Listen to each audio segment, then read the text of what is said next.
The Mystery of Angelina Frood by R. Austin Freeman. Chapter 1. The Doper's Wife. It takes a good deal to surprise a really seasoned medical practitioner, and still more to arouse in him an abiding curiosity. But at the time when I took charge of Dr. Pumphrey's practice in Osnaburg Street, Regent's Park, I was far from being a seasoned practitioner, having, in fact, been qualified little more than a year, in which short period I had not yet developed the professional immunity from either of the above mental states. Hence the singular experience which I am about to relate not only made a deep impression on me at the time, but remained with me for long after as a matter of curious speculation. It was close upon midnight. Indeed, an adjacent church clock had already struck the third quarter, when I laid aside my book and yawned profoundly, without prejudice to the author who had kept me so long from my bed. Then I rose and stretched myself, and was in the act of knocking the long-extinct ashes out of my pipe when the bell rang. As the servants had gone to bed, I went out to the door, congratulating myself on having stayed up beyond my usual bedtime, but wishing the visitor at the devil all the same. The opening of the door gave me a view of a wet street with a drizzle of rain falling, a large closed car by the curb, and a tallish man on the doorstep, apparently about to renew his attack on the bell. "Dr. Pumphrey?" he asked, and by that token I gathered that he was a stranger. "No," I answered. "He is out of town, but I am looking after his practice." "Very well," he said somewhat brusquely. "I want you to come and see a lady who has been suddenly taken ill. She has had a rather severe shock." "Do you mean a mental or a physical shock?" I asked. "Well, I should say mental," he replied, but so inconclusively that I pressed him for more definite particulars. "Has she sustained any injuries?" I inquired. "No," he answered, but still indecisively. "No, that is, so far as I know." "I think not." "No wound, for instance?" "No," he replied, promptly and very definitely, from which I was disposed to suspect that there was an injury of some other kind. But it was of no use guessing. I hurried back into the surgery, and having snatched up the emergency bag and my stethoscope, rejoined my visitor, who forthwith hustled me into the car. The door slammed, and the vehicle moved off with the silent, easy motion of a powerful engine. We started towards Marylebone Road and swept round into Albany Street, but after that I lost my bearings, for the fine rain had settled on the windows so that it was difficult to see through them, and I was not very familiar with the neighborhood. It seemed quite a short journey, but a big car is very deceptive as to distance. At any rate, it occupied but a few minutes, and during that time my companion and I exchanged hardly a word. As the car slowed down, I asked, "What is this lady's name?" "Her name," he replied in a somewhat hesitating manner, she is a Mrs. Johnson." The manner of the reply suggested a not very intimate acquaintance, which seemed odd under the circumstances, and I reflected on it rapidly as I got out of the car and followed my conductor. We seemed to be in a quiet by-street of the better class, but it was very dark, and I had but a glimpse as I stepped from the car to the gate of the house. Of the latter, all that I was able to note was that it appeared to be of a decent, rather old-fashioned type, standing behind a small front garden, that the windows were fitted with jalousie shutters, and that the number on the door was 43. As we ascended the steps, the door opened, and a woman was dimly discernible behind it. A lighted candle was on the hall table, and this my conductor picked up, requesting me to follow him up the stairs. When we arrived at the first-floor landing, he halted and indicated a door which was slightly ajar. "That is the room," said he, and with that he turned and retired down the stairs. I stood for a few moments on the dark landing, deeply impressed by the oddity of the whole affair, and sensible of a growing suspicion, which was not lessened when, by the thin line of light from within the room, I observed on the door jamb one or two bruises, as if the door had been forced from without. However, this was none of my business, and thus reflecting, I was about to knock at the door when 4 fingers appeared round the edge of it and drew it further open, and a man's head became visible in the opening. The fingers and the head were alike, such as instantly to rivet the attention of a doctor. The former were of the kind known as clubbed fingers, fingers with bulbous ends, of which the nails curved over like nutshells. The head, in form like a great William pear, presented a long coffin-shaped face with high cheekbones, deep-set eyes with narrow, slanting eye slits, and a lofty, square forehead surmounted by a most singular mop of mouse-colored hair which stood straight up like the fur of a mole. "I am the doctor," said I, having taken in these particulars in an instantaneous glance, and having further noted that the man's eyes were reddened and wet. He made no reply, but drew the door open and retired, whereupon I entered the room, closing the door behind me, and thereby becoming aware that there was something amiss with the latch. The room was a bedroom, and on the bed lay a woman, fully clothed and apparently in evening dress, though the upper part of her person was concealed by a cloak which was drawn up to her chin. She was a young woman, about 28, I judged, comely, and, in fact, rather handsome but deadly pale. She was not, however, unconscious, for she looked at me listlessly, though with a certain attention. In some slight embarrassment, I approached the bed, and as the man had subsided into a chair in a corner of the room, I addressed myself to the patient. "Good evening, Mrs. Johnson. I am sorry to see you looking so ill. What is the matter? I understand that you have had some kind of shock." As I addressed her, I seemed to detect a faint expression of surprise, but she replied at once, in a weak voice that was little more than a whisper. "Yes, I have had rather an upset. That is all. They need not really have troubled you." "Well, you don't look very flourishing," said I, taking the wrist that was uncovered by her mantle, checking it by my watch, "and your hand is meanwhile looking her over critically. And not her alone, for on the wall opposite me was a mirror in which, by a little judicious adjustment of position, I was able to observe the other occupant of the room while keeping my back towards him, and what I observed was that he was sitting with his elbows on his knees and his face buried in his hands. "Might one inquire," I asked as I put away my watch, "what kind of shock it is that you are suffering from?" The faintest trace of a smile stole across her pale face as she answered, "That isn't really a medical question, doctor, is it?" "Perhaps it isn't," I replied, though of course it was. But I thought it best to waive the question, as there seemed to be some reservation, and noting this latter fact, I again considered her attentively. Whatever her condition was, and whatever it might be due to, I had to form my opinion unassisted, for I could see that no information would be furnished, and the question that I had to settle was whether her state was purely mental, or whether it was complicated by any kind of physical injury. The waxen pallor of her face made me uneasy, and I found it difficult to interpret the expression of the set features.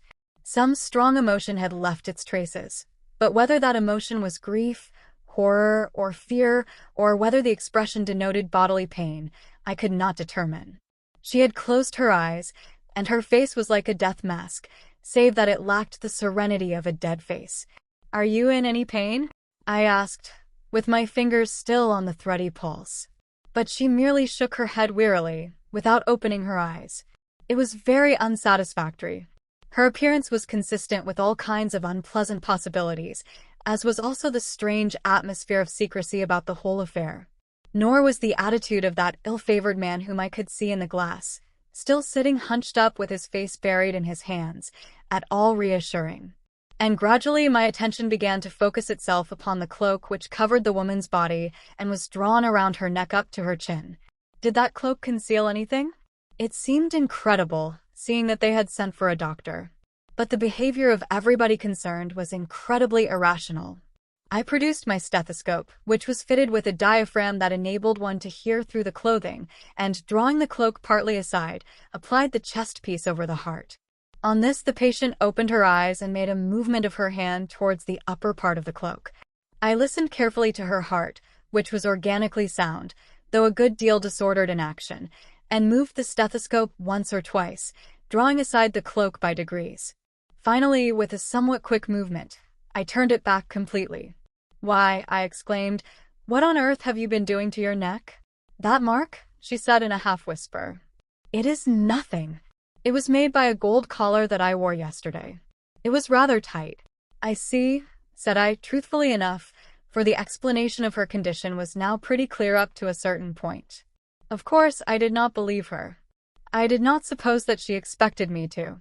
But it was evidently useless to dispute her statement or make any comment. The mark upon her neck was a livid bruise made by some cord or band that had been drawn tight with considerable force, and it was not more than an hour old. How or by whom the injury had been inflicted was not, in a medical sense, my concern. but I was by no means clear that I had not some responsibilities in the case other than the professional ones. At this moment, the man in the corner uttered a deep groan and exclaimed in low, intense tones, "My God! My God!" Then, to my extreme embarrassment, he began to sob audibly. It was excessively uncomfortable. I looked from the woman, into whose ghastly face an expression of something like disgust and contempt had stolen, to the huddled figure in the glass. And as I looked, the man plunged one hand into his pocket and dragged out a handkerchief, bringing with it a little paper packet that fell to the floor.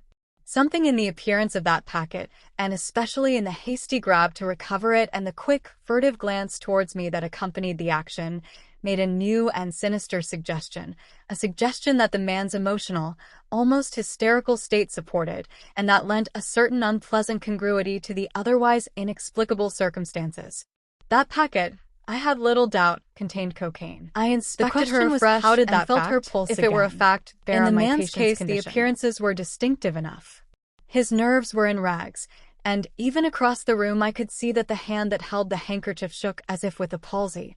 But in the woman's condition there was no positive suggestion of drugs, and something in her face, a strong, resolute face despite its expression of suffering, and her quiet, composed manner when she spoke, seemed to exclude the idea. However, there was no use in speculating. I had got all the information I was likely to get, and all that remained for me to do was to administer such treatment as my imperfect understanding of the case indicated. Accordingly, I opened my emergency bag and, taking out a couple of little bottles and a measure glass, went over to the washstand and mixed a draught in the tumbler, diluting it from the water bottle. In crossing the room, I passed the fireplace where, on and above the mantelpiece, I observed a number of signed photographs, apparently of actors and actresses, including two of my patient, both of which were in character costume and ensigned, from which it seemed probable that my patient was an actress, a probability that was strengthened by the hour at which I had been summoned and by certain other appearances in the room with which Dr. Pumphrey's largely theatrical practice had made me familiar. But, as my patient would have remarked, this was not a medical question. "Now, Mrs. Johnson," I said when I had prepared the draught, and as I spoke she opened her eyes and looked at me with a slightly puzzled expression, "I want you to drink this." She allowed me to sit her up enough to enable her to swallow the draught, and as her head was raised, I took the opportunity to glance at the back of her neck, where I thought I could distinctly trace the crossing of the cord or band that had been drawn round it. She sank back with a sigh, but remained with her eyes open, looking at me as I repacked my bag. "I shall send you some medicine," I said, "which you must take regularly. It is unnecessary for me to say," I added, addressing the man, "that Mrs. Johnson must be kept very quiet and in no way agitated." He bowed, but made no reply, and I then took my leave. "Good night, Mrs. Johnson," I said, shaking her cold hand gently. "I hope you will be very much better in an hour or two." "I think you will if you keep quite quiet and take your medicine." She thanked me in a few softly spoken words and with a very sweet smile, of which the sad wistfulness went to my heart. I was loath to leave her, in her weak and helpless state, to the care of her unprepossessing companion, encompassed by I knew not what perils. But I was only a passing stranger, and could do no more than my professional office. As I approached the door, with an inquisitive eye on its disordered lock and loosened striking box, the man rose, and made as if to let me out. I wished him good night, and he returned the salutation in a pleasant voice, and with a distinctly refined accent, quite out of character with his uncouth appearance.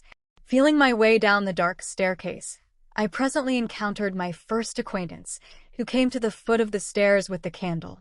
"Well," he said in his brusque way, "how is she?" "She is very weak and shaken," I replied. "I want to send her some medicine. Shall I take the address, or are you driving me back?" "I will take you back in the car," said he, "and you can give me the medicine." The car was waiting at the gate, and we went out together. As I turned to close the gate after me, I cast a quick glance at the house and its surroundings, searching for some distinctive feature in case recognition of the place should be necessary later. But it was a dark night, though the rain had now ceased, and I could see no more than that the adjoining house seemed to have a sort of corner turret, crowned with a small cupola, and surmounted by a weather vane. During the short journey home, not a word was spoken, and when the car drew up at Dr. Pumphrey's door and I let myself in with the key, my companion silently followed me in. I prepared the medicine at once and handed it to him with a few brief instructions. He took it from me and then asked what my fee was. "Do I understand that I am not required to continue the attendance?" I asked. "They will send for you, I suppose, if they want you," he replied. "But I had better pay your fee for this visit as I came for you." I named the fee, and when he had paid it, I said, "You understand that she will require very careful and tender treatment while she is so weak?" "I do," he answered, "but I am not a member of the household." "Did you make it clear to Mr. her husband?" I noted the significant hesitation and replied, "I told him, but as to making it clear to him, I can't say." His mental condition was none of the most lucid. "I hope she has someone more responsible to look after her." "She has," he replied, and then he asked, "You don't think she is in any danger, I hope?" "In a medical sense," I answered, "I think not. In other respects, you know better than I do." He gave me a quick look and nodded slightly. Then, with a curt good night, he turned and went out to the car. When he was gone, I made a brief record of the visit in the daybook and entered the fee in the cash column. In the case of the experienced Dr. Pumphrey, this would have been the end of the transaction. But, new as I was to medical practice, I was unable to take this matter-of-fact view of its incidents. My mind still surged with surprise, curiosity, and a deep concern for my fair patient. Filling my pipe, I sat down before the gas fire to think over the mystery to which I had suddenly become a party. What was it that had happened in that house? Obviously, something scandalous and sinister. The secrecy alone made that manifest. Not only had the whereabouts of the house been withheld from me, but a false name had been given. I realized that when my late visitor stumbled over the name and substituted her husband, he had forgotten what name it was that he had given on the spur of the moment. I understood, too, the look of surprise that my patient had given when I addressed her by that false name. Clearly, something had happened which had to be hushed up if possible. The elements of the problem, and the material for solving it, were the mark on the woman's neck, the condition of the door, and a packet which I felt morally certain contained cocaine. I considered these three factors separately and together. The mark on the neck was quite recent. Its character was unmistakable. A cord or band had been drawn tight and with considerable violence, either by the woman herself or by some other person. That is to say, it was a case either of attempted suicide or attempted murder. To which of these alternatives did the circumstances point? There was the door. It had been broken in, and had therefore been locked on the inside. That was consistent with suicide, but not inconsistent with murder. Then, by whom had it been broken in? By a murderer to get at his victim? Or by a rescuer? And if the latter, was it to avert suicide or murder? Again, there was the drug, assumed, but almost certain. What was the bearing of that? Could these three persons be a party of dopers, and the tragedy the outcome of an orgy of drug-taking? I rejected this possibility at once. It was not consistent with the patient's condition nor with her appearance or manner, and the man who had fetched me and brought me back was a robust, sane-looking man who seemed quite beyond suspicion. I next considered the persons. There were three of them, 2 men and a woman. Of the men, one was a virile, fairly good-looking man of perhaps 40. The other, the husband, was conspicuously unprepossessing, physically degenerate and mentally, as I judged, a hysterical poltroon. Here there seemed to be the making of trouble, especially when one considered the personal attractiveness of the woman. I recalled her appearance very vividly. A handsome woman, not, perhaps, actually beautiful, though she might have been that if the roses of youth and health had bloomed in those cheeks that I had seen blanched with that ghastly pallor. But apart from mere comeliness, there was a suggestion of a pleasing, gracious personality. I don't know how it had been conveyed to me, excepting by the smile with which she had thanked me and bidden me farewell, a smile that had imparted a singular sweetness to her face. But I had received that impression, and also that she was a woman of decided character and intelligence. Her appearance was rather striking. She had a great mass of dark hair, parted in the middle and drawn down over the temples, nearly covering the ears, darkish gray eyes, and unusually strong black, level eyebrows that almost met above the straight, shapely nose. Perhaps it was those eyebrows that gave the strength and intensity to her expression, aided by the compressed lips, though this was probably a passing condition due to her mental state. My cogitations were prolonged well into the small hours, but they led to nothing but an open verdict. At length I rose with a slight shiver, and, dismissing the topic from my mind, crept up to bed. But both the persons and the incident refused to accept their dismissal. For many days afterwards I was haunted by two faces, the one, ugly, coffin-shaped, surmounted by a shock of soft, furry, mouse-colored hair, the other, sweet, appealing, mutely eloquent of tragedy and sorrow. Of course, I received no further summons, and the whereabouts of the House of Mystery remained a secret until almost the end of my stay in Osnaburg Street. Indeed, it was on the very day before Dr. Pumphrey's return that I made the discovery. I had been making a visit to a patient who lived near Regent's Park, and on my way back had taken what I assumed to be a shortcut. This led me into a quiet, old-fashioned residential street, of which the houses stood back behind small front gardens. As I walked along the street, I seemed to be aware of a faint sense of familiarity which caused me to observe the houses with more than usual attention. Presently, I observed a little way ahead on the opposite side a house with a corner turret topped by a cupola, which bore above it a weather vane. I crossed the road as I approached it and looked eagerly at the next house. Its identity was unmistakable. My attention was immediately attracted by the jalousies with which the windows were fitted, and on looking at the front door I observed that the number was 43. This, then, was the house of mystery, perhaps of crime. But whatever that tragedy had been, its actors were there no longer. The windows were curtainless and blank. An air of spring cleaning and preparation pervaded the premises, and a bill on a little notice board announced a furnished house to let and invited inquiries. For a moment, I was tempted to accept that invitation, but I was restrained by a feeling that it would be in a way a breach of confidence. The names of those persons had been purposely withheld from me, doubtless for excellent reasons, and professional ethics seemed to forbid any unauthorized pryings into their private affairs.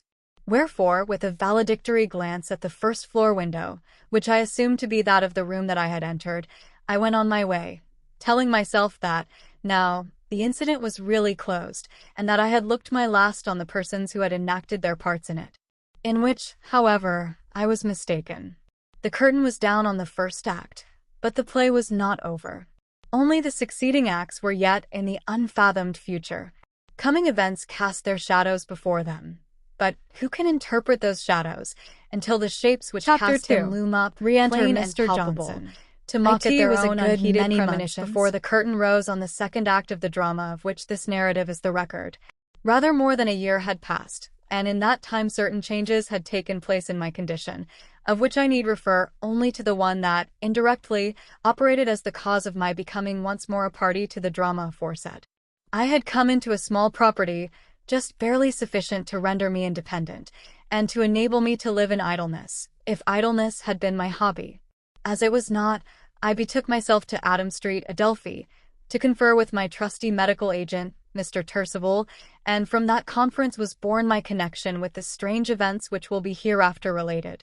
Mr. Turcival had several practices to sell, but only one that he thought quite suitable. "It is a death vacancy," said he, "at Rochester. A very small practice, and you won't get much out of it, as the late incumbent was an old man and you are a young man, and you look 10 years younger since you shaved off that fine beard and mustache. But it is going for a song, and you can afford to wait, and you couldn't have a more pleasant place to wait in than Rochester. Better go down and have a look at it. I'll write to the local agents, Japp and Bundy, and they will show you the house and effects. What do you say?" I said, "Yes." And so favorably was I impressed that the very next day found me in a first-class compartment en route for Rochester, with a substantial portmanteau in the guard's van. At Dartford it became necessary to change, and as I sauntered on the platform, waiting for the Rochester train, my attention was attracted to a man who sat, somewhat wearily and dejectedly, on a bench, rolling a cigarette. I was impressed by the swift dexterity with which he handled the paper and tobacco, a dexterity that was explained by the color of his fingers, which were stained to the hue of mahogany. But my attention was quickly diverted from the color of the fingers to their shape. They were clubbed fingers. At the moment when I observed the fact I was looking over his shoulder from behind, and could not see his face. but I could see that he had a large, pear-shaped head, surmounted by an enormous cap, from beneath which a mass of mouse-colored hair stuck out like untidy thatch. I suppose I must have halted unconsciously, for he suddenly looked round, casting at me a curious, quick, furtive, suspicious glance. He evidently did not recognize me, naturally, since my appearance was so much changed, but I recognized him instantly. He was her husband, and his appearance was not improved since I had last seen him. Inspecting him from the front, I observed that he was sordidly shabby and none too clean, and that his large, rough boots were white with dust as if from a long tramp on the chalky Kentish roads. When the train came in, I watched him saunter to a compartment a few doors from my own, rolling a fresh cigarette as he went, and at each station when we stopped, I looked out of the window to see where he got out. But he made no appearance until the train slowed down at Rochester, when I alighted quickly and strolled towards his compartment. It had evidently been well filled, for a number of passengers emerged before he appeared, contesting the narrow doorway with a stout workman. As he squeezed past, the skirt of his coat caught and was drawn back, revealing a sheath knife of the kind known to seamen as Green River, attached to a narrow leather belt. I did not like the look of that knife. No landsman has any legitimate use for such a weapon. And the fact that this man habitually carried about him the means of inflicting lethal injuries, for it had no other purpose, threw a fresh light, if any were needed, on the sinister events of that memorable night in the quiet house near Regent's Park.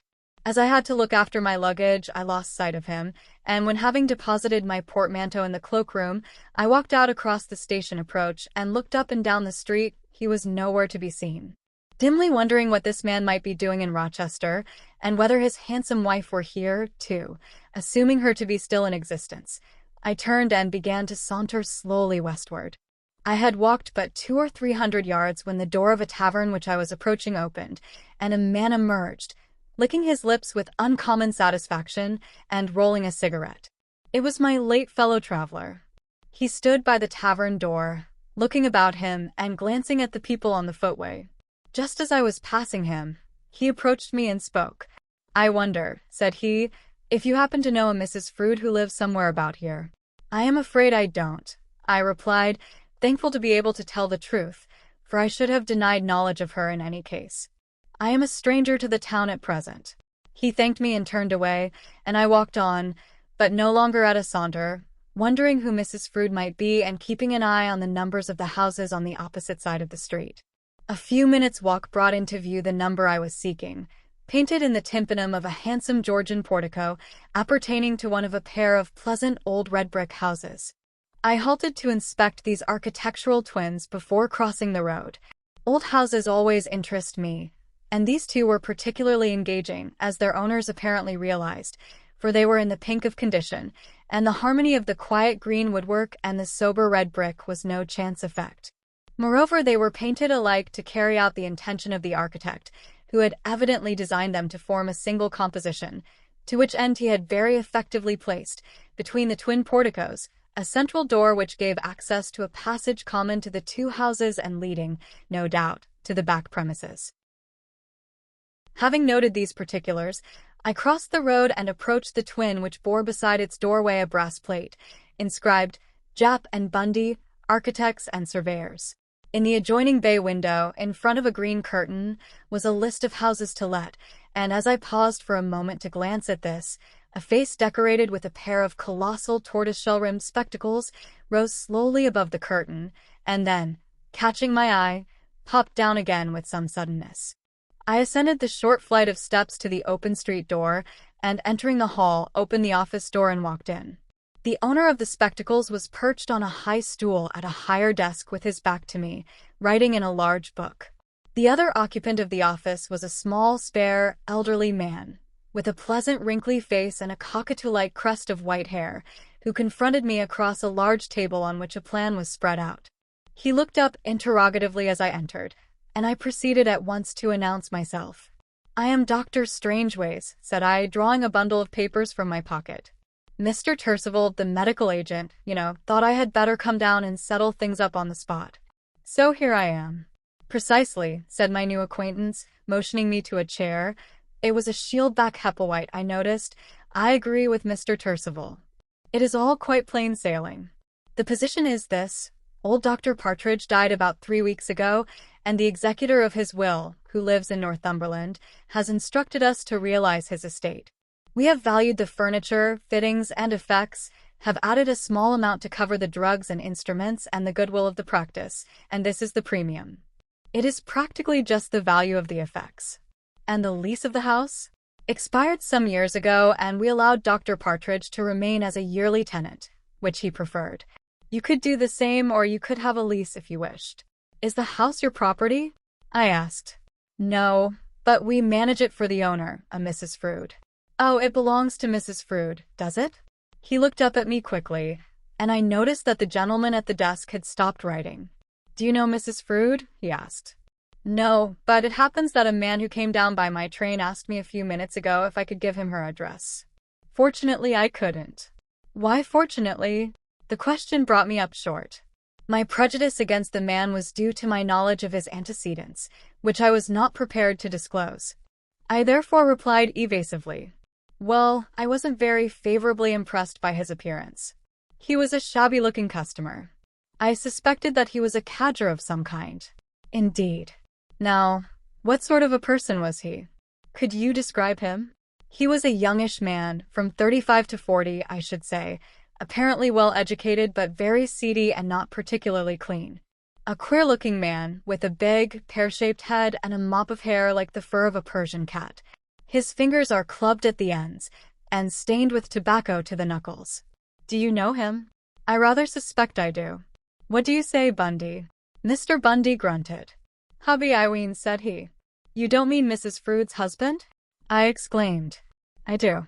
And it is, as you said, very fortunate that you were not able to give him her address, as she is unable to live with him, and is at present unwilling to let him know her whereabouts.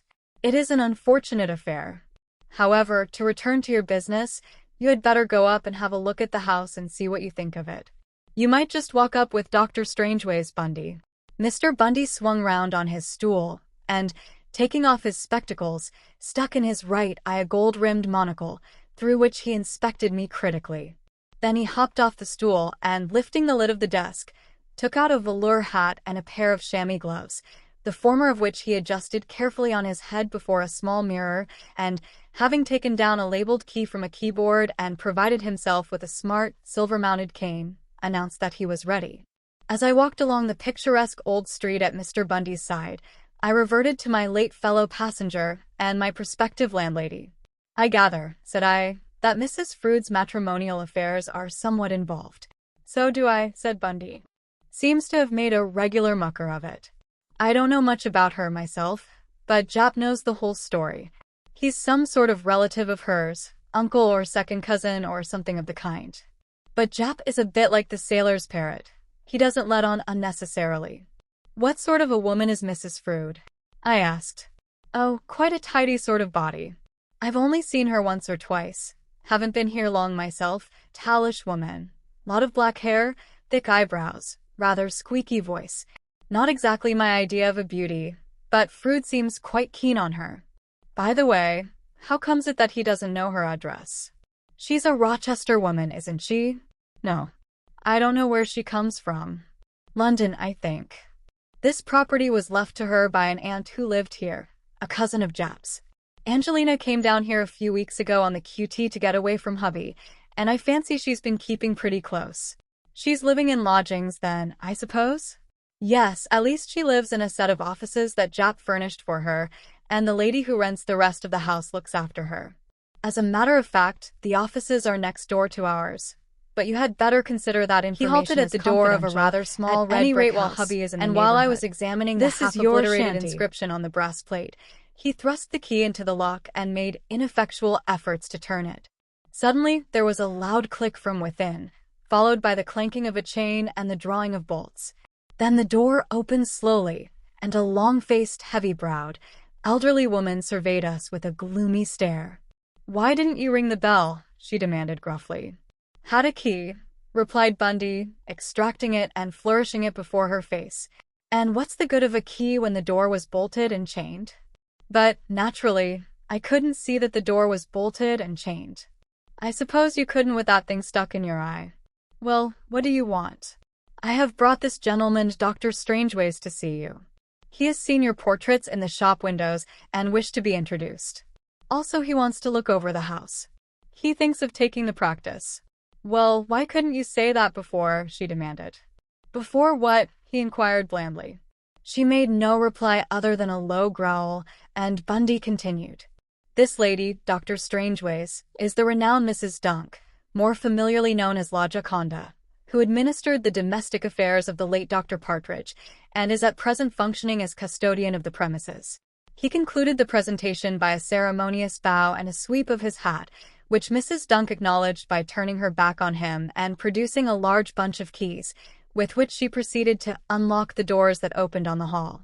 The upstairs rooms are unlocked, she said, adding, if you want me you can ring the bell, and with this she retired to the basement stairs and vanished. My examination of the rooms was rather perfunctory, for I had made up my mind already. The premium was absurdly small, and I could see that the house was furnished well enough for my immediate needs. As to the practice, I had no particular expectations. Better have a look at the books, said Bundy when we went into the little surgery, though Mr. Percival has been through them, and I dare say he has told you all about the practice. Yes, I answered. He told me that the practice was very small and that I probably shouldn't get much of it, as Partridge was an old man and I am a young one. Still, I may as well glance through the books. Bundy laid the daybook and ledger on the desk and placed a stool by the latter, and I seated myself and began to turn over the leaves and note down a few figures on a slip of paper, while my companion beguiled the time by browsing round the surgery, taking down bottles and sniffing at their contents, pulling out drawers and inspecting the instruments and appliances. A very brief examination of the books served to confirm Mr. Percival's modest estimate of the practice, and when I had finished, I closed them and turned round to report to Mr. Bundy, who was, at the moment, engaged in sounding the surgery clock with the late Dr. Partridge's stethoscope. I think it will do, said I. The practice is negligible, but the furniture and fittings are worth the money, and I dare say I shall get some patients in time. At any rate, the premises are all in going order. You are not dependent on the practice, then? Said he. No. I have enough just barely to exist on until the patients begin to arrive. But what about the house? You can have a lease if you like, or you can go on with the arrangement that Partridge had. If I were you, I should take the house on a 3-year agreement with the option of a lease later if you find that the venture turns out satisfactorily. Yes, I agreed. That seems a good arrangement. And when could I have possession? You've got possession now if you agree to the terms. Say yes, and I'll draft out the agreement when I get back. You and Mrs. Frood can sign it this evening. You give us a check, and we give you your copy of the document, and the thing is due and done. And what about this old woman? La Gioconda Duncabus? I should keep her if I were you. She looks an old devil, but she's a good servant. Partridge had a great opinion of her, so Jap tells me, and you can see for yourself that the house is in apple pie order and as clean as a new pin. You think she would be willing to stay? Bundy grinned. He was a good deal given to grinning, and he certainly had a magnificent set of teeth. Willing, he exclaimed. She's going to stay whether you want her or not. She has been here the best part of her life, and nothing short of a torpedo would shift her. You'll have to take her with the fixtures, but I don't think you'll regret it. As Bundy was speaking, I had been, half unconsciously, looking him over, interested in the queer contrast between his almost boyish appearance and gay, irresponsible manner on the one hand, and on the other, his shrewdness, his business capacity, and his quick, decisive, evidently forceful character. To look at, he was just a young nut, small, spruce, dandified, and apparently not displeased with himself. His age I judged to be about 25, his height about 5'6". In figure, he was slight, but well set up, and he seemed active and full of life and energy. He was extraordinarily well turned out. From his close-cropped head, with the forelocks smarmed back in the correct, nuttish fashion, so that his cranium resembled a large black-topped filbert, to his immaculately polished and remarkably small shoes, there was not an inch of his person that had not received the most careful attention. He was clean-shaved, so clean that on the smooth skin nothing but the faint blue tinge on cheek and chin remained to suggest the coarse and horrid possibilities of whiskers. And his hands had evidently received the same careful attention as his face. Indeed, even as he was talking to me, He produced from his pocket some kind of ridiculous little instrument with which he proceeded to polish his fingernails. "Shall I ring the bell?" he asked after a short pause, "and call up the spirit of the Dunklet from the vasty deep?" As I assented, he pressed the bell push, and in less than a minute Mrs. Dunk made her appearance and stood in the doorway, looking inquiringly at Bundy, but uttering no sound. "Dr. Strangeways is going to take the practice, Mrs. Dunk," said Bundy, "inclusive of the house, furniture, and all effects, and he is also prepared to take you at a valuation." As the light of battle began to gleam in Mrs. Dunk's eyes, I thought it best to intervene and conduct the negotiations myself. "I understand from Mr. Bundy," said I, "that you were Dr. Partridge's housekeeper for many years, and it occurred to me that you might be willing to act in the same capacity for me. What do you say?" "Very well," she replied. "When do you want to move in?" "I propose to move in at once. My luggage is at the station." "Have you checked the inventory?" she asked. "No, I haven't, but I suppose nothing has been taken away?" "No," she answered. "Everything is as it was when Dr. Partridge died." "Then we can go over the inventory later. I will have my things sent up from the station, and I shall come in during the afternoon to unpack." She agreed concisely to this arrangement, and when we had settled a few minor details, I departed with Bundy to make my way to the station and thereafter to go in search of lunch. "You think," said I, as we halted opposite the station approach, "that we can get everything completed today?" "Yes," he replied. "I will get the agreement drawn up in the terms that we have just settled on, and will make an appointment with Mrs. Frood. You had better look in at the office about 6:30. He turned away with a friendly nod and a flash of his white teeth, and bustled off up the street, swinging his smart cane jauntily and looking, with his trim, well-cut clothes, his primrose-colored gloves, and his glistening shoes, the very type of cheerful, prosperous, self-respecting, and self-satisfied youth. Chapter 3. Angelina Frood. Punctually at 6:30, I presented myself at the office of Messrs. Japp and Bundy. The senior partner was seated at a writing table covered with legal-looking documents, and as I entered, he looked up with a genial, wrinkly smile of recognition, and then turned to his junior. "You've got Dr. Strangeways' agreement ready, haven't you, Bundy?" he asked. "Just finished it 5 minutes ago," was the reply. "Here you are." Bundy swung round on his stool and held out the 2 copies. "Would you mind going through it with Dr. Strangeways?" said Japp. "And then you might go with him to Mrs. Frood's and witness the signatures. I told her you were coming." Bundy pulled out his watch and glared at it through his great spectacles. "By Jove," he exclaimed, "I'm afraid I can't. There's old Baldwin, you know. I've got to be there at 6:45. "So you have," said Japp. "I had forgotten that. You had better be off now. I'll see to Dr. Strangeways if he isn't in a hurry for a minute or two." "I'm not in a hurry at all," said I. "Don't put yourself out for me." "Well, if you really are not," said Japp, "I'll just finish what I am doing, and then I'll run in with you and get the agreement completed. You might look through it while you are waiting and see that it is all in order." Bundy handed me the agreement, and as I sat down to study it, he removed his spectacles, stuck his eyeglass in his eye, hopped off his perch, brought forth his hat, gloves, and stick, and, having presented his teeth for my inspection, took his departure. I read through the agreement carefully to ascertain that it embodied the terms agreed on verbally, and compared the 2 copies. Then, while Mr. Japp continued to turn over the leaves of his documents, I let my thoughts stray from the trim, orderly office to the house of mystery in London and the strange events that had befallen there on that rainy night more than a year ago. Once more I called up before the eyes of memory the face of my mysterious patient, sweet and gracious in spite of its deathly pallor. Many a time in the months that had passed had I recalled it, so often that it seemed, in a way, to have become familiar. In a few minutes I was going to look upon that face again, for there could be no reasonable doubt that my prospective landlady was she. I looked forward expectantly, almost with excitement, to the meeting. Would she recognize me? I wondered. And if she did not, should I make myself known? This was a difficult question, and I had come to no decision upon it when I was aroused from my reverie by a movement on the part of Mr. Japp, whose labors had apparently come to an end. Folding up the documents and securing them in little bundles with red tape, he deposited them in a cupboard with his notes, and from the same receptacle took out his hat. "Now," said he, "if you find the agreement in order, we will proceed to execute it."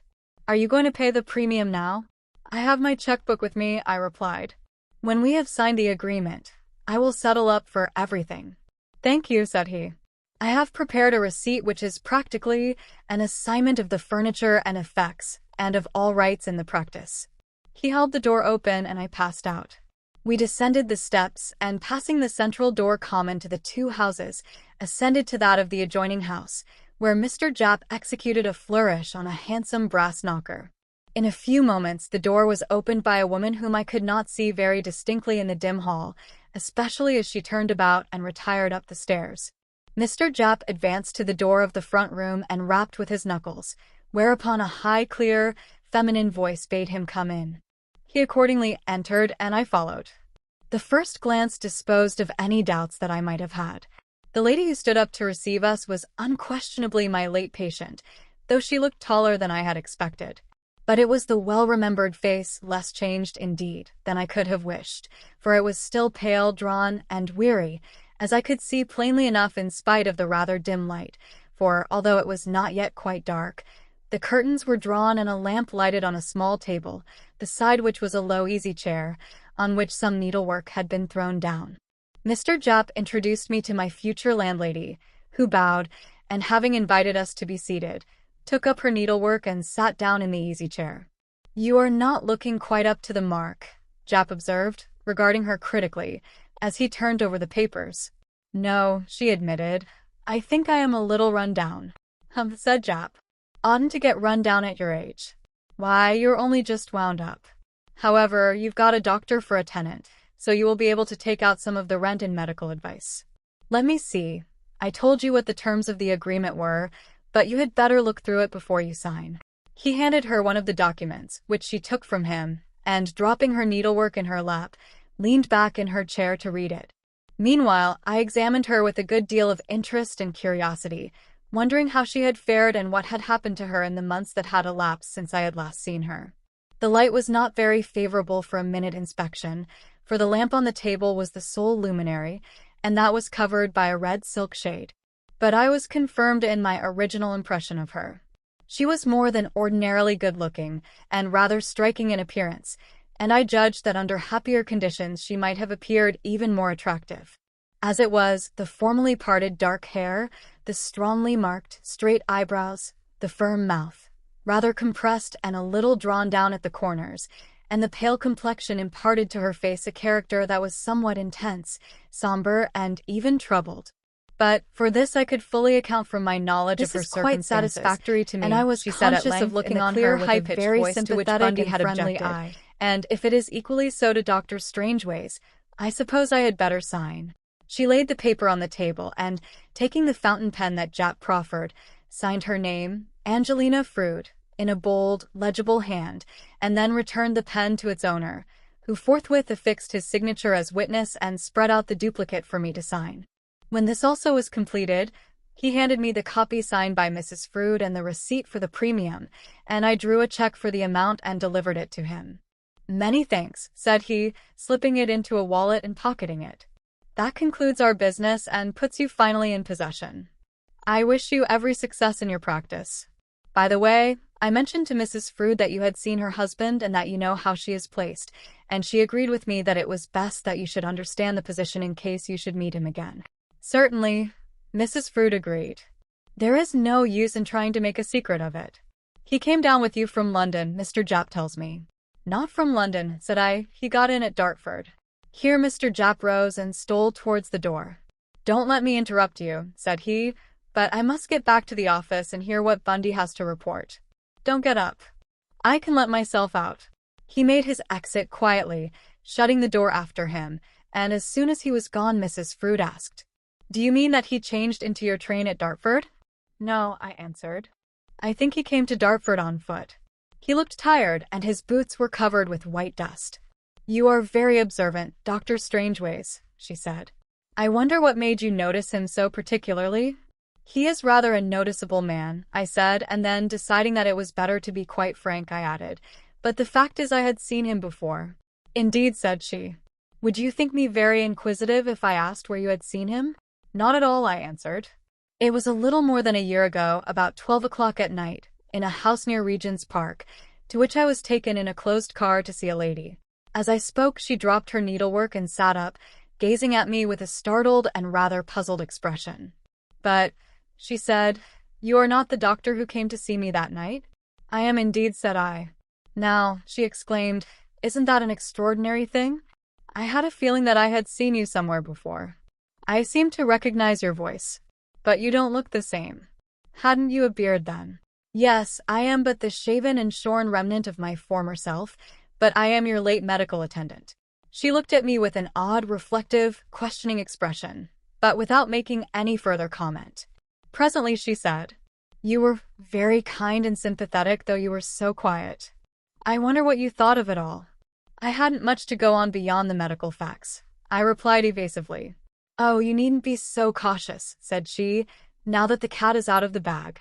"Well," I said, "it was pretty obvious that there had been trouble of some kind." The door had been broken open. There was one man in a state of hysterics, another man considerably upset and rather angry, and a woman with the mark on her neck of a cord or band. It was a knitted silk necktie, to be accurate. But you put the matter in a nutshell very neatly, and I see that you diagnosed what novelists call the eternal triangle.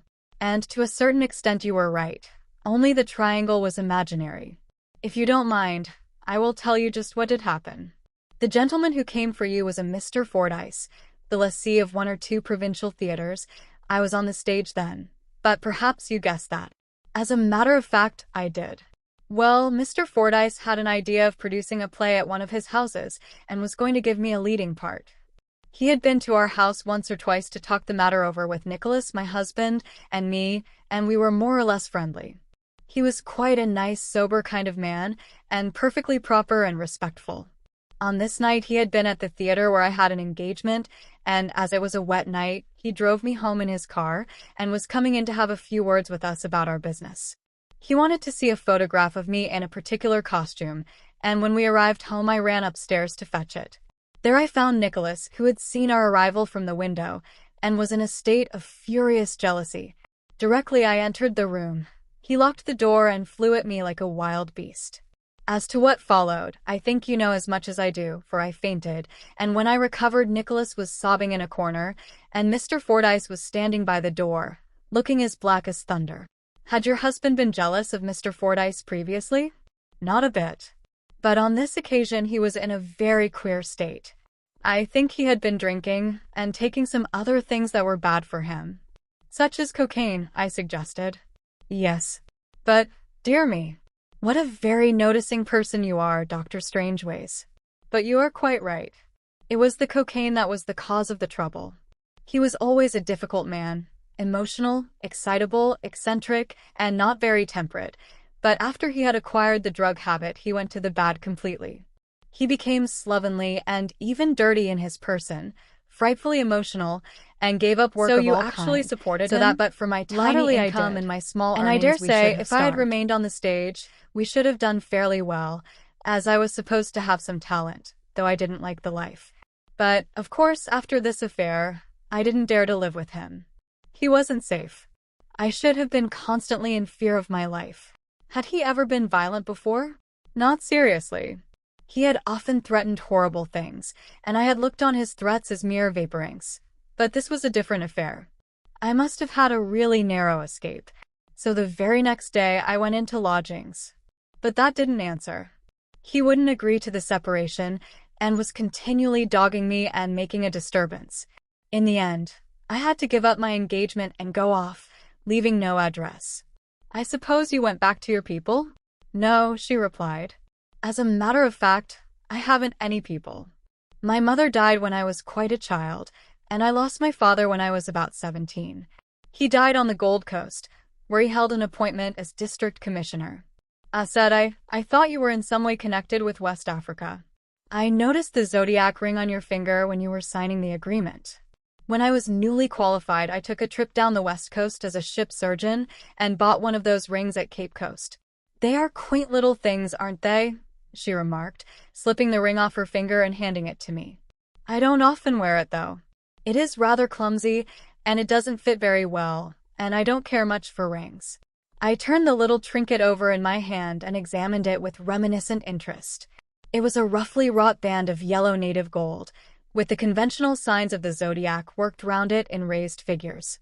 Inside, I noticed that the letters AC had been engraved. "It was given to you before you were married, I presume," said I as I returned it to her. "Yes," she replied. "Those are the initials of my maiden name, Angelina Carthew."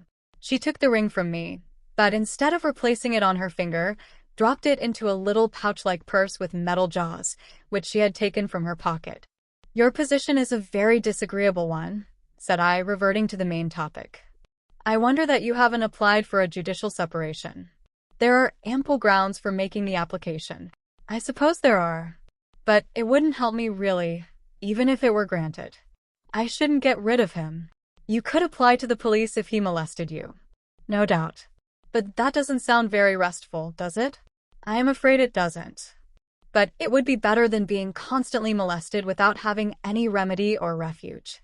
"Perhaps it would," she agreed doubtfully, and then with a faint smile she added, "I suppose you are wondering what on earth made me marry him?"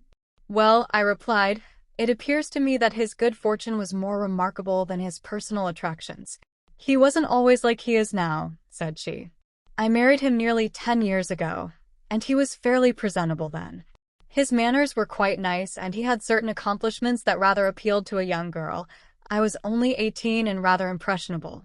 He was then getting a living by writing magazine stories, love stories. They were of a highly emotional type, and occasional verses. They were second-rate stuff, really, but to me he seemed a budding genius. It was not until after we were married that the disillusionment came, and then only gradually as his bad habits developed. By the way, what do you suppose he has come down here for?" "What does he want?" "I suppose he wishes you to go back to him." "I suppose he does. But primarily I expect he wants money." "It is a horrible position," she added with sudden passion. "I hate the idea of hiding away from him when I suspect that the poor wretch has come down to his last few shillings. After all, he is my husband, and I am not so deadly poor now." He seemed to have the wherewith to provide a fair supply of tobacco, to say nothing of the cocaine and a modest quencher at the tavern, I remarked drily. "At any rate, I hope he won't succeed in finding out where you live." "I hope not," said she. "If he does, I shall have to move on, as I have had to do several times already, and I don't want to do that. I have only been here a little over 2 months, and it has been very pleasant and peaceful. But you see, Dr. Strangeways, that, if I am to follow Mr. Japp's advice, I shall inflict on you a very unpromising patient. There is no medical treatment for matrimonial troubles." "No," I agreed, rising and taking up my hat, "but the physical effects may be dealt with. If I am appointed your medical advisor, I shall send you a tonic, and if I may look in now and again to see how you are getting on, I may be able to help you over some of your difficulties." "It is very kind of you," she said, rising and shaking my hand warmly, and accepting my suggestion that she had better not come to the street door, she showed me out into the hall and dismissed me with a smile and a little bow. When I reached the bottom of the steps, I stood irresolutely for a few moments and then, instead of making my way homeward, turned up the street towards the cathedral and the bridge, walking slowly and reflecting profoundly on the story I had just heard. It was a pitiful story, and the quiet, restrained manner of the telling made it the more impressive. All that was masculine in me rose in revolt against the useless, inexcusable wrecking of this poor woman's life. As to the man, he was, no doubt, to be pitied for being the miserable, degenerate wretch that he was. But he was doomed beyond any hope of salvation. Such wretches as he are condemned in the moment of their birth. They are born to an inheritance of misery and dishonor. But it is infamous that in their inevitable descent into the abyss, from which no one can save them, they should have the power to drag down with them sane and healthy human beings who were destined by nature to a life of happiness, of usefulness and honor. I thought of the woman I had just left, comely, dignified, energetic, probably even talented. What was her future to be? So far as I could see, the Upas shadow of this drug-sodden wastrel had fallen upon her, never to be lifted until merciful death should dissolve the ill-omened union. This last reflection gave my thoughts a new turn. What was this man's purpose in pursuing her? Was he bent merely on extorting money or on sharing her modest income? Or was there some more sinister motive? I recalled his face, an evil, sly, vindictive face. I considered what I knew of him, that he had undoubtedly made one attempt to murder this woman, and that, to my knowledge, he carried about his person the means of committing murder. For what purpose could he have provided himself with that formidable weapon?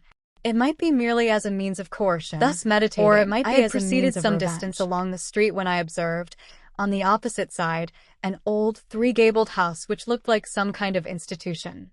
A lamp above the doorway threw its light on a stone tablet on which I could see an inscription of some length, and, judging this to be an ancient almshouse, I crossed the road to inspect it more closely.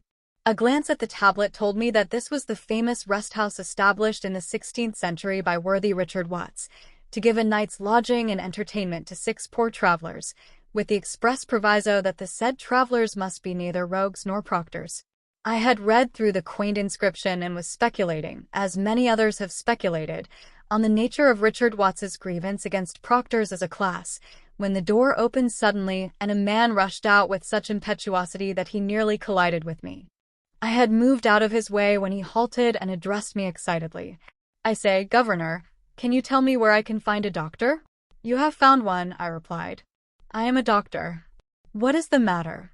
"There's a bloke in here throwing a fit," he answered, backing into the doorway and holding the door open for me. I entered and followed him down a passage to a largish, barely furnished room, where I found 4 men and a woman, who looked like a hospital nurse, standing around and watching anxiously a man who lay on the floor. "Here's a doctor, matron," said my conductor as he ushered me in. "Well, Simmons," said the matron, "you haven't wasted much time." "No, ma'am," replied Simmons. "I struck it lucky. Caught him just outside." Meanwhile, I had stepped up to the prostrate man, and at the first glance I recognized him. He was Mrs. Frood's husband, and whatever he might be throwing, it was not a fit in the ordinary medical sense. That is to say, it was not epilepsy or apoplexy, nor was it a fainting fit of an orthodox kind. If the patient had been a woman, one would have called it a hysterical seizure, and I could give it no other name, though I was not unmindful of the paper packet that I had seen on that former occasion. But the emotional element was obvious. The man purported to be insensible, and manifestly was not. The tightly closed eyes, the averted lips, showing a row of blackened teeth, the clutching movements of the claw-like hands, all were suggestive of at least half-conscious simulation. I stood for a while, stooping over him and watching him intently, and as I did so the bystanders watched me. Then I felt his pulse and found it, as I had expected, quick, feeble, and irregular, and finally, producing my stethoscope, listened to his heart with as little disturbance of his clothing as possible. "Well, doctor," said the matron, "what do you think of him?" "He is decidedly ill," I replied. "His heart is rather jumpy, and not very strong. Too much tobacco, I fancy, and perhaps some other things that are not very good, and possibly insufficient food. He told me when he came in," said the matron, "that he was practically destitute." Murmured Simmons, "I expect he's been blowing all his money on Turkish baths," whereupon the other poor travelers sniggered softly, and were immediately extinguished by a reproving glance from the matron. "Do you know what brought this attack on?" I asked. "Yes," she replied. "He had a little dispute with Simmons, here, and suddenly became violently excited, and then he fell down insensible, as you see him. It was all about nothing. I just arst him," said Simmons, "if he could give me the name of the cove what done his 'cause I thought I'd like to ave mine done in the same fashionable style. That seemed to give him the fair pip. It jawed me something chronic, until I got shirty and told him if it didn't shut his face I'd give him a wipe across the snout. Then blow me if he didn't start to throw a fit." While this lucid explanation was proceeding, I noticed that the patient was evidently listening intently, though he continued to twitch his face, exhibit his unlovely teeth, and wriggle his fingers. He was apparently waiting for my verdict with some anxiety. "The question is," said the matron, "what is to be done with him? Do you think he is in any danger?" As she spoke, we drifted towards the door, and when we were in the passage, out of earshot, I said, "The best place for that man is the infirmary. There is nothing much the matter with him but dope. He has been dosing himself with cocaine, and he has probably got some more of the stuff about him. He is in no danger now, but if he takes any more he may upset himself badly. It is rather late to send him to the infirmary," she said, and I don't quite like to do it. Poor fellow, he seems fearfully down on his luck, and he is quite a superior kind of man. Do you think it would be safe for him to stay here for the night if he had a little medicine of some kind? It would be safe enough, I replied, if you could get possession of his coat and waistcoat and lock them up until the morning. Oh, I'll manage that, said she. And about the medicine? Let Simmons walk up with me. I have taken Dr. Partridge's practice, and I will give it to him. We re-entered the supper room and found the conditions somewhat changed. Whether it was that the word infirmary had been wafted to the patient's attentive ears, I cannot say, but there were evident signs of recovery. Our friend was sitting up, glaring wildly about him, and inquiring where he was, to which question Simmons was furnishing answers of a luridly inaccurate character. When I had taken another look at the patient and received a vacant stare of almost aggressive unrecognition, I took possession of the facetious Simmons, and, having promised to look in the morning, wished the matron good night and departed with my escort, who entertained me on the way home with picturesque, unflattering, and remarkably shrewd comments. I had made up a stimulant mixture and handed it to Simmons when I remembered Mrs. Frood and that Simmons would pass her house on his way back. For an instant, I thought of asking him to deliver her medicine for me, and then, with quite a shock, I realized what a hideous blunder it would have been. Evidently, the poor travelers gave their names, and if the man Frood had given his correctly, the coincidence of the names would have impressed Simmons instantly, and then the murder would have been out, and the fat would have been in the fire properly. It was a narrow escape, and it made me realize how insecure was that unfortunate lady's position with this man lurking in the town. And realizing this, I determined to trust the addressed bottle to nobody, but to leave it at the house myself. Accordingly, having made up the medicine and wrapped it neatly in paper, I thrust it into my pocket, and, calling out to Mrs. Dunk that I should be back to supper in about half an hour, I set forth, and in a few minutes arrived at the little Georgian doorway and plied the elegant brass knocker. The door was opened, rather incautiously I thought, by Mrs. Frood herself. "I am my own bottle boy, you see, Mrs. Frood," said I, handing her the medicine. I thought it safer not to send an addressed packet under the circumstances. "But how good of you," she exclaimed. "How kind and thoughtful. But you shouldn't have troubled about it tonight." "It was only a matter of 5 minutes' walk," said I, "and besides, there was something that I thought you had better know," and hereupon I proceeded to give her a brief account of my recent adventures and the condition of her precious husband. "Is he subject to attacks of this kind?" I asked. "Yes," she answered. "When he is put out about anything in some ways, he is rather like a hysterical woman. But, you see, I was right. He is penniless. And that, now I come to think of it, makes it rather odd that he should be here. But won't you come in for a moment?" I entered and shut the door. "Why is it odd?" I asked. "Because he would be getting some money tomorrow. I make him a small allowance. It is very little, but it is as much as I can possibly manage, and it is paid monthly on the 15th of the month. But he has to apply for it personally at the bank or send an accredited messenger with a receipt, and as tomorrow is the 15th, the question is, why on earth is he down here now? I mean that it is odd that he should not have waited to collect the allowance before coming to hunt me up." "If he is in communication with your banker," said I, "he could, I suppose, get a letter forwarded to you?"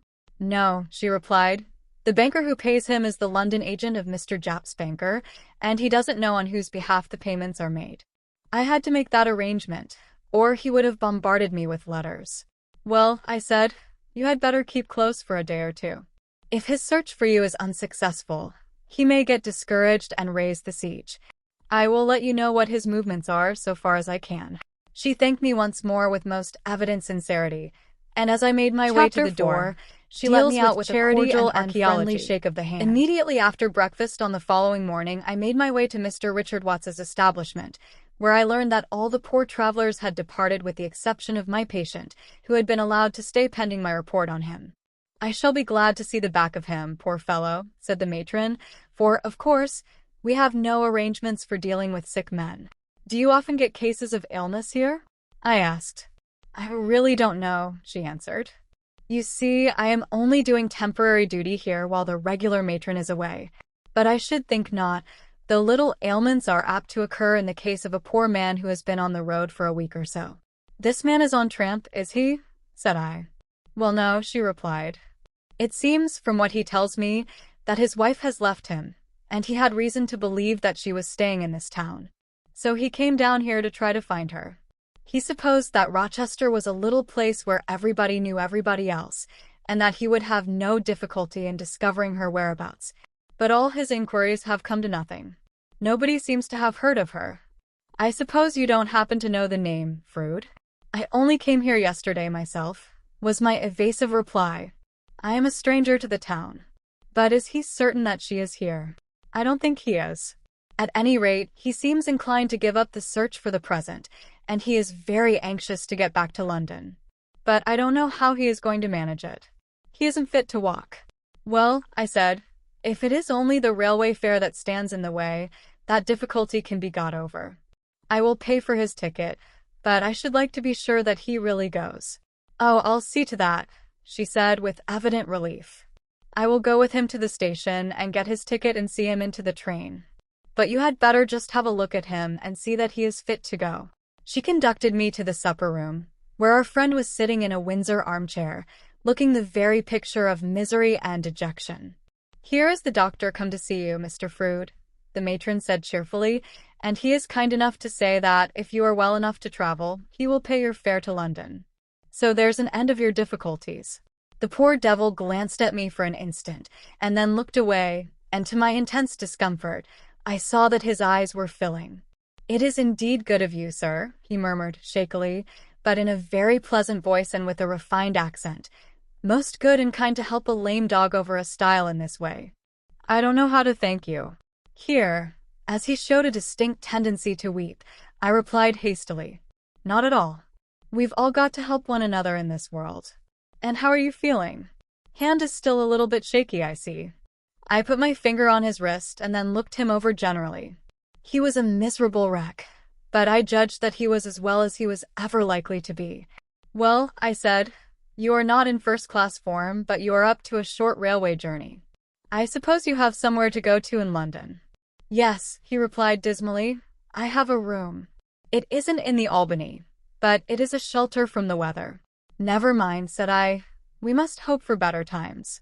The matron is going to see you safely to the station and comfortably settled in the train, and here I handed her a 10-shilling note. You will get Mr. Frood's ticket, matron, and you had better give him the change. He may want a cab when he gets to town. He glowered sulkily at this arrangement. I suspect he had run out of cigarettes, but he thanked me again, and when I had privately ascertained the time of the train which was to bear him away, I wished him adieu.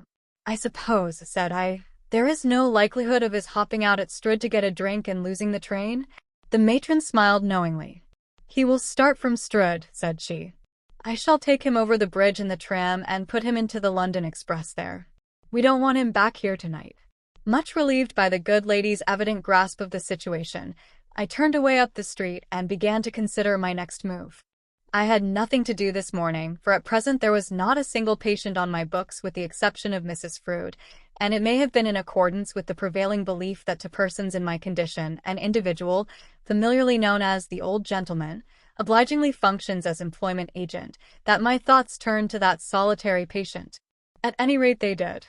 Suddenly, it was borne in on me that I ought, without delay, to convey to her the glad tidings of her husband's departure.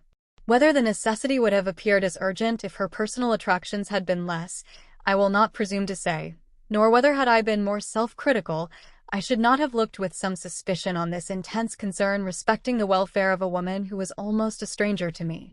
As it was, it appeared to me that I was but discharging a neighborly duty when I executed an insinuating rat-tat on the handsome brass knocker which was adorned, somewhat inappropriately, under the circumstances, with a mask of hypnos. After a short interval, the door was opened by a spare, middle-aged woman of melancholic aspect, with tow-colored hair and a somewhat anemic complexion, who regarded me inquiringly with a faded blue eye. I am afraid she is not, was the reply, briskly, uttered in a dejected tone. I saw her go out some time ago, and I haven't heard her come back.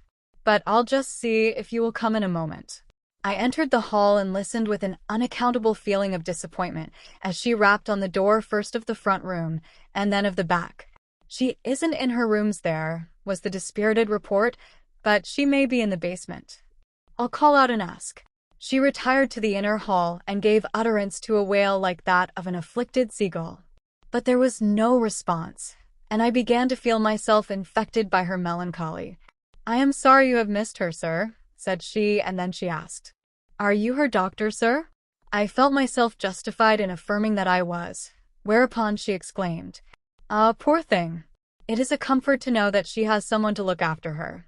She has been looking very sadly of late. Very sadly, she has." I began to back cautiously towards the door, but she followed me up and continued, "I am afraid she has had a deal of trouble, poor dear.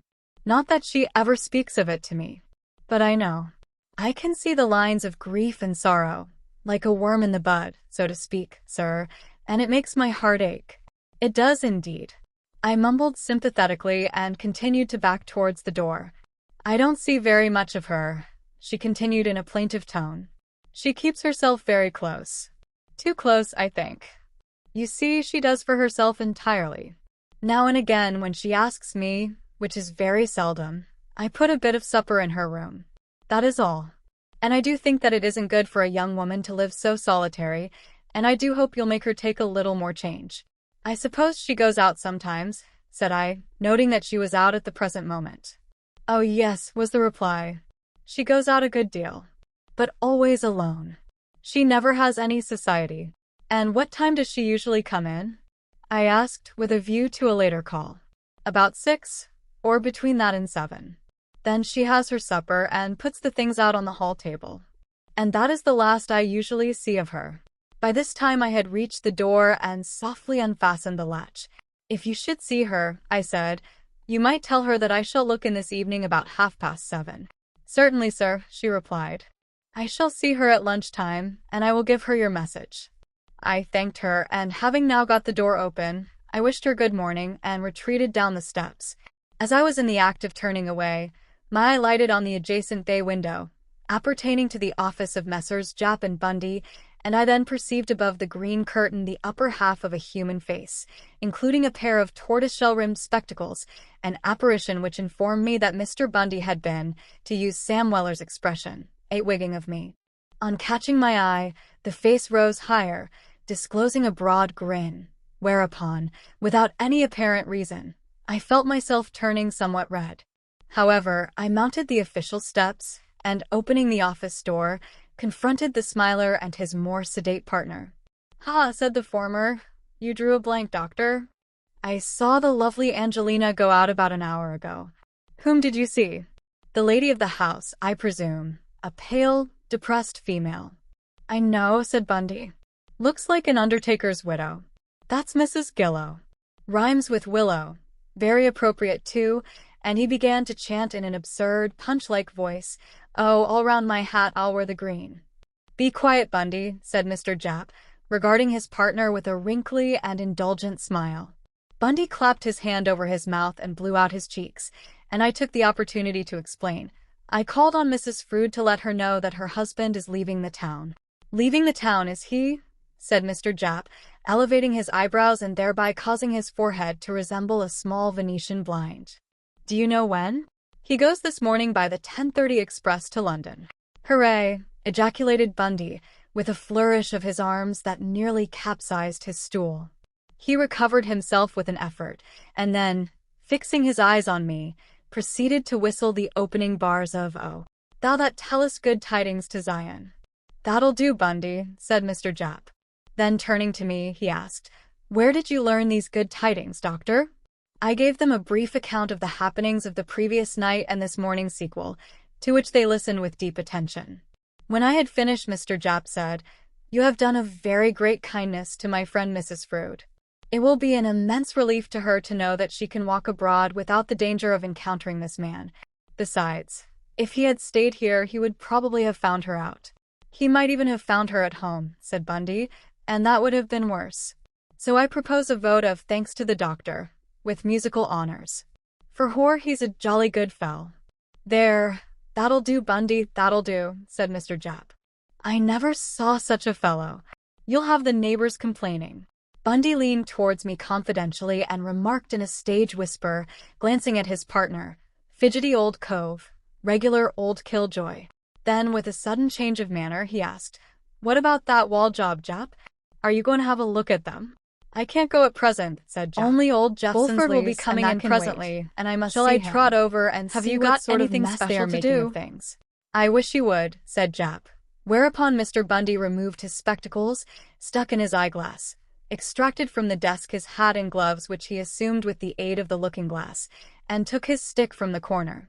Then he looked at me reflectively and asked, "Are you interested in archaeology, Doctor?" "Somewhat," I replied. "Why do you ask?" "Because we are putting some patches in the remains of the city wall. It isn't much to look at, and there isn't a great deal of the original Roman work left, but if you would care to have a look at it, you might walk up there with me." I agreed readily, being, as I have said, somewhat at a loose end, and we set forth together, Bundy babbling cheerfully as we went. "I have often thought," said he, "that there must have been something rather pleasant and restful about the old walled cities, particularly after curfew when the gates were shut, that is, provided you were inside at the time." "Yes," said I, "an enclosed precinct has a certain agreeable quality of seclusion that you can't get in an open town or village. When I was a student, I lived for a time in chambers in Staple Inn, and it was, as you say, rather pleasant when one came home at night and the porter had let one in at the wicket to enter and find the gates closed, the courts all quiet and empty, and to know that all traffic was stopped and all strangers shut out until the morning. But it doesn't appear to be in accordance with modern taste, for those old chancery inns have nearly all gone, and there is no tendency to replace them with anything similar." "No," Bundy agreed, stopping to look up at an old timber house. "Taste in regard to buildings, if there is any," Jap says there isn't, "has changed completely in the last 100 years or so. Look at this alley we are in now. Every house has got a physiognomy of its own. But when we rebuild it, we shall fill it up with houses that will look as if they had been bought in packets like matchboxes." Gossiping thus, we threaded our way through all sorts of queer little alleys and passages. At length Bundy stopped at a wooden gate in a high fence, and, pushing it open, motioned for me to enter, and as I did so he drew out the key which was in the lock and put it in his pocket. The place which we had entered was a space of waste land, littered with the remains of some old houses that had been demolished, and enclosed on 3 sides by high fences. The 4th side was formed by a great mass of crumbling rubble, patched in places with rough masonry and brickwork, and showing in its lower part the remains of courses of Roman bricks. It rose to a considerable height and was evidently of enormous thickness, as could be seen where large areas of the face had crumbled away, exposing great cavities, in which wallflowers, valerian, and other rock-haunting plants had taken up their abode. On one of these a small gang of men were at work, and it was evident that repairs on a considerable scale were contemplated, for there were several large heaps of rough stone and old bricks, and in a cart shed in a corner of the space were a large number of barrels of lime. As we entered, the foreman came forward to meet us, and Bundy handed him the key from the gate. "Better keep it in your pocket," said he. "Mr. Jap is rather particular about keys that he has charge of. He doesn't like them left indoors or gates. How are the men getting on?" "As well as you can expect of a lot of casuals like these," was the reply. "There isn't a mason or a bricklayer among them, excepting that old chap that's mixing the mortar. However, it's only a rough job." We walked over to the part of the old wall where the men were at work, and the appearances certainly justified the foreman's last remark. It was a very rough job.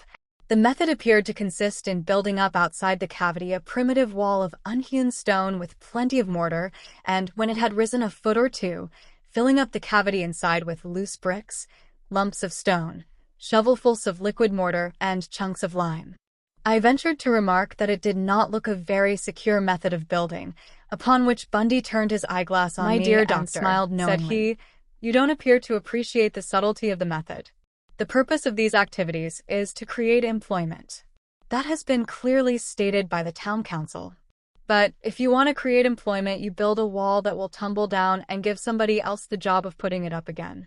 Here, as a man suddenly bore down on us with a bucket of mortar, Bundy hopped back to avoid the unclean contact and nearly sat down on a heap of smoking lime. "You had a narrow escape that time, mister," remarked the old gentleman who presided over the mortar department, as Bundy carefully dusted his delicate shoes with his handkerchief. "That stuff would have made short work of them fine clothes of yourn." "Would it?" said Bundy. dusting his shoes yet more carefully and wiping the soles on the turf. "Ah," rejoined the old man. "Terrible stuff is quicklime. Eats up everything same as what fire does." He rested his hands on his shovel and, assuming a reminiscent air, continued. "There was a pal o' mine what was skipper of a barge. A iron barge, she was, and he had to take on a lading of lime from some kills. The stuff was put aboard with a chute. Well, my pal, he gets his barge under the chute and then he goes off leavin', his mate to see the lime shot into the hold. Well, it seems the mate had been talking some stuff aboard, too. Beer, or Peer-Ups whiskey. At any rate, he got a skinful. Well, presently the skipper comes back, and he sees him a-tippin' the trucks of lime onto the chute, and he sees the barge's hold beginning to fill, but you don't see his mate nowhere. He goes aboard, down to the cabin, but there ain't no signs of the mate there, nor yet anywheres else. Well, they gets the barge loaded and the hatch covers on, and everything ready for sea, and still there ain't no signs of the mate. So my pal, rememberin' that the mate, his name was Bill, rememberin' that Bill seemed a bit squiffy, supposed he must ave gone overboard. So he takes on a fresh hand temporary and off he goes on his trip. Well, they makes their port all right and brings up alongside the wharf, but owing to a strike among the transport men they can't unload for about 3 weeks. However, when the strike is over, they rigs a whip and a basket and begins to get the stuff out. All goes well until they get down to the bottom tier. Then one of the men brings up a bone on his shovel. "Hello," says the skipper. "What's bones doin' in a cargo of fresh lime?" He rakes over the stuff on the floor, and up comes a skull with a hole in the top of it. "Why, blow me," says the skipper, "if that don't look like Bill. He warn't as thin in the face as all that, but I seem to know them teeth." Just then one of the men finds a clay pipe, a nigger's head it was, and the skipper recognizes it at once. "That there's Bill's pipe," says he, "and them bones is Bill's bones," he says. And so they were. They found his belt buckle and his knife, and his trouser buttons and the nails out of his boots. And that's all there was left of Bill. He must have tumbled down into the hold and cracked his nut, and then the first truckful of lime must ave covered him up. So if you sets any value on them handsome shoes o' yourn, don't you go a-treadin' in quick lime. Bundy looked down anxiously at his shoes, and, having given them an additional wipe, he moved away from the dangerous neighborhood of the lime, and we went together to examine the ancient wall. "That was rather a tall yarn of the old man's," remarked Bundy. "Is it a fact that lime is as corrosive as he made out?" "I don't really know very much about it," I replied. "There is a general belief that it will consume almost anything but metal. How true that is I can't say, but I remember that at the Crippen trial one of the medical experts, I think it was Pepper, said that if the body had been buried in quicklime it would have been entirely consumed, excepting the bones, of course. But it is difficult to believe that a body could disappear completely in 3 weeks, or thereabouts, as our friend said. How fine this old wall looks with those clumps of valerian and wallflowers growing on it. I suppose it encircled the town completely at one time." "Yes," he replied, "and it is a pity there isn't more of it left, or at least 1 or 2 of the gateways. A city gate is such a magnificent adornment. Think of the gates of Canterbury and Rye, and especially at Sandwich, where you actually enter the town through the Barbican, and think of what Rochester must have been before all the gates were pulled down.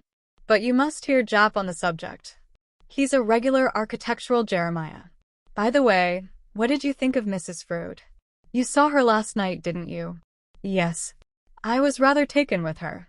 She is very nice and friendly and unaffected and good-looking, too. I thought her distinctly handsome."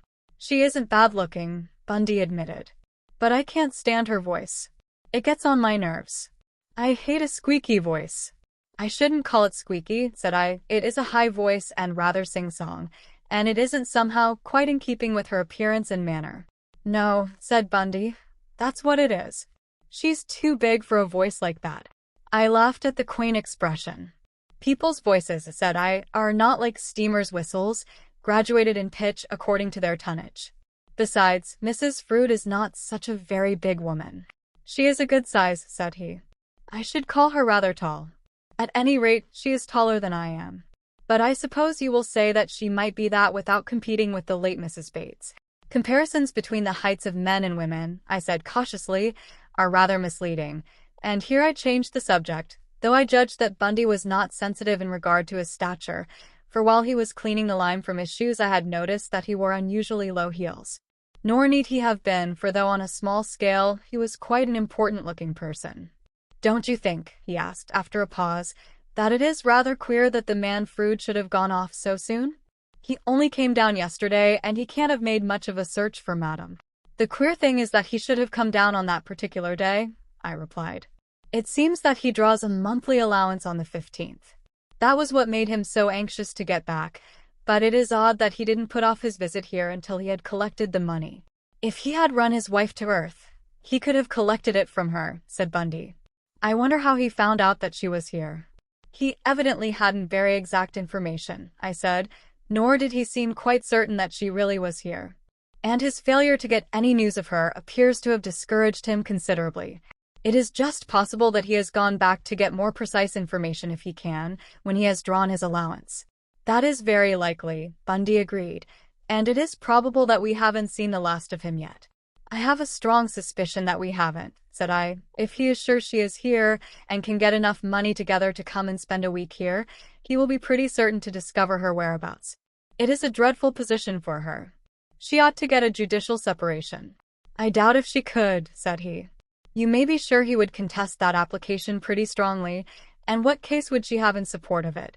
He is an unclean blighter. He doesn't work. He smokes and drinks too much, and you say he takes drugs.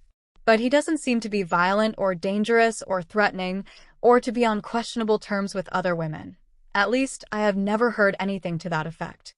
"Have you?" "No," I answered. I had said nothing to him or Jap about the London incident. "He seems to have married the only woman in the world who would look at him." Bundy grinned. "An unkind cut, that, doctor," said he, "but I believe you're right. And here we are, back at the official premises. Are you coming in?" I declined the invitation. John Thorndyke, and as he skipped up the sexual preferences or affinities of men and women have always impressed me as very mysterious and inexplicable. I am referring to the selective choice of individuals, not to the general attraction of the sexes for one another. Why should a particular pair of human beings single one another out from the mass of their fellows as preferable to all others? Why to one particular man does one particular woman and no other become the exciting cause of the emotion of love? It is not a matter of mere physical beauty or mental excellence, for if it were, men and women would be simply classifiable into the attractive and the non-attractive, whereas we find in practice that a woman who may be to the majority of men an object of indifference is to some one man an object of passionate love, and vice versa. Nor is love necessarily accompanied by any delusions as to the worth of its object, for it will persist in spite of the clear recognition of personal defects and in conscious conflict with judgment and reason. The above reflections, with others equally profound, occupied my mind as I sat on a rather uncomfortable little rush-seated chair in the nave of Rochester Cathedral, whither I had proceeded in obedience to orders from Mrs. Dunk, to attend the choral afternoon service, and they were occasioned by the sudden recognition, not without surprise, of the very deep impression that had been made on me by my patient, Mrs. Frood. For the intensity of that impression I could not satisfactorily account. It is true that her circumstances were interesting and provocative of sympathy, but that was no reason for the haunting of my thoughts by her, of which I was conscious. She was not a really beautiful woman, though I thought her more than commonly good-looking, and she had evidently made no particular impression on Bundy. Yet, though I had seen her but 3 times, including my first meeting with her a year ago, I had to recognize that she had hardly been out of my thoughts since, and I was aware of looking forward with ridiculous expectancy to my proposed visit to her this evening.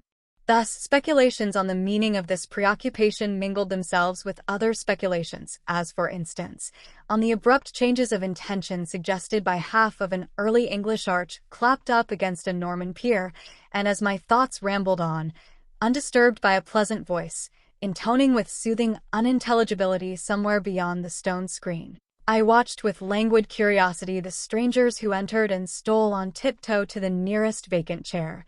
Presently, however, as the intoning voice gave place to the deep, pervading hum of the organ, a visitor entered who instantly attracted my attention. He was obviously a personage, a real personage, not one of those who have achieved greatness by the free use of their elbows, or have had it thrust upon them by influential friends. This was an unmistakable thoroughbred. He was a tall man, very erect and dignified in carriage, and in spite of his iron-gray hair, evidently strong, active, and athletic. But it was his face that specially riveted my attention, not merely by reason that it was a handsome, symmetrical face, inclining to the Greek type, with level brows, a fine, straight nose, and a shapely mouth, but rather on account of its suggestion of commanding strength and intelligence. It was a strangely calm, even immobile face, but yet it conveyed a feeling of attentiveness and concentration, and especially of power. I watched the stranger curiously as he stepped quietly to a seat not far from me, noting how he seemed to stand out from the ordinary men who surrounded him, and wondering who he was. But I was not left to wonder very long. A few moments later another visitor arrived, but not a stranger this time, for in this newcomer I recognized an old acquaintance, a Dr. Jervis, whom I had known when I was a student and when he had taken temporary charge of my uncle's practice. Since then, as I had learned, he had qualified as a barrister and specialized in legal medicine as the coadjutor of the famous medical jurist, Dr. John Thorndyke. For a few moments Jervis stood near the entrance looking about the nave, as if in search of someone. Then suddenly his eye lighted on the distinguished stranger, and he walked straight over to him and sat down by his side, from which, and from the smile of recognition with which he was greeted, I inferred that the stranger was none other than Dr. Thorndyke himself. Jervis had apparently not seen, or at least not recognized me, but as I observed that there was a vacant chair by his side, I determined to renew our acquaintance and secure, if possible, a presentation to his eminent colleague. Accordingly, I crossed the nave and, taking the vacant chair, introduced myself, and was greeted with a cordial handshake. The circumstances did not admit of conversation, but presently, when the anthem appeared to be drawing to a close, Jervis glanced at his watch and whispered to me, "I want to hear all your news, Strangeways, and to introduce you to Thorndyke, and we must get some tea before we go to the station. Shall we clear out now?" As I assented, he whispered to Thorndyke, and we all rose and filed silently towards the door, our exit covered by the concluding strains of the anthem. As soon as we were outside, Jervis presented me to his colleague and suggested an immediate adjournment to some place of refreshment. I proposed that they should come and have tea with me, but Jervis replied, "I'm afraid we haven't time today. There is a very comfortable tea shop close to the Jasperian Gatehouse. You had better come there, and then perhaps you can walk to the station with us." We adopted this plan, and when we had established ourselves on a settle by the window of the ancient, low-ceiled room and given our orders to a young lady in a becoming brown costume, Jervis proceeded to interrogate. "And what might you be doing in Rochester, Strangeways?" "Nominally," I replied, "I am engaged in medical practice. Actually, I am a gentleman at large. I have taken a death vacancy here, and I arrived yesterday morning." "Any patients?" he inquired. "Two at present," I answered. "One I brought down with me and returned empty this morning. The other is his wife." "Ha," said Jervis, "a concise statement, but obscure.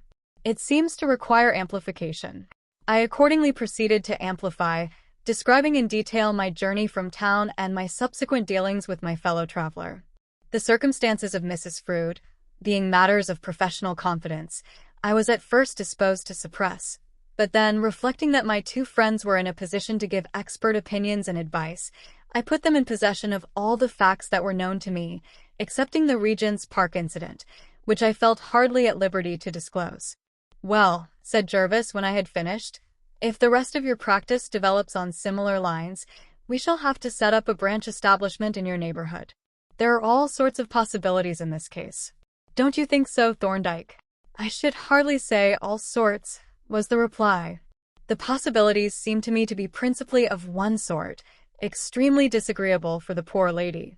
She has the alternatives of allowing herself to be associated with this man, which seems to be impossible, or of spending the remainder of her life in a perpetual effort to escape from him, which is an appalling prospect for a young woman."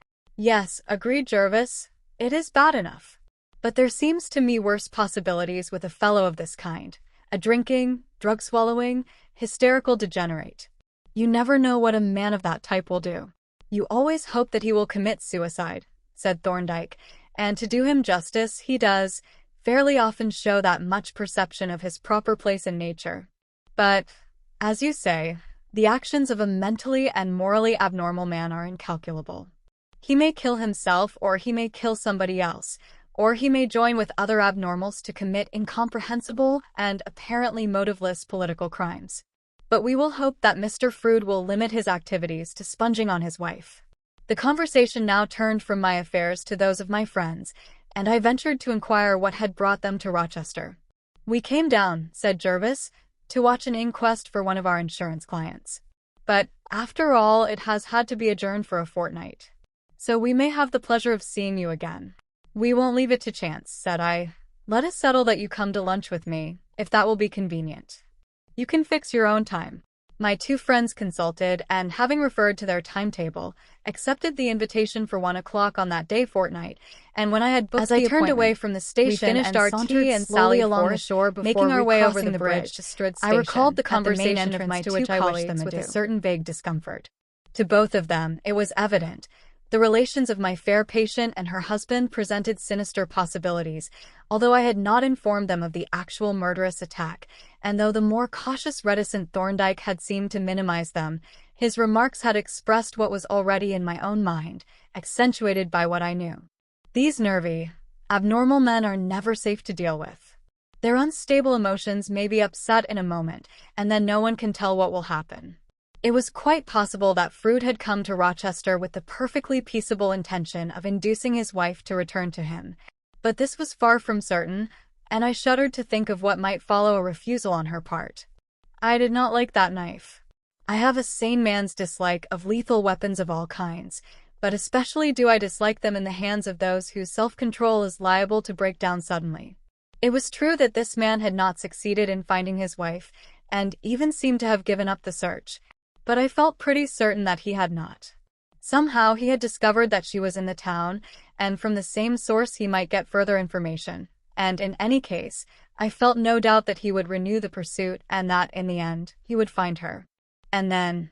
But at this point I found myself opposite the house and observed Mrs. Gillow standing on the doorstep, fumbling in her pocket for the latchkey. She had just extracted it and was in the act of inserting it into the latch when I crossed the road and made my presence known. She greeted me with a wan smile as I ascended the steps, and, having by this time got the door open, admitted me to the hall. "I gave Mrs. Frood your message at lunchtime, sir," said she in a depressed tone, "and I believe she has come in." Here, having closed the street door, she rapped softly with her knuckles at that of the front room, whereupon the voice to which Bundy objected so much called out, "Come in, Mrs. Gillow." The latter threw the door open. "It is the doctor, madam," said she, and on this announcement I walked in. "I didn't hear you knock," said Mrs. Frood, rising and holding out her hand. "I didn't knock," I replied. "I sneaked in under cover of Mrs. Gillow." "That was very secret and cautious of you," said she. "You make me feel like a sort of feminine Prince Charlie, lying perdu in the robber's cavern, whereas I have actually been taking my walks abroad and brazenly looking in the shop windows. But I have kept a sharp lookout all the same." "There really wasn't any need," said I. "The siege is raised." "You don't mean that my husband has gone?" she exclaimed. "I do indeed," I answered, and I gave her a brief account of the events of the morning, suppressing my unofficial part in the transaction. "Do you think," she asked, "that the matron paid his fare out of her own pocket?" "I am sure she didn't," I answered hastily. "She touched some local altruist for the amount. It was only a few shillings, you know." "Still," she said, "I feel that I ought to refund those few shillings. They were really expended for my benefit." "Well, you can't," I said with some emphasis. "You couldn't do it without disclosing your identity, and then you would have some philanthropist trying to effect a reconciliation. Your cue is to keep yourself to yourself for the present." "For the present," she echoed. "It seems to me that I have got to be a fugitive for the rest of my natural life. It is a horrible position, to have to live in a state of perpetual concealment, like a criminal, and never dare to make an acquaintance. Don't you know anyone in Rochester?" I asked. "Not a soul," she replied, "excepting Mr. Japp, who is a relative by marriage. He was my aunt's brother-in-law, his partner, and Mrs. Gillow and you. And you all know my position." "Does Mrs. Gillow know the state of affairs?" I asked in some surprise. "Yes," she answered. "I thought it best to tell her in confidence, so that she should understand that I want to live a quiet life." "I suppose you haven't cut yourself off completely from all your friends?" said I. Very nearly. I haven't many friends that I really care about much, but I keep in touch with one or two of my old comrades. But I have had to swear them to secrecy, though it looks as if the secret had leaked out in some way. Of course they all know Nicholas, my husband. And I suppose you have been able to learn from them how your husband views the separation? Yes. Of course he thinks I have treated him abominably, and he evidently suspects that I have some motive for leaving him other than mere dislike of his unpleasant habits. The usual motive, in fact. What Sam Weller would call a priori attachment. I suggested. Yes. He is a jealous and suspicious man by nature. I had quite a lot of trouble with him in that way before that final outbreak, though I have always been most circumspect in my relations with other men. Still, a woman doesn't complain of a little jealousy. Within reason, it is a natural, masculine failing. I should consider a tendency to use a knitted silk necktie for purposes which I need not specify as going rather beyond ordinary masculine failings, I remarked drily, on which she laughed and admitted that perhaps it was so. There was a short pause, then, turning to a fresh subject, she asked, "Do you think you will get any of Dr. Partridge's practice?" "I suspect not, or at any rate very little, and that reminds me that I have not yet inquired as to my patient's condition." "Are you any better?" As I asked the question, I looked at her attentively and noted that she was still rather pale and haggard, so far as I could judge by the subdued light of the shaded lamp, and that the darkness under the eyes remained undiminished. "I am afraid I am not doing you much credit," she replied with a faint smile. "But you can't expect any improvement while these unsettled conditions exist. If you could induce my respected husband to elope with another woman, you would effect an immediate cure." "I am afraid," said I, "that is beyond my powers, to say nothing of the inhumanity to the other woman. But we must persevere. You must let me look in on you from time to time, just to keep an eye on you." "I hope you will," she replied energetically. "If it doesn't weary you to listen to my complaints and gossip a little, please keep me on your visiting list. With the exception of Mr. Japp, you are the only human creature that I hold converse with. Mrs. Gillow is a dear, good creature, but instinct warns me not to get on conversational terms with her. She's rather lonely, too. Yes, you might find it difficult to turn the tap off. I am always very cautious with housekeepers and landladies." She darted a mischievous glance at me. "Even if your landlady happens to be your patient?" she asked. I chuckled as I remembered our dual relationship. "That," said I, "is an exceptional case. The landlady becomes merged in the patient, and the patient tends to become a friend." "The doctor," she retorted, "tends very strongly to become a friend, and a very kind and helpful friend." "Well," I said, "if you think you have been exceedingly good for me to contradict you, a mere waif who has drifted across your horizon, one may as well pick up gratefully a stray crumb of commendation that one doesn't deserve to set off against the deserved credit that one doesn't get. But I should like to think that all my good deeds in the future will be as agreeable in the doing." She gave me a prim little smile. "We are getting monstrously polite," she remarked, upon which we both laughed. "However," said I, "the moral of it all is that you ought to have a friendly medical eye kept on you, and as mine is the eye that happens to be available, and as you are kind enough to accept the optical supervision, I shall give myself the pleasure of looking in on you from time to time to see how you are, and to hear how the world wags. What is the best time to find you at home?" "I am nearly always at home after 7 o'clock, but perhaps that is not very convenient for you." "I don't know how you manage your practice." "The fact is," said I, "that at present you are my practice, so I shall adapt my visiting round to your circumstances, and make my call at or after 7. I suppose you get some exercise?" "Oh yes, quite a lot. I walk out in the country, and wander about Chatham and Gillingham and out to Frinesbury. I have been along the Watling Street as far as Cobham. Rochester itself I rather avoid for fear of making acquaintances, though it is a pleasant old town in spite of the improvements." As she spoke of these solitary rambles, the idea floated into my mind that, later on, I might perchance offer to diminish their solitude. But I quickly dismissed it. Her position was, in any case, one of some delicacy, that of a young woman living apart from her husband. It would be an act the very reverse of friendly to compromise her in any way, nor would it tend at all to my own professional credit. A doctor's reputation is nearly as tender as a woman's. Our conversation had occupied nearly 3/4 of an hour, and although I would willingly have lingered, it appeared to me that I had made as long a visit as was permissible. I accordingly rose and, having given a few words of somewhat perfunctory professional advice, shook hands with my patient and let myself out. Chapter 6. The shadows deepen. The coming events, whose premonitory shadows had been falling upon me unnoted since I came to Rochester, were daily drawing nearer. Perhaps it may have been that the deepening shadows began dimly to make themselves felt, that some indistinct sense of instability and insecurity had begun to steal into my consciousness. It may have been so. But nevertheless, looking back, I can see that when the catastrophe burst upon me, it found me all unsuspicious and unprepared. Nearly a fortnight had passed since my meeting with my two friends in the cathedral, and I was looking forward with some eagerness to their impending visit.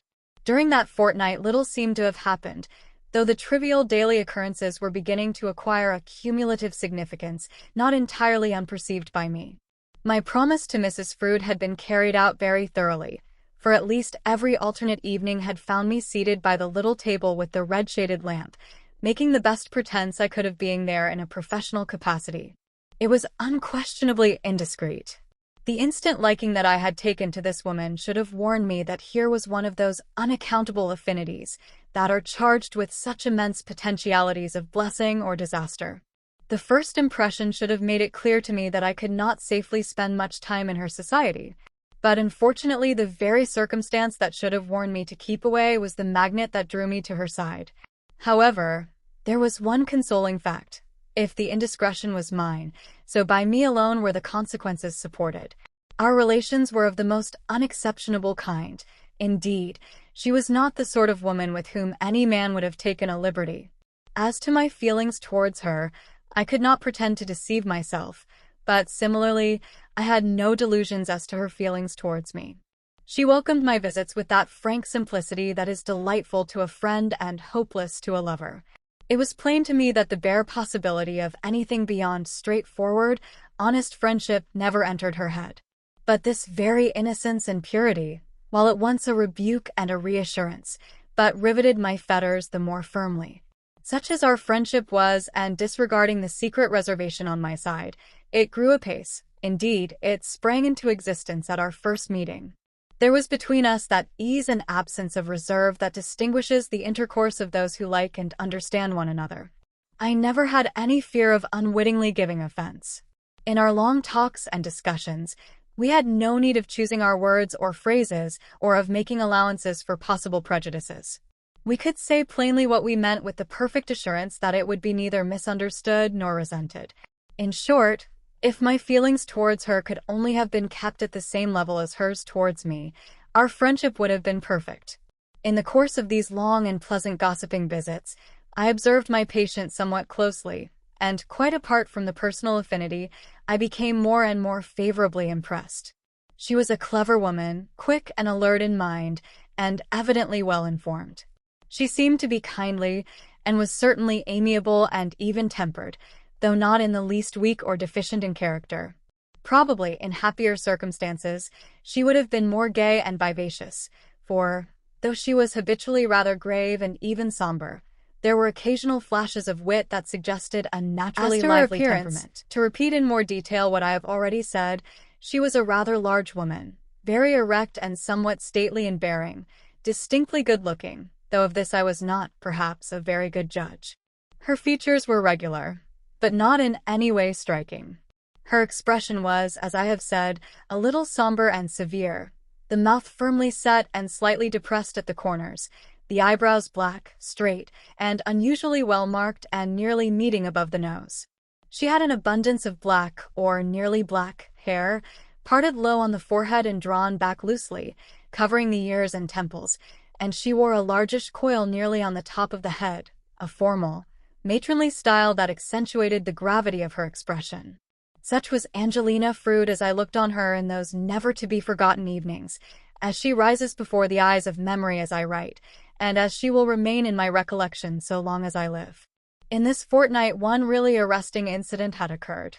It was just a week after my meeting with Dr. Thorndyke, when, returning from a walk along the London road as far as Gad's Hill, I stopped on Rochester Bridge to watch a barge which had just passed under and was rehoisting her lowered mast. As I was leaning on the parapet, a man brushed past me, and I turned my head idly to look at him. Then, in an instant, I started up, for though the man's back was towards me, there was something unmistakably familiar in the gaunt figure, the seedy clothes, the great cloth cap, the shock of mouse-colored hair, and the thick oaken stick that he swung in his hand. But I was not going to leave myself in any doubt on the subject. Cautiously I began to retrace my steps, keeping him in view but avoiding overtaking him, until he reached the western end of the bridge, when he halted and looked back. Then any possible doubt was set at rest. The man was Nicholas Frood. I don't know whether he saw me, he made no sign of recognition, and when he turned and walked on, I continued to follow, determined to make sure of his destination. As I had hoped and expected, he took the road to the right, leading to the river bank and the station.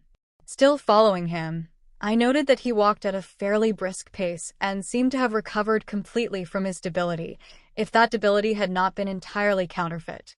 Opposite the pier, he turned into the station approach, and when from the corner I had watched him enter the station, I gave up the pursuit, assuming that he was returning to London.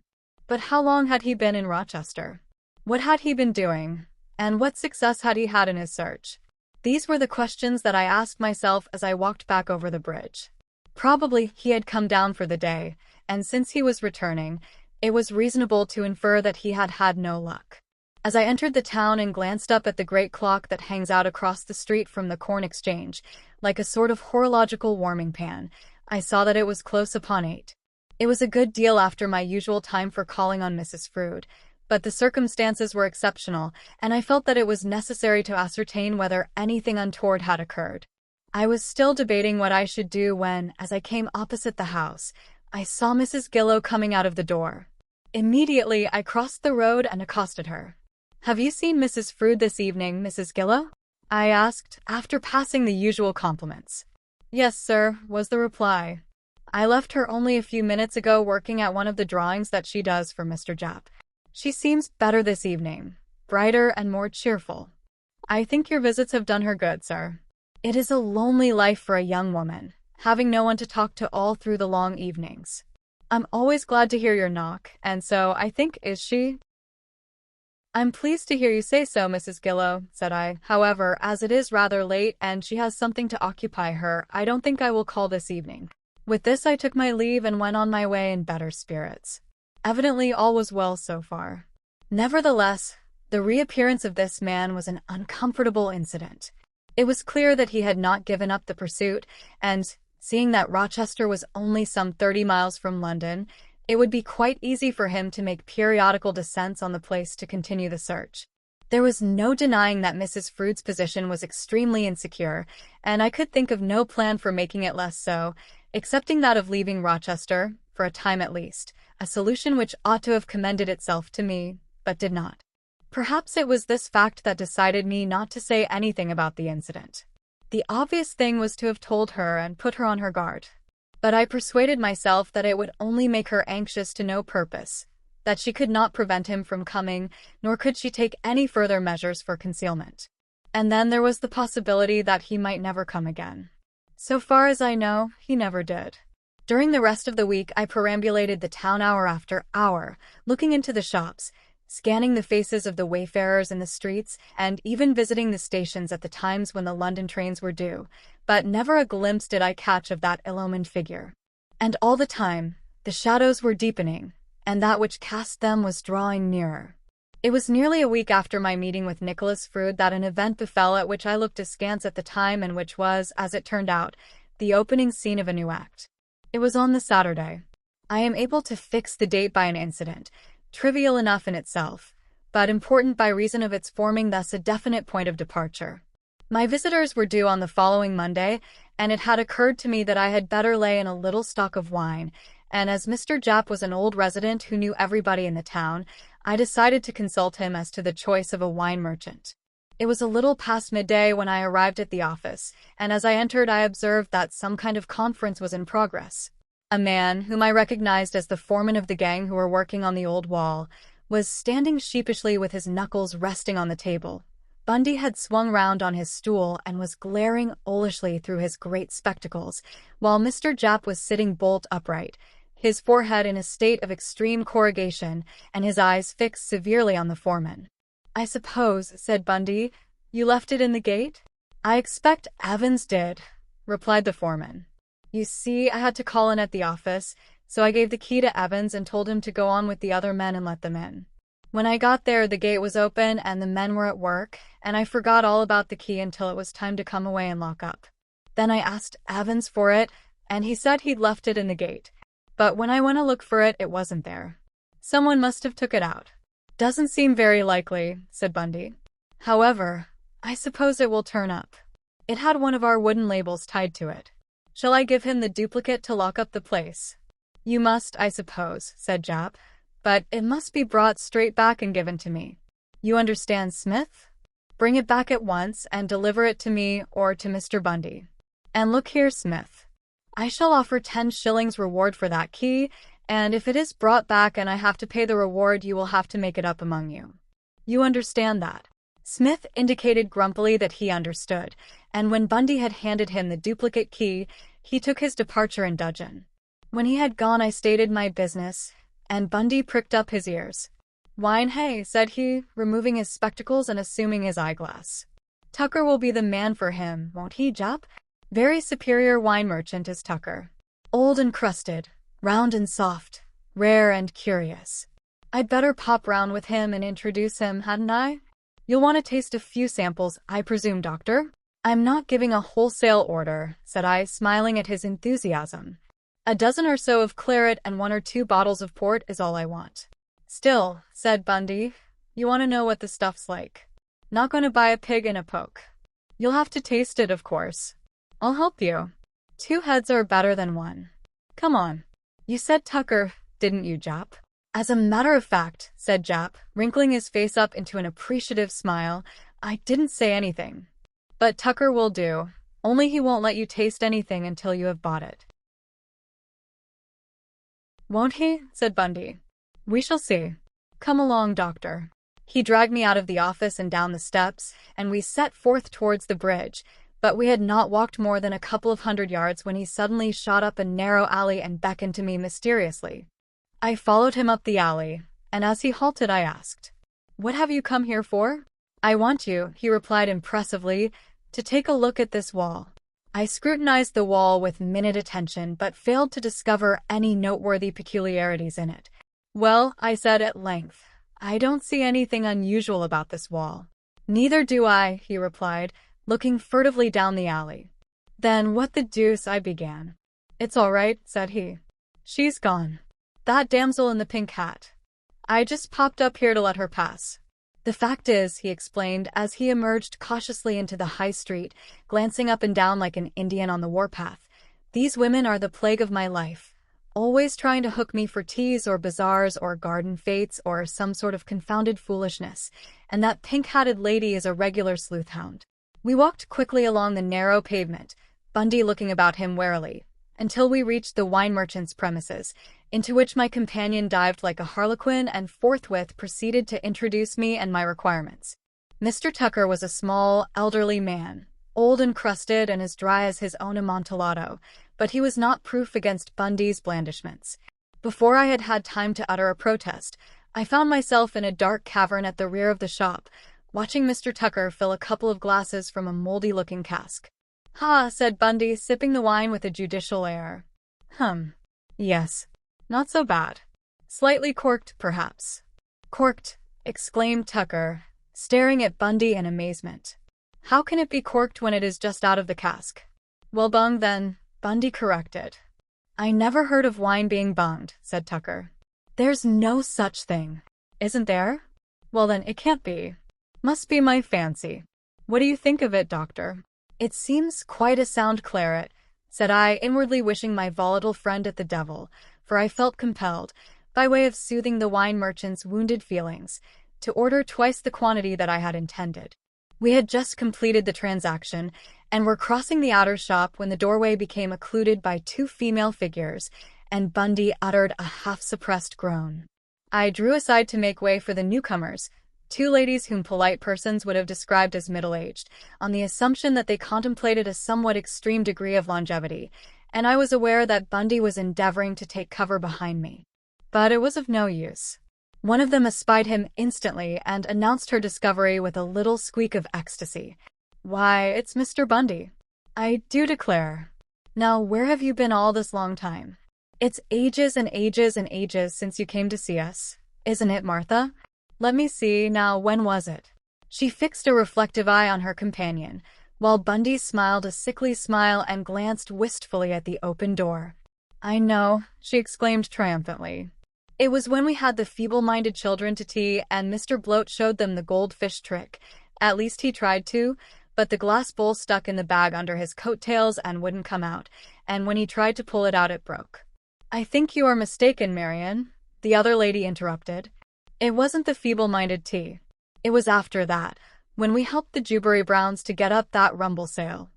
"Jumble sale, you mean, dear," her companion corrected.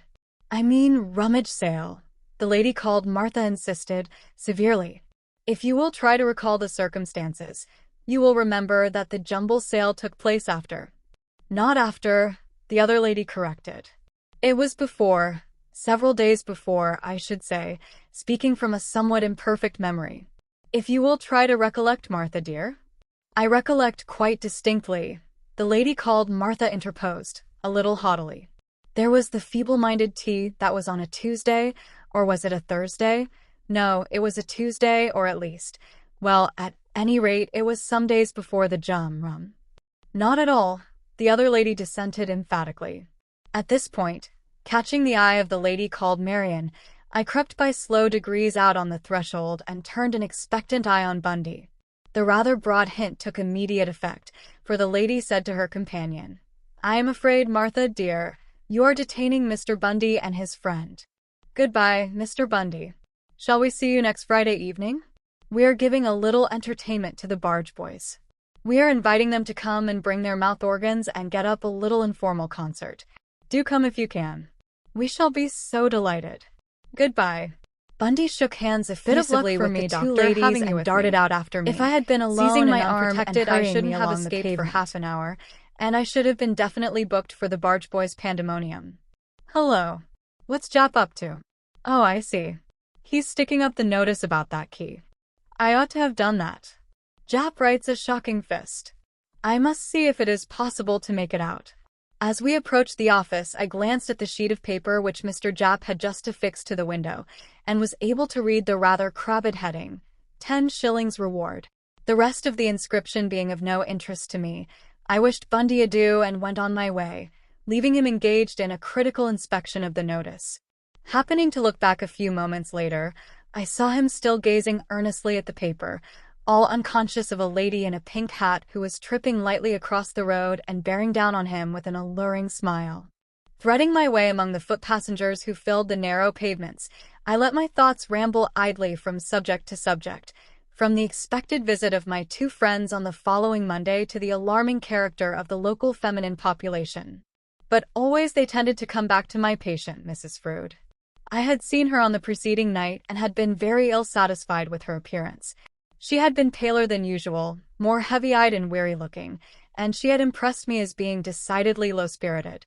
It seemed as though the continual uncertainty and unrest, the abiding threat of some intolerable action on the part of her worthless husband, were becoming more than she could endure, and unwillingly I was beginning to recognize that it was my duty, both as her doctor and as her friend, to advise her to move, at least for a time, to some locality where she would be free from the constant fear of molestation. The question was, when should I broach the subject? And that involved the further question, when should I make my next visit? Inclination suggested the present evening, but discretion hinted that I ought to allow a decent interval between my calls, and thus oscillating between the two, I found myself in a state of indecision which lasted for the rest of the day. Eventually discretion conquered, and I decided to postpone the visit and the proposal until the following evening. The decision was reached about the time I should have been setting forth to make the visit, and no sooner had that time definitely passed than I began to regret my resolution and to be possessed by a causeless anxiety. Restlessly I wandered from room to room, taking up books, opening them and putting them down again, and generally displaying the typical symptoms of an acute attack of fidgets until Mrs. Dunk proceeded with a determined air to lay the supper and drew my attention to it with an emphasis which it was impossible to disregard. I had just drawn the cork of a bottle of Mr. Tucker's claret when the doorbell rang, an event without precedent in my experience. Silently, I replaced the newly extracted cork and listened. Apparently, it was a patient, for I heard the street door close and footsteps proceed to the consulting room. A minute later, Mrs. Dunk opened the dining room door and announced, "Mrs. Frood to see you, sir." With a slight thrill of anxiety at this unexpected visit, I strode out, and crossing the hall, entered the somewhat dingy and ill-lighted consulting room. Mrs. Frood was seated in the patient's chair, but she rose as I entered and held out her hand, and as I grasped it, I noticed how tall she looked in her outdoor clothes. But I also noticed that she was looking even more pale and haggard than when I had seen her last. "There is nothing the matter, I hope," said I. "No," she answered, "nothing much more than usual, but I have come to present a petition." I looked at her inquiringly, and she continued, "I have been sleeping very badly, as you know. Last night I had practically no sleep at all, and very little the night before, and I feel that I really can't face the prospect of another sleepless night. Would you think it very immoral if I were to ask you for something that would give me a few hours' rest?" "Certainly not," I answered, though with no great enthusiasm, for I am disposed to take hypnotics somewhat seriously. "You can't go on without sleep. I will give you 1 or 2 tablets to take before you go to bed. They will secure you a decent night's rest, and then I hope you will feel a little brighter." "I hope so," she said with a weary sigh. I looked at her critically. She was, as I have said, pale and haggard, but there seemed to be something more, a certain wildness in her eyes and a suggestion of fear. "You are not looking yourself at all tonight," I said. "What is it?" "I don't know," she answered. "The same old thing, I suppose. But I do feel rather miserable. I seem to have come to the end of my endurance. I look into the future and it all seems dark. I am afraid of it. In fact, I seem to have, you'll think me very silly, I know, but I have a sort of presentiment of evil. Of course, it's all nonsense. But that is what I feel." "Is there any reason for this presentiment?" I asked uneasily, for my thoughts flew at once to that ill-omened figure that I had seen on the bridge. "Has anything happened to occasion these forebodings?" "Oh, nothing in particular," she replied. But she spoke without looking at me, an unusual thing for her to do, and I found in her answer something ambiguous and rather evasive. Could it be that she had seen her husband on that day when I had followed him? Or had he been in the town again, this very day perhaps? Or was there something yet more significant, something even more menacing? That this deep depression of spirits, these forebodings, were not without some exciting, cause I felt the strongest suspicion. But whatever the cause might be, she was evidently unwilling to speak about it. While I was speculating thus, I found myself looking her over with a minute attention of which I was not conscious at the time, noting little trivial details of her appearance and belongings with an odd exactness of observation. My eyes traveled over the little handbag, stamped with her initials, that rested on her lap, her dainty high-heeled shoes with their little oval buckles of darkened bronze, the small brooch at her throat with the large opal in the middle, and the surrounding circle of little pearls, and even noted that one of the pearls was missing, and that the vacant place corresponded to the figure 3 on a clock dial. And then they would come back to her face, to the set mouth and the downcast eyes with their expression of gloomy reverie. I was profoundly uneasy, and was on the point of opening the subject of her leaving the town.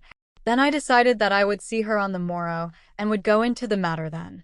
Accordingly, I went into the surgery and put a few tablets of sulfonal into a little box, and having stuck one of Dr. Partridge's labels on it, wrote the directions and then wrapped it up and sealed it. "There," I said, giving it to her, "take a couple of those tablets and go to bed early, and let me find you looking a little more cheerful tomorrow." She took the packet and dropped it into her bag. "It is very good of you," she said warmly. "I know you don't like doing it, and that makes it the more kind. But I will do as you tell me. I have just to go into Chatham, but when I get back I will go to bed quite early." I walked with her to the door, and when I had opened it, she stopped and held out her hand. "Good night," she said, "and thank you so very much. I expect you will find me a great deal better tomorrow." She pressed my hand slightly, made me a little bow, smiled, and turning away, passed out, and I now noticed that the haze which had hung over the town all the afternoon had thickened into a definite fog. I stepped out onto the threshold and watched her as she walked quickly down the street, following the erect, dignified figure wistfully with my eyes as it grew more and more shadowy and unsubstantial until it faded into the fog and vanished.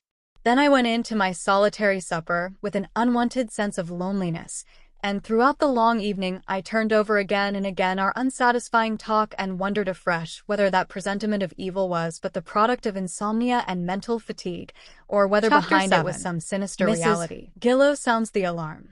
9 o'clock on the following morning found me still seated at the breakfast table, with the debris of the meal before me and the Sunday paper propped up against the coffee pot. It was a pleasant, sunny morning at the end of April. The birds were twittering joyously in the trees at the back of the house. A premature bluebottle perambulated the window pane, after an unsuccessful attempt to crawl under the dish cover, and somewhere in the town an optimistic bell-ringer was endeavoring to lure unwary loiterers out of the sunshine into the shadow of the sanctuary. It was all very agreeable and soothing. The birds were delightful in the exuberance of their spirits. Even the bluebottle was a harbinger of summer, and the solo of the bell-ringer, softened by distance, impinged gently on the appreciative ear, awakening a grateful sense of immunity. The sunshine and the placid sounds were favorable to reflection, which the Sunday paper was powerless to disturb. As my eye roamed inattentively down the inconsequent column of printer's errors, my mind flitted bee-like from topic to topic, from my vague professional prospects to the visitors whom I was expecting on the morrow, and from them to the rather disturbing incident of the previous evening. But here my thoughts had a tendency to stick, and I was just considering whether the proprieties admitted of my making a morning call on Mrs. Frood, with a view to clearing up the obscurity, when the street door bell rang.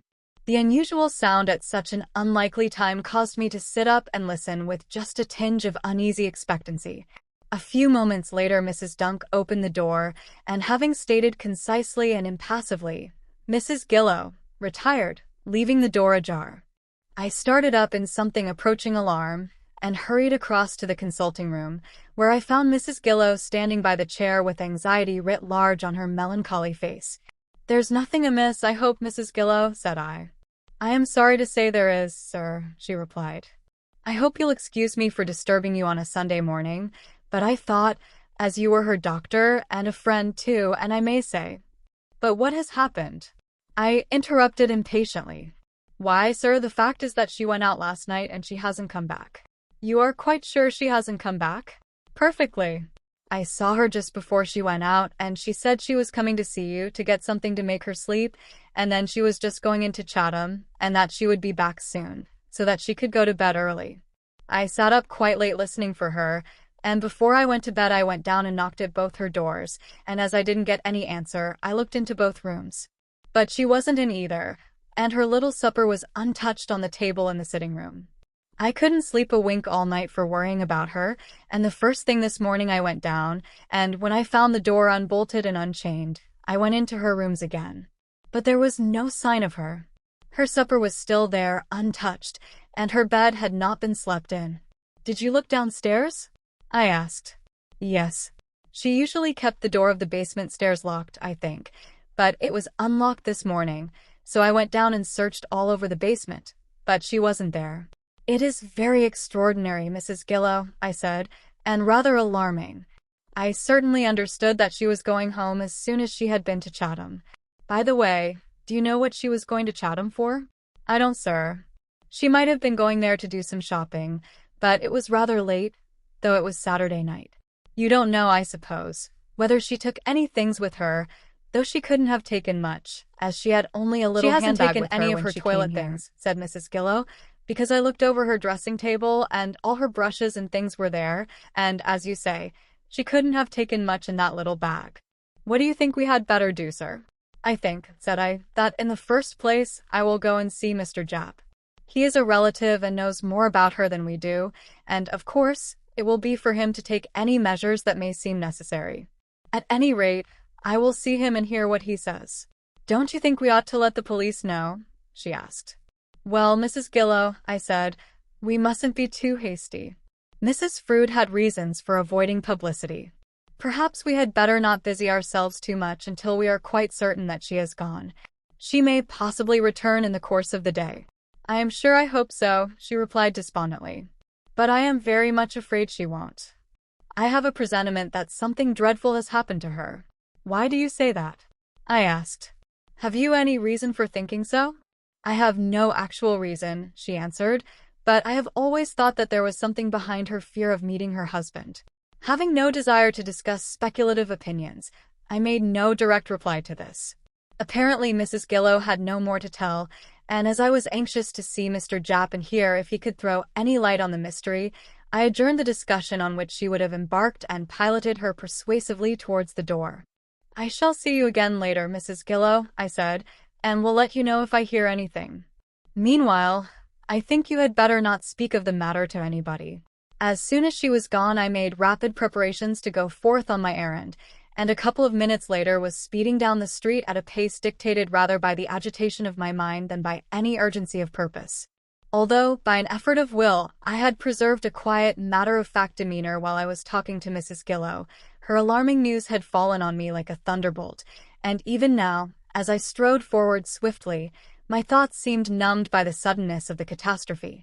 That something terrible had happened I had little more doubt than had Mrs. Gillow, and a good deal more reason for my fears, for that last interview with the missing woman, looked back upon by the light of her unaccountable disappearance, now appeared full of dreadful suggestions. I had thought that she looked frightened, and she admitted to a presentiment of evil. Of whom or of what was she afraid? And what did she mean by a presentiment? Reasonable people do not have gratuitous presentiments, and I recalled her evasive reply when I asked if she had any reasons for her foreboding of evil. Now, there was little doubt that she had, that the shadow of some impending danger had fallen on her and that she knew it. As I approached the premises of Japp and Bundy, I was assailed by a sudden doubt as to whether Mr. Japp lived there, and this doubt increased when I had executed 2 loud knocks at the door without eliciting any response. I was just raising my hand to make a third attack when I became aware of Bundy's head rising above the curtain of the office window, and even in my agitation I could not but notice its extremely disheveled state. His hair, usually smarmed back neatly from the forehead and brushed over the crown of his head, now hung down untidily over his face like a bunch of rats' tails, and the unusualness of his appearance was increased by the fact that he wore neither spectacles nor the indispensable eyeglass. The apparition, however, was visible but for a moment, for even as I glanced at him, he made a sign to me to wait and forthwith vanished. There followed an interval of about a minute, at the end of which the door opened and I entered, discovering Bundy behind it in a dressing gown and pajamas, but with his hair neatly brushed and his eyeglass duly adjusted. "Sorry to keep you waiting, document," said he. "Fact is, your knock woke me. The early bird catches the worm in his pajamas." "I apologize for disturbing your slumbers," said I, "but I wanted to see Japp. Isn't he in?" "Japp doesn't live here," said Bundy, motioning to me to follow him upstairs. "He used to, but the house began to fill up with the business stuff and we had to make a drawing office and a storeroom, so he moved off to a house on Boley Hill, and now I live here like Robinson Crusoe." "Do you mean that you do your own cooking and housework?" "Lord, no," he replied. "I get most of my meals at Japp's place. Prepare my own breakfast sometimes, I'm going to now, and I make tea for us both. Got a little gas stove in the kitchen. And a charlady comes in every day to wash up and do my rooms. If you are not in a hurry, I'll walk round with you to Japp's house." "I am in rather a hurry," said I. "At least, well, I don't know why I should be, but I am rather upset. The fact is, a very alarming thing has happened. I have just heard of it from Mrs. Gillow. It seems that Mrs. Frood went out last evening and has not come back." Bundy whistled. "She's done a bolt," said he. "I wonder why. Do you think she can have run up against hubby in the town?" "I don't believe for a moment that she has gone away voluntarily," said I. "She came to see me last night to get a sedative because she couldn't sleep, and she said that she was going home as soon as she had been to Chatham, and that she was going to take her medicine and go to bed early." "That might have been a blind," suggested Bundy, "or she might have run up against her husband in Chatham." I shook my head impatiently. "That is all nonsense, Bundy. A woman doesn't walk off into space in that fashion. Something has happened to her, I feel sure. I only hope it isn't something horrible. One doesn't dare to think of the possibilities that the circumstances suggest." "No," said Bundy, "and it's better not to. Great mistake to let your imagination run away with you. Don't you worry, document. She'll probably turn up all right, or send Japp a line to say where she has gone to." "Devil take it, Bundy," I exclaimed irritably. You are talking as if she were just a cat that had strayed away. If you don't care a hang what becomes of her, I'll run and get on my things at once. I am extremely alarmed about her. With a sudden change of manner. How soon will you be ready? You must excuse me, old chap. I didn't realize that you were so upset. I'll be with you in a few minutes, and then we will start. Jap will be able to give me some breakfast. He bustled off to the next room, as I gathered from the sound, and left me to work off my impatience by gazing out of the window and pacing restlessly up and down the barely furnished sitting room. But impatient as I was, the rapidity with which he made his toilet surprised me, for in less than 10 minutes he reappeared, spick and span, complete with hat, gloves, and stick, and announced that he was ready. I am not usually such a sluggard, he said as we walked quickly along the street, but yesterday evening I got a novel. I ought not to read novels. When I do, I am apt to make a single mouthful of it, and that is what I did last night. I started the book at 9 and finished it at 2 this morning, and the result is that I am as sleepy as an owl even now. In illustration of this statement, he gave a prodigious yawn and then turned up the steep little thoroughfare, where he presently halted at the door of a small, old-fashioned house and rang the bell. The door was opened by a middle-aged servant, from whom he learned that Mr. Jap was at home, and to whom Bundy communicated his needs in the matter of breakfast. We found Mr. Jap seated by the dining-room window, studying a newspaper with the aid of a large pipe, and Bundy proceeded to introduce me and the occasion of my visit in a few crisp sentences. Mr. Jap's reception of the news was very different from his partner's. Starting up from his chair and taking his pipe from his mouth, he gazed at me for some seconds in silent dismay. I suppose, he said at length, there is no mistake. It is really certain that she did not come back last night. I am afraid there is no doubt of the fact, I replied, and I gave him the details with which Mrs. Gillow had furnished me. Dear, dear, he exclaimed. I don't like the look of this at all. What the deuce can have happened to her? Here Bundy repeated the suggestion that he had made to me, but Jap shook his head. She wouldn't have gone off without letting me or the doctor know. Why should she? We are friends, and she knew she could trust us. Besides, the thing isn't possible. A middle-class woman can't set out like a tramp without any luggage or common necessaries. There's only one possibility, he added after a pause. She might have seen Nicholas prowling about and gone straight to the station and taken a train to London. One of her woman friends would have been able to put her up for the night. Or, suggested Bundy, she might even have gone up to town with Nick himself if he met her and threatened to make a scene. Yes, said Jap doubtfully, that is, I suppose, possible. But it isn't in the least likely. For that matter, nothing is likely. It is a most mysterious affair, and very disturbing indeed. The question is, said I, what is to be done? Do you think we ought to communicate with the police? Well, no, he replied, not immediately. If we don't hear anything, say tomorrow, I suppose we shall have to. But we had better not be precipitate. If we go to the police, we shall have to tell them everything. Let us give her time to communicate in case she has had to make a sudden retirement, a clear 48 hours, as it is a weekend. But we had better make some cautious inquiries meanwhile. I suggest that we walk up to the hospital. They know me pretty well there, and I could just informally ascertain whether any accidents had been admitted, without giving any detailed reasons for the inquiry. Are you coming with us, Bundy? Yes, replied Bundy, who, having been provided with a light breakfast, was dispatching it with lightning speed. I shall be ready by the time you have got your boots on. A few minutes later we set forth together, and made our way straight to the hospital. Bundy and I waited outside while Jap went in to make his inquiries, and as we walked up and down, my imagination busied itself in picturing the hideous possibilities suggested by a somewhat extensive experience of the casualty department of a general hospital. Presently Jap emerged, shaking his head. She is not there, said he. There were no casualties of any kind admitted last night or since. Is there no other hospital? I asked. None but the military hospital, he replied. All the casualties from the district would be brought here. So we seem to be at the end of our resources, short of inquiring at the police station, and even if that were advisable, it would be useless, for if anything had happened, anything, I mean, that we hope has not happened, Mrs. Gillow would have heard. She will be sure to have had something about her by which she could have been identified. She had, said I. The little box that I gave her had her name and my address on it. Then, said Jap, I don't see that we can do anything more. We can only wait until tomorrow evening or Tuesday morning, and if we don't get any news of her by then, notify the police. Unwillingly, I had to admit that this was so, and when I had walked back with the partners to Mr. Japp's house, I left them and proceeded to report to Mrs. Gillow and to ascertain whether, in the meantime, she had received any tidings of her missing tenant. It was with more of fear than hope that I plied the familiar knocker, but the eager, expectant face that greeted me when the door opened, while it relieved the one, banished the other. She had heard nothing, and when I had communicated my own unsatisfactory report, she groaned and shook her head. "You are quite sure," I said, after an interval of silence, "that she did not return from Chatham?"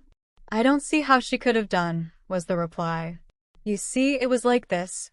I was going to see my sister at Frainsbury, and as I came down to the hall, Mrs. Frood opened her door and spoke to me. She had her hat on then, and she told me she was coming to you and then going on to Chatham, but that she would be back pretty soon and was going to bed early. I went out, leaving her at her room door, and took the tram to Frainsbury, and I got back home about 9:15. Her sitting room door was open, and I could see that she hadn't gone to bed, because her lamp was alight and her supper tray was on the table and hadn't been touched. I knocked at her bedroom door, but there was no answer, so I went upstairs and sat up listening for her. What And time was before it I when went you to went bed, up? I went down again, I as asked. I told you. About 8:15. I told her I was going to Frainsbury and that I should be home before 10, and I asked her not to bolt the door if she came in before me. "Then," said I, "she must have gone out directly after you, because it was only a little after 8:30 when she called on me, and presumably she went straight on to Chatham. If we only knew what she was going there for, we might be able to trace her." "Did she know anybody at Chatham?" "So far as I know," replied Mrs. Gillow, "she didn't know anybody here but you and Mr. Japp. I can't imagine what she could have been going to Chatham for." After a little further talk, I took my leave and walked homeward in a very wretched frame of mind. Tormented as I was with a gnawing anxiety, inaction was intolerable. Yet there was nothing to be done, nothing but to wait in the feeble hope that the morning might bring some message of relief, and with a heavy foreboding that the tidings, when they came, would be evil tidings. But I found it impossible to wait passively at home.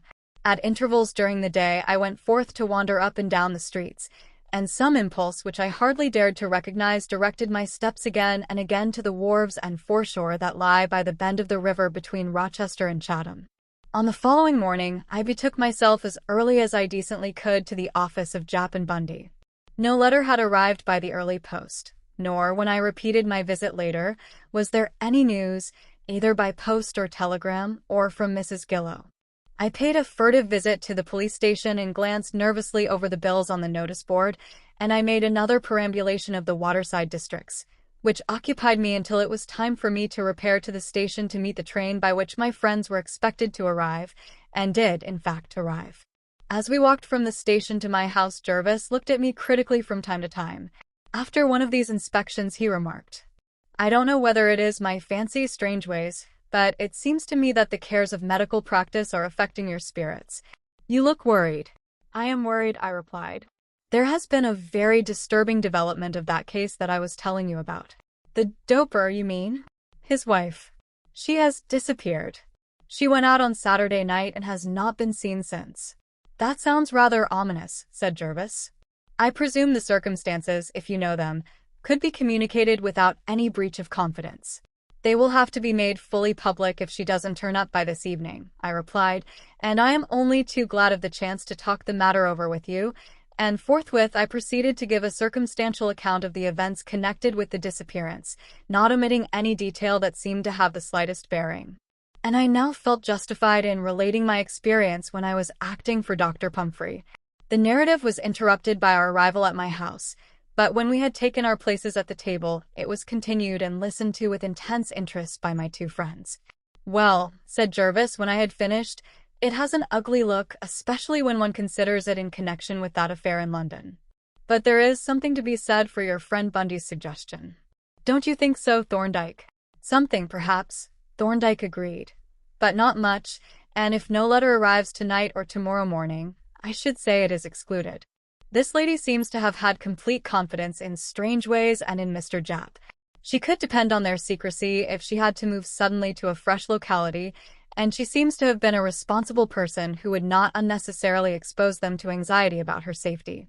Moreover, she would know that, if she kept them in the dark, they must unavoidably put the police on her track, which would be the last thing that she would wish. "Can you make any suggestion as to what has probably happened?" I asked.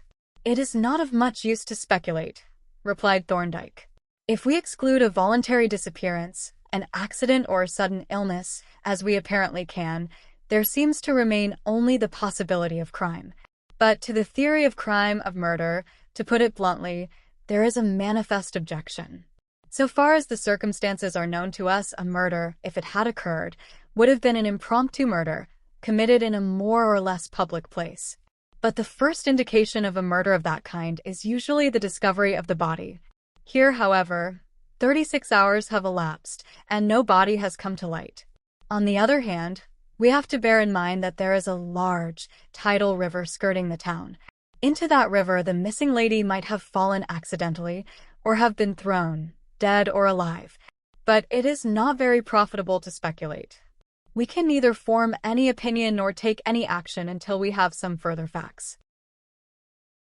I must confess that, as I listened to Thorndyke thus calmly comparing the horrible possibilities, I experienced a dreadful sinking of the heart, but yet I realized that this passionless consideration of the essential evidence was more to the point, and promised more result than any amount of unskillful groping under the urge of emotion and personal feeling.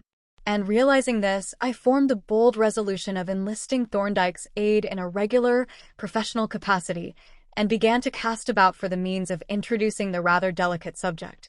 But while I was reflecting, the opportunity was gone, at least for the present.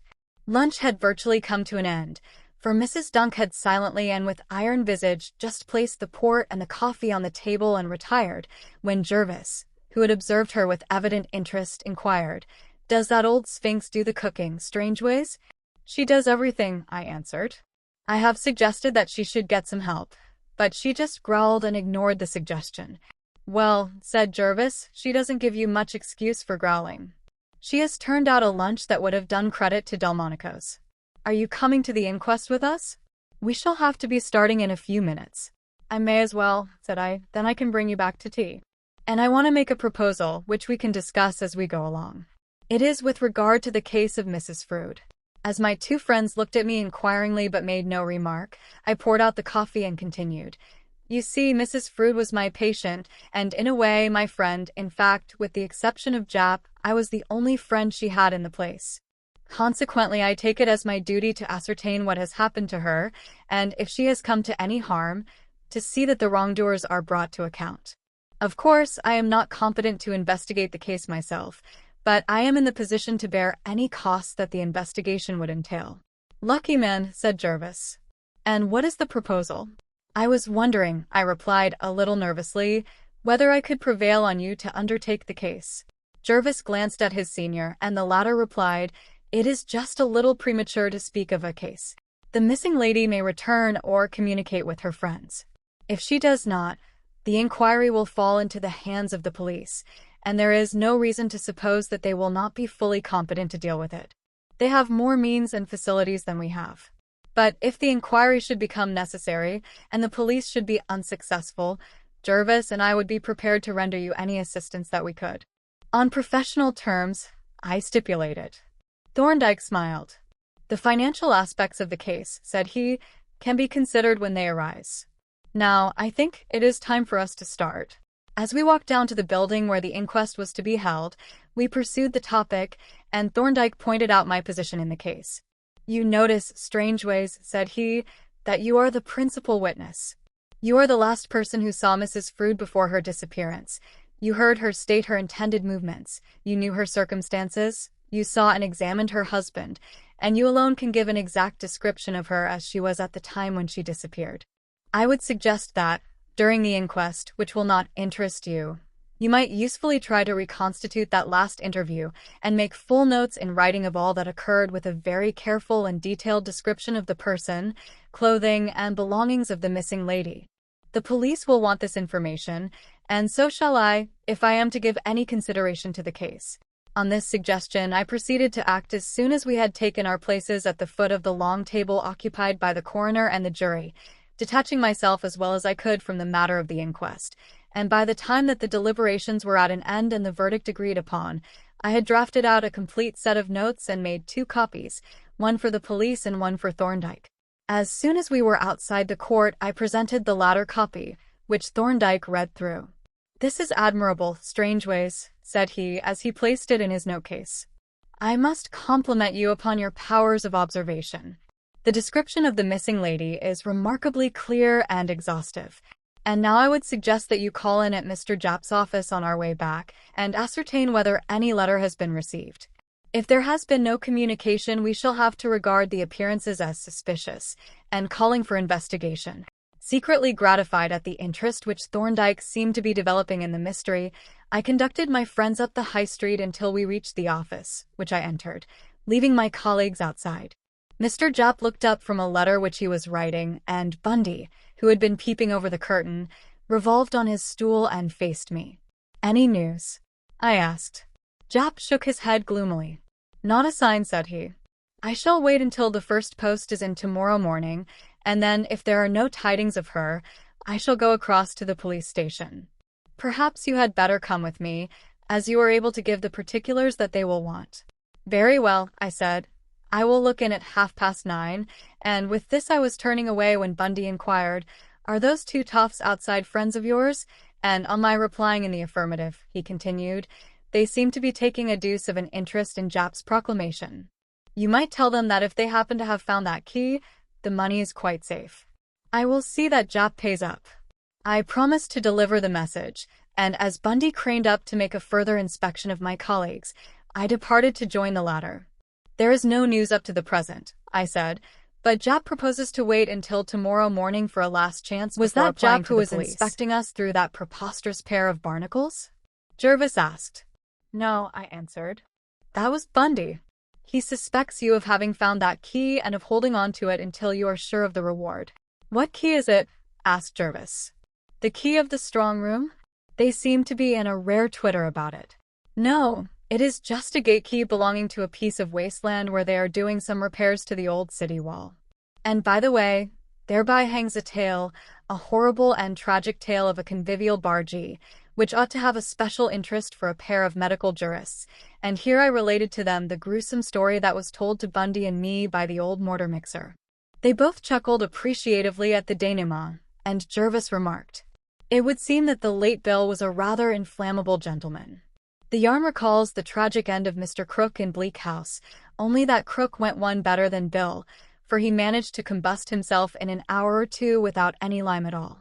The story and the comment brought us to my house, which we had no sooner entered than Mrs. Dunk, who seemed to have been lying in wait for us, made her appearance with the tea, and while we were disposing of this refreshment, Thorndyke reverted to the case of my missing patient.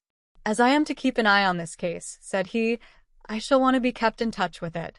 Of course, the actual investigation, if there has to be one, will need to be conducted on the spot, which is not possible to me.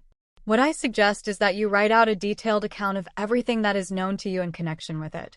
Don't select your facts. Put down everything in any way connected with the case and say all you know about the person concerned, Mrs. Frood herself and everybody who is acquainted with her. Send this statement to me and keep a copy. Then, if any new fact becomes known, let me have it and make a note of it for your own information. You are on the spot, and I shall look to you for the data, and if I want any of them amplified or confirmed, I shall communicate with you. There is one other matter. Do not confide to anyone that you have consulted me or that I am interested in the case, neither to Mr. Japp, to the police, nor to anybody else whatsoever, and I advise you to keep your own interest in the mystery to yourself as far as possible." "What is the need of this secrecy?" I asked in some surprise. "The point is," replied Thorndyke, "that when you are investigating a crime you are playing against the criminal. But if the criminal is unknown to you, you are playing against an unseen adversary. If you are visible to him, he can watch your moves and reply to them. Obviously, your policy is to keep out of sight and make your moves unseen. And remember that as long as you do not know who the criminal is, you don't know who he is not. Anyone may be the criminal, or may be his unconscious agent or coadjutor. If you make confidences, they may be innocently passed on to the guilty parties. So keep your own counsel rigorously. If there has been a crime, that crime has local connections and probably a local origin. The solution of the mystery will probably be discovered here. And if you intend to take a hand in the solution, let it be a lone hand, and keep me informed of everything that you do or observe, and for my part, I will give you all the help I can.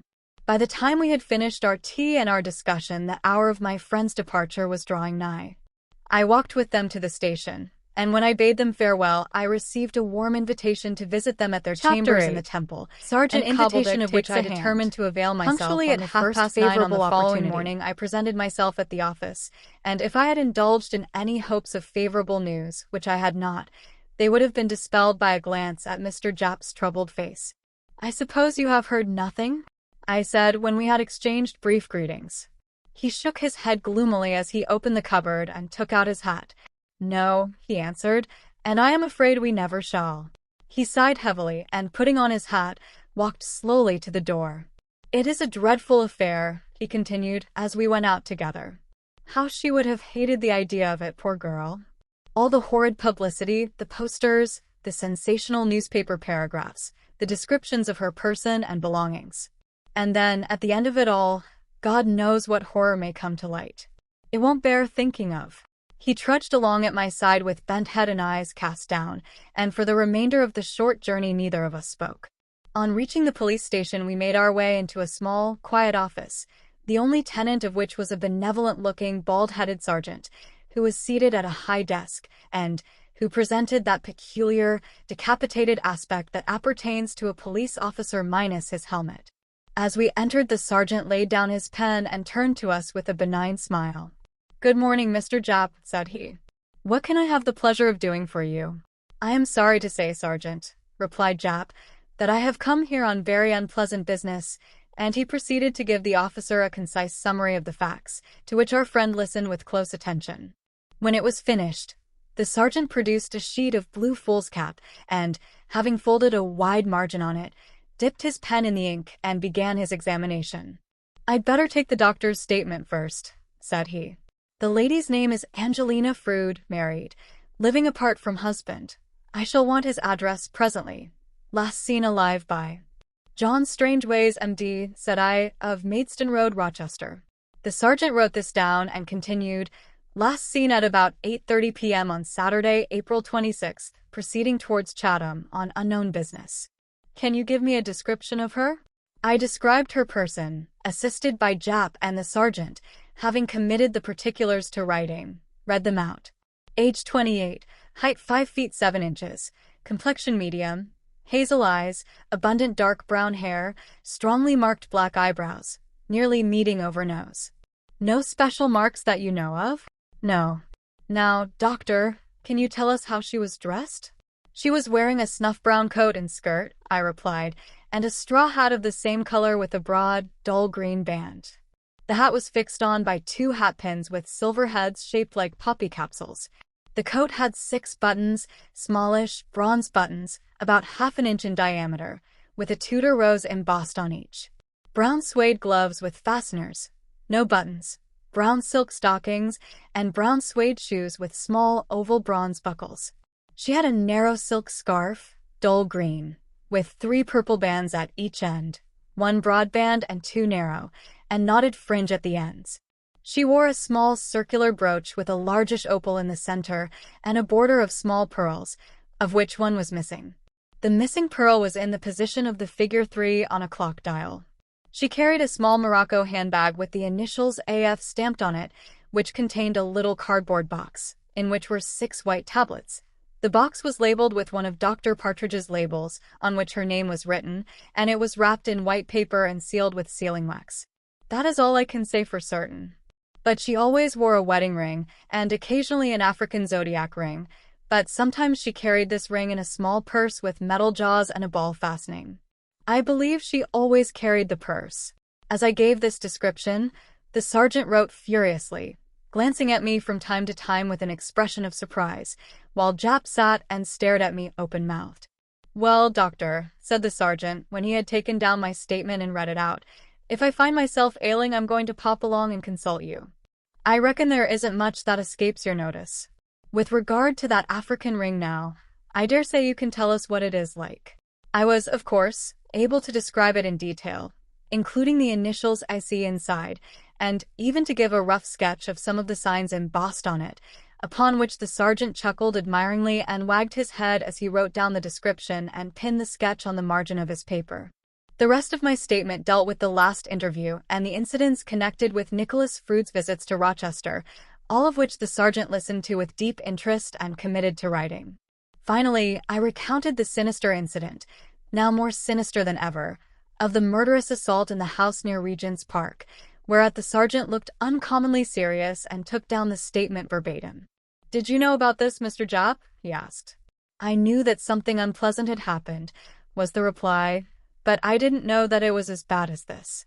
"Well," said the sergeant, "it gives the present affair rather an ugly look. We shall have to make some inquiries about that gentleman." Having squeezed me dry, he turned his attention to Japp, from whom he extracted a variety of information, including the address of the banker who paid the allowance to Nicholas Frood, and that of a lady who had formerly been a theatrical colleague of Mrs. Frood's, and with whom Mr. Japp believed the latter had kept up a correspondence. "You have a photograph of the missing lady, I suppose?" said the sergeant. With evident reluctance, Japp drew from his pocket an envelope and produced from it a cabinet photograph, which he looked at sadly for a few moments and then handed to me. "I brought this photograph with me," he said, "as I knew you would want it, but I rather hope that you won't want to publish it." "Now, why do you hope that?" the sergeant asked in a soothing and persuasive tone. "You want this lady found, or at any rate traced. But what better means can you suggest than publishing her portrait?" "I suppose you are right," said Japp, "but it is a horrible thing to think of the poor girl's face looking out from posters and newspaper pages." "It is," the sergeant agreed. "But, you see, if she is alive it is her own doing, and if she is dead it won't affect her." While they were talking, I had been looking earnestly at the beloved face, which I now felt I should never look upon again. It was an excellent likeness, showing her just as I had known her, excepting that it was free from the cloud of trouble that had saddened her expression in these latter days. As the sergeant held out his hand for it, I turned it over and read the photographer's name and address and the register number, and having made a mental note of them, I surrendered it with a sigh. Our business was now practically concluded. When we had each read over the statements and added our respective signatures, the sergeant attested them and, having added the date, placed the documents in his desk and rose. "I am much obliged to you, gentlemen," said he as he escorted us to the door. "If I hear anything that will interest you I will let you know, and if I should want any further information I shall take the liberty of calling on you." "Well," said Japp as we turned to walk back, "the fat's in the fire now. I mean to say," he added quickly, "that we've fairly committed ourselves. I hope we haven't been too precipitate. We should catch it if she came back and found that we had raised the hue and cry and set the whole town agog." "I am afraid there is no hope of that," said I. "At any rate, we had no choice or discretion in the matter. A suspected crime is the business of the police." Mr. Japp agreed that this was so, and having by this time arrived at the office, we separated, he to enter his premises and I to betake myself to Chatham with no very defined purpose, but lured thither by a vague attraction.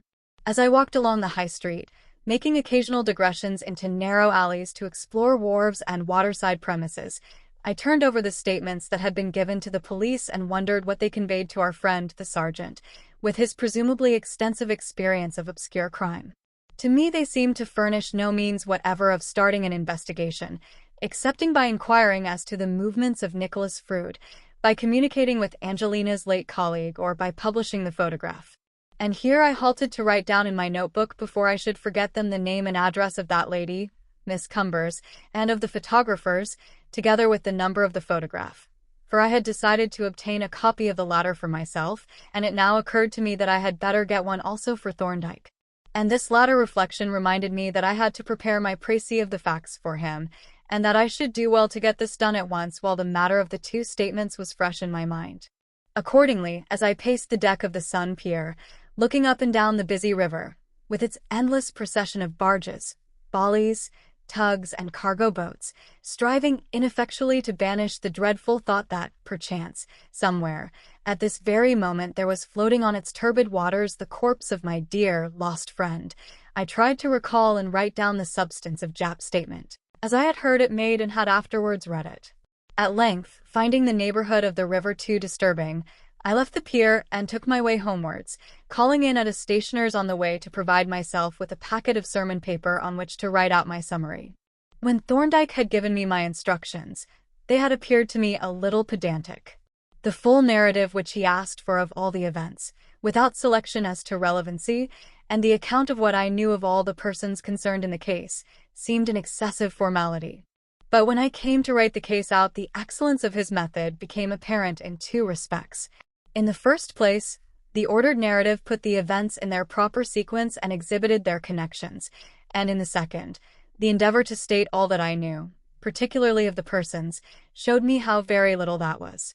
Of the persons in any way concerned in the case there were but 5: Angelina herself, her husband, Mrs. Gillow, Mr. Japp, and Bundy. Of the first 2 I knew no more than what I had observed myself and what Angelina had told me. Of the last 3 I knew practically nothing.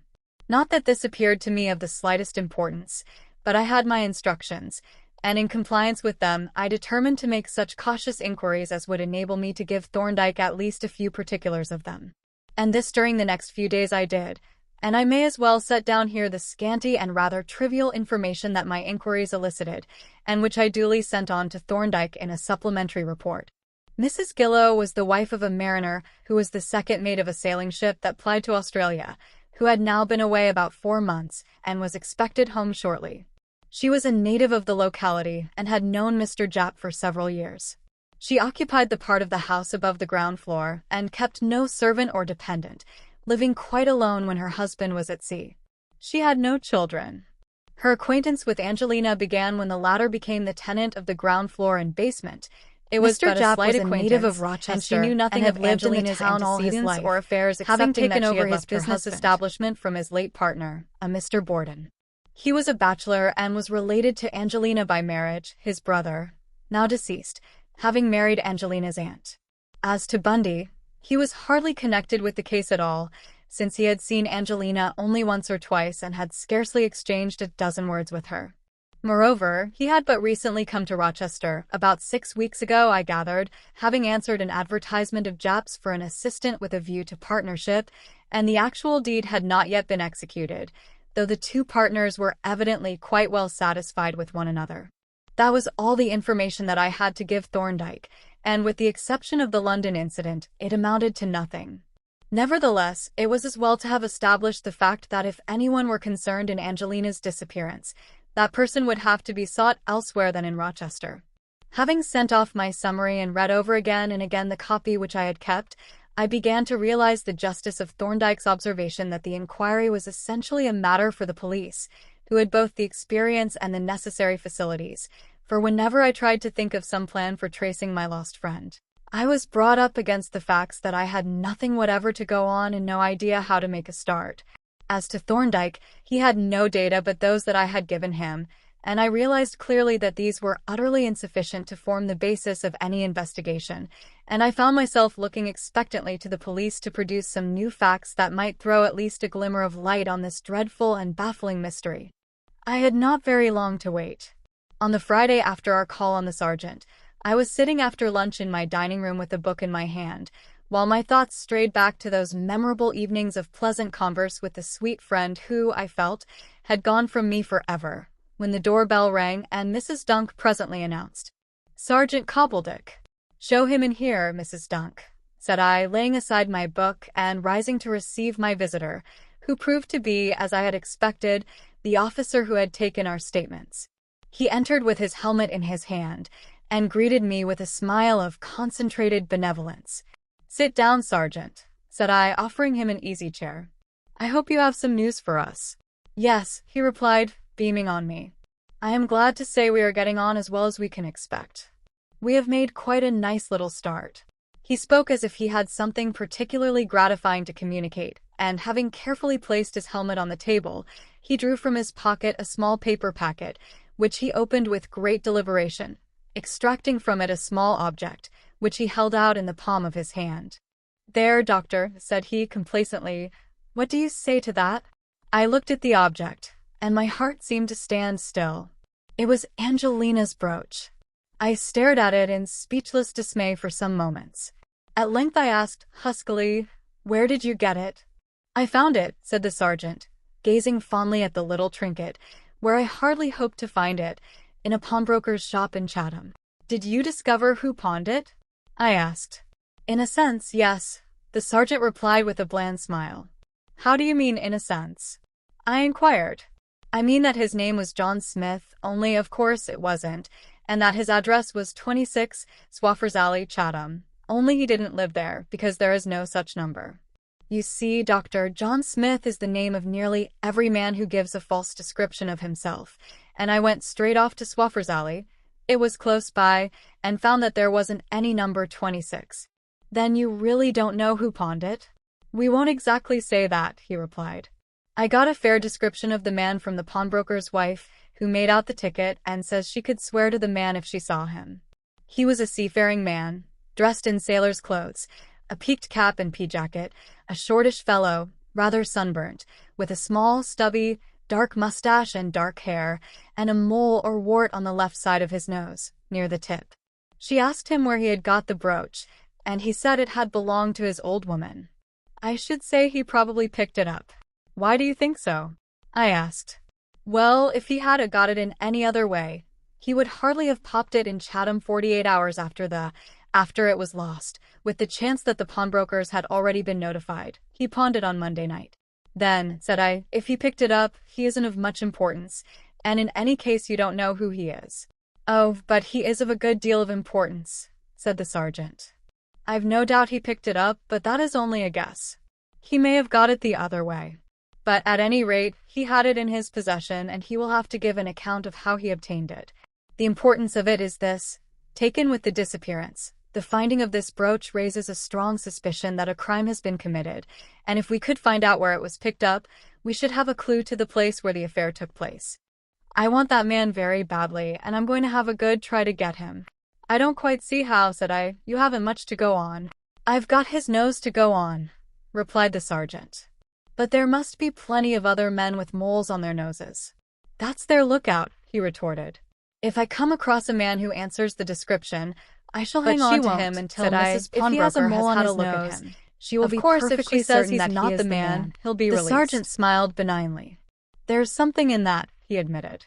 "Ladies are a bit cocksure when it comes to identification, but you can generally check 'em by other evidence. And if this chap picked the brooch up, he would be pretty certain to tell us all about it when he heard where it came from. Still, we haven't got him yet." For a while we sat without speaking, each pursuing his own thoughts.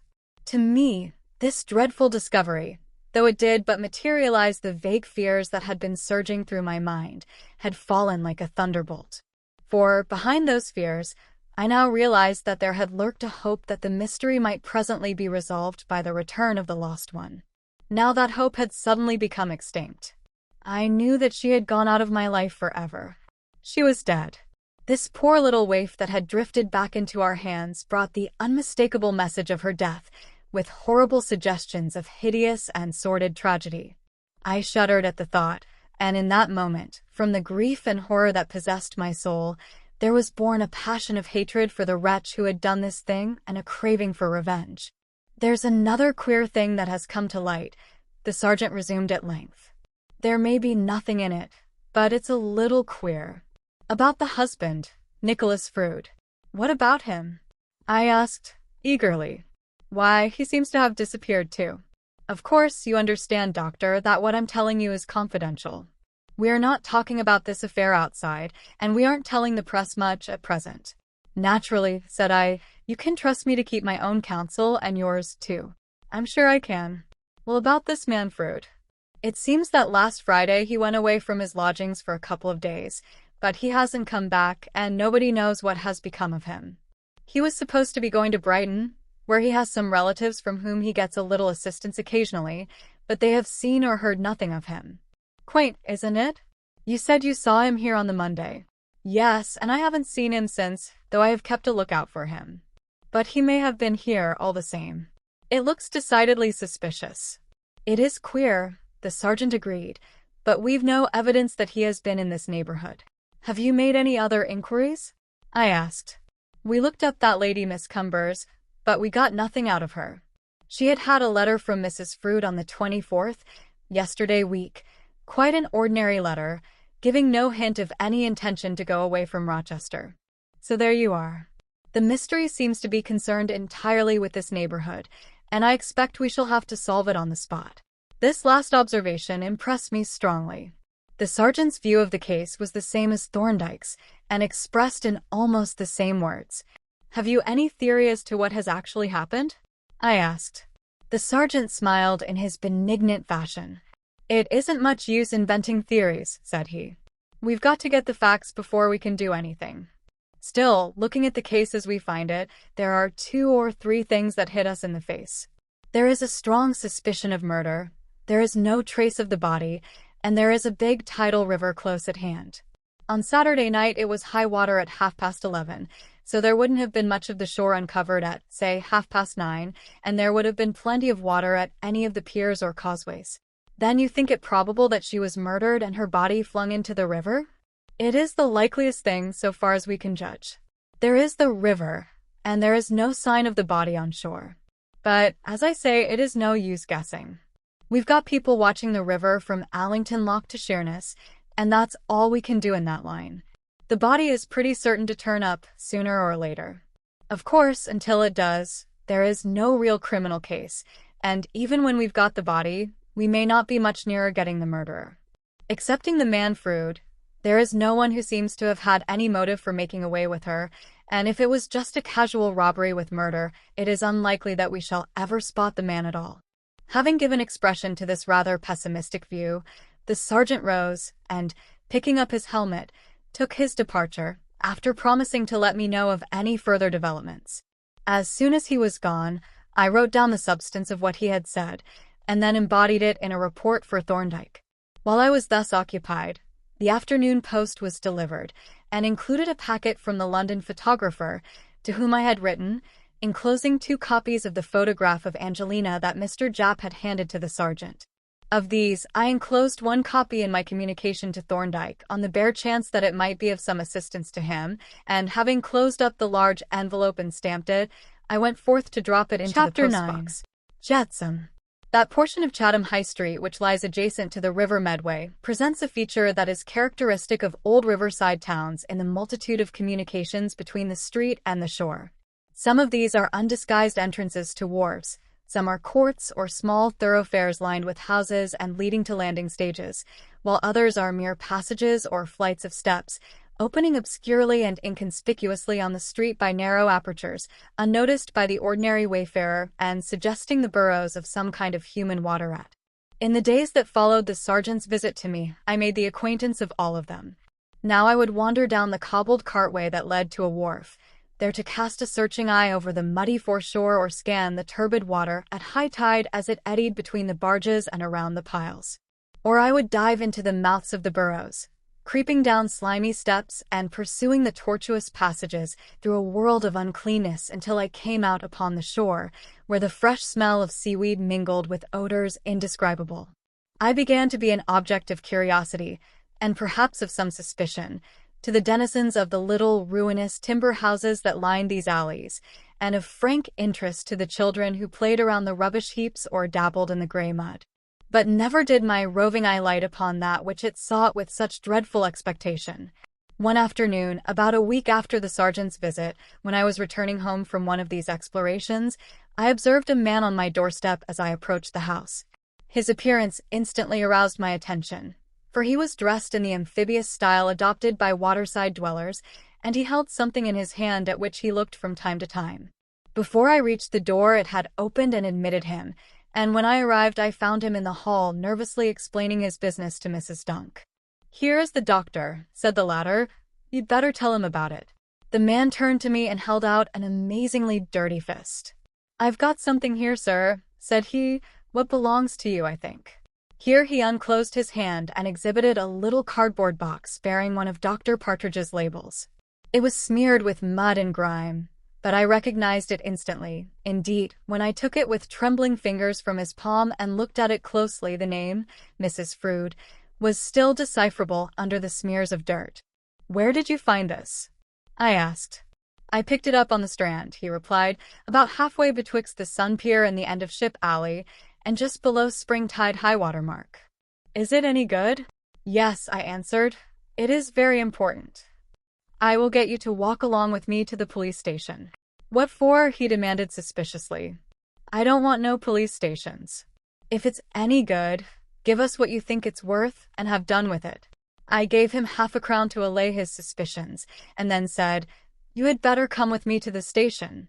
I expect the police will want you to show them exactly where you found this box and help them to search the place, and I will see that you are paid for your trouble. But look, mister, he objected, what's the police got to do with this box? I explained the position to him briefly, and then suddenly, his face lit up. I know, he said excitedly. I seen the bills stuck up on the Dadu's door. And you mean to say as this box was ours? 'Cause if it was, it's worth more in arf a crown. Perhaps it is, said I. We will hear what the sergeant thinks. And with this I opened the door and went out, and my new acquaintance now followed with the greatest alacrity, taking the opportunity, as we walked along, to remind me of my promise and to offer tentative suggestions as to the scale of remuneration for his services. Our progress along the high street was not unnoticed. Doubtless, we appeared a somewhat ill-assorted pair, for I observed a good many persons turn to look at us curiously, and when we passed the office, on the opposite side of the road, I saw Bundy's face rise above the curtain with an expression of undissembled curiosity. On arriving at the station, I inquired for Sergeant Cobbledick, and was fortunate enough to find him in his office. As I entered with my companion, he bestowed on the latter a quick glance of professional interest, and then greeted me with a genial smile. It was hardly necessary for me to state my business, for the single quick glance of his experienced eye at my companion had furnished the diagnosis. I had only to produce the box and indicate the finder. This looks like a lead, said he, reaching his helmet down from a peg. What's your name, Sonny, and where do you live? Sonny affirmed, with apparent reluctance, that his name was Samuel Hooper and that his abode was situated in Foul Anchor Alley, and when these facts had been committed to writing by the sergeant, the latter put on his helmet and invited the said Hooper to come along, evidently assuming that I was to form one of the party. As we approached the office this time I saw Bundy from afar off, and by the time we were abreast of the house he was joined by Jap, who must have stood upon tiptoe to bring his eyes above the curtain. Both men watched us with intense interest, and we had barely passed the house when Bundy's head suddenly disappeared, and a few moments later its owner emerged from the doorway and hurriedly crossed the road.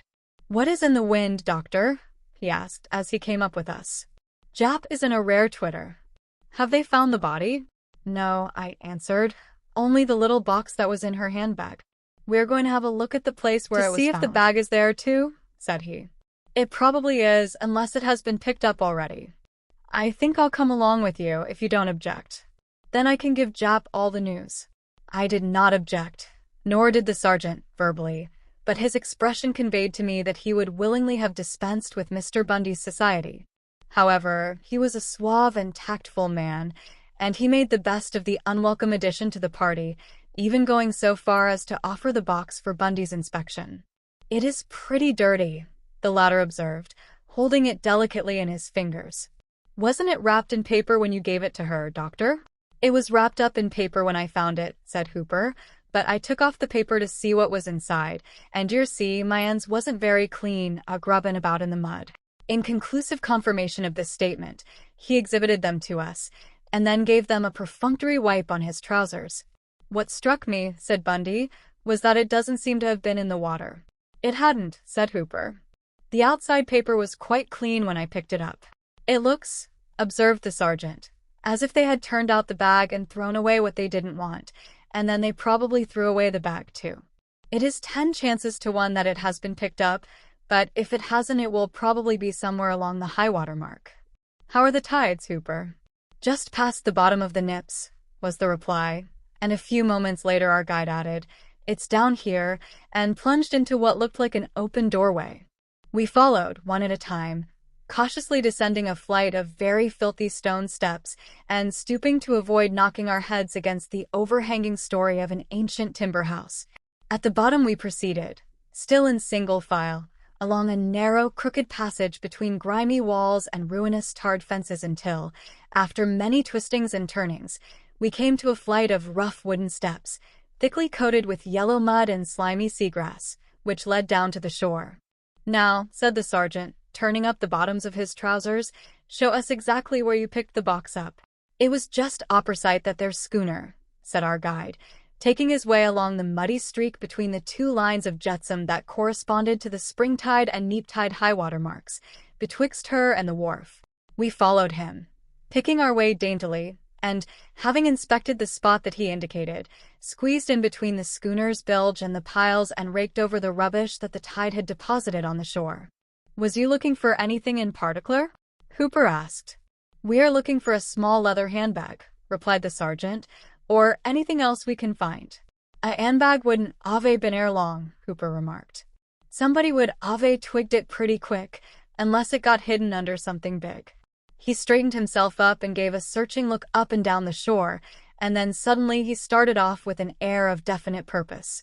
Glancing in the direction towards which he was shaping his course, I observed, in the corner of a stage that jutted out from the quay, a heap of miscellaneous rubbish surmounted by the mortal remains of a large hamper.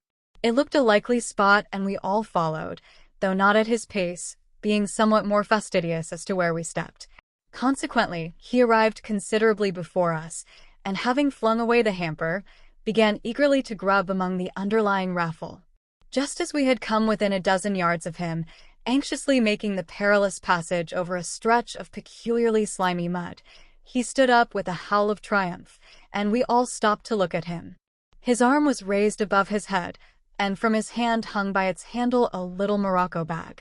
"There's no need to ask you to identify it, Doctor," said the sergeant, as he despoiled the water rat of his prize. "It fits your description to a T." Nevertheless, he handed it to me, drawing my attention to the initials AF stamped on the leather. I turned it over gloomily, noting that it showed signs of having been in the water, though not, apparently, for any considerable time, and that none of its contents remained excepting a handkerchief tucked into an inner pocket, and returned it to him without remark. "Now, look here, Hooper," said he, "I want you to stay down here and keep an eye on the shore until I send some of our men up, and then you can stay and help them if you like. And remember that anything that you find, no matter what it is, you keep and hand over to me or my men, and you will be paid the full value and a reward for finding it as well. Do you understand that?" "I do," replied Hooper. "That's a fair orfer, and you can depend on me to do the square thing. I'll stay down here until your men come." Thereupon we left him, pursuing our way along the shore and keeping an attentive eye on all the rubbish and litter that we passed, until we came to a set of rough wooden steps by the ship pier. "I had no authority to offer to pay that chap," said the sergeant, as we walked up Ship Alley, "but the superintendent has put me on to work at this case, and I'm not going to lose any chances for the sake of a few shillings. It is well to keep in with these waterside people." "Have you published a list of things that are likely to turn up?" Bundy asked. "We've posted up a description of the missing woman with full details of her dress and belongings," replied the sergeant. "But perhaps a list of the things that might be washed up would be useful. People are such fools." "Yes, it's a good idea. I'll have a list printed of everything that might get loose and be picked up, and stick it up on the wharves and waterside premises. Then there will be nothing left to their imagination." At the top of Ship Alley he halted, and having thanked me warmly for my prompt and timely information, remarked, turned towards Chatham Town, and he hardly leaving me and Bundy to retrace our steps westward. He ought to have had that piece of shore under observation from the first. But he was wise to make an acceptable offer to that body snatcher, Hooper. I expect he lives on the shore, watching for derelict corpses and any unconsidered trifles that the river may throw up. I see there is a reward of £2 for the body. You have seen the bills, then? Yes. We have got one to stick up in the office window. Rather gruesome, isn't it? Horrible, I said, and for a while we walked on in silence. Presently Bundy exclaimed, "By Jove, I had nearly forgotten. I have a message for you. It is from Jap. He is taking a distinguished American archaeologist for a personally conducted tour around the town to show him the antiquities, and he thought you might like to join the party." "That is very good of him," said I. "It sounds as if it should be rather interesting." "It will be," said Bundy. "Jap is an enthusiast in regard to architecture and ancient buildings, and he is quite an authority on the antiquities of this town. You'd better come." The American, his name is Willard, is going to charter a photographer to come round with us and take records of all the objects of interest, and we shall be able to get copies of any photographs that we want. What do you say? When does the demonstration take place? The day after tomorrow. We shall do the cathedral in the morning, and the castle and the town in the afternoon. Shall I tell Jap you will join the merry throng? Yes, please, and convey my very warm thanks for the invitation. I will, said he, halting as we arrived at the office, unless you would like to come in and convey the joyful tidings yourself. No, he replied, I won't come in now. I will get home and change my boots. Yes, by jingo. Bundy agreed, with a rueful glance at his own delicate shoes. Mudlarking calls for a special outfit. And I clean my own shoes, but I'd rather do that than face Mrs. Dunk. With this he retired up the steps, and I turned homeward, deciding to profit by his last remark Chapter and 10, forestall which unfavorable deals with comment by ancient shedding my monuments. boots on the doormat and a blue boar. On arriving home, I found awaiting me a letter from Dr. Thorndyke suggesting, in response to a general invitation that I had given him some time previously, that he should come down on Saturday to spend the weekend with me. Of course, I adopted the suggestion with very great pleasure, not a little flattered at receiving so distinguished a guest, and now I was somewhat disposed to regret my engagement to attend Mr. Japp's demonstration. However, as Thorndyke was not due until lunchtime, I should have an opportunity of modifying my arrangement, if necessary. But, as events turned out, I congratulated myself warmly on not having missed the morning visit to the cathedral. It was a really remarkable experience, and not the least interesting part of it to me was the revelation of the inner personality of my friend Mr. Japp. That usually dry and taciturn man of business was transfigured in the presence of the things that he really loved. He glowed with enthusiasm. He exhaled the very spirit of medieval romance. At every pore he exuded strange and recondite knowledge. Obedient to his behest, the ancient building told the vivid story of its venerable past, presented itself in its rude and simple beginnings, exhibited the transformations that had marked the passing centuries, peopled itself with the illustrious departed, whose heirs we were and whose resting places we looked upon, and became to us a living thing whose birth and growth we could watch, whose vicissitudes and changing conditions we could trace until they brought us to its august old age. Under his guidance we looked down the long vista of the past, from the time when simple masons scalloped the Norman capitals within, while illustrious craftsmen fashioned the wonderful west doorway, to that last upheaval that swept away the modern shoddy and restored to the old fabric its modest comeliness. Architectural antiquities, however, are not the especial concern of this history, though they were not without a certain influence in its unfolding. Accordingly, I shall not follow our progress, attended by the indispensable photographic recording angel, through nave and aisles, from choir to transepts, and from tower to undercroft. At the close of a delightful morning, I betook myself homeward, charged with new and varied knowledge, and with a cordial invitation to my guest to join the afternoon's expedition if he were archaeologically inclined. Apparently he was, for when, shortly after his arrival, I conveyed the invitation to him, he accepted at once. I always take the opportunity, said he, of getting what is practically first-hand information. Your friend, Mr. Japp, is evidently an enthusiast. He has expert technical knowledge, and he has apparently filled in his detail by personal investigation. A man like that can tell you more in an hour than guidebooks could tell you in a lifetime. We had better get a large-scale map of the town to enable us to follow the description, unless you have one. I haven't, said I, but we can get one on the way to the rendezvous. You got my report, I suppose? Yes, he replied, I got it yesterday. That, in fact, was what determined me to come down. The discovery of that bag upon the shore dispels to some extent the ambiguity of our data. The finding of the brooch did not enlighten us much. It might simply have been dropped and picked up by some casual wayfarer. In fact, that is what the appearances suggested, for it is manifestly improbable that a person who had committed a crime would take the risk of pawning the product of robbery with violence in the very neighborhood where the crime had been committed, and after an interval of time which would allow of the hue and cry having already been raised. Your sergeant is probably right in assuming that the man with the mole had nothing to do with the affair. But the finding of this bag is a different matter. It connects that disappearance with the river, and it offers a strong suggestion of crime. Don't you think it possible that she might have fallen into the river accidentally? I asked. It is possible, he admitted. But that is where the significance of the brooch comes in. If she had fallen into the river from some wharf or pier, there does not seem to be any reason why the brooch should have become detached and fallen on land, as it apparently did. The finding of the bag where it had been thrown up by the river, and of the brooch on shore, suggests a struggle on land previous to the fall into the water. You don't happen, I suppose, to know what the bag contained? I don't, excepting the packet of tablets that I gave her. When the bag was found, it was empty. At least, it contained only the handkerchief, as I mentioned in my report. Yes, he said reflectively. By the way, I must compliment you on those reports. They are excellent. And with regard to this one, there are 2 or 3 rather curious circumstances. First, as to the packet of tablets. You mentioned that it had not been unwrapped and that, when it was found, the paper was quite clean. Therefore, it had never been in the water. Therefore, it had been taken out of the bag by somebody with moderately clean hands before the latter was dropped into the river, and it must have been thrown away on the shore above high water mark. Incidentally, since the disappearance occurred, presumably, on the evening of the 26th of April, and the packet was found on the 7th of May, it had been lying on the shore for a full 10 days. Perhaps there is nothing very remarkable in that, but the point is that Mrs. Frood was carrying the bag in her hand, and she would almost certainly have dropped it if there had been any struggle. How, then, did the bag come to be in the river, and how came some of its contents to be found on the shore clean and free from any traces of submersion?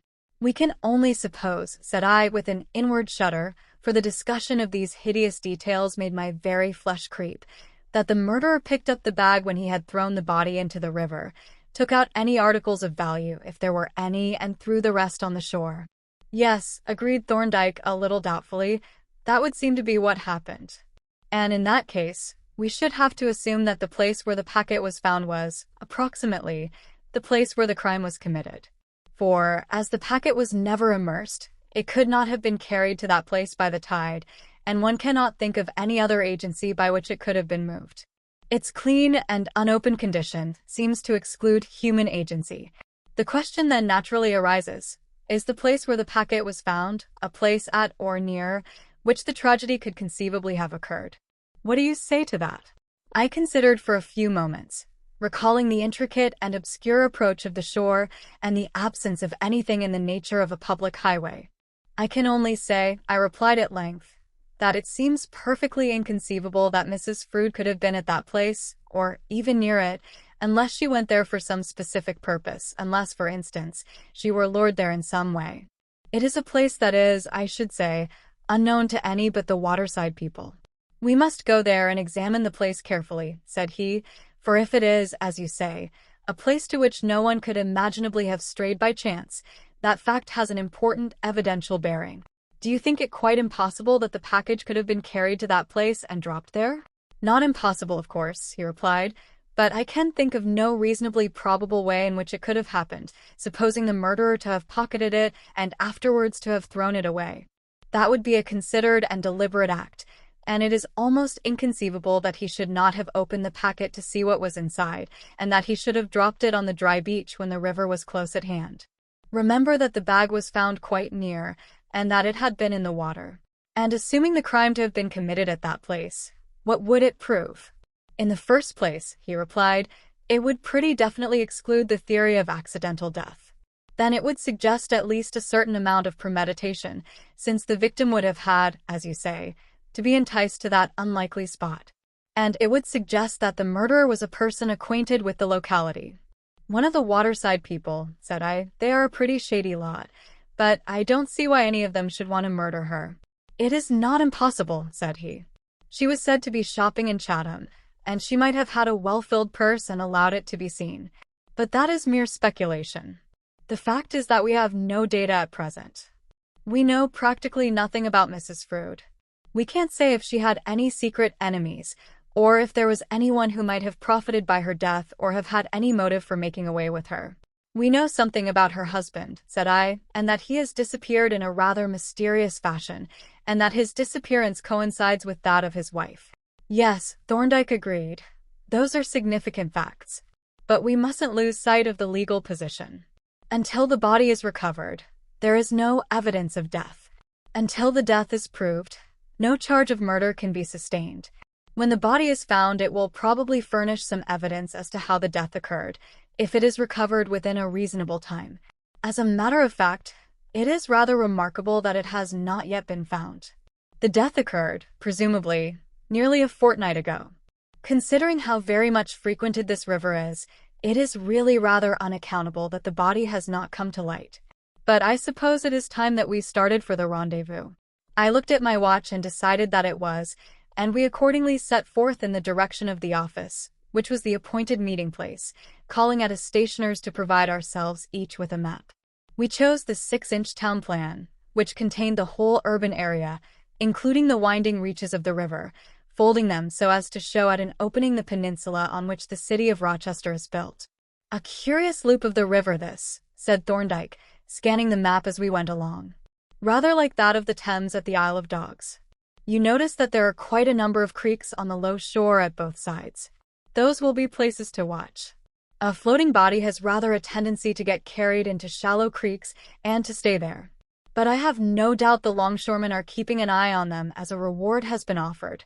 Perhaps we might be able to go down and have a look at the shore when we have finished our perambulation of the town." "I don't see why not," I replied, though, to tell the truth, I was not very keen on this particular exploration. To Thorndyke, this quest was just an investigation to be pursued with passionless care and method. To me, it was a tragedy that would color my whole life. To him, Angelina was but a missing woman whose disappearance had to be explained by patient inquiry. To me, she was a beloved friend whose loss would leave me with a lifelong sorrow. Of course, he was not aware of this. He had no suspicion of the shuddering horror that his calm, impersonal examination of the evidential details produced in me. Nor did I intend that he should. It was my duty and my privilege to give him what assistance I could, and keep my emotions to myself. "You will bear in mind," said he as we approached the office, "that my connection with the case of Mrs. Frood is not to be referred to. I am simply a friend staying with you for a day or two." "I won't forget," said I, "though I don't quite see why it should matter." "It probably doesn't matter at all," he replied. "But one never knows.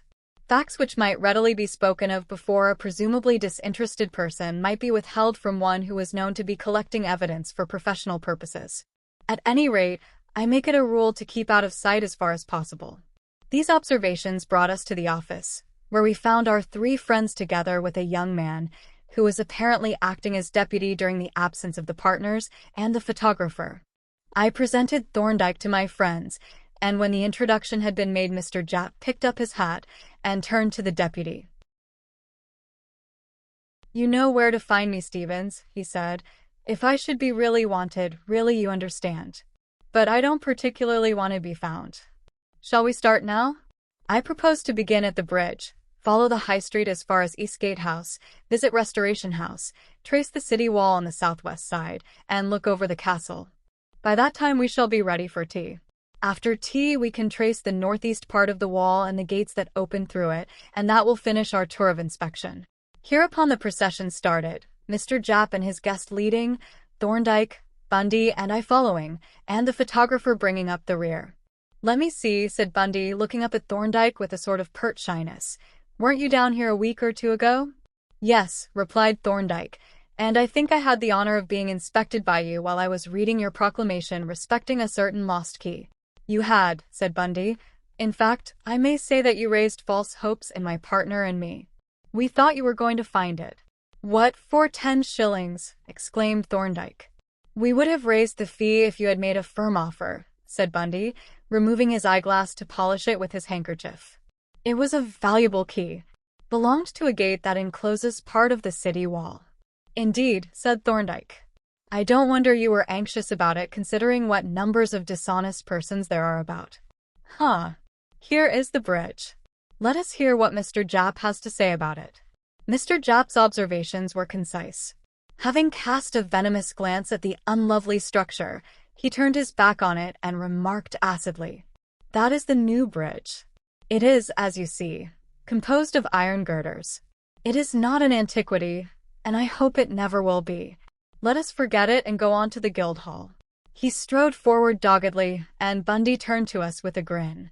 "Poor old Japp," said he does hate that bridge. He has an engraving of the old stone one in his rooms, and I've seen him stand in front of it and groan.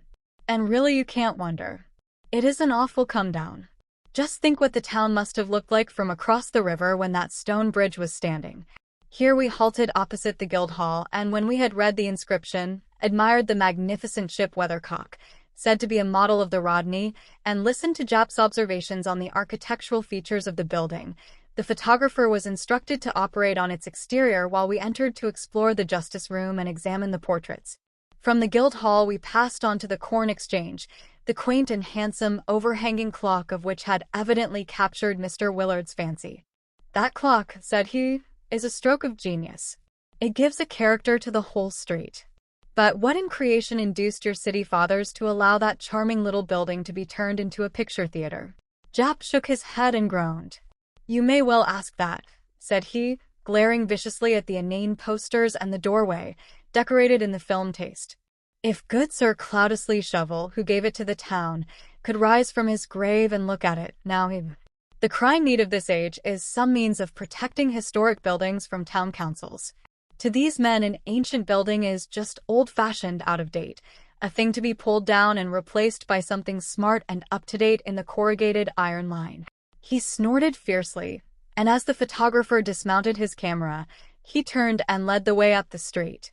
I lingered to help the photographer with his repacking, and meanwhile Thorndyke and Bundy walked on together, chatting amicably and suggesting to my fancy an amiable mastiff accompanied by a particularly well-groomed fox terrier. "Do you usually give your patients a weekend holiday?" Bundy was inquiring as I overtook them. "I haven't any patients," replied Thorndyke. "My medical practice is conducted mostly in the law courts." "Good gracious," exclaimed Bundy. "Do you mean that you live by resuscitating moribund jurymen and fattening up murderers for execution, and that sort of thing?" "Not at all," replied Thorndyke.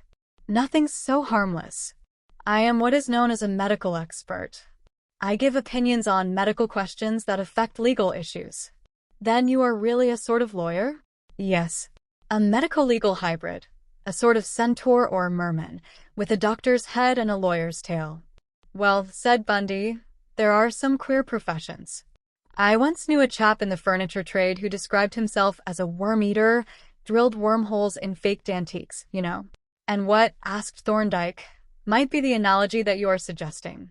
You don't propose to associate me with the diet of worms, I hope." "Certainly not," said Bundy, "though I suppose your practice is sometimes connected with exhumations. But I was thinking that you must know quite a lot about crime." "A good deal of my practice is concerned with criminal cases," Thorndyke admitted. "Then you will be rather interested in our local mystery. Has the doctor told you about it?" "You mean the mystery of the disappearing lady? But of what interest should it be to me? I was not acquainted with her. I meant a professional interest. But I suppose you are not taking a busman's holiday.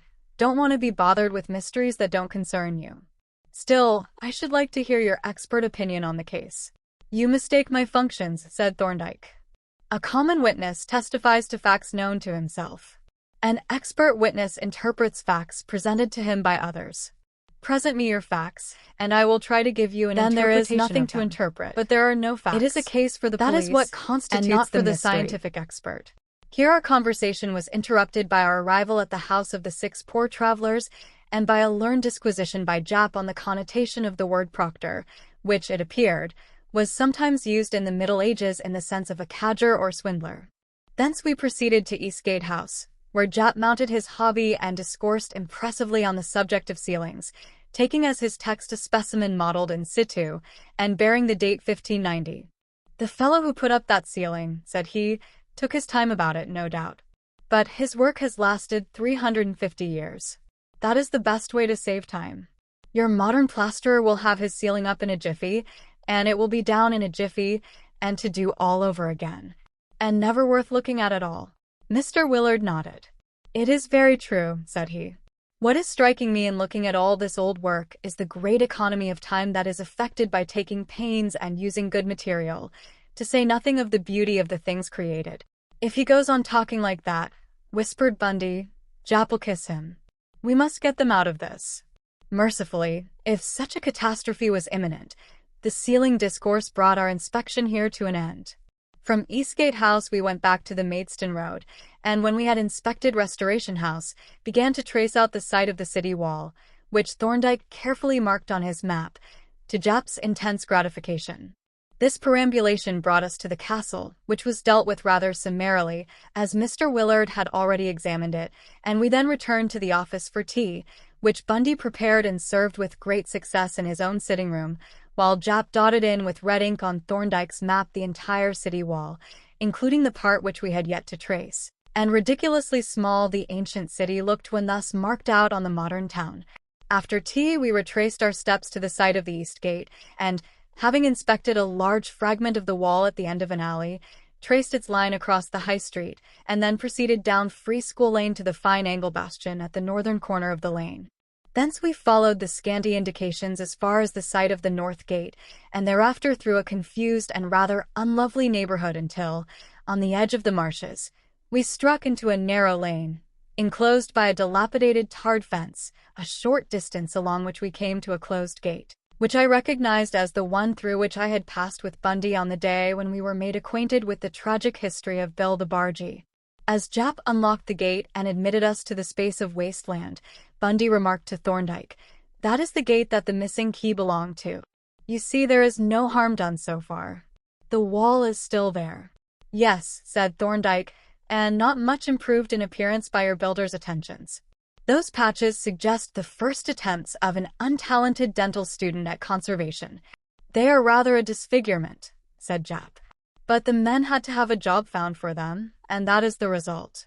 Perhaps they won't show so much in the photograph." While the photographer was setting up his camera and making the exposure, Jap explained the relation of this piece of wall to the North Gate and the gate that faced the bridge, and marked its position on Thorndyke's map. "And that," he continued, "concludes our perambulation. The photographer is chartered by Mr. Willard, but I understand that we are at liberty to secure copies of the photographs, if we want them. Is that not so, Mr. Willard?" "Surely," was the cordial reply, "only I stipulate that they shall be a gift from me, and I shall ask a favor in return. If there is a plate left, I should like to have a commemorative group taken, so that when I recall this pleasant day, I can also recall the pleasant society in which I spent it." We all acknowledged the kindly compliment with a bow, and as the photographer announced that he had a spare plate, we grouped ourselves against a portion of undisfigured wall, removed our hats, and took up easy and graceful postures on either side of Mr. Willard. When the exposure had been made, and the photographer proceeded to pack up his apparatus, Thorndyke tendered his very hearty thanks to Mr. Jap and his friend for their hospitality. "It has been a great privilege," said he, "to be allowed to share in the products of so much study and research, and I assure you it is far from being unappreciated. Whenever I revisit Rochester, which I hope to do before long, I shall think of you gratefully, and of your very kind and generous friend, Mr. Willard." Our two hosts made suitable acknowledgments, and while these compliments were passing, I turned to Bundy. "Can we get down to the shore from here?" I asked. Thorndyke was saying that he would like to have a look at the river. "If it is accessible from here, we might take it on the way home." "It isn't difficult to get at," replied Bundy. "If he wants to get a typical view of the river with the below-bridge traffic, by far the best place is Blue Boar Pier. It isn't very far, and it is on your way home, more or less. I'll show you the way there if you like. Jap is dining with Willard, so he won't want me." I accepted the offer gladly, and as the exchange of compliments seemed to be completed and our party was moving towards the gate, I tendered my thanks for the day's entertainment and bade my hosts farewell, explaining that we were going riverwards. Accordingly we parted at the gate, Jap and Willard turning towards the town, while Thorndyke, Bundy, and I retraced our steps towards the marshes. At the bottom of the lane Bundy paused to explain the topography. "That path," said he, "leads to Gas House Road and the marshes by the north shore. But there isn't much to see there. If we take this other track we shall strike Blue Boar Lane, which will take us to the pier. From there we can get a view of the whole bend of the river, right across to Chatham." Thorndyke followed the description closely with the aid of his map, marking off our present position with a pencil. Then we struck into a rough cart track, with the wide stretch of the marshes on our left, and, following this, we presently came out into the lower part of Blue Boar Lane and turned our faces towards the river. We had not gone far when I observed a man approaching whose appearance seemed to be familiar. Bundy also observed him, for he exclaimed, "Why, that is old Cobbledick. Out of uniform, too. Very irregular. I shall have to remonstrate with him. I wonder what he has been up to. Prowling about the riverbank in search of clues, I expect. And he'll suspect us of being on the same errand." Bundy's surmise appeared to be correct, for as the sergeant drew nearer and recognized us, his face took on an expression of shrewd inquiry. But I noticed with some surprise that his curiosity seemed to be principally concerned with Thorndyke, at whom he gazed with something more than common attention. Under the circumstances, I should have passed him with a friendly greeting, but he stopped and, having wished me good evening, said, "Could I have a few words with you, Doctor?" Upon which I halted, and Thorndyke and Bundy walked on slowly. The sergeant looked after them, and, turning his back to them, drew from his pocket with a mysterious air a small dirty brown bundle, which he handed to me. "I wanted you just to have a look at that," he said. I opened out the bundle, though I had already tentatively recognized it. But when it was unrolled, it was unmistakable. It was poor Angelina's scarf. "I thought there couldn't be any doubt about it," the sergeant said cheerfully when I had announced the identification. "Your description was so clear and exact. Well, this gives us a pretty fair kickoff. You can see that it has been in the water some time too, so we know where to look for the body. The mysterious thing is, though, that we've still got to look for it. It ought to have come up on the shore days ago. And it hasn't. There isn't a longshoreman for miles up and down that isn't on the lookout for it. You can see them prowling along the seawalls and searching the creeks in their boats. I can't think how they can have missed it. The thing is getting serious." "Serious?" I repeated. "Well," he explained, "there's no need for me to point out to a medical gentleman like you that bodies don't last forever, especially in mild weather such as we've been having, and in a river where the shore swarms with rats and shore crabs. Every day that passes is making the identification more difficult." The horrible suggestions that emerged from his explanation gave me a sensation of physical sickness. I fidgeted uneasily, but still I managed to rejoin huskily, "There's the clothing, you know." "So there is," he agreed, "and very good means of identification in an ordinary case, accidental drowning, for instance. But this is a criminal case. I don't want to have to depend on the clothing." "Was the scarf found floating?" I asked, a little anxious to change the subject to one less gruesome. "No," he replied. "It was on the shore by the small creek just below Blue Boar Pier, under an empty fish trunk. One of the customs men from the watch house found it. He noticed the trunk lying out on the shore as he was walking along, and went out to see if there was anything in it. Then, when he found it was empty, he turned it over, and there was the scarf. He recognized it at once. There's a list of the articles stuck up on the watch house, and kept it to bring to me. But it happened that I came down here, as I do every day, just after he'd found it. But I mustn't keep you here talking, though I'm glad I met you and got your confirmation about the scarf." He smiled benignly and raised his hat, whereupon I wished him good evening and went on my way with a sigh of relief. He was a pleasant, genial man, but his matter-of-fact way of looking at this tragedy that had eaten so deeply into my peace of mind was to me positively harrowing. But, of course, he did not understand my position in the case. "Well," said Bundy when I hurried up, "what's the news?" Old Cobbledick was looking mighty mysterious. "And wasn't he interested in us?" "Why, he's gazing after us still." "Has he had a bite?" "Because if he hasn't, I have. Some beastly mosquito." "Don't rub it," said Thorndyke as Bundy clapped his hand to his cheek. "Leave it alone. We'll put a spot of ammonia or iodine on it presently." "Very well," replied Bundy, with a grimace expressive of resignation. "I am in the hands of the faculty. What sort of fish was it that Isaac Walton Cobbledick had hooked? Or is it a secret?" "I don't think there is any secrecy about it," said I. "One of the customs men has found Mrs. Frood's scarf," and I repeated what the sergeant had told me as to the circumstances. "It is a gruesome affair," said Bundy, "this search for these ghastly relics. Look at those ghouls down on the shore there. I suppose that is the fish trunk." As he spoke, we came out on the shore to the right of the pier and halted to survey the rather unlovely prospect. Outside the stunted seawall, a level stretch of gray-green grass extended to the spring high-water mark, beyond which a smooth sheet of mud, now dry and covered with multitudinous cracks, spread out to the slimy domain of the ordinary tides.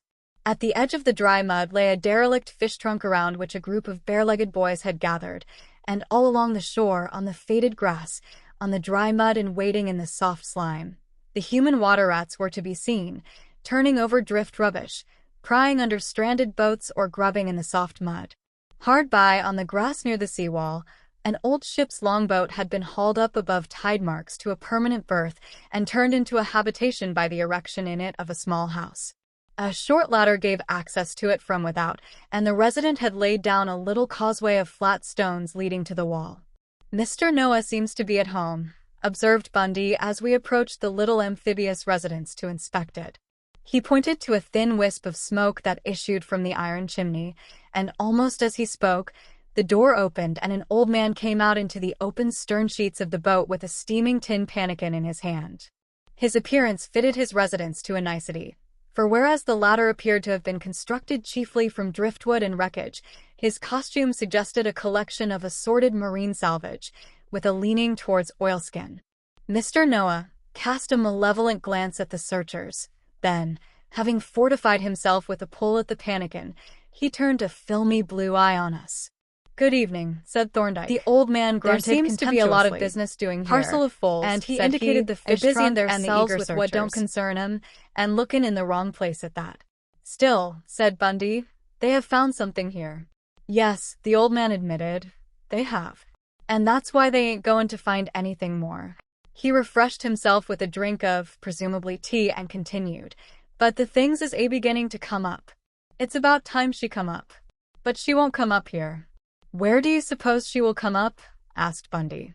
The old man regarded him with a cunning leer. "Never you mind where she'll come up," said he. "It ain't no consarn o' yourn."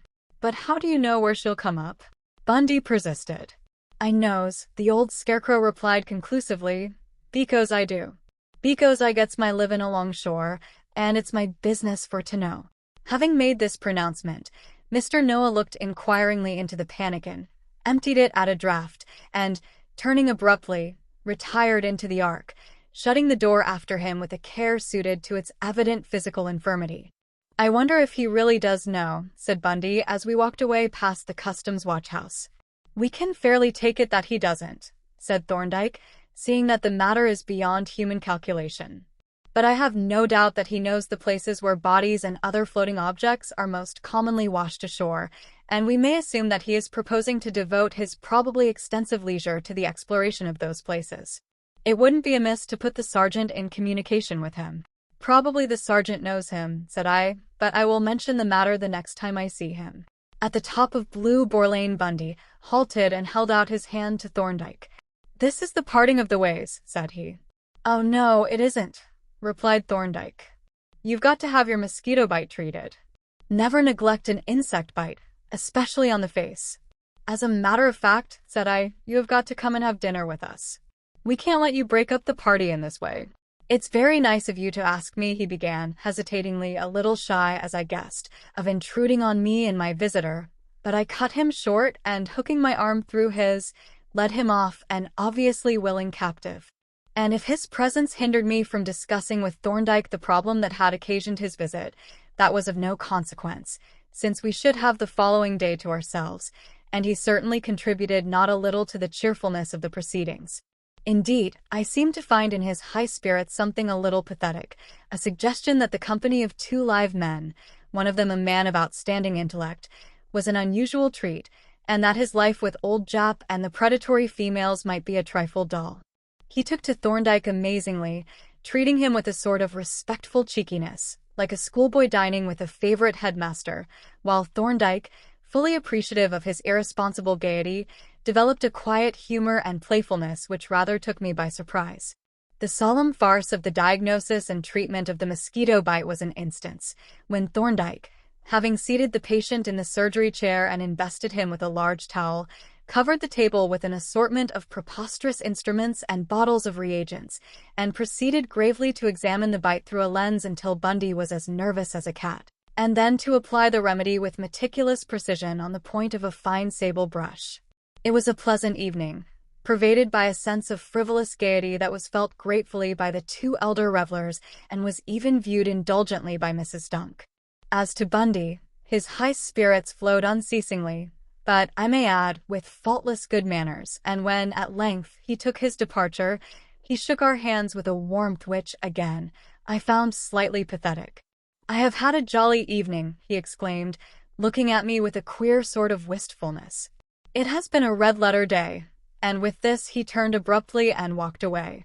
We watched him from the threshold, bustling jauntily along the pavement, and as I looked at him, there came unbidden to my mind the recollection of that other figure that I had watched from this same threshold, walking away in the fading light, walking into the fog that was to swallow her up and hide her from my sight forever.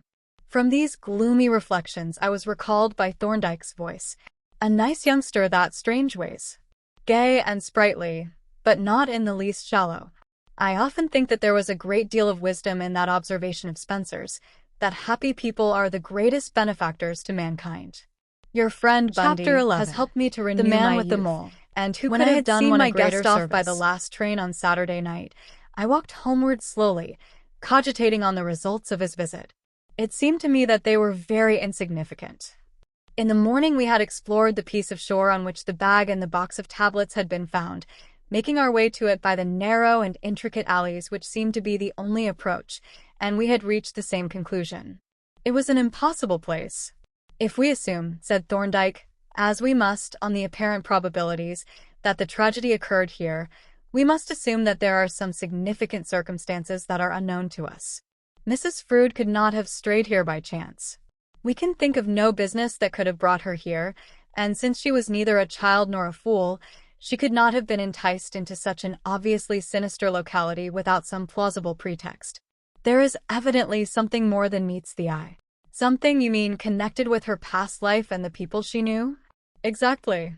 I am having careful inquiries made on the subject in likely quarters, including the various theatrical photographers. They form quite a promising source of information, as they are not only able to give addresses, but they can furnish us with photographs of members of the companies who would have been colleagues and, at least, acquaintances.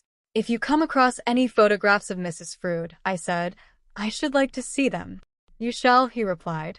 "I shall certainly collect all I can get, on the chance that they may help us with the identification of the body, which may possibly present some difficulty." Here I was reminded of Cobbledick's observations, and, distasteful as they were, I repeated them to Thorndyke. "The sergeant is quite right," said he.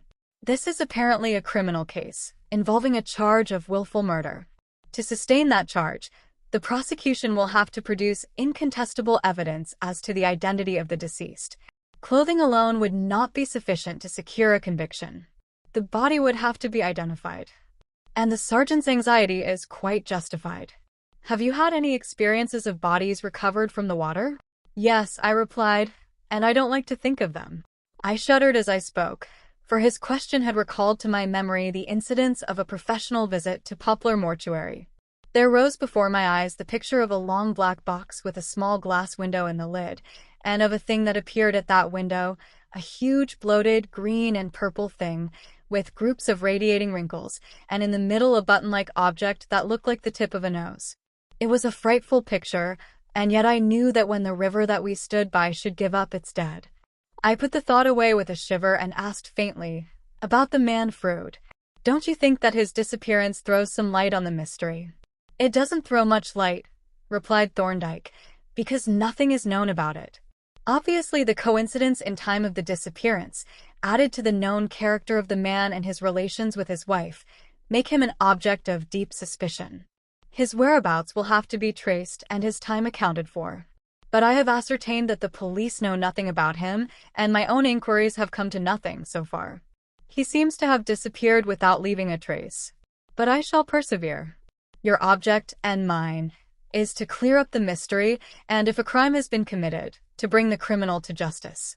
So that was how the matter stood, and it did not appear to me that much progress had been made towards the elucidation of the mystery.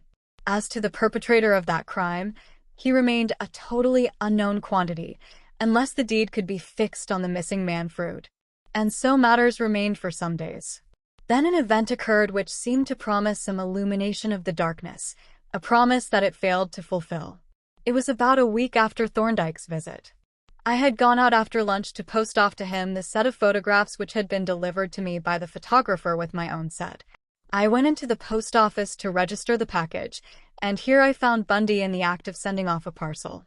When we had transacted our business, we strolled out together, and he asked, "What are you going to do now, Doctor?" "I was going to walk down to Blue Boar Pier," said I, "to see if anything further has been discovered." "Should I be in the way if I walk there with you?" he asked. "I've got nothing to do at the moment. But perhaps you would rather go alone. You've had a good deal of my society lately."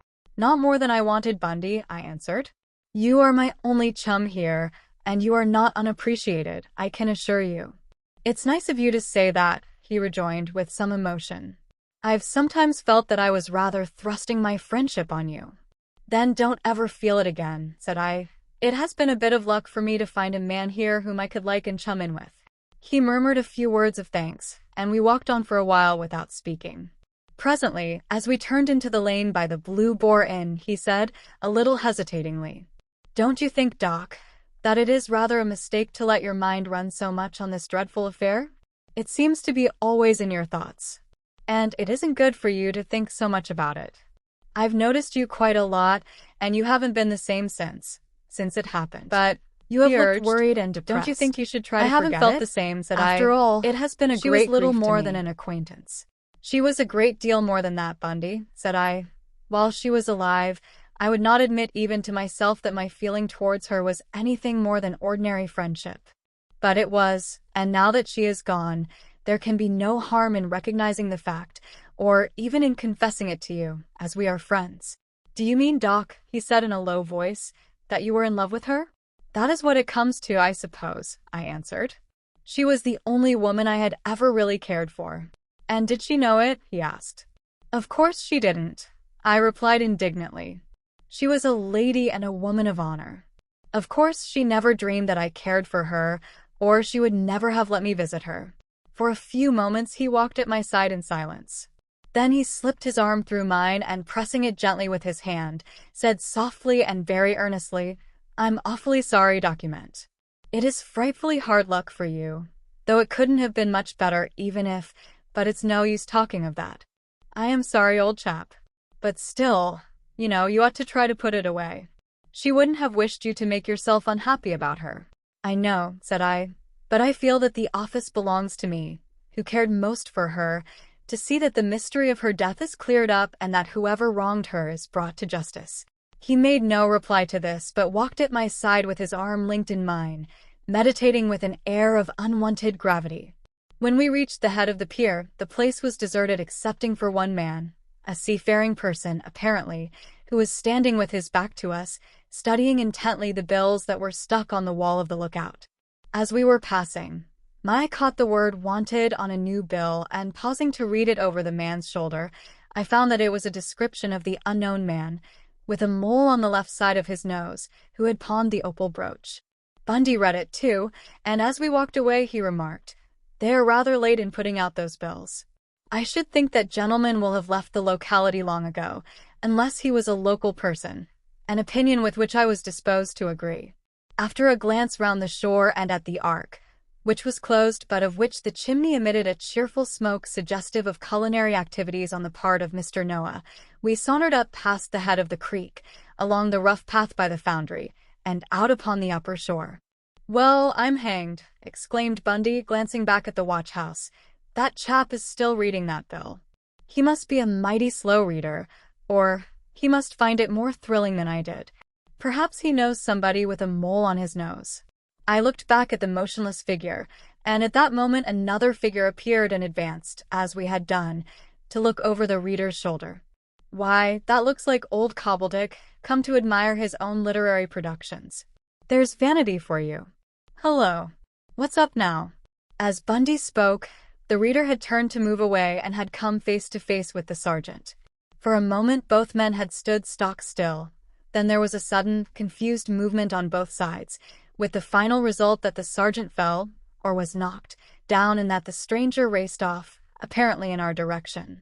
He disappeared at once, being hidden from us by the foundry buildings, and we advanced towards the end of the fenced lane by which we had come, to intercept him, waiting by the edge of a trench or dry ditch. "Here he comes," said Bundy, a trifle nervously, as rapid footfalls became audible in the narrow, crooked lane. Suddenly the man appeared, running furiously, and as he caught sight of us, he whipped out a large knife and, flourishing it with a menacing air, charged straight at us. I watched an opportunity to trip him up, but as he approached, Bundy pulled me back with such energy that he and I staggered on the brink of the ditch, capsized, and rolled together to the bottom.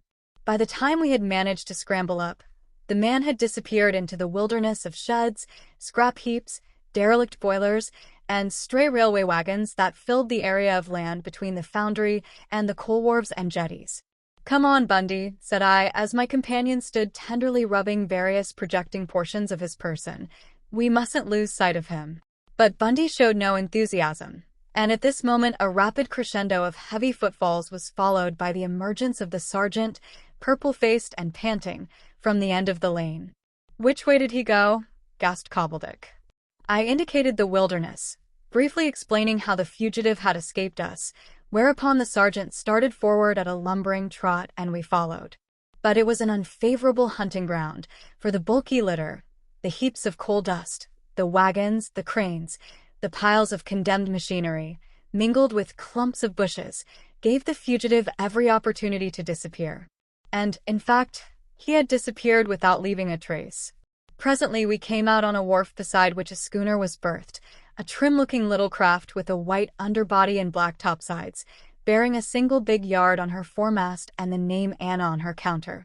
She was all ready for sea and was apparently waiting for high water, for her deck was all clear and a man on it was engaged in placidly coiling a rope on the battened hatch while another watched him from the door of the deck-house. On this peaceful scene the sergeant burst suddenly and, hailing the rope coiler, demanded, "Have you seen a man run past here?" The mariner dropped the rope, seafaring man and looking up drowsily, repeated. The mariner brightened up perceptibly. "Please," said he. "A sailor man with a mole on his nose." "Eight," exclaimed the mariner. "Was it tied on?" "Tied on," the sergeant snorted impatiently. "Of course it wasn't. It grew there." Here the second mariner apparently asked some question, for our friend turned to him and replied, "Ja. Malworth," on which I heard Bundy snigger softly. No, I interposed. "Not that sort of mole. A kind of wart, you know. Das Mal." On this the second mariner fell out of the deck-house door, and the pair burst into yells of laughter, rolling about the deck in agonies of mirth, wiping their eyes, muttering Malworth, Malworth, and screeching like demented hyenas. "Well," Cobbledick demanded impatiently, "have you seen him?" The mariner shook his head. "No," he replied shakily. "I have not any mon seen." "Well, why couldn't you say so at first?" the sergeant growled. "I was so zurbraced," the mariner explained, glancing at his shipmate, and the pair burst out into fresh howls of laughter. The sergeant turned away with a sort of benevolent contempt and ran his eye despairingly over the wilderness. "I suppose we had better search this place," said he, "though he is pretty certain to have got away." At his suggestion, we separated and examined the possible hiding places systematically, but, of course, with no result. Once only I had a momentary hope that we had not lost our quarry, when the sergeant suddenly stooped and began cautiously to stalk an abandoned boiler surrounded by a clump of bushes. But when the grinning countenance of Bundy appeared at the opposite end and that reprobate crept out stealthily and proceeded to stalk the sergeant, the last hope faded. "I certainly thought I saw someone moving in those bushes," said Cobbledick, with a disappointed air. "So did Mr. Bundy," said I. "You must have seen one another." The sergeant glanced suspiciously at our colleague, but made no remark, and we continued our rather perfunctory search. At length we gave it up and slowly returned to the neighborhood of the pier. By this time the tide had turned, and a few loiterers were standing about watching the procession of barges moving downstream on the ebb. Among them was a grave-looking, sandy-haired man who leaned against the watch-house, smoking reflectively as he surveyed the river. To this philosopher Cobbledick addressed himself, explaining, as he was in plain clothes, "Good afternoon. I am a police officer, and I am looking for a man who is described on that bill." Here he indicated the poster. The philosopher turned a pale gray and somewhat suspicious eye on him, and having removed his pipe, expectorated thoughtfully but made no comment on the statement. A seafaring man, continued the sergeant, with a mole on the left side of his nose. He looked inquiringly at the philosopher, who replied impassively. NHM. Do you happen to have seen a man answering that description? Was the slightly ambiguous reply. You have seen him? The sergeant asked eagerly. Aye. Do you know if he belongs to any of the craft that trade here? NHM. Do you happen to know which particular vessel he belongs to? Aye, was the answer, accompanied by a grave nod. Can you tell me, the sergeant asked patiently, which vessel that is and where she is at present? Our friend replaced his pipe and took a long draw at it, gazing meditatively at a schooner which was moving swiftly down the river under the power of an auxiliary motor, and setting her sails as she went. I had noticed her already, and observed that she had a white underbody and black topsides, and that she carried a single long yard on her foremast.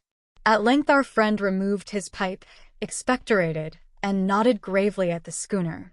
Yawn, said he, and replaced his pipe as a precaution, I supposed, against unnecessary loquacity.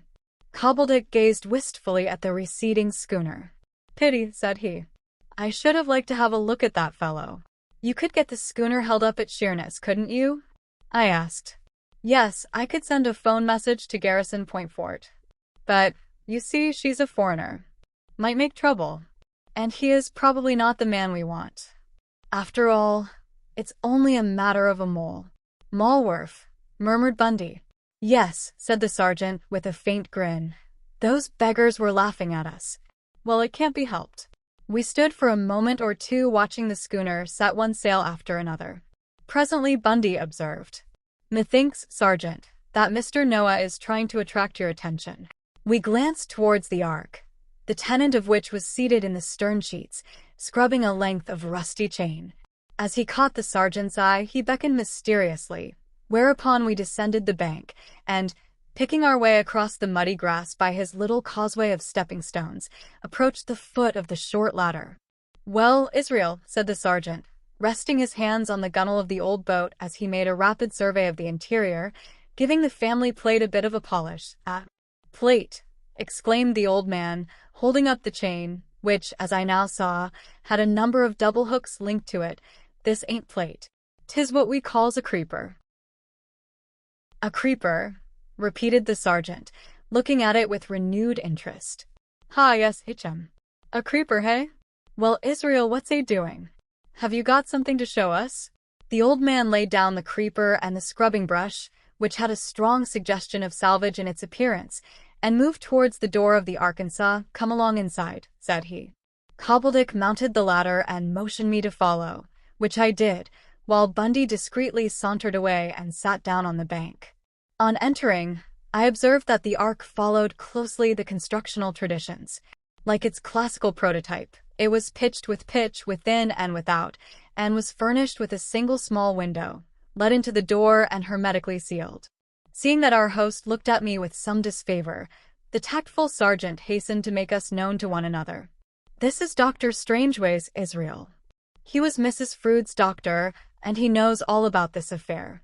This doctor is Mr. Israel Bangs, the eminent longshoreman, a sort of hereditary Grand Duke of the Rochester foreshore. I bowed ceremoniously, and the Grand Duke acknowledged the introduction with a sour grin. Then, lifting the greasy lid of a locker, he dived into it and came to the surface, as it were, with a small shoe in his hand. What do you say to that? He demanded, holding the shoe under the sergeant's nose. The sergeant said nothing, but looked at me, and I, suddenly conscious of the familiar sickening sensation, could do no more than nod in reply. Soiled, muddy and sodden as it was, the poor little relic instantly and vividly recalled the occasion when I had last seen it, then all trim and smart, peeping coyly beneath the hem of the neat brown skirt. Where did you find it, Israel? Asked Cobbledick. Said Bangs with a sly leer, that's tellin', that is. Never you mind where I found it. There's the shoe. Don't be a fool, Israel, said the sergeant. What use do you suppose the shoe is to me if I don't know where you found it? I've got to put it in evidence, you know. You can put it where you like, so long as you pays for it, the old rascal replied, doggedly. The Findon of it's my business. There ensued a lengthy wrangle, but the sergeant, though patient and polite, was firm. Eventually, Israel gave way. Well, he said, if you undertakes not to let on to Sam Hooper or any of his lot, I'll tell you. I found it on the mud side of the long crick betwixt Blue Boar Head and Gassus Point. The sergeant made a note of the locality, and after having sworn not to divulge the secret to Sam Hooper or any other of the shore rat fraternity, and having ascertained that Israel had no further information to dispose of, rose to depart, and I noticed that, as we passed out towards the ladder, he seemed to bestow a glance of friendly recognition on the creeper. Well, said Bundy when we rejoined him, what had Mr. Noah to say? I hope you remembered me kindly to my old friends, Shem, Ham, and Japhet. He has found one of Mrs. Frood's shoes, answered the sergeant, producing it from his pocket and offering it for inspection. Bundy glanced at it indifferently and then remarked, it seems to answer the description, but for my part, I don't quite see the use of all this searching and prying. It only proves what we all know. There's no doubt that she fell into the river. The question is, how did she get there? It is not likely that it was an accident, and if it wasn't, it must have been a crime. What we want to know is, who is the criminal? Cobbledick pocketed the shoe with an impatient gesture. That's the way they always talk, said he. They will always begin at the wrong end. The question, who is the murderer, does not arise until it is certain that there has been a murder, and it can't be certain that there has been a murder until it is certain that the missing person is dead.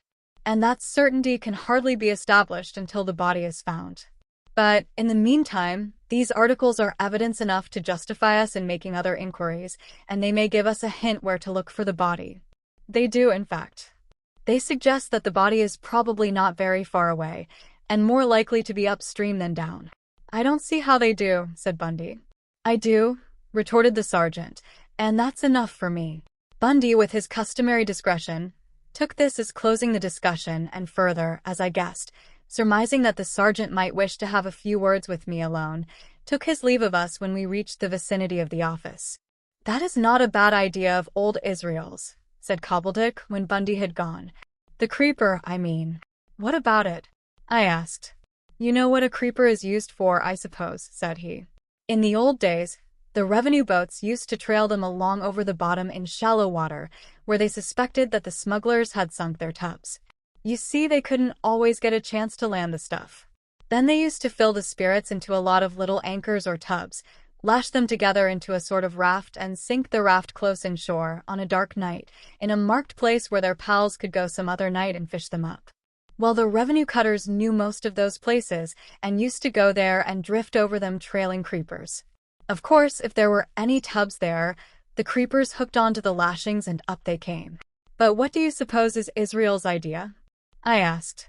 Why, as the body ought to have come up long before this, and it hasn't, he thinks it has been sunk. It might have been taken up the river in a boat, and sunk in midstream with a weight of some sort. Or it might have got caught by a lost anchor, or on some old moorings. That would account for its not coming up and for these oddments getting detached and drifting ashore. So old Israel is going to get to work with a creeper. I expect he spends his nights creeping over the likely spots, and that is what makes him so deuced secret about the place where he found that shoe. He reckons that the body is somewhere thereabouts. I made no comment on this rather horrible communication. Of course, it was necessary that the body should be searched for, since its discovery was the indispensable condition of the search for the murderer.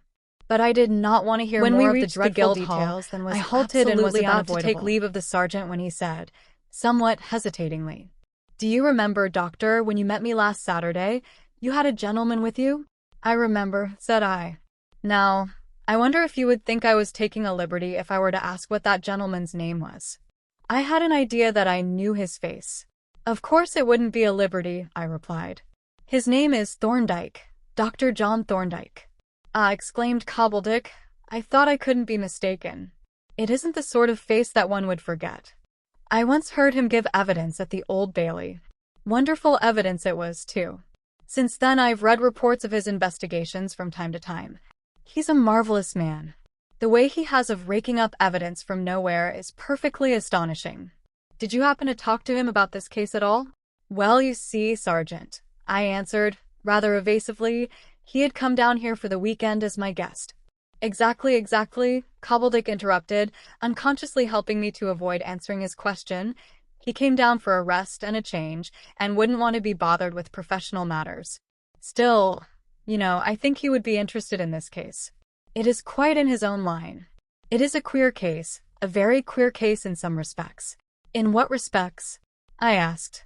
It was Cobbledick's turn to be evasive.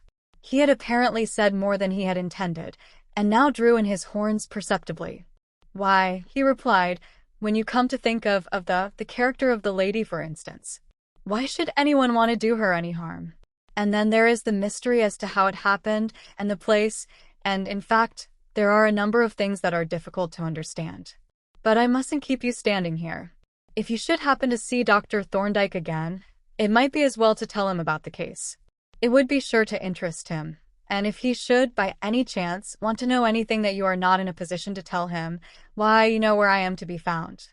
I shouldn't want to make any secrets with him, and he might spot something that we haven't noticed. I promised to follow the sergeant's advice, and, having bid him adieu, turned back and walked slowly homeward. As I went, I reflected profoundly on my conversation with Cobbledick, from which, as it seemed to me, two conclusions emerged. First, there were elements in this mystery that were unknown to me. I had supposed that the essence of the mystery was the mere absence of data, but it now appeared from the sergeant's utterances, and still more from his evasions, that he saw farther into the affair than I did, either because he had more facts, or because, by reason of his greater experience, the facts meant more to him than they did to me. The second conclusion was that he was in some way in difficulties, that he was conscious of an inability to interpret satisfactorily the facts that were known to him. His evident eagerness to get into touch with Thorndyke made this pretty clear, and the two conclusions together suggested a further question. How much did Thorndyke know? Did he know all that the sergeant knew? Did he perchance know more? From the scanty data with which I had supplied him, might he possibly have drawn some illuminating inferences that had carried his understanding of the case beyond either mine or Cobbledick's? It was quite possible.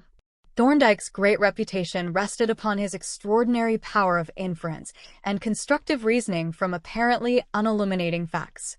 The facts in this case seemed unilluminating enough, but they might not be so to him. And again I recalled how both he and the sergeant seemed to look to the finding of the body as probably furnishing the solution of the mystery, or Bundy's opinion that no particular significance attached to the finding of further relics of the missing woman was one that I was myself disposed to adopt. The disappearance of poor Angelina was an undeniable fact, and there seemed to be no doubt that her body had fallen, or been cast, into the river.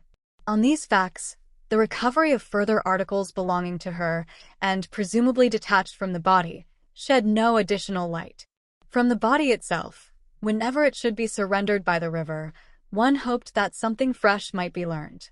But all that anyone could say was that Angelina Frood had disappeared, that her disappearance was almost certainly connected with a crime, and that the agents of that crime and their motives for committing it were alike an impenetrable mystery, a mystery that the finding of further detached articles tended in no way to solve.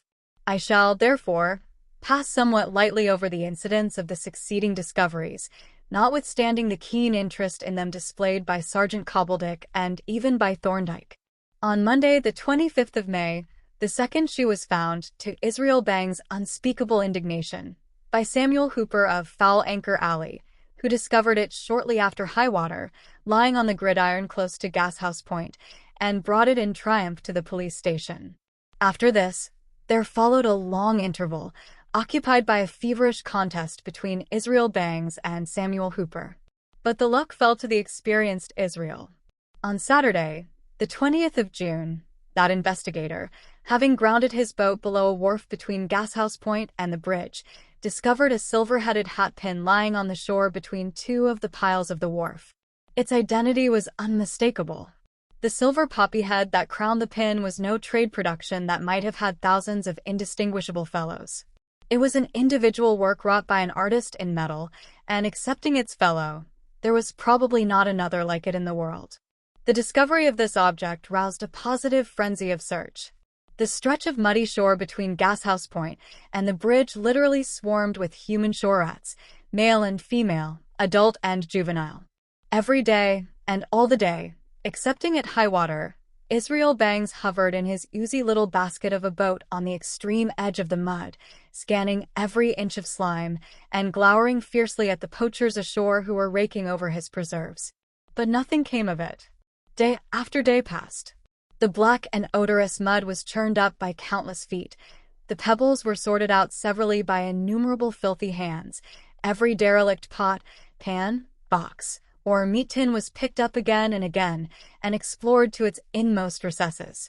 But in vain. Not a single relic of any kind was brought to light by all those searchings and grubbings in the mud. Presently the searchers began to grow discouraged. Some of them gave up the search. Others migrated to the shore beyond the bridge, and were to be seen waiting in the mud below the esplanade, the cricket ground, or the boat-building yards. So the month of June ran out, and the third month began. And still there was no sign of the body. Meanwhile, I watched the two professional investigators and noted a certain similarity in their outlook and methods. Both were keenly interested in the discoveries, and both, I observed, personally examined the localities of the finds. The sergeant conducted me to each spot in turn, making appropriate, but not very illuminating comments, and I perceived that he was keeping a careful account of time and place.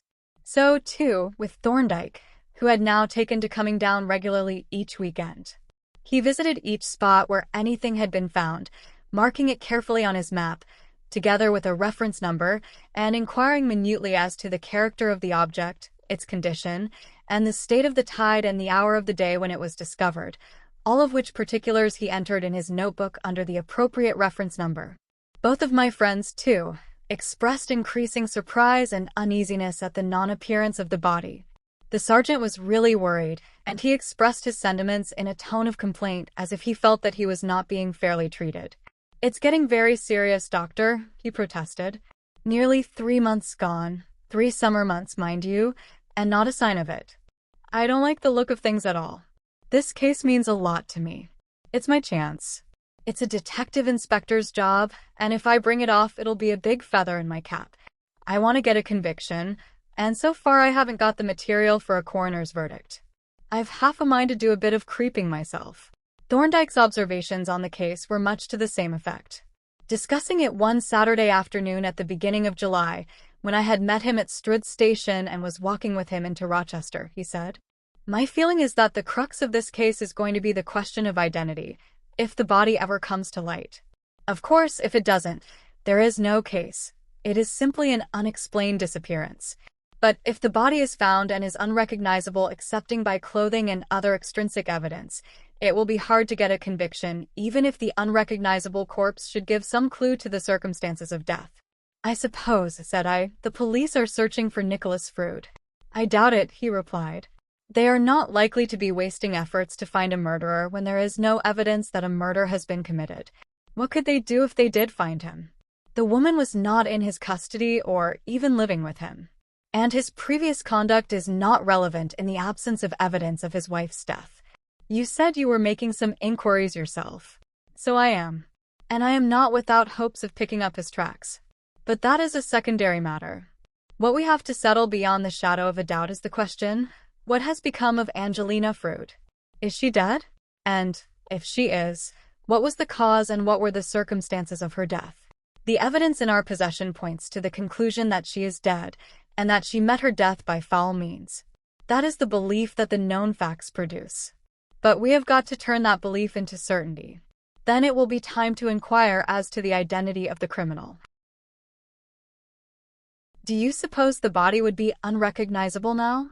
I feel no doubt that it would be quite unrecognizable by ordinary means if it has been in the water all this time. But it would still be identifiable in the scientific sense, if we could only obtain the necessary data. It could, for instance, be tested by the Bertillon measurements, if we had them, and it would probably yield fingerprints, clear enough to recognize, long after the disappearance of all facial character or bodily traits. Would it really? I exclaimed. Certainly, he replied. Even if the whole outer skin of the hand had come off bodily, like a glove, as it commonly does in long-submerged bodies, that glove-like cast would yield fairly clear fingerprints if properly treated, with dilute formalin, for instance. And then the fingers from which the outer skin had become detached would still yield recognizable fingerprints if similarly treated, for you must remember that the papillary ridges which form the fingerprint pattern are in the true skin. The outer skin is merely molded on them. But, unfortunately, the question is one of merely academic interest to us as we have no original fingerprints of Mrs. Frood's by which to test the body. The only method of scientific identification that seems to be available is that of anthropometric measurements, as employed by Bertillon. But, I objected, the Bertillon system is based on the existence of a record of the measurements of the person to be identified. We have no record of the measurements of Mrs. Frood. True, he agreed. But you may remember that Dr. George Bertillon was accustomed to apply his system, not only to suspected persons who had been arrested, but also to stray garments, hat, gloves, shoes, and so forth, that came into the possession of the police. But it is clear that, if such garments can be compared with a table of recorded measurements, they can be used as standards of comparison to determine the identity of a dead body. Of course, the measurements would have to be taken, both of the garments and of the body, by someone having an expert knowledge of anthropometrical methods. Of course, I agreed. But it seems a sound method. I must mention it to Cobbledick. He has the undoubted shoes, and I have no doubt that he could get a supply of worn garments from Mrs. Gillow. Yes, said Thorndyke. And, speaking of Mrs. Gillow reminds me of another point that I have been intending to inquire into.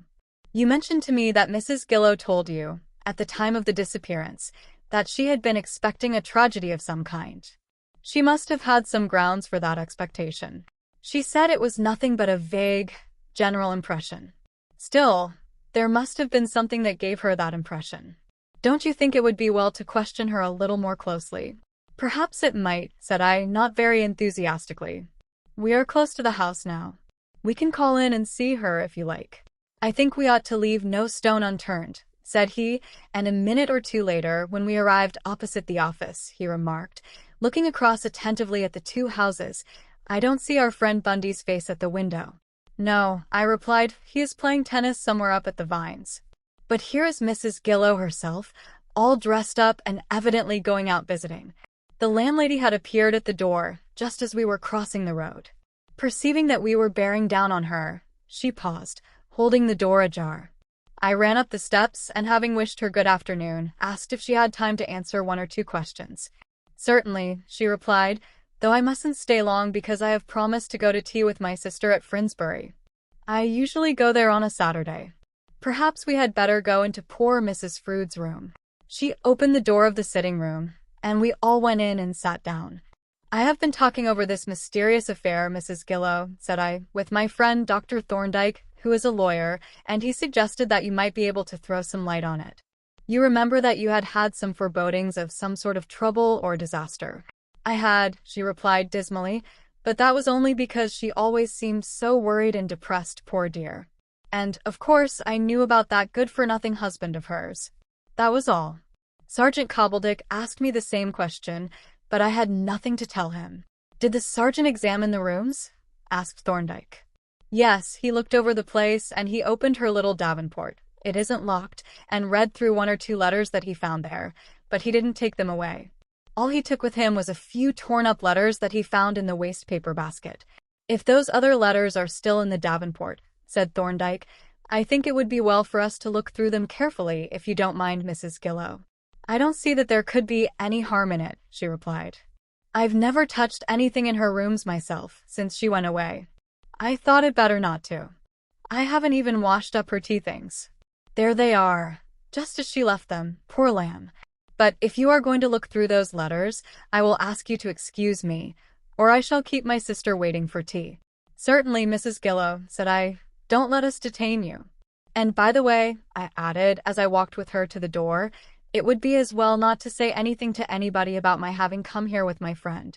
Very well, sir, she replied. I think you are right.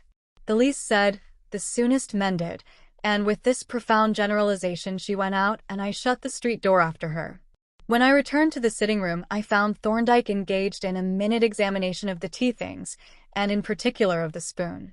I proceeded at once to the davenport, and, finding it unlocked, lifted the desk lid and peered into the interior. It contained a supply of papers and envelopes, neatly stacked, and one or two letters, which I took out. They all appeared to be from the same person, the Miss Cumbers, of whom I had heard, and a rapid glance at the contents showed that they were of no use as a source of information. I passed them to Thorndyke, who had laid down the spoon and was now looking inquisitively about the room, who scanned them rapidly and returned them to me. "There is nothing in them," said he. Possibly the contents of the wastepaper basket were more illuminating. But I suspect not, as the sergeant appears to be as much in the dark as we are. "Shall we have a look at the bedroom before we go?" I saw no particular reason for doing so, but, assuming that he knew best, I made no objection. Going out into the hall, we entered the deserted bedroom, the door of which was locked, though the key had not been removed. At the threshold, Thorndyke paused and stood for nearly half a minute looking about the room in the same queer, inquisitive way that I had noticed in the other room, as if he were trying to fix a mental picture of it. Meanwhile, full of the Bertillon system, I had walked across to the wardrobe to see what garments were available for measurement. I had my hand on the knob of the door when my glance fell on two objects on the dressing table, an empty tumbler and a small water bottle half full. There was nothing very remarkable about these objects, taken by themselves, but, even from where I stood, I could see that both bore a number of finger marks which stood out conspicuously on the plain glass. "By Jove!" I exclaimed. "Here is the very thing that you were speaking of. Do you see what it is?" Apparently he had, for he had already taken his gloves out of his pocket and was putting them on. "Don't touch them, Strangeways," said he as I was approaching to inspect them more closely. "If these are Mrs. Frood's fingerprints, they may be invaluable. We mustn't confuse them by adding our own." "Whose else could they be?" I asked. "They might be Sergeant Cobbledick's," he replied. "The sergeant has been in here." He drew a chair up to the table and, taking a lens from his pocket, began systematically to examine the markings. "They are a remarkably fine set," he remarked, "and a complete set, the whole 10 digits. Whoever made them held the bottle in the right hand and the tumbler in the left. And I don't think they are the sergeant's. They are too small and too clear and delicate." "No," I agreed, "and the probabilities are against their being his. There is no reason why he should have wanted to take a drink of water during the few minutes that he spent here. It would have been different if it had been a beer bottle. But it would have been quite natural for Mrs. Frood to drink a glass of water while she was dressing, or before she started out." "Yes," said he. "Those are the obvious probabilities. But we must turn them into certainties if we can. Probabilities are not good data to work from. But the question is now, what are we to do? I have a small camera with me, but it would not be very convenient to take the photographs here, and it would occupy a good deal of time. On the other hand, these things would be difficult to pack without smearing the fingerprints. We want a couple of small boxes." "Perhaps," said I, "we may find something that will do if we take a look round." "Yes," he agreed. "We must explore the place. Meanwhile, I think I will develop up these prints for our immediate information, as we have to try to find some others to verify them." He went back to the sitting room, where he had put down the 2 cases that he always brought with him, a small suitcase that contained his toilet necessaries and a similar-sized case covered with green canvas which had been rather a mystery to me. I had never seen it open, and had occasionally speculated on the nature of its contents. My curiosity was now to be satisfied, for when he returned with it in his hand, he explained, "This is what I call my research case. It contains the materials and appliances for nearly every kind of medico-legal investigation, and I hardly ever travel without it." He placed it on a chair and opened it, when I saw that it formed a complete portable laboratory, containing, among other things, a diminutive microscope, a little folding camera, and an insufflator or powder spray. The latter he now took from its compartment, and, lifting the tumbler with his gloved hand, stood it on a corner of the mantelpiece and blew over it with the insufflator a cloud of impalpably fine white powder, which settled evenly on the surface of the glass. He then tapped the tumbler gently once or twice with a lead pencil, when most of the powder coating either jarred off or crept down the surface. Finally, he blew at it lightly, which removed the rest of the powder, leaving the fingerprints standing out on the clear glass as if they had been painted on with Chinese white. While he was operating in the same manner on the water bottle, having first emptied it into the ewer, I examined the tumbler with the aid of his lens. The markings were amazingly clear and distinct. Through the lens I could see, not only the whole of the curious, complicated ridge pattern, but even the rows of little round spots that marked the orifices of the sweat glands. For the first time, I realized what a perfect means of identification these remarkable imprints furnished. "Now," said Thorndyke when he had finished with the bottle, "the two questions are, where shall we look for confirmatory fingerprints, and where are we to get the boxes that we want for packing these things? You said that Mrs. Frood had a kitchen." "Yes. But won't you try the furniture here? The wardrobe door, for instance. The dark, polished mahogany ought to give good prints." "An excellent suggestion, Strangeways," said he. "We might even find the sergeant's fingerprints, as he has probably had the wardrobe open."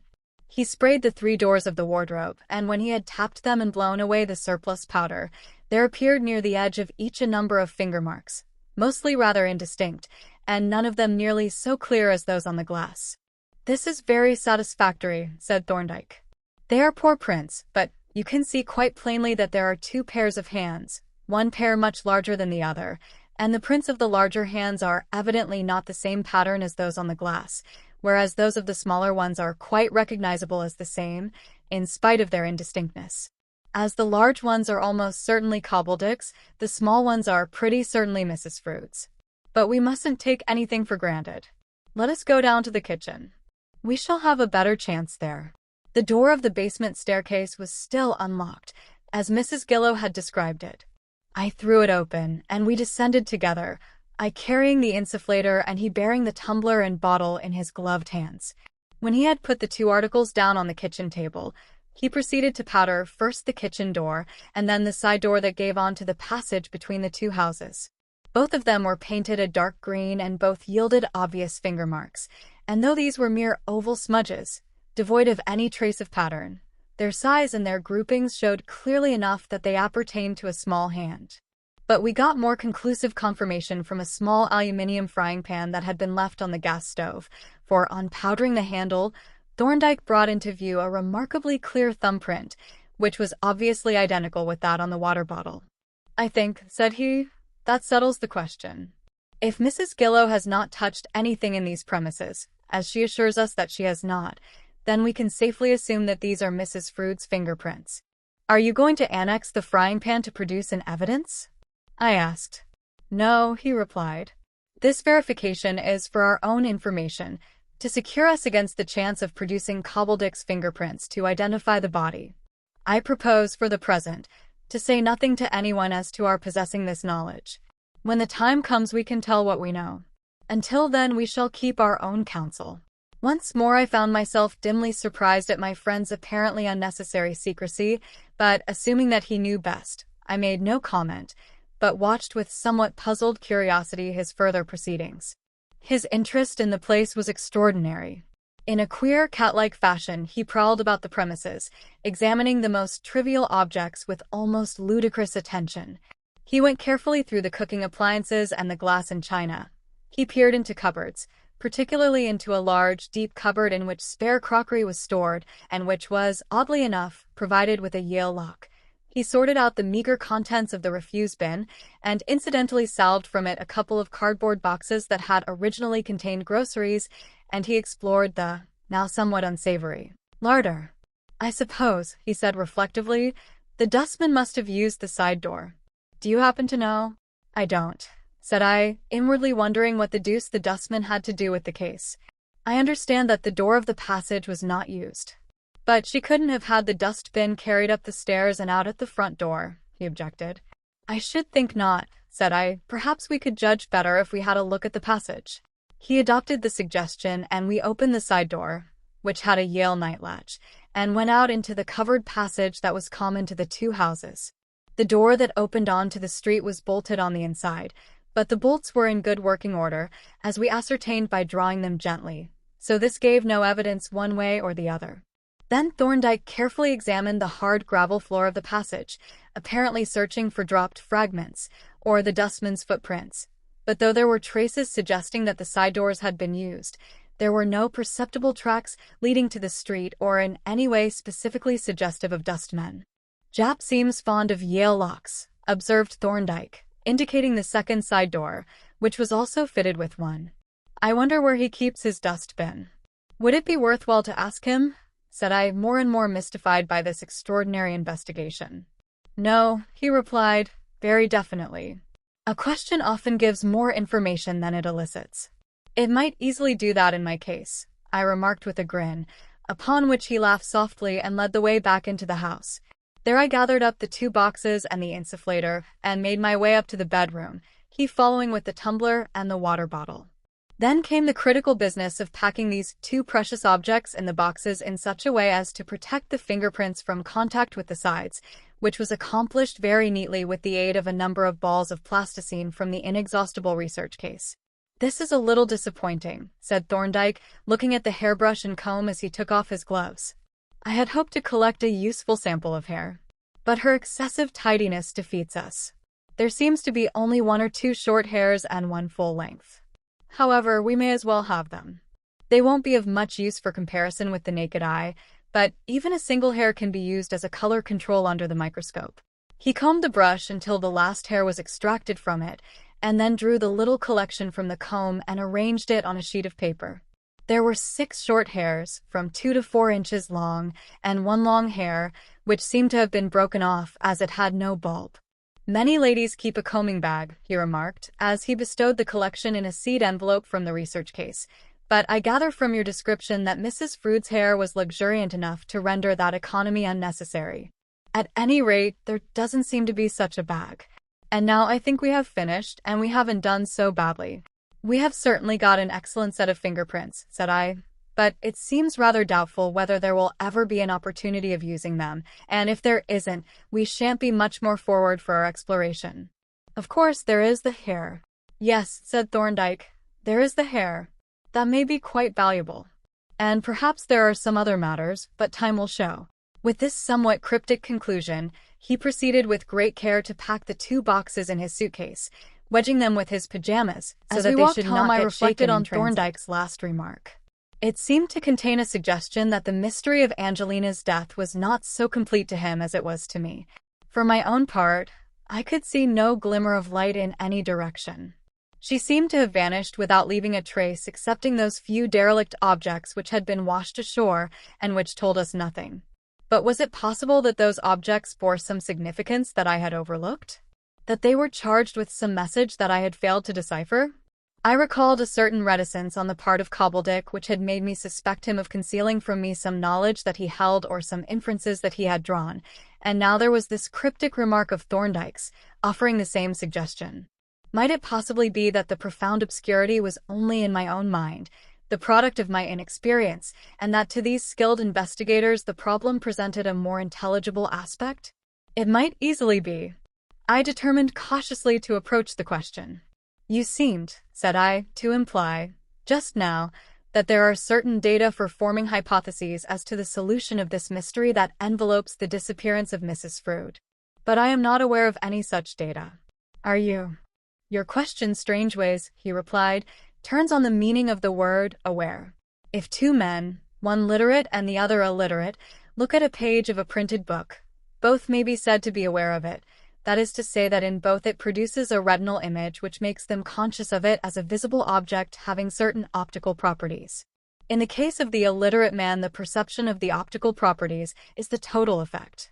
But the literate man has something in his consciousness already, and this something combines, as it were, with the optical perception, and makes him aware of certain secondary properties of the printed characters. To both, the page yields a visual impression, but to one only does it yield what we may call a psychical impression. Are they both aware of the page? I appreciate your point, said I with a sour smile, and I seem to be aware of a rather skillful evasion of my question. He smiled in his turn and rejoined, Your question was a little indirect. Shall we have it in a more direct form? What I wanted to know, said I, though I suppose I have no right to ask, is whether there appears to you to be any prospect whatever of finding any solution of the mystery of Mrs. Frood's death. The answer to that question, he replied, is furnished by my own proceedings. I am not a communicative man, as you may have noticed, but I will say this much, that I have taken, and am taking, a good deal of trouble with this case, and am prepared to take more, and that I do not usually waste my efforts on problems that appear to be unsolvable. I am not disposed to say more than that. excepting to refer you again to the instance of the printed page and to remind you that whatever I know I have either learned from you or from the observation in your company of objects equally visible to both of us. This reply, if not very illuminating, at least answered my question, as it conveyed to me that I was not likely to get much more information out of my secretive friend. Nevertheless, I asked, "About the man Frood, you were saying that you had some hopes of running him to earth." "Yes, I have made a start. I have ascertained that he did apparently set out for Brighton the day before Mrs. Frood's disappearance, but he never arrived there. That is all I know at present. He was seen getting into the Brighton train, but he did not appear at the Brighton barrier. My informant had the curiosity to watch all the passengers go through, and he never made the visit which was the ostensible object of his journey. So he must have got out at an intermediate station. It may be difficult to trace him, but I am not without hope of succeeding eventually. Obviously, his whereabouts on the fatal day is a matter that has to be settled. At present he is the obvious suspect, but if an alibi should be proved in his case, a search would have to be initiated in some other direction." This conversation brought us to my house in time to relieve Mrs. Dunk's anxieties on the subject of dinner, and as the daylight was already gone, the photographic operations were postponed until the following morning. Indeed, Thorndyke had thought of taking the objects to his chambers, where a more efficient outfit was available, but, on reflection, he decided to take the photographs in my presence so that I could, if necessary, attest their genuineness on oath. Accordingly, on the following morning, we very carefully extracted the tumbler and the bottle from their respective boxes and set them up, with a black coat of mine for a background, at the end of a table. Then Thorndyke produced his small folding camera, which pulled out to a surprising length, and, having fitted it with a short focus objective, made the exposures, and developed the plates in a dark cupboard by the light of a little red lamp from the research case. When the plates were dry, we inspected them through a lens, and found them microscopically sharp. Finally, at Thorndyke's suggestion, I scratched my initials with a needle in the corner of each plate. "Well," I said when he had finished, "you have got the evidence that you wanted, and in a very complete form. It remains to be seen now whether you will ever get an opportunity to use it." "Don't be pessimistic, Strangeways," said he. "We have had exceptional luck in getting this splendid series of fingerprints. Let us hope that fortune will not desert us after making us these gifts." "What is to be done with the originals?" I asked. "Shall I put them back where we found them?" "I think not," he replied. "If you have a safe or a secure lock-up cupboard where they could be put away, out of sight, and from whence they could be produced if necessary, I will ask you to take charge of them." There was a cupboard with a good lock in the old bureau that I had found in my bedroom, and to this I conveyed the precious objects and locked them in. And so ended, at least for the present, the episode of our raid on poor Angelina's abode. The discovery in Black Boy Lane. On a fine sunny afternoon, about 10 days after our raid on Angelina's rooms, it was Tuesday, the 14th of July to be exact, I was sitting in my dining room, from which the traces of lunch had just been removed, idly glancing over the paper and considering the advisability of taking a walk, when I heard the doorbell ring. There was a short interval, then the door was opened, and the sounds of strife and wrangling that followed this phenomenon informed me that the visitor was Mr. Bundy, between whom and Mrs. Dunk there existed a state of chronic warfare. Presently the dining-room door opened, in time for me to catch a concluding growl of defiance from Mrs. Dunk, and that lady announced gruffly, "Mr. Bundy." My visitor tripped in smilingly, all teeth and eyeglass, as his inveterate enemy had once expressed it, holding a Panama hat, which had temporarily superseded the velour. "Well, John," said he, "coming out to play?" He had lately taken to calling me John. In fact, a very close and pleasant intimacy had sprung up between us. It dated from the occasion when I had confided to him my unfortunate passion for poor Angelina.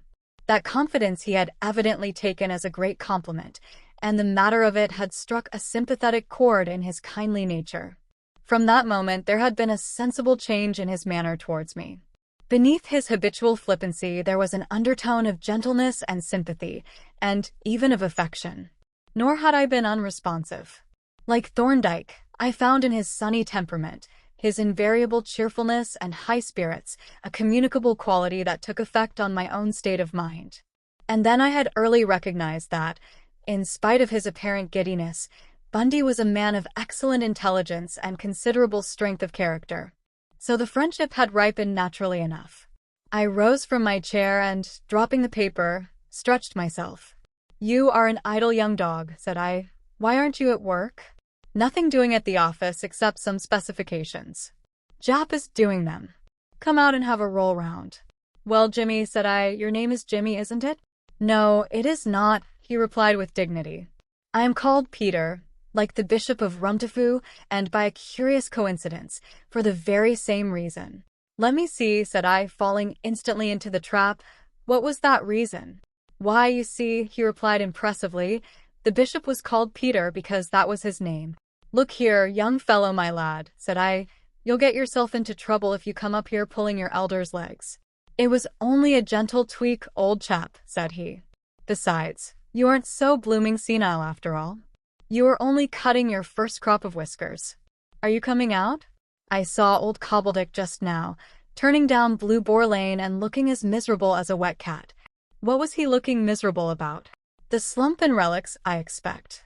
He is making no headway with his investigation. I fancy he had reckoned on getting an inspectorship out of this case, whereas if he doesn't reach some sort of conclusion, he is likely to get his rapples knocked, as old Miss Barman would say. I suspect he was on his way to the Ark to confer with Mr. Noah. What do you say to a stroll in the direction of Mount Ararat? It was a cunning suggestion on the part of Bundy, for it drew me instantly. Repulsive as old Israel's activities were to me, the presence of those fingerprints, securely locked up in my bureau, had created in me a fresh anxiety to see the first stage of the investigation completed, so that the search for the murderer could be commenced in earnest. Not that my presence would help the sergeant, but that I was eager to hear the tidings of any new discovery. Bundy's inference had been quite correct. We arrived at the head of the Blue Boar Pier, just in time to see the sergeant slowly descending the ladder, watched gloomily by Israel Bangs. As the former reached terra firma, he turned round and then observed us. "Any news, Sergeant?" I asked, as he approached across the grass. He shook his head discontentedly. "No," he replied, "not a sign, not a vestige. It's a most mysterious affair. The things seemed to be coming up quite regularly until that hatpin was found. Then everything came to an end. Not a trace of anything for nigh upon a month. And what, in the name of fortune, can have become of the body? That's what I can't make out. If this goes on much longer, there won't be any body, and then we shall be done. The case will have to be dropped." He took off his hat, he was in plain clothes as usual, and wiped his forehead, looking blankly first at me and then at Bundy. The latter also took off his hat and whisked out his handkerchief, bringing with it a little telescope which fell to the ground and was immediately picked up by the sergeant. "Neat little glass, this," he remarked, dusting it with his handkerchief. "It's lucky it fell on the turf." He took off the cap and, pulling out the tubes, peered vaguely through it up and down the river. Presently he handed it to me. "Look at those craft down below the dockyard," said he. I took the little instrument from him and pointed it at the group of small, cutter-rigged vessels that he had indicated, of which the telescope, small as it was, gave a brilliantly sharp picture. "What are they?" I asked. "Oyster dredgers?" "No," he replied. "They are bollies with their shrimp trawls down. But there are plenty of oyster dredgers in the lower river and out in the estuary, and what beats me is why none of them ever brings up anything in the trawls or dredges." "What did you expect them to bring in up?" our line, I mean. Bundy asked. "Well, there are the things that have washed ashore, and there are the other things that haven't washed ashore yet. And then there is the body." "Mr. Noah would have something to say if they brought that up," said Bundy. "By the way, what had he got to say when you called on him? Old Bangs? Why, he is getting a bit shirty.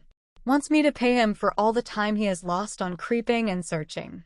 Of course, I can't do that. I didn't employ him."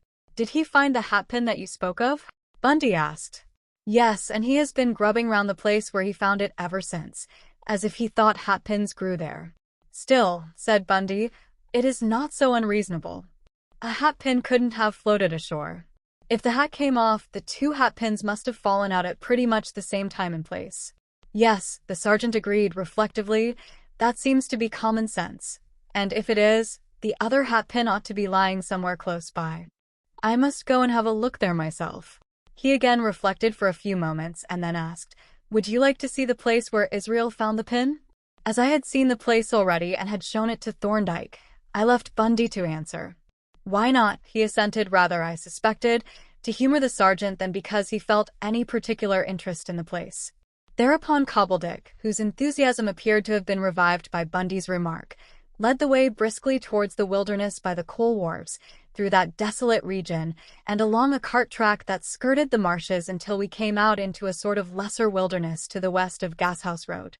Here the sergeant slipped through a large hole in a corrugated iron fence, which gave access to a wharf littered with the unpresentable debris resulting from the activities of a firm of shipknackers. Advancing to the edge of the wharf, Cobbledick stood for a while looking down wistfully at the expanse of unspeakable mud that the receding tide had uncovered. I suppose it is too dirty to go down, he said in a regretful tone. Bundy's assent to this proposition was most emphatic and unqualified, and the sergeant had to content himself with a bird's-eye view.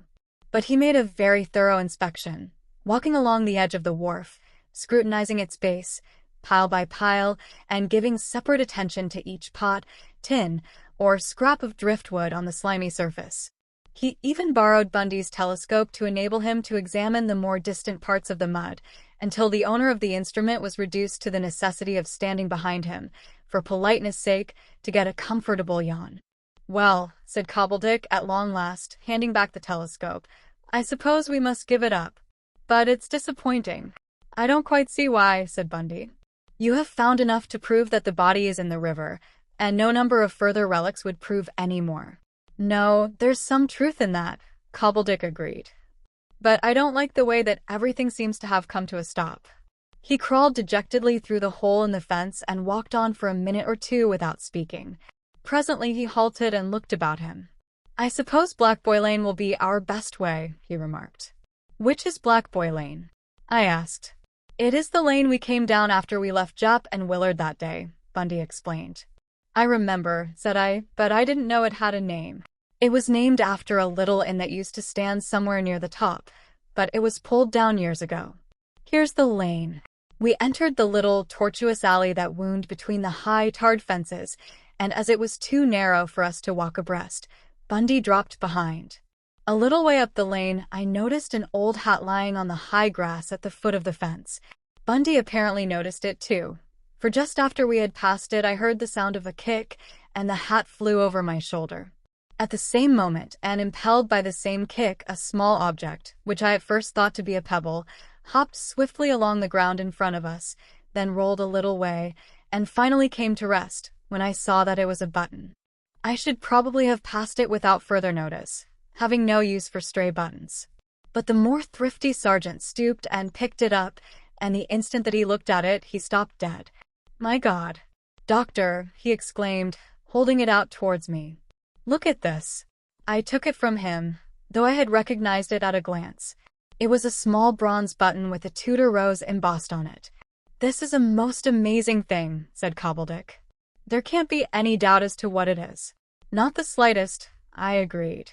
It is certainly one of the buttons from Mrs. Frood's coat. The question is, how on earth did it get here? Yes, said the sergeant, that is the question, and a very difficult question too. Aren't you taking rather a lot for granted? Suggested Bundy, to whom I had passed the little object for inspection. It doesn't do to jump at conclusions too much. Mrs. Frood isn't likely to have had her buttons made to order. She must have bought them somewhere. She might even have bought them in Rochester. In any case, there must be thousands of others like them. I suppose there must be, I admitted, though I have never seen any buttons like them. Neither have I, said Cobbledick, and I am going to stick to the obvious probabilities. The missing woman wore buttons like this, and I shall assume that this is one of her buttons unless someone can prove that it isn't. But how do you account for one of her buttons being here? Bundy objected. I don't account for it, retorted Cobbledick. It's a regular puzzle. Of course, someone, a child for instance, might have picked it up on the shore and dropped it here. But that is a mere guess, and not a very likely one. The obvious thing to do is to search this lane thoroughly and see if there are any other traces, and that is what I am going to do now. But don't let me detain you two gentlemen if you had rather not stay. I shall certainly stay and help you, Sergeant, said I, and Bundy, assuming the virtue of enthusiasm, if he had it not, elected also to stay and join in the search. We had better go back to the bottom of the lane, said Cobbledick, and go through the grass at the foot of the fence from end to end. I will take the right-hand side and you take the left. We retraced our steps to the bottom of the lane and began a systematic search, turning over the grass and weeds and exposing the earth inch by inch. It was a slow process and would have appeared a singular proceeding had any wayfarer passed through and observed us, but fortunately it was an unfrequented place, and no one came to spy upon us. We had traversed nearly half the lane when Bundy stood up and stretched himself. "I don't know what your back is made of, John," said he. "Mine feels as if it was made of broken bottles. How much more have we got to do?" "We haven't done half yet," I replied, also standing up and rubbing my lumbar region, and at this moment the sergeant, who was a few yards ahead, hailed us with a triumphant shout. We both turned quickly and beheld him standing with one arm raised aloft and the hand grasping a silver-topped hatpin. "What do you say to that, Mr. Bundy?" he demanded as we hurried forward to examine the new find. "Shall we be jumping at conclusions if we say that this hatpin is Mrs. Frood's?" "No," Bundy admitted after a glance at the silver poppy head. "This seems quite distinctive, and of course it confirms the button. But I don't understand it in the least. How can they have come here?" "We won't go into that," said the sergeant, in a tone of suppressed excitement that showed me pretty clearly that he had already gone into it. "They are here. And now the question arises, what became of the hat? It couldn't have dropped off down at the wharf, or this hatpin wouldn't be here, but it must have fallen off when both hatpins were gone. Now what can have become of it?" "It might have been picked up and taken possession of by some woman," I suggested. "It was a good hat, and if the body was brought here soon after the crime, as it must have been, it wouldn't have been much damaged. But why trouble about the hat? Appearances suggest that the body was either brought up or taken down this lane. That is the new and astonishing fact that needs explaining." "We don't want to do any explaining now," said Cobbledick. "We are here to collect facts. If we can find out what became of the hat, that may help us when we come to consider the explanations." "Well, it obviously isn't here," said I. "No," he agreed, "and it wouldn't have been left here. A murderer mightn't have noticed the button, or even the hatpin, on a dark, foggy night. But he'd have noticed the hat, and he wouldn't have left it where it must have been seen, and probably led to inquiries. He might have taken it with him, or he might have got rid of it. I should say he would have got rid of it. What is on the other side of these fences?" We all hitched ourselves up the respective fences far enough to look over. On the one side was a space of bare, gravelly ground with thin patches of grass and numerous heaps of cinder. On the other was an area of old wasteland thickly covered with thistles, ragwort, and other weeds. The sergeant elected to begin with the latter, as the less frequented and therefore more probably undisturbed. Setting his foot on the buttress of a post, he went over the fence with surprising agility, considering his figure, and was lost to view. But we could hear him raking about among the herbage close to the fence, and from time to time I stood on the buttress and was able to witness his proceedings. First he went to the bottom of the lane and from that point returned by the fence, searching eagerly among the high weeds. I saw him thus proceed, apparently to the top of the lane in the neighborhood of the remains of the city wall. Thence he came back, but now at a greater distance from the fence, and as he was still eagerly peering and probing amongst the weeds, it was evident that he had had no success. Suddenly, when he was but a few yards away, he uttered an exclamation and ran forward. Then I saw him stoop, and the next moment he fairly ran towards me holding the unmistakable brown straw hat with the dull green ribbon. "That tells us what we wanted to know," he said breathlessly, handing the hat to me as he climbed over the fence. "At least, I think it does. I'll tell you what I mean, but not now," he added in a lower tone, though not unheard by Bundy, as I inferred later.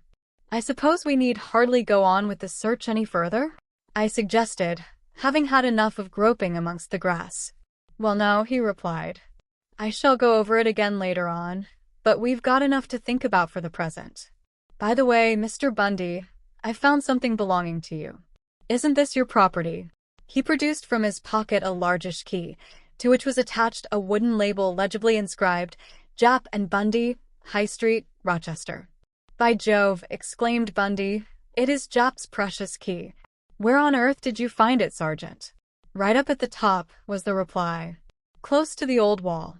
"Now, I wonder how the deuce it got there," said Bundy. "Some fool must have thrown it over the fence from pure mischief. However, here it is. You know, there was a reward of 10 shillings for finding it, Sergeant.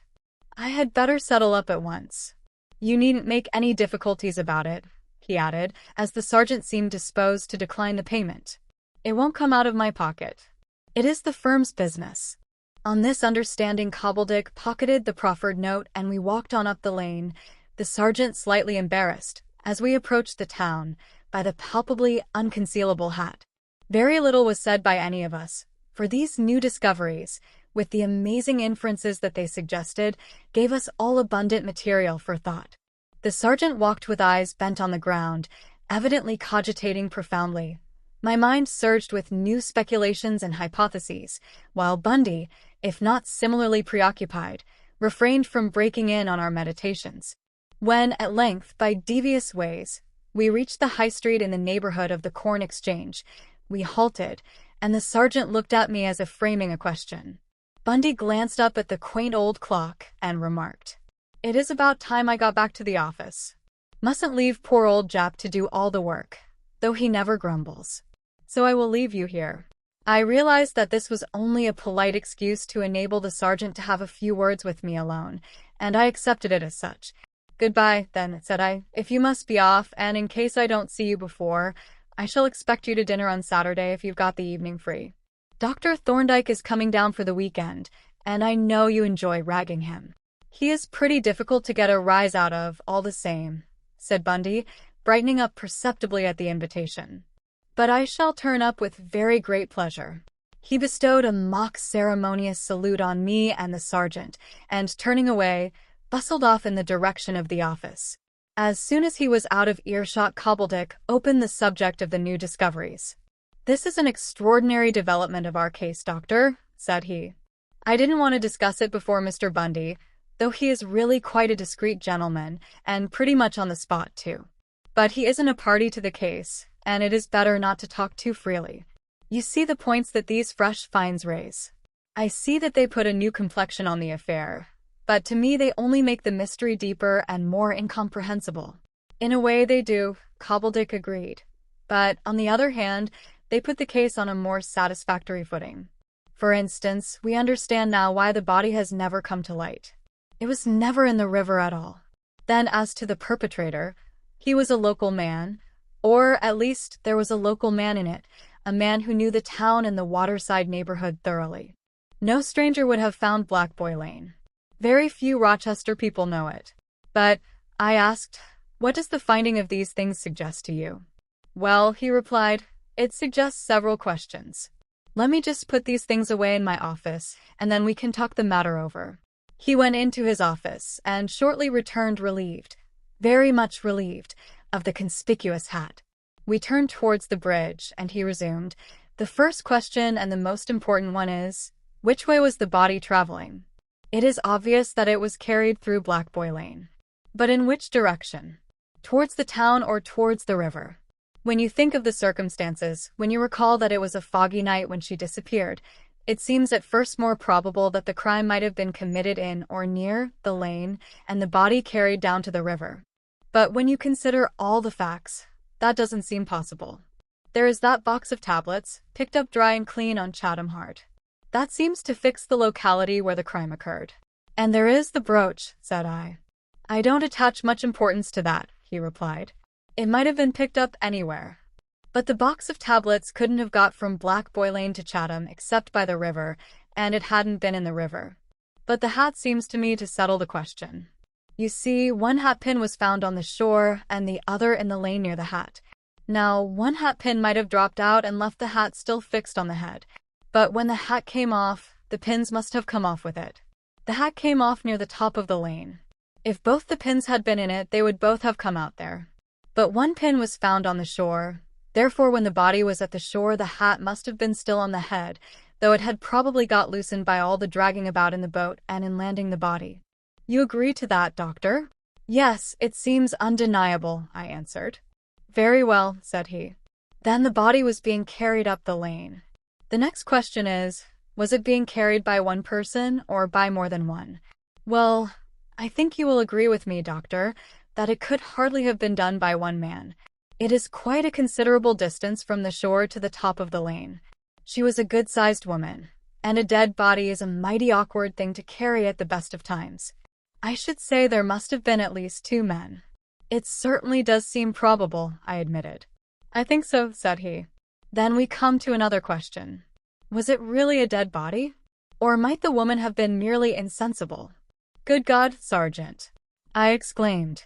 You don't think it possible that it could have been a case of forcible abduction and that Mrs. Frood is still alive?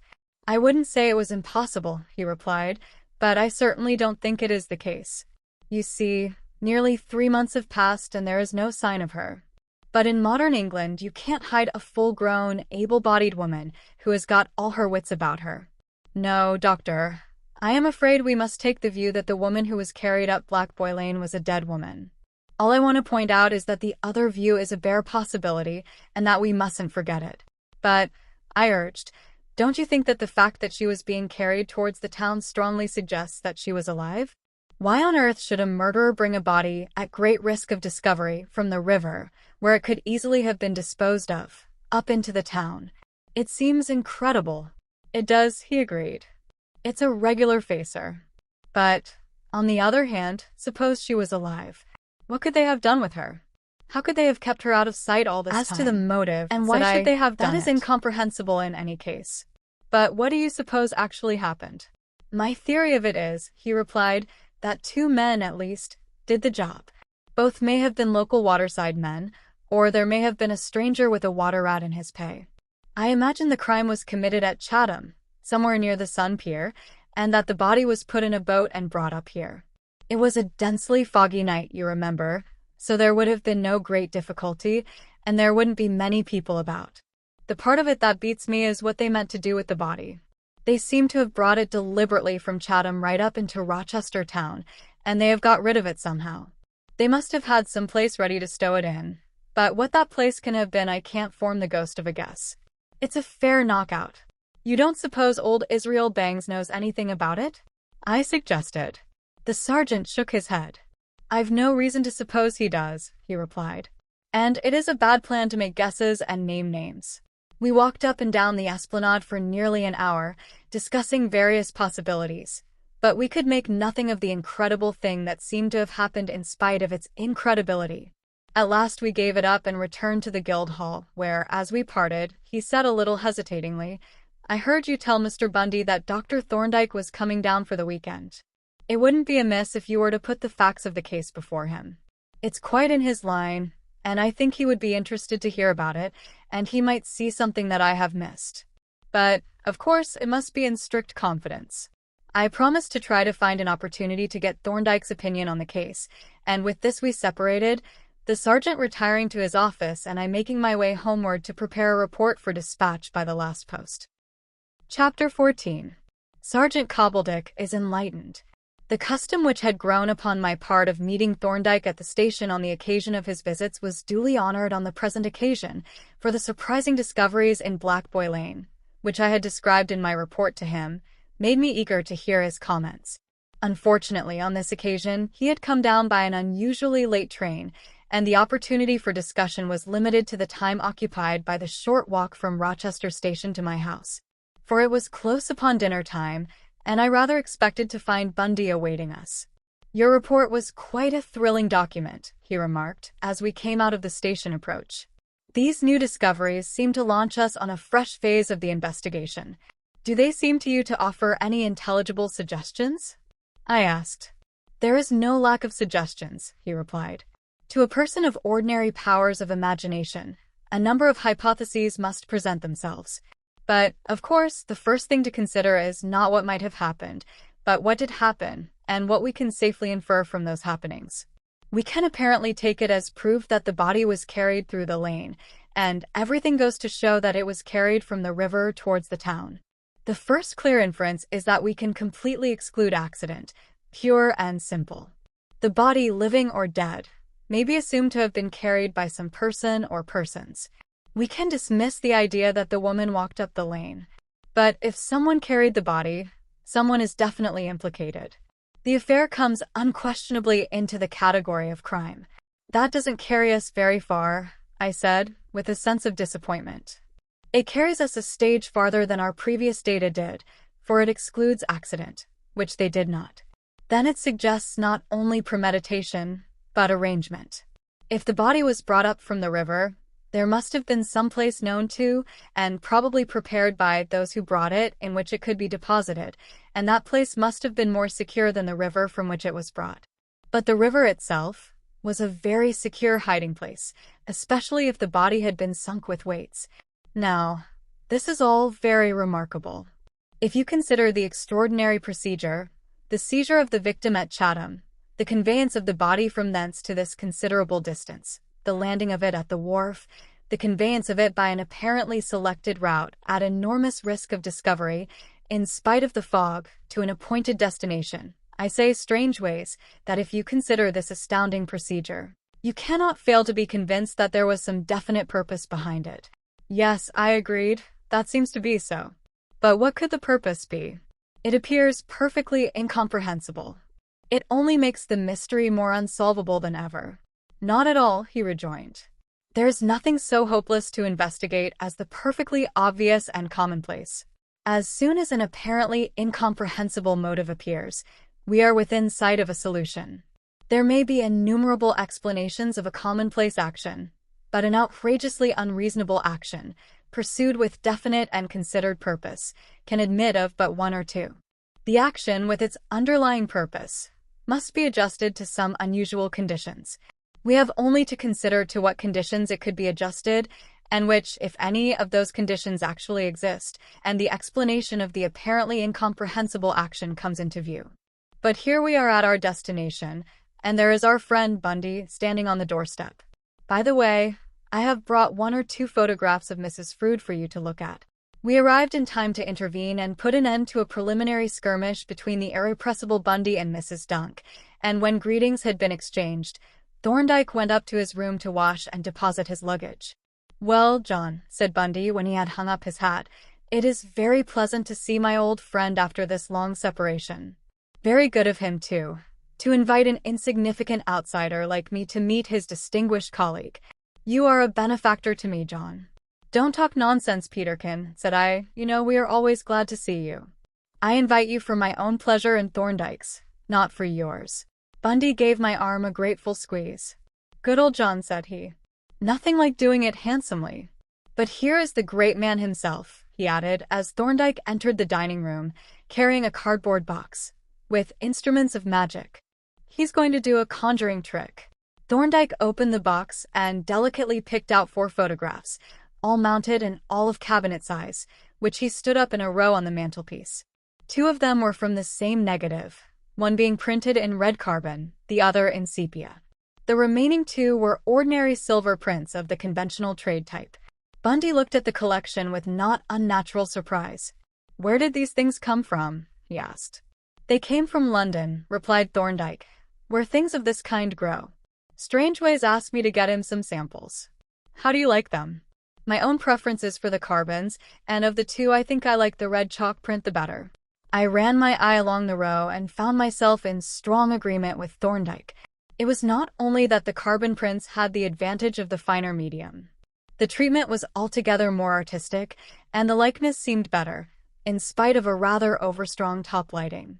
"Yes," I said, "the carbons are infinitely superior to the silver prints, and of the 2 I think the red is the better because it emphasizes the shadows less." "Is the likeness as good as in the silver prints?" Thorndyke asked. "Better, I think. The expression is more natural and spontaneous. What do you say, Peter?" As I spoke, I looked at him, not for the first time, for I had already been struck by the intense concentration with which he had been examining the 2 carbons. And it was not only concentration. There was a curious expression of surprise, as if something in the appearance of the portraits puzzled him. He looked up with a perplexed frown. "As to the likeness," said he, "I don't know that I am a particularly good judge. I only saw her once or twice. But, as far as I remember, it seems to be quite a good likeness, and there can be no question as to the superiority, in an artistic sense, of the carbons. And I agree with you that the shadows are less harsh in the red than in the sepia." "Who is the photographer?" He picked up the red print and, turning it over, looked at the back. Then, finding that the back of the card was blank, he picked up the sepia print and inspected it in the same way, but with the same result. There was no photographer's name either on the back or front. "I have an impression," said Thorndyke, "that the carbons were done by a city photographer. But my man will know. He got them for me." Bundy set the two photographs back in their places, still, as it seemed to me, with the air of a man who is trying vainly to remember something. But at this moment, Mrs. Dunk entered with the soup tureen, and we forthwith took our places at the table. We had finished our soup, and I was proceeding to effect the dismemberment of an enormous sole, when Bundy, having fortified himself with a sip of Chablis, cast a malignant glance at Thorndyke. "I have got some bad news for you, Doctor," said he. "Which doctor are you addressing?" Thorndyke asked. "There's only one now," replied Bundy. "T'other one has been degraded to the rank of John." "That happens to be my rank too," observed Thorndyke. "Oh, but I couldn't think of taking such a liberty," Bundy protested, "though it is very gracious and condescending of you to suggest it. No, your rank and title will continue to be that of doctor. And what is your bad news?" "It is a case of a lost opportunity," said Bundy. "Of all the sad words of tongue or pen," and so on. "It might have been 10 shillings. But it never will now. Cobbledick has got your 10 bob." "Do you mean that Cobbledick has found the missing key?" "Even so, alackaday. The chance is gone forever." "Where did he find it?" Thorndyke asked. "Ah," exclaimed Bundy. "There it is again. The tragedy of it. He wasn't looking for it at all. He just fell over it in a field where he was searching for relics of Mrs. Frood." "Your description," said Thorndyke, "is deficient in geographical exactitude. Could you bring your ideas of locality to a somewhat sharper focus?" "There are probably several fields in the neighborhood of Rochester." "So there are," said Bundy. "Quite a lot. But this particular field lies on the right, or starboard, side of a small thoroughfare called Black Boy Lane." "Let me see," said Thorndyke. "Isn't that the lane that we went down after leaving our friends on the day of the great perambulation?" "Yes," replied Bundy, looking at him in astonishment. "But how did you know its name?" He was, of course, not aware of my report to Thorndyke describing the discoveries and the place. "That," said Thorndyke, "is an irrelevant question. Now, when you say the right-hand side, I mean the right-hand side looking towards the town, of course. As a matter of fact, Cobbledick found the key among the thistles near to the fence, and quite close to the outside of the city wall." "How do you suppose it got there?" Thorndyke asked. "I've no idea. Someone must have taken it out of the gate and thrown it over the fence. That is obvious. But who could have done it, I can't imagine. Of course, you suspect Cobbledick, but that is only jealousy." The exchange of schoolboy repartee continued without a sensible pause on either side. But yet I seemed to detect in Thorndyke's manner a certain reflectiveness underlying the levity of his verbal conflict with Bundy, a reflectiveness that seemed to have had its origin in the news that the latter had communicated. Of course, I had said nothing in my report about the finding of the key. Why should I? Those reports referred exclusively to matters connected with the disappearance of poor Angelina. The loss and the recovery of the key were items of mere local gossip with which Thorndyke could have no concern excepting in connection with Bundy's facetious fiction. And yet it had seemed to me that Thorndyke showed quite a serious interest in the announcement. However, he made no further reference to the matter, and the conversation drifted to other topics. It was almost inevitable that, sooner or later, some reference should be made to the discoveries in the lane. It was Bundy, of course, who introduced the subject, and I was amused by the adroit way in which Thorndyke conveyed the impression of complete ignorance, without making any statement, and the patient manner in which he listened to the account of the adventure, and even elicited amplified details by judicious questions. But he eluded all Bundy's efforts to extract an opinion on the significance of the discoveries. "But," the latter protested, "you said that if I would give you the facts, you would give me the explanation." "The explanation is obvious," said Thorndyke. "If you found these objects in the lane, they must have been dropped there." "Well, of course they must," said Bundy. "That is quite obvious." "Exactly," agreed Thorndyke. "That is what I am pointing out." "But why was the body being carried up the lane? And where was it being carried to?" Protested Thorndyke. "But now you are going beyond your facts. You haven't proved that there was any body there at all." But there must have been, or the things couldn't have dropped off it. But you haven't proved that they did drop off it. They may have, or they may not. That is a question of fact, and as I impressed on you on a previous occasion, evidence as to fact is the function of the common witness. The expert witness explains the significance of facts furnished by others. I have explained the facts that you have produced, and now you ask me to explain something that isn't a fact at all. But that is not my function. I am an expert. I see, said Bundy, and now I understand why judges are so down on expert witnesses. It is my belief that they are a parcel of impostors. Wasn't Captain Bunsby an expert witness? Or was he only an oracle? It is a distinction without a difference, replied Thorndyke.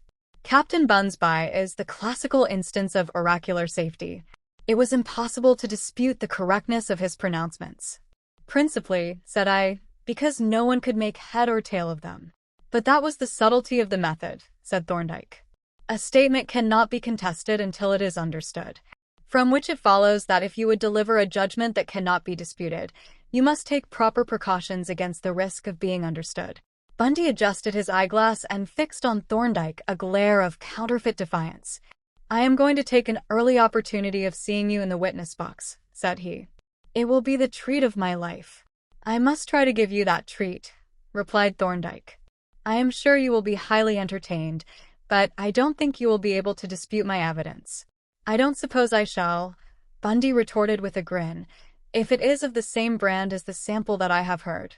Here the arrival of Mrs. Dunk with the coffee ushered in a truce between the disputants, and when I had filled the cups Thorndyke changed the subject by recalling the incidents of our perambulation with Jap and Mr. Willard, and Bundy, apparently considering that enough chaff had been cut for one evening, entered into a discussion on the conditions of life in medieval Rochester with a zest and earnestness that came as a refreshing change after so much frivolity. So the evening passed pleasantly away until 10 o'clock, when Bundy rose to depart. Shall we see him home, Thorndyke? Said I. We can do with a walk after our powwow. Somebody ought to see him home, said Thorndyke. He looks comparatively sober now, but wait till he gets out into the air. Bundy's almost ascetic abstemiousness in respect of wine, I should explain, had become a mild joke between us. But I think I won't join the Bacchanalian procession. I have a letter to write, and I can get it done and posted by the time you come back. As we walked towards the office arm in arm, Bundy keeping up the fiction of a slight unsteadiness of gait, my guest once more expressed enjoyment of our little festivals. I suppose, said he, Dr. Thorndyke is really quite a big bug in his way. Yes, I replied, he is in the very front rank. In fact, I should say that he is the greatest living authority on his subject. Yes, said Bundy thoughtfully, one feels that he is a great man, although he is so friendly and so perfectly free from side. I hope I don't cheek him too much. He doesn't seem to resent it, I answered, and he certainly doesn't object to your society. He expressly said when he wrote last that he hoped to see something of you. That was awfully nice of him, Bundy said with very evident gratification, and he added, after a pause, Lord, John, what a windfall it was for me when you came down with that letter from old Percival. It has made life a different thing for me. I am glad to hear it, Peter, said I, but you haven't got all the benefit. It was a bit of luck for me to strike a live bishop in my new habitat, and a rumtifuzzlish one at that. But here we are at the Episcopal Palace. Shall I assist your lordship up the steps? We carried out the farce to its foolish end, staggering together up the steps, at the top of which I propped him securely against the door and rang the bell, with the comfortable certainty that there was no one in the house to disturb. Good night, John, old chap, he said cordially as I retired. Good night, Peter, my child, I responded, and so took my way homeward to my other guest. I arrived at my house in time to meet Thorndyke returning from the adjacent pillar box, and we went in together. Well, said he, I suppose we had better turn in, according to what is, I believe, the custom of this household, and turn out betimes in the morning, for a visit, perhaps, to Black Boy Lane. Yes, I replied, we may as well turn in now. You are not going to leave these photographs there, are you? They are your photographs, he replied. That is, if you care to have them. I brought them down for you. I thanked him very warmly for the gift, and gathered up the portraits carefully, replacing them, for the present, in their box. Then we turned out the lights and made our way up to our respective bedrooms. At breakfast on the following morning, Thorndyke opened the subject of our investigation by cross-examining me on the matter of my report and the more detailed account that Bundy had given. "What does Sergeant Cobbledick think of the new developments?" He asked, is glad to get given him something more all the definite to detail work that I on. could. But for the present, he seems to be high and dry. He gave me quite a learned exposition of the possibilities of the case, but he had to admit when he had finished that he was still in the dark, so far as any final conclusion was concerned. He even suggested that I should put the facts before you. He recognized you when we met him on the road near Blue Boar Pier, and asked if you could make any suggestion. Can you recall the sergeant's exposition of the case? I think so. It made rather an impression on me at the time, and here I repeated, as well as I could remember them, the various inferences that Cobbledick had drawn from the presence in the lane of the things that we had found. Thorndyke listened with deep attention, nodding his head approvingly as each point was made. "A very admirable analysis, Strangeways," he said when I had finished. "It does the sergeant great credit.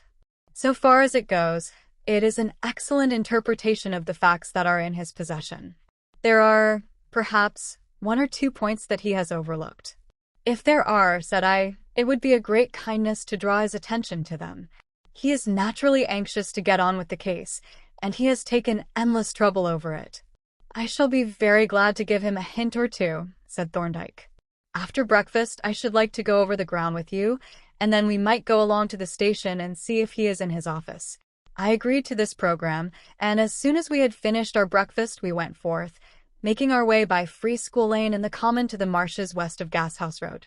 From there, we entered Black Boy Lane at the lower end, and slowly followed its windings, Thorndyke looking about him attentively and occasionally peering over the fences, which his stature enabled him to do without climbing. At the top of the lane, where it opened into a paved thoroughfare, we observed no less a personage than Sergeant Cobbledick, standing on the pavement and looking at the few adjacent houses with an expression of profound speculation. His speculative attitude changed suddenly to one of eager interest when he saw us, and on my presenting him to Thorndyke, he stood stiffly at attention and raised his hat with an air that I can only describe as reverent. "Dr. Strangeways was telling me, just now," said Thorndyke, "of your very interesting observations on these new developments. He also said that you would like to talk the matter over with me." "I should indeed, sir," the sergeant said earnestly, "and if I might suggest it, my office will be very quiet, being Sunday, and I could show you the things that have been found if you would like to see them." "As to the things that have been found," said Thorndyke, "I am prepared to take them as read. They have been properly identified. But we could certainly talk more conveniently in your office." In a few minutes we turned into a narrow street which brought us to the side of the Guildhall, and the sergeant, having shown us into his office and given some instructions to a constable, entered and locked the door. "Now, Sergeant," said Thorndyke, "tell us what your difficulty is." "I've got several difficulties, sir," replied Cobbledick. "In the first place, here is a body being carried up the lane.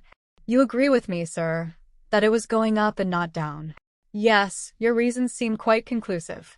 "Well, then, sir, the next question is, was this a dead body, or was the woman drugged or insensible?" "The fact that she was being taken from the river towards the town suggests that she was alive and being taken to some house where she could be hidden. But, of course, a dead body might be taken to a house to be destroyed by burning or to be dismembered or even buried, say under the cellar. I must say my own feeling is that it was a dead body. The reasons you gave Dr. Strangeways for thinking so seem to be quite sound. Let us proceed on the assumption that it was a dead body." "Well, sir," said Cobbledick gloomily, "there you are. That's all. We have got a body brought up from the river. We can trace it up to near the top of the lane. But there we lose it. It seems to have vanished into smoke. It was being taken up into the town, but where? There's nothing to show. We come out into the paved streets, and, of course, there isn't a trace. We seem to have come to the end of our clues, and I am very much afraid that we shan't get any more." "There," said Thorndyke, "I am inclined to agree with you, Sergeant. You won't get any more clues for the simple reason that you have got them all." "Got them all?" exclaimed Cobbledick, staring in amazement at Thorndyke. "Yes," was the calm reply. "At least, that is how it appears to me. Your business now is not to search for more clues, but to extract the meaning from the facts that you possess. Come now, Sergeant," he continued, "let us take a bird's-eye view of the case, as it were, reconstructing the investigation in a sort of synopsis. I will read the entries from my notebook. On Saturday, the 26th of April, Mrs. Frood disappeared. On the 1st of May, the brooch was found at the pawnbroker's.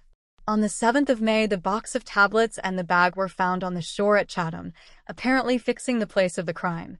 On the 9th of May, the scarf was found at Blue Boar Head. On the 15th of May, a shoe was found in the creek between Blue Boar Head and Gashouse Point.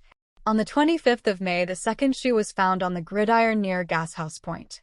On the 20th of June, a hatpin was found on the shore a little west of the last spot, always creeping steadily up the river, you notice. Never mind, said Thorndyke.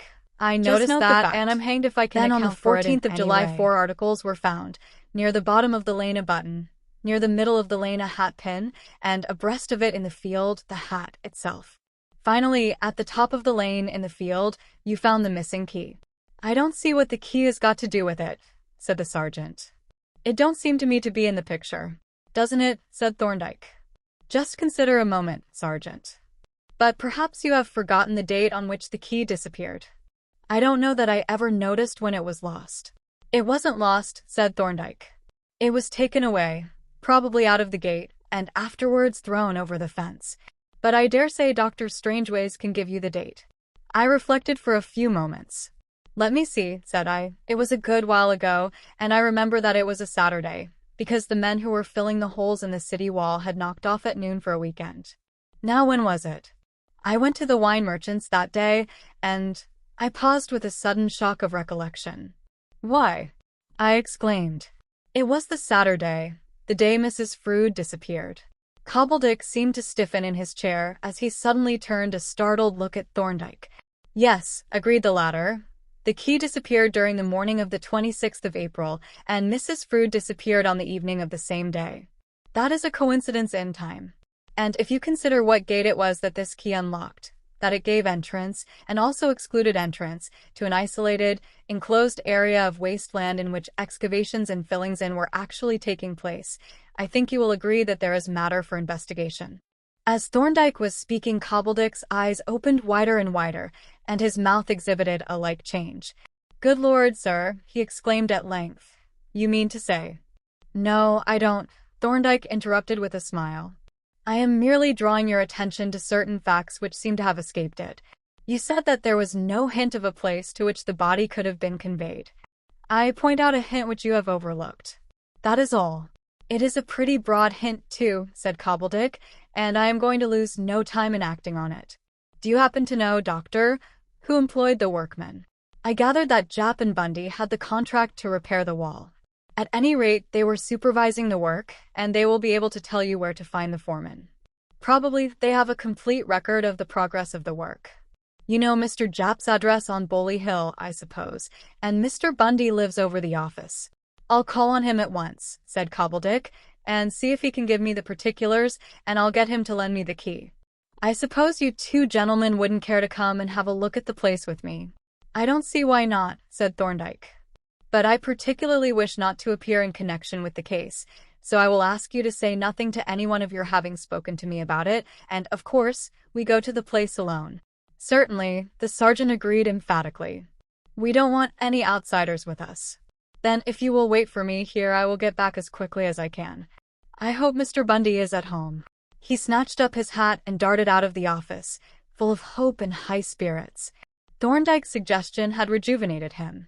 It seems to me, I said when he had gone, a rather remarkable thing that you should have remembered all the circumstances of the loss of this key. It isn't really remarkable at all, he replied. I heard of it after the woman had disappeared. But as soon as she had disappeared, the loss of this particular key at this particular time became a fact of possible evidential importance. It was a fact that had to be noted and remembered. The connection of the tragedy with the river seemed to exclude it for a time, but the discoveries in the lane at once revived its importance. The fundamental rule, Strangeways, of all criminal investigation is to note everything, relevant or irrelevant, and forget nothing. It is an excellent rule, said I, but it must be a mighty difficult one to carry out, and for a while we sat, each immersed in his own reflections. The sergeant returned in an incredibly short space of time, and he burst into the office with a beaming face, flourishing the key.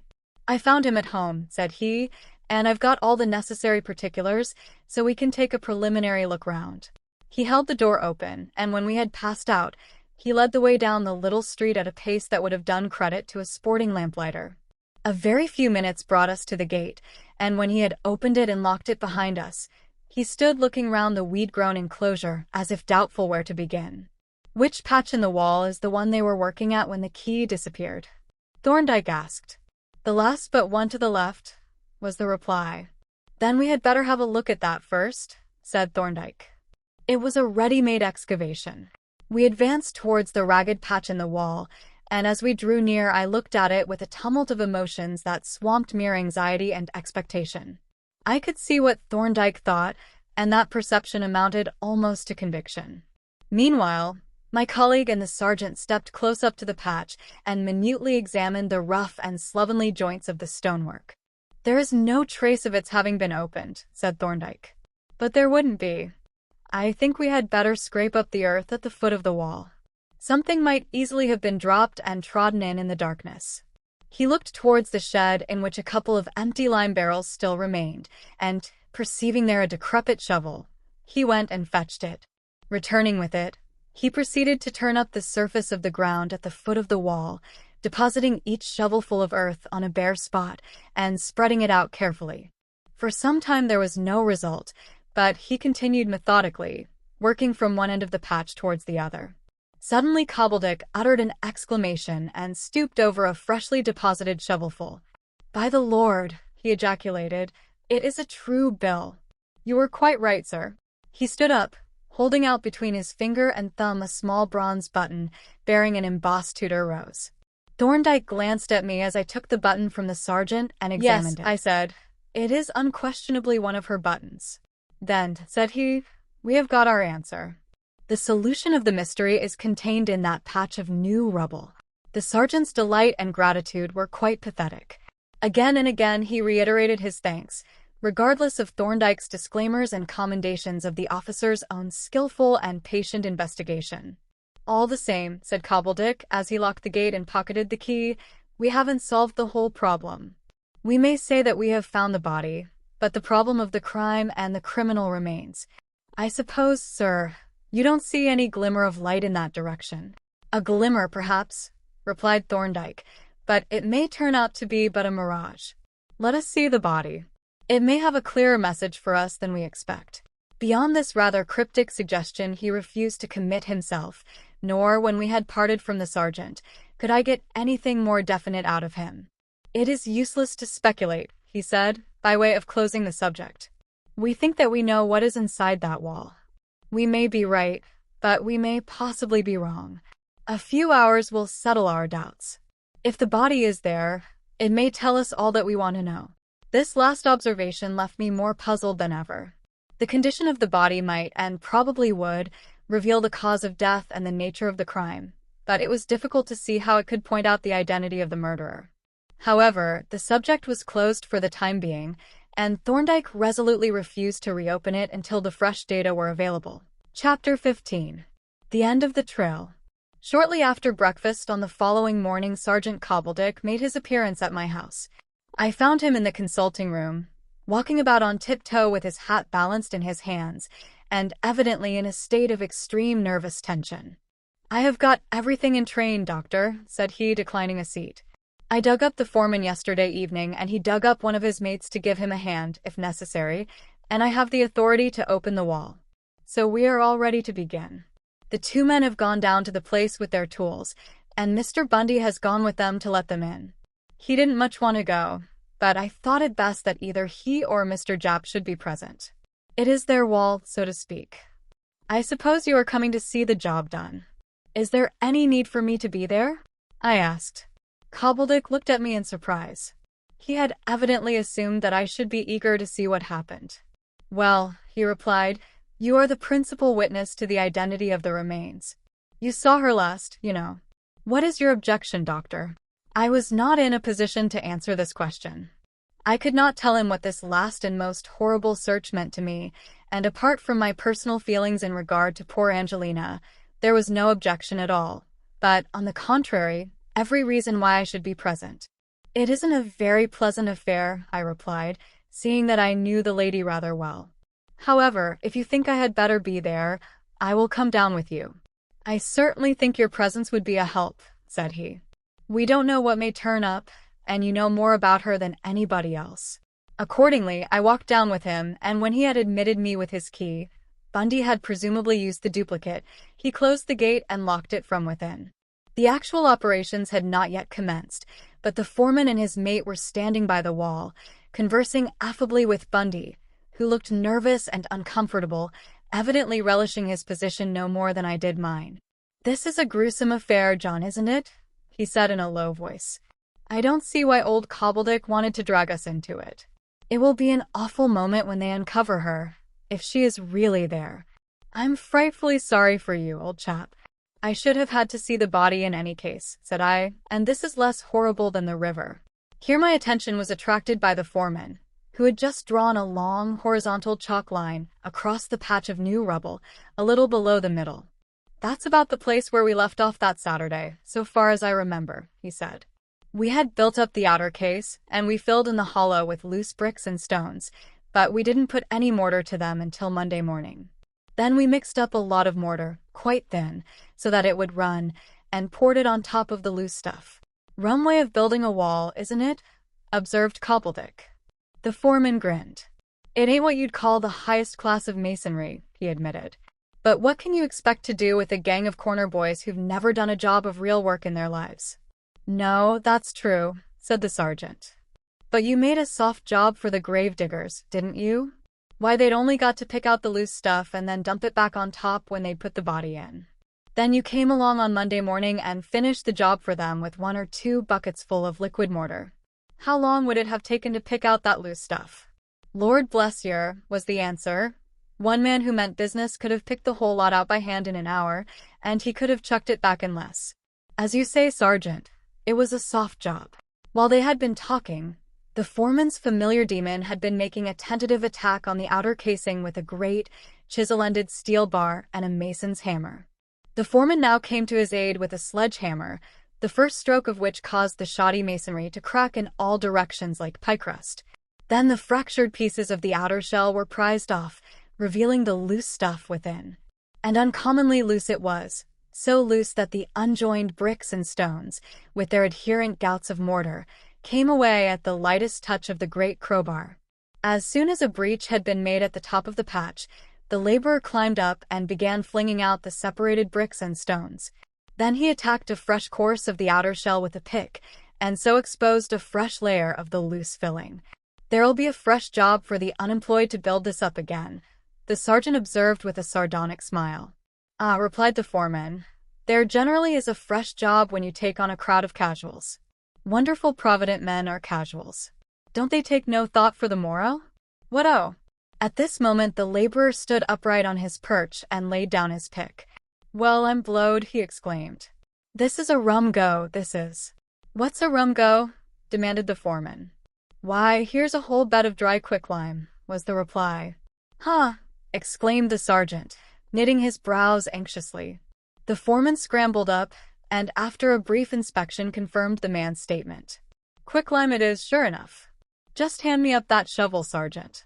"Be careful," Cobbledick admonished as he passed the shovel up. "Don't forget what there probably is underneath."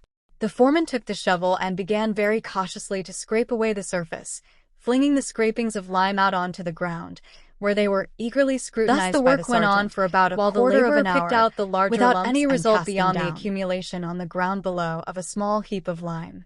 At length I noticed the foreman pause and look attentively at the lime that he had just scraped up in his shovel.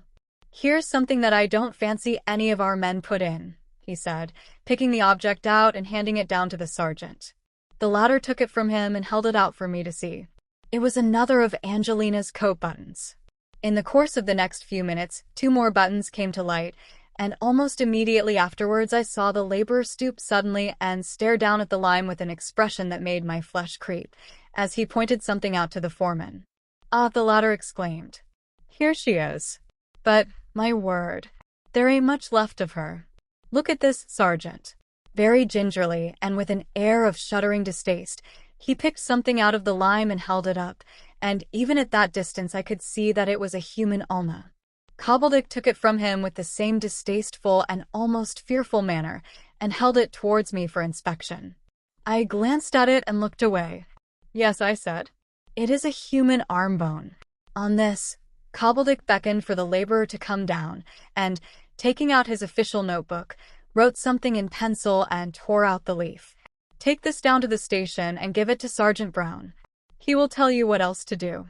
He gave the paper to the man, and having let him out of the gate, came back and climbed up to the exposed surface of the excavation, where I saw him draw on a pair of gloves and then stoop and begin to pick over the lime.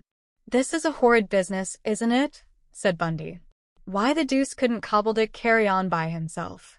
I don't see that it is our affair. Do you think we need stay? I don't see why you need. You have finished your part of the business. You have seen the wall opened. I am afraid I must stay a little longer, as Cobbledick may want me to identify some of the other objects that may be found. But I shan't stay very long. There is really no question of the identity of the body, and there is no doubt now that the body is there. Detailed identification is a matter for the coroner."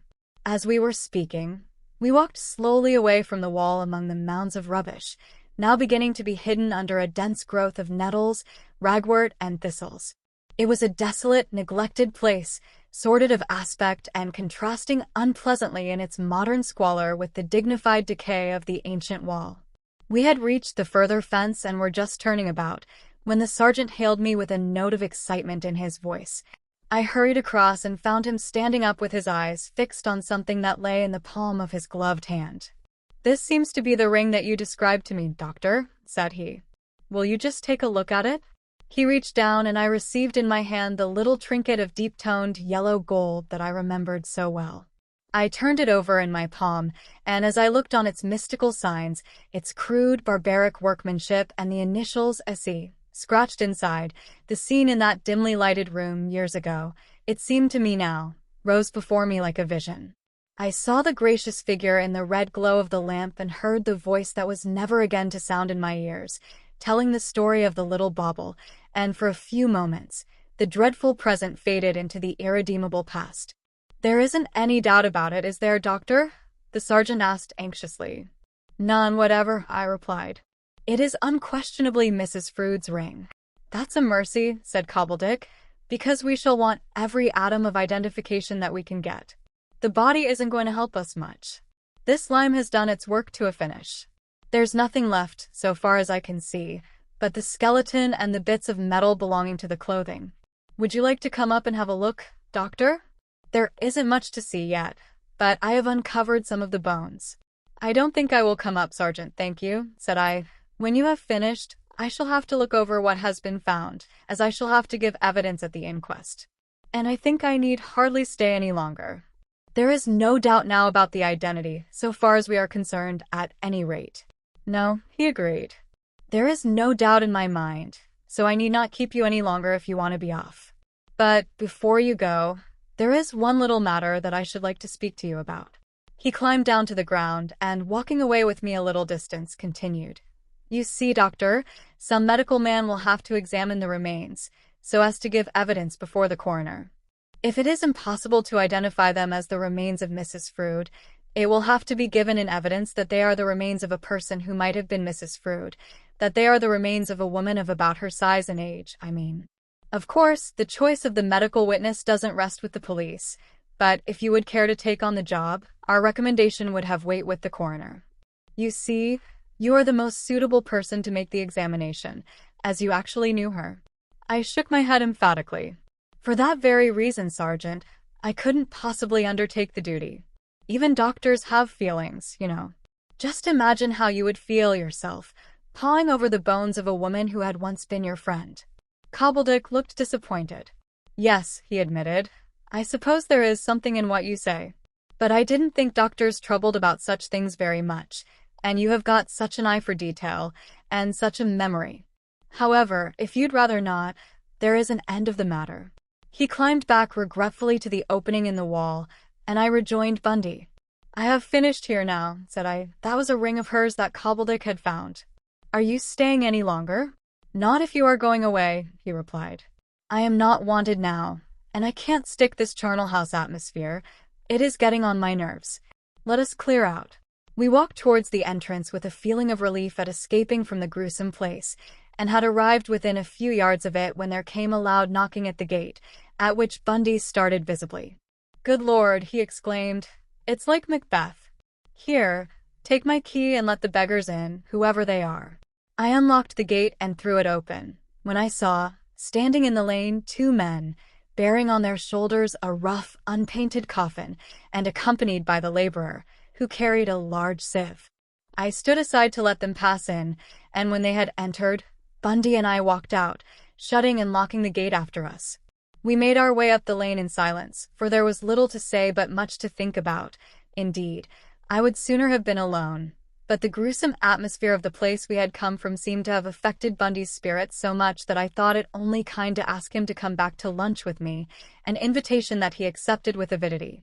During lunch we discussed the tragic discovery, and Bundy, now that he had escaped from physical contact with the relics of mortality, showed his usual shrewd common sense. "Well," he said, "the mystery of poor Angelina Frood is solved at last, at least, so far as it is ever likely to be." "I hope not," I replied, "for the essential point of the mystery is not solved at all. It has only just been completely propounded. We now know beyond a doubt that she was murdered, and that the murder was a deliberate crime, planned in advance. What we want to know, at least what I want to know, and shall never rest until I do know, is who committed this diabolical crime." "I am afraid you never will know, John," said he. "There doesn't seem to be the faintest clue." "What do you mean?" I demanded. "You seem to have forgotten Nicholas Frood." Bundy shook his head. "You are deluding yourself, John. Nicholas seems, from your account of him, to be quite capable of having murdered his wife. But is there anything to connect him with the crime? If there is, you have never told me of it. And the law demands positive evidence. You can't charge a man with murder because he seems a likely person and you don't know of anybody else. What have you got against him in connection with this present affair?" "Well, for instance, I know that he was prowling about this town and that he was trying to find out where she lived." "But why not?" demanded Bundy. "She was a runaway wife, and he was her husband. Then I happen to have noticed that he carried a sheath knife." "But do you know that she was killed with a sheath knife?" "No, I don't," I answered savagely. "But I say again that I shall never rest until the price of her death has been paid. There must be some clue. The murder could not have been committed without a motive, and it must be possible to discover what that motive was. Somebody must have stood to benefit in some way by her death, and I am going to find that person, or those persons, if I give up the rest of my life to the search." "I am sorry to hear you say that, John," he said as he rose to depart. "It sounds as if you were prepared to spend the rest of your life chasing a will-o'-the-wisp. But we are premature. The inquest may bring to light some new evidence that will put the police on the murderer's track. You must remember that they have been engaged in tracing the body up to now. When the inquest has been held and the facts are known, they will be able to begin the search for the murderers. And I wish them and you good luck."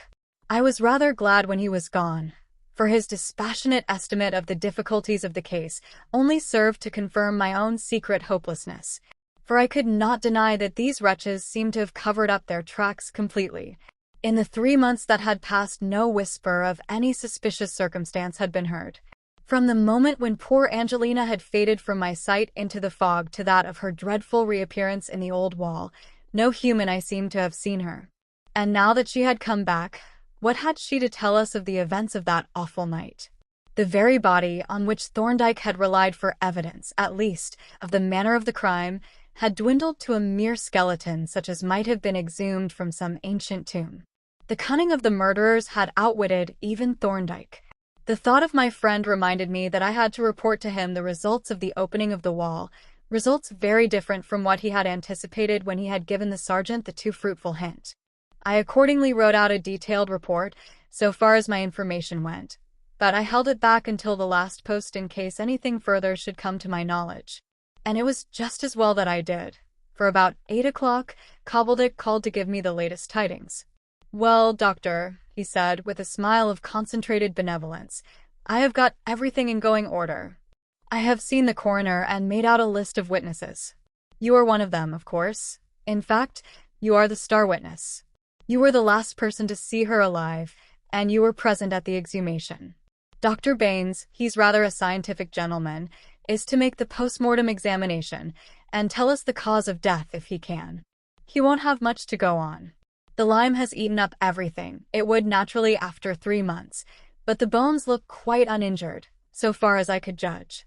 When does the inquest open? I asked. The day after tomorrow. I've got your summons with me, and I may as well give it to you now. I looked at the little blue paper and put it in my pocketbook. Do you think the coroner will get through the case in 1 day? I asked. No, I am sure he won't, replied Cobbledick. It is an important case, and there will be a lot of witnesses. There will be the evidence as to the building of the wall, then the opening of it and the description of what we found in it, then the identification of the remains. That is you, principally, and then there will be all the other evidence, the pawnbroker, Israel Bangs, Hooper, and the others. And then, of course, there will be the question as to the guilty parties. That is the most important of all. I didn't know you had any evidence on that subject, said I. I haven't much, he replied. From the time when she disappeared, nobody saw her alive or dead, and, of course, nothing has ever been heard of any occurrence that might indicate a crime. All we have to go on, and it is mighty little, is the fact that she was hiding from her husband and that he was trying to find her. Also that he had made one attempt on her life. That is where your evidence will come in, and that of the matron at the Poor Travelers. I've had a talk with her. Do you know anything of Frood's movements about the time of the disappearance? Practically nothing, excepting that he went away from his lodgings the day before. You see, we were not in a position to start tracing possible criminals. We had no real evidence of any crime. We knew that the woman had disappeared, and she appeared to have got into the river. But there was nothing to show how. It looked suspicious, but it wasn't a case. So long as no body was forthcoming, there was no evidence of death, and nobody could have been charged. Even if we had found the body in the river, unless there had been distinct traces of violence, it would have been merely a case of found dead or found drowned. But now the affair is on a different footing entirely. The body has been discovered under conditions which furnish prima facie evidence of murder, whatever the cause of death may turn out to have been. There is sure to be a verdict of willful murder, not that the police are dependent on the coroner's verdict. So now we can get a move on and look for the murderer. What chance do you think there is of finding him? I asked. Well, said Cobbledick with a benevolent smile, we mustn't be too cocksure. But, leaving the husband out of the question and taking the broad facts, it doesn't look so unpromising. This wasn't a casual crime, fortunately. There's nothing so hopeless as a casual crime, done for mere petty robbery. But this crime was thought out. The place of burial was selected in advance. The key of the place was obtained, so that the murderer could not only get in but could lock himself, or more probably themselves, in and work secure from chance disturbance. And the time seems to have been selected, a weekend with 2 whole nights to do the job in. All this points to very definite premeditation, and that points to a very definite motive. The person who planned this crime had something considerable to gain by Mrs. Frood's death. Well, that is a pretty good profit, or it may have been the satisfaction of revenge. When we know what property she had, who comes into it at her death, if any of it is missing, and if so, what has become of it, we can judge concerning the first case. And if we find that she had any enemies besides her husband, anyone whom she had injured or who owed her a grudge, then we can judge of the second case. Then there is another set of facts. This murderer couldn't have been a complete stranger to the place. He knew about the wall and what was going on there. He knew the river and he possessed, or had command of, a boat. He knew the waterside premises and he knew his way, or had someone to show him the way, across the marshes and up Black Boy Lane. One, at least, of the persons concerned in this affair was a local man who knew the place well. So you see, Doctor, we have got something to go on after all. I listened to the sergeant's exposition with deep interest and no little revival of my drooping hopes. It was a most able summary of the case, and I felt that I should have liked Thorndyke to hear it. In fact, I determined to embody it in the amplification of my report. With the facts thus fully and lucidly collated, it did really seem as though the perpetrator of this foul crime must inevitably fall into our hands. Having refreshed the sergeant with a couple of glasses of port, I shook his hand warmly and wished him the best of success in the investigation that he was conducting with so much ability. When he had gone, I wrote a full account of our interview to add to my previous report, and expressed the hope that Thorndyke would be able to be present at the inquest, when I myself should be and appear at the appointed place to give evidence on the day after the morrow. Chapter 16. The Inquiry and a Surprise. On the morning of the inquest, I started from my house well in advance of time, and in a distinctly uncomfortable frame of mind. Perhaps it was that the formal inquiry brought home to me with extra vividness the certainty that my beloved friend was gone from me forever, and that she had died in circumstances of tragedy and horror. Not that I had ever had any doubt, but now the realization was more intense. Again, I should have to give evidence. I should have to reconstitute for the information of strangers scenes and events that had for me a certain sacred intimacy. And then, above all, I should have to view, and that not cursorily, the decayed remains of the woman who had been so much to me. That would be naturally expected from a medical man, and no one would guess at what it would cost me to bring myself to this last dreadful meeting. Walking down the high street thus wrapped in gloomy reflections, it was with mixed feelings that I observed Bundy advancing slowly towards me, having evidently awaited my arrival. In some respects, I would sooner have been alone, and yet his kindly, sympathetic companionship was not altogether unwelcome. "Good morning, John," said he. "I hope I am not de trop. It is a melancholy errand for you, poor old chap, and I can't do much to make it less so, but I thought we might walk down together. You know how sorry I am for you, John." "Yes, I know and appreciate, and I am always glad to see you, Peter. But why are you going there? Have you had a summons?" "No, I have no information to give. But I am interested in the case, of course, so I am going to attend as a spectator." "So is Jap, though he is really a legitimately interested party. In fact, I am rather surprised they didn't summon him as a witness." "So am I. He really knows more about the poor girl than I do. But, of course, he knows nothing of the circumstances of her death." By this time we had arrived at the Guildhall, and here we encountered Sergeant Cobbledick, who was evidently on the lookout for me. "I am glad you came early, Doctor," said he. "I want you just to pop round to the mortuary. You know the way. There's a tray by the side of the coffin with all her belongings on it. I'll get you to take a careful look at them, so that you can tell the jury that they are really her things. And you had better run your eye over the remains. You might be able to spot something of importance. At any rate, they will expect you to have viewed the body, as you are the principal witness to its identity. I've told the constable on duty to let you in. And, of course, you can go in too, Mr. Bundy, if you want to." "I don't think I do, thank you," replied Bundy. But he walked round with me to the mortuary, where the constable unlocked the door as he saw us approaching. I mentioned my name to the officer, but he knew me by sight, and now held the door open and followed me in, while Bundy halted at the threshold, and stood, rather pale and awe-stricken, looking in at the long table and its gruesome burden.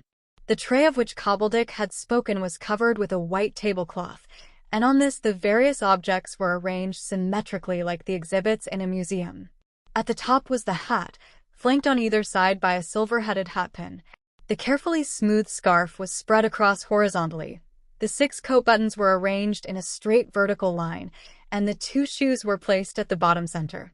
At one side was the handbag, and at the other, to balance it, the handkerchief with its neatly embroidered initials, and on this were placed the zodiac ring, the wedding ring, the box of tablets, and the brooch. On the lateral spaces, the various other objects were arranged with the same meticulous care for symmetrical effect: a neat row of hairpins, a row of hooks and eyes, 1 or 2 rows of buttons from the dress and undergarments, the little metal jaws of the purse, 2 rows of coins, silver and bronze, a pair of glove fasteners with scorched fragments of leather adhering, a little pearl-handled knife, a number of metal clasps and fastenings, and other small metallic objects derived from the various garments, and a few fragments of textiles, scorched as if by fire, a couple of brown shreds, apparently from the stockings, a cindery fragment of the brown coat, and a few charred and brittle tatters of linen. I looked over the pitiful collection while the constable stood near the door and probably watched me. There was something unspeakably pathetic in the spectacle of these poor fragments of wreckage, thus laid out and seeming, in the almost grotesque symmetry of their disposal, to make a mute appeal for remembrance and justice. This was all that was left of her, this and what was in the coffin. So moved was I by the sight of these relics, thus assembled and presented in a sort of tragic synopsis, that it was some time before I could summon the resolution to look upon her very self, or at least upon such vestiges of her as had survived the touch of decay's effacing fingers. But the time was passing, and it had to be. At last I turned to the coffin and, lifting the unfastened lid, looked in. It could have been no different from what I had expected, but yet the shock of its appearance seemed to strike me a palpable blow. Someone had arranged the bones in their anatomical order, and there the skeleton lay on the bottom of the coffin, dry, dusty, whitened with the powder of lime, such a relic as might have been brought to light by the spade of some excavator in an ancient barrow or prehistoric tomb. And yet this thing was she, Angelina. That grisly skull had once been clothed by her rich, abundant hair. That grinning range of long white teeth had once sustained the sweet, pensive mouth that I remembered so well. It was incredible. It was horrible. And yet it was true. For some moments I stood as if petrified, holding up the coffin lid and gazing at the fearful shape in a trance of horror. And then suddenly I felt, as it were, a clutching at my throat, and the vision faded into a blur as my eyes filled. Hastily I clapped down the coffin lid and strode towards the door with the tears streaming down my face. Vaguely I was aware of Bundy taking my arm and pressing it to his side, of his voice as he murmured shakily, "Poor old John." Passively I allowed him to lead me to a quiet corner above a flight of steps leading down to the river, where I halted to wipe my eyes, faintly surprised to note that he was wiping his eyes too, and that his face was pale and troubled. But if I was surprised, I was grateful, too, and never had my heart inclined more affectionately towards him than in this moment of trial that had been lightened by his unobtrusive sympathy and perfect understanding. We stayed for a few minutes, looking down on the river and talking of the dead woman and the sad and troubled life from which this hideous crime had snatched her. Then, as the appointed time approached, we made our way to the room in which the inquiry was to be held. As we entered, a pleasant-looking, shrewd-faced man, who looked like a barrister and who had been standing by a constable, "My name is Anstey," approached and accosted me. "I do most of the court work in connection with Thorndyke's cases, and I am representing him here today." He had hoped to come down himself, but he had to go into the country on some important business, so I have to come to keep the nest warm, to watch the proceedings and make a summary of the evidence. "You mentioned to him that the case would take more than one day." "Yes," I answered. "That is what I understand." "Will Dr. Thorndyke be here tomorrow?" "Yes, he has arranged definitely to attend tomorrow. And I think he expects by then to have some information of importance to communicate." "Indeed," I said eagerly. "Do you happen to know the nature of it?" Anstey laughed. "My dear doctor," said he, "you have met Thorndyke, and you must know by now that he is about as communicative as a Whitstable native. No one ever knows what cards he holds." "Yes," I agreed, "he is extraordinarily secretive." "Unnecessarily so, it has seemed to me." Anstey shook his head. "He is perfectly right, doctor. He knows his own peculiar job to a finish. He is, in a way, like some highly specialized animal, such as the three-toed sloth, for instance, which seems an abnormal sort of beast until you see it doing, with unapproachable perfection, the thing that nature intended it to do. Thorndyke is a case of perfect adaptation to a special environment." "Still," I objected, "I don't see the use of such extreme secrecy." "You would if you followed his cases. A secret move is a move against which the other player, if there is one, can make no provision or defense or countermove. Thorndyke plays with a wooden face and without speaking. No one knows what his next move will be. But when it comes, he puts down his piece and says, 'Check,' and you'll find it his mate." "But," I still objected, "you're talking of an adversary and of countermoves." "Is there any adversary in this case?" "Well, isn't there?" said he. "There has been a crime committed. Someone has committed it, and that someone is not advertising his identity. But you can take it that he has been keeping a watchful eye on his pursuers, ready, if necessary, to give them a lead in the wrong direction. But it is time for us to take our places. I see the jury have come back from viewing the body." We took our places at the long table, one side of which was allocated to the jury and the other to witnesses in waiting, the police officers, the pressmen, and other persons interested in the case. A few minutes later, the coroner opened the proceedings by giving a very brief statement of the circumstances which had occasioned the inquiry, and then proceeded to call the witnesses.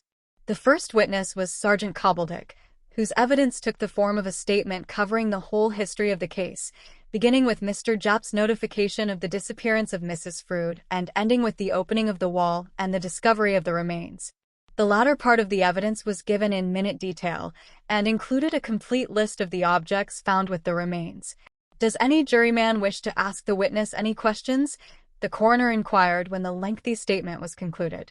He looked from one to the other, and when nobody answered, he called the next witness. This was Dr. Baines, a somewhat dry-looking gentleman, who gave his evidence clearly, concisely, and with due scientific caution. "You have examined the remains which form the subject of this inquiry?" the coroner asked. "Yes. I have examined the skeleton which is now lying in the mortuary. It is that of a rather strongly built woman, 5 feet 7 inches in height, and about 30 years of age. Were you able to form any opinion as to the cause of death?" "No, there were no signs of any injury nor of disease." "Are we to understand," asked one of the jurymen, "that you consider deceased to have died a natural death?" "I have no means of forming any opinion on the subject. But if she died from violence, wouldn't there be some signs of it?" "That would depend on the nature of the violence. Supposing she had been shot with a revolver? In that case, there might be a fracture of one or more bones, but there might be no fracture at all. Of course, there would be a bullet." "Did you find a bullet?" "No. I did not see the bones until they had been brought to the mortuary." "There has been no mention of a bullet having been found," the coroner interposed, "and you heard Sergeant Cobbledick say that the lime had all been sifted through a fine sieve. We must take it that there was no bullet. But," he continued, addressing the witness, "the conditions that you found would not exclude violence, I presume?" "Not at all. Only violence that would cause injury to the bones." "What kinds of violence would be unaccompanied by injury to the bones?" "Drowning, hanging, strangling, suffocation, stabbing, and, of course, poisoning usually leaves no traces on the bones." "Can you give us no suggestion as to the cause of death?" "None whatever," was the firm reply. "You have heard the description of the missing woman, Mrs. Frood. Do these remains correspond with that description?" "They are the remains of a woman of similar stature and age to Mrs. Frood, so far as I can judge. I can't say more than that." The description of Mrs. Frood was only approximate, and the estimate of the stature, and especially the age, of a skeleton can only be approximate. This being all that could be got out of the witness, who was concerned only with the skeleton, and naturally refused to budge from that position, the coroner glanced at his list and then called my name. I rose and took my place at the top corner of the table when I was duly sworn and gave my name and description. "You heard Sergeant Cobbledick's description of the articles which have been found, and which are now lying in the mortuary," the coroner began. I replied yes, and he continued, "Have you examined those articles, and if so, can you tell us anything about them?" "I have examined the articles in the mortuary, and I recognize them as things I know to have been the property of Mrs. Angelina Frood." Here I described the articles in detail, and stated when and where I had seen them in her possession. "You have inspected the remains of deceased in the mortuary. Can you identify them as the remains of any particular person?" "No. They are quite unrecognizable." "Have you any doubt as to whose remains they are?" asked the juryman who had spoken before. "That question, Mr. Pilley," said the coroner, "is not quite in order. The witness has said that he was not able to identify the remains. Inferences as to the identity of deceased, drawn from the evidence, are for the jury. We must not ask witnesses to interpret the evidence." "When did you last see Mrs. Frood alive, doctor?" "On the 26th of April, I replied, and here I described that last interview, recalling our conversation almost verbatim. When I came to her expressions of uneasiness and foreboding, the attention of the listeners became more and more intense, and it was evident that they were deeply impressed. Particularly attentive was the foreman of the jury, a keen-faced, alert-looking man, who kept his eyes riveted on me, and when I had finished this part of my evidence asked, "So far as you know, doctor, had Mrs. Frood any enemies? Was there anyone whom she had reason to be afraid of?" This was a rather awkward question. It is one thing to entertain a suspicion privately, but quite another thing to give public expression to it. Besides, I was giving sworn evidence as to facts actually within my knowledge. "I can't say positively," I replied after some hesitation, "that I know of any enemy or anyone whom she had reason to fear." The coroner saw the difficulty and interposed with a discreet question. What do you know of her domestic affairs, of her relations with her husband, for instance?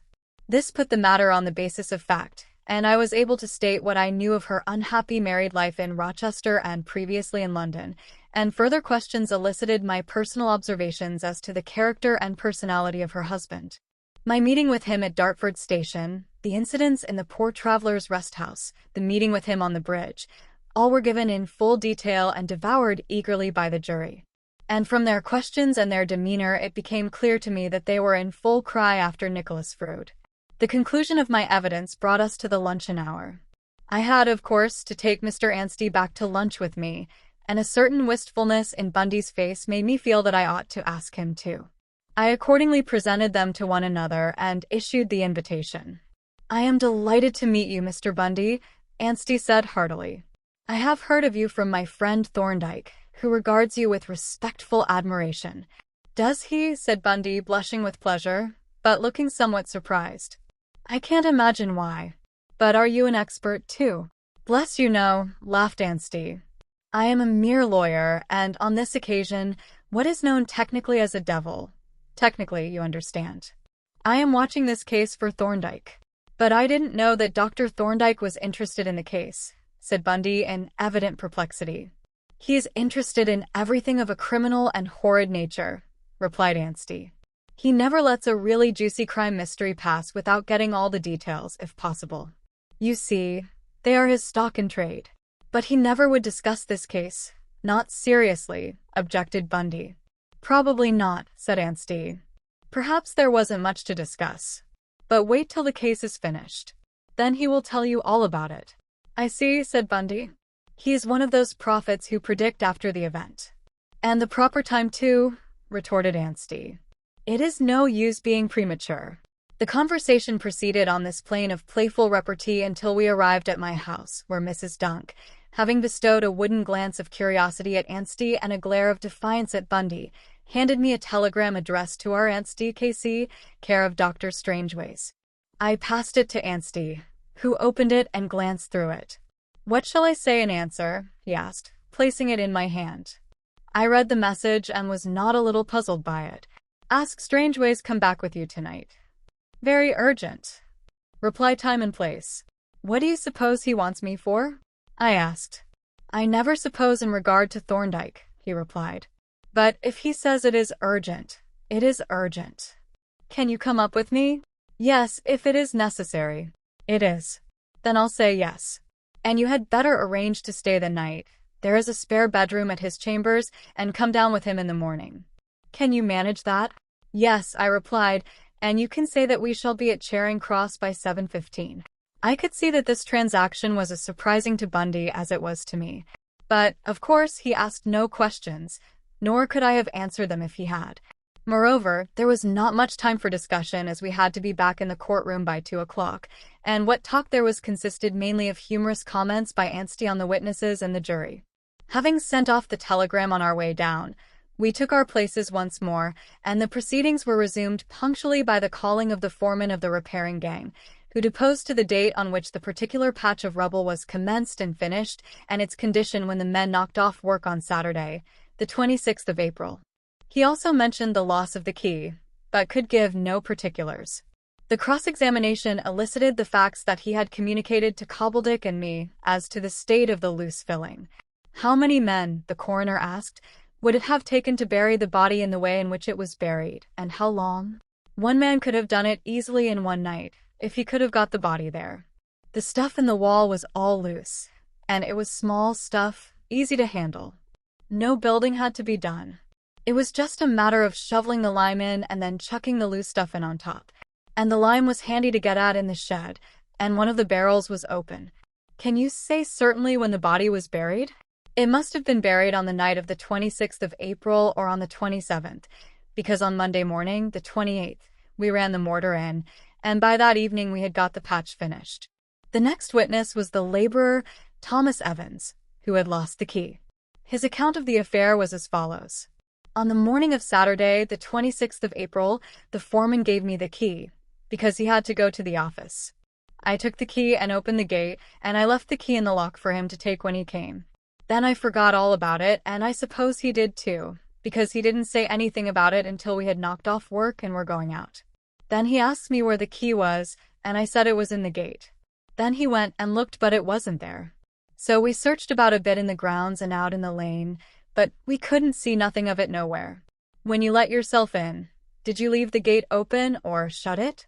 I shut the gate, but of course it was unlocked.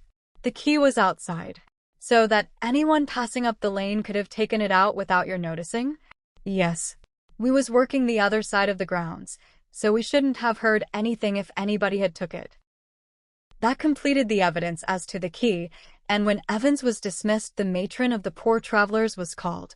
As she took her place, a general straightening of backs and air of expectancy on the part of the jury suggested that her evidence was looked forward to with more than common interest. And so it turned out to be.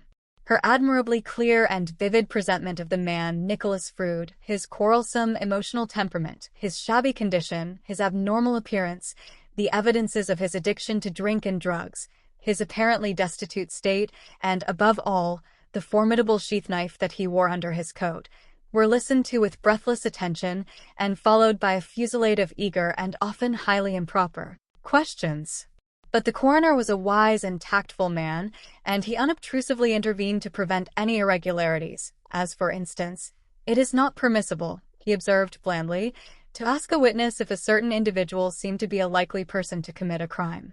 And a coroner's court is not a criminal court. It is not our function to establish any person's guilt, but to ascertain how deceased met with her death. If the evidence shows that she was murdered, we shall say so in our verdict. If the evidence points clearly to a particular person as the murderer, we shall name that person in the verdict. But we are not primarily investigating a crime. We are investigating a death. The criminal investigation is for the police."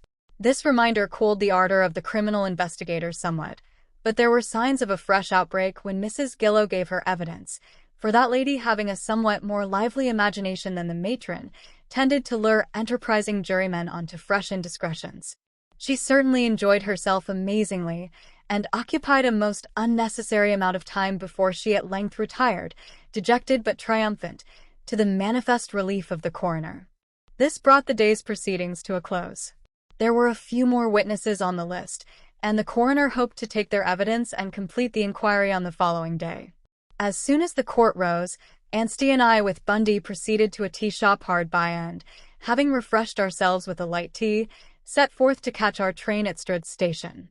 Thither Bundy accompanied us at my invitation, but though I suspected that he was bursting with curiosity as to the object of my mysterious journey, he made no reference to it, nor did I or Anstey.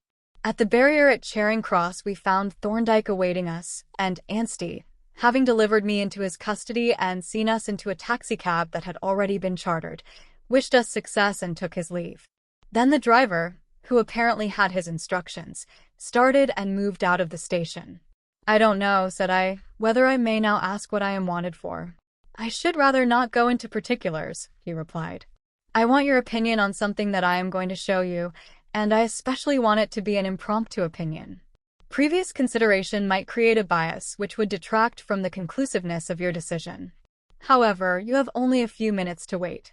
In those few minutes I could not refrain from cudgeling my brains, even at the risk of creating a bias, and was still doing so, quite unproductively, when the cab approached the Hospital of St. Barnabas and gave me a hint. But it swept past the main entrance, and turning up a side street, slowed down and stopped opposite the entrance of the medical school. Here we got out, and leaving the cab waiting, entered the hall, where Thorndyke inquired for a person of the name of Farrow. In a minute or two this individual made his appearance in the form of a somewhat frowsy, elderly man, whom, from the multitude of warts on his hands, I inferred to be the post-mortem porter or dissecting-room attendant.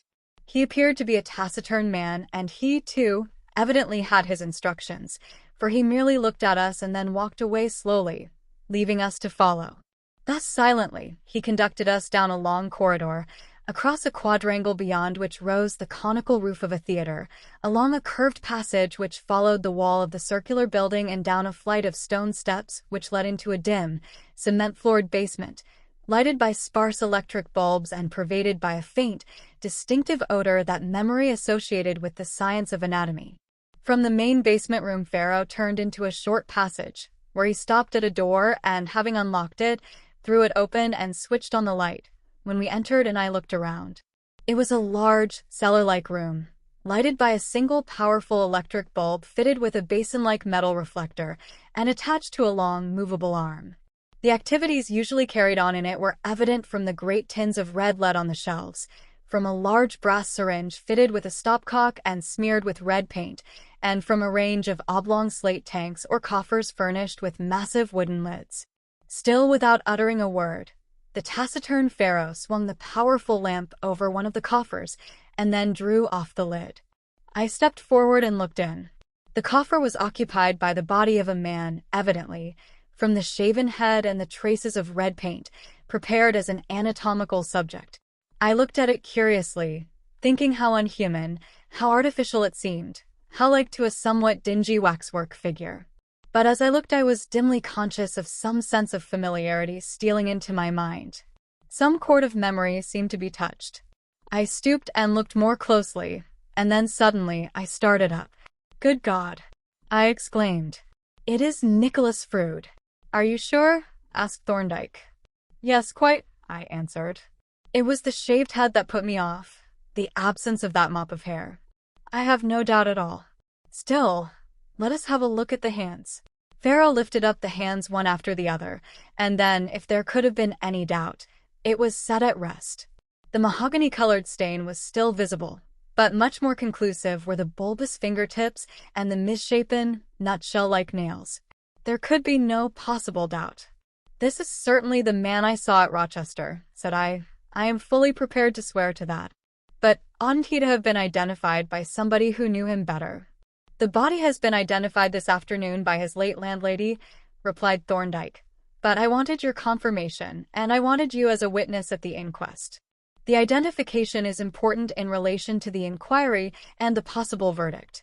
"Yes, by Jove," I agreed, with a vivid recollection of the questions put to Mrs. Gillow.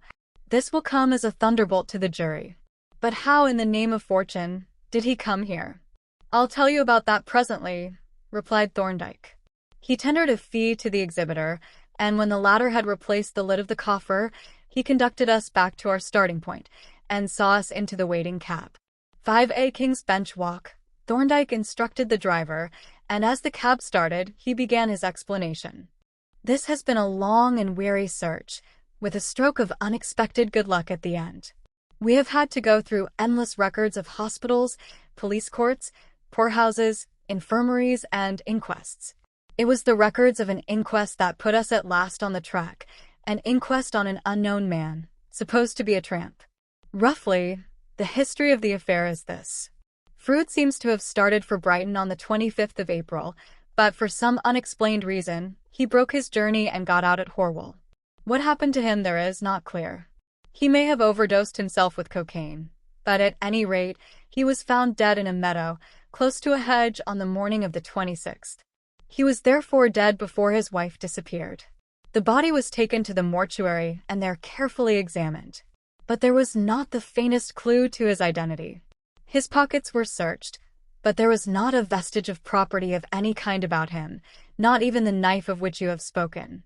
The probability is that he had been robbed by some tramp of everything that he had about him, either while he was insensible or after he was dead. In any case, he appeared to be completely destitute, and this fact, together with his decidedly dirty and neglected condition, led naturally to the conclusion that he was a tramp. An inquest was held, but, of course, no expensive and troublesome measures were taken to trace his identity. Examinations showed that he had not died from the effects of violence, so it was assumed that he had died from exposure, and a verdict to that effect was returned. He was about to be given a pauper's funeral when Providence intervened on our behalf. It happened that the demonstrator of anatomy at St. Barnabas resides at Horwell, and it happened that the presence of an unclaimed body in the mortuary came to his knowledge. Thereupon he applied to the authorities on behalf of his school for the use of it as an anatomical subject. His application was granted and the body was conveyed to St. Barnabas, where it was at once embalmed and prepared and then put aside for use during the next winter session. Was that quite in order, legally, I mean? That is not for us to ask, he replied. It was not in any way contrary to public policy, and it has been our salvation in respect of our particular inquiry. I suppose it has, I said, not, however, quite seeing it in that light. Of course, it disposes of the question of his guilt. It does a good deal more than that as matters have turned out, said he. However, here we are in the precincts of the temple.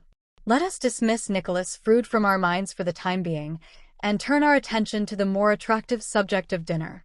The cab stopped opposite a tall house with a fine carved brick portico, and when Thorndyke had paid the driver, we ascended the steps and made our way up a couple of flights of oaken stairs to the first floor. Here, at the door of my friend's chambers, we encountered a small, clerical-looking gentleman with an extremely wrinkly, smiling face, who reminded me somewhat of Mr. Japp. "This is Mr. Polton Strangeways," said Thorndyke, presenting him to me, "who relieves me of all the physical labor of laboratory work. He is a specialist in everything, including cookery, and if my nose does not mislead me—" "Does it, Polton?" "That depends, sir, on which way you follow it," replied Polton, with a smile of labyrinthine wrinkliness. "But you will want to wash, and Dr. Strangeways' room is ready for him."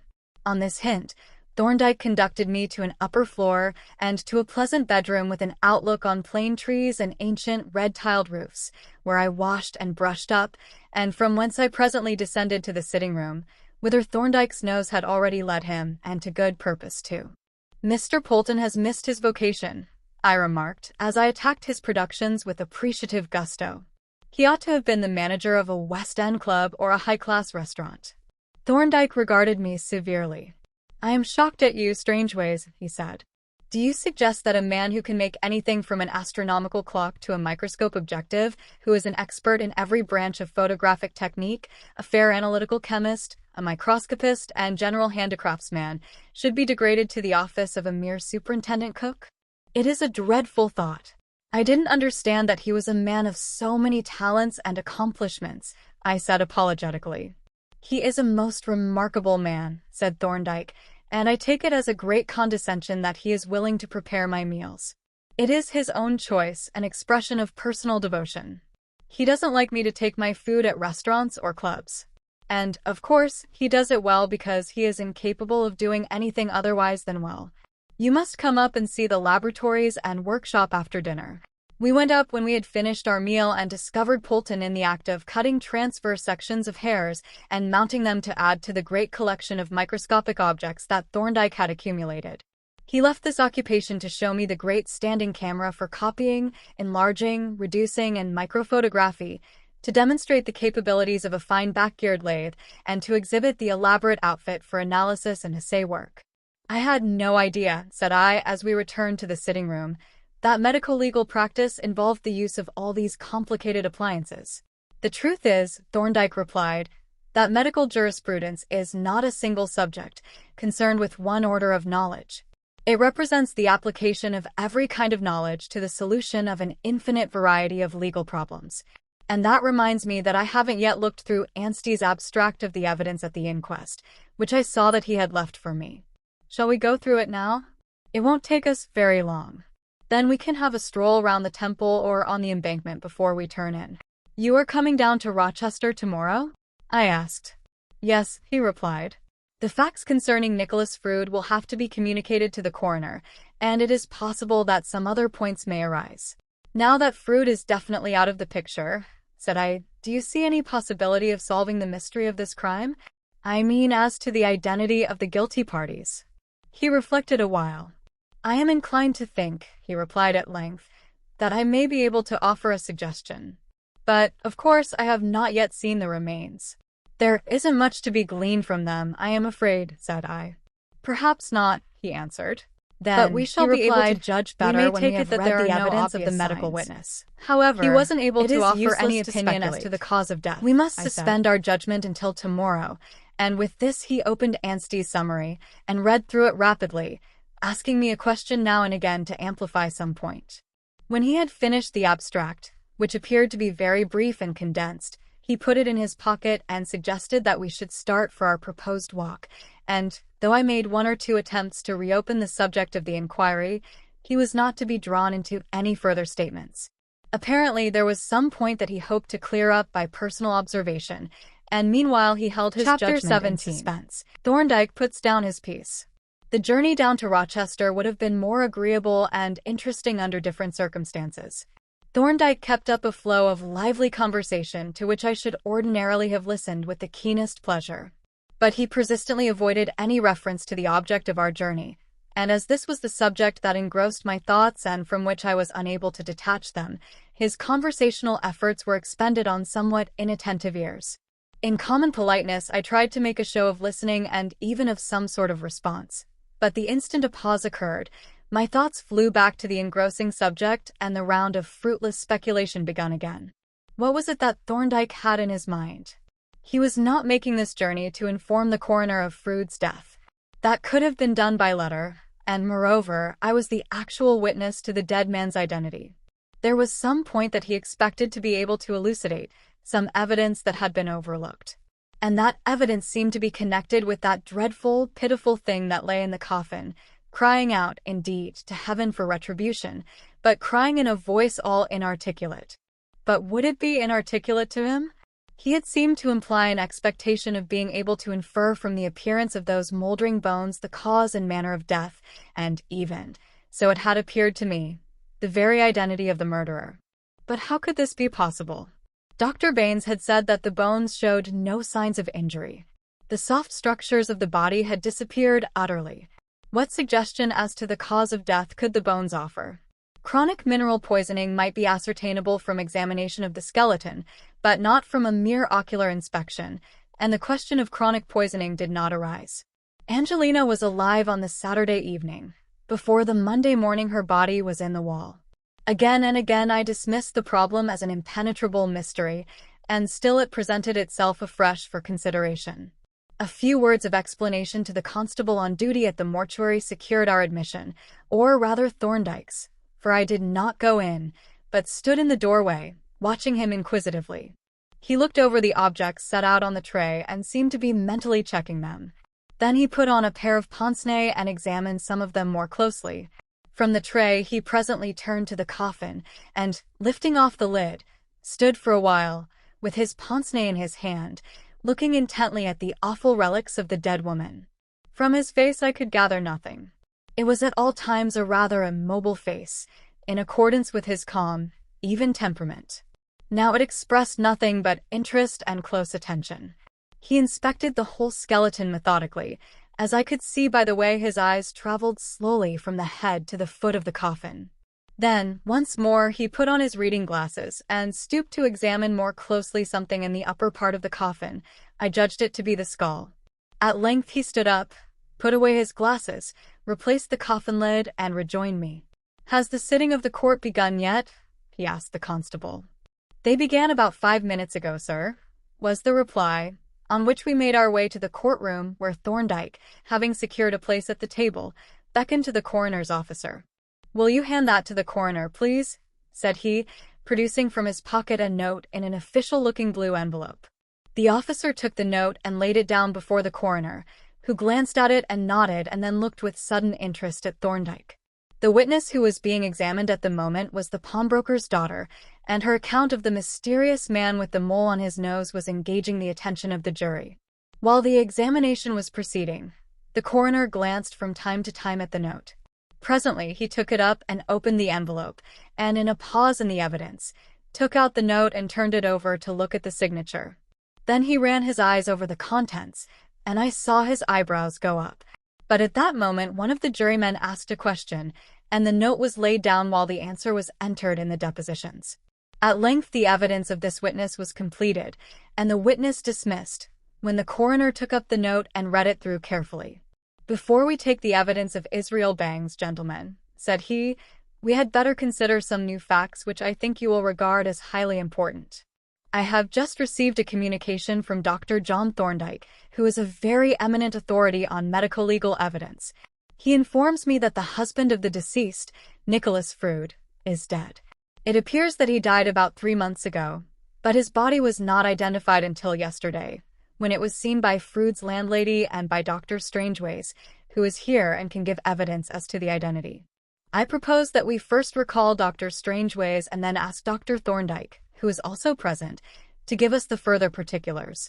The jury agreed warmly to the suggestion, and I was at once recalled, and as I took my place at the coroner's left hand, I felt that I was fully justifying Cobbledick's description of me as the star witness, for not only was I the object of eager interest on the part of the jury and the sergeant himself, but also of Bundy, whose eyes were riveted on me with devouring curiosity. There is no need for me to repeat my evidence. It was quite short. I just briefly described the body and its situation. As to how it came to the hospital, I had no personal knowledge, but I affirmed that it was undoubtedly the body of Nicholas Frood. Of that I was quite certain. No questions were asked. There was a good deal of whispered comment, and one indiscreet juryman remarked audibly that this fellow seemed to have cheated the hangman. Then the coroner deferentially requested Thorndyke to give the court any information that was available, and my friend advanced to the head of the table, where the coroner's officer placed a chair for him and took the oath. "What a perfectly awful thing this is about poor old Nicholas," whispered Bundy, who had crept into the chair that Thorndyke had just vacated. "It makes one's flesh creep to think of it." "It was rather horrible," I agreed, noting that my description of the scene had evidently made his flesh creep, for he was as pale as a ghost. But there was no time to discuss the matter further, for Thorndyke, having been sworn, and started by a general question from the coroner, now began to give his evidence, in the form of a narrative similar to that which I had heard from him, and accompanied by the production of documents relating to the inquest and the transfer of the body of the unknown deceased to the medical school. "There is no doubt, I suppose, as to the date of this man's death?" the coroner asked. "Practically none. He was seen alive on the 25th of April, and he was found dead on the morning of the 26th. I have put in a copy of the depositions at the inquest, which give the date and time of the finding of the body. Then, as his death occurred before the disappearance of his wife, this inquiry is not concerned with him any further." Here the foreman of the jury interposed with a question. "It seems that Dr. Thorndyke took a great deal of trouble to trace this man Frood. Was he acting for the police?" "I don't know that that is strictly our concern," said the coroner, looking at Thorndyke, nevertheless, with a somewhat inquiring expression. "I was acting," said Thorndyke, "in pursuance of instructions from a private client to investigate the circumstances of Mrs. Frood's disappearance, to ascertain whether a crime had been committed and, if so, to endeavor to find the guilty party or parties." "He never told us that," murmured Bundy. "At least, did you know, John?" "I did, as a matter of fact, but I was sworn to secrecy." Bundy looked at me a little reproachfully, I thought, and I caught a queer glance from Cobbledick. But just then the coroner spoke again. "Have you seen the evidence that was given yesterday?" "Yes, I have a summary of it, which I have read." "Can you, from your investigations, tell us anything that was not disclosed by that evidence?" "Yes. I have just examined the remains of the deceased and the articles which have been found from time to time. I think I can give some additional information concerning them." "From your examination of the remains," the coroner said somewhat eagerly, "can you give any opinion as to the cause of death?" "No," replied Thorndyke. "My examination had reference chiefly to the identity of the remains." The coroner looked disappointed. "The identity of the remains," said he, "is not in question. They have been clearly identified as those of Angelina Frood." "Then," said Thorndyke, "they have been wrongly identified. I can swear positively that they are not the remains of Angelina Frood." At this statement, a sudden hush fell on the court, broken incongruously by an audible whistle from Sergeant Cobbledick. On me the declaration fell like a thunderbolt, and on looking round at Bundy, I could see that he was petrified with astonishment. There was a silence of some seconds' duration. Then the coroner said, with a distinctly puzzled air, "This is a very remarkable statement, Dr. Thorndyke. It seems to be quite at variance with all the facts, and it appears almost incredible that you should be able to speak with such certainty, having regard to the condition of the remains and in spite of the extraordinary effect of the lime." "It is on account of the effect of the lime that I am able to speak with so much certainty and confidence," Thorndyke replied. "I don't quite follow that," said the coroner. "Would you kindly tell us how you were able to determine that these remains are not those of Angelina Frood?" "It is a matter of simple inference," replied Thorndyke. "On the 26th of April last, Mrs. Frood is known to have been alive. It has been assumed that on that night or the next her body was built up in the wall. If that had really happened, when the wall was opened on the 20th of July, the body would have been found intact and perfectly recognizable." "You are not overlooking the circumstance that it was buried in a bed of quicklime?" said the coroner. No, replied Thorndyke. In fact, that is the circumstance that makes it quite certain that these remains are not those of Angelina Frood. There is, he continued, a widely prevalent belief that quicklime has the property of completely consuming and destroying organic substances such as a dead human body. But that belief is quite erroneous. Quicklime has no such properties. On the contrary, it has a strongly preservative effect on organic matter. Putrefaction is a change in organic matter which occurs only when that matter is more or less moist. If such matter is completely dried, putrefaction is prevented or arrested, and such dried or mummified matter will remain undecomposed almost indefinitely, as we see in the case of Egyptian mummies. But quicklime has the property of abstracting the water from organic substances with which it is in contact, of rendering them completely dry. It thus acts as a very efficient preservative. If Mrs. Frood's body had been buried, when recently dead, 3 months ago in fresh quicklime, it would by now have been reduced more or less to the condition of a mummy. It would not have been even partially destroyed, and it would have been easily recognizable. To this statement, everyone present listened with profound attention and equally profound surprise, and a glance at the faces of the jurymen was sufficient to show that it had failed utterly to produce conviction. Even the coroner was evidently not satisfied, and after a few moments' reflection with knitted brows, he stated his objection. The belief in the destructive properties of lime, he said, can hardly be accepted as a mere popular error.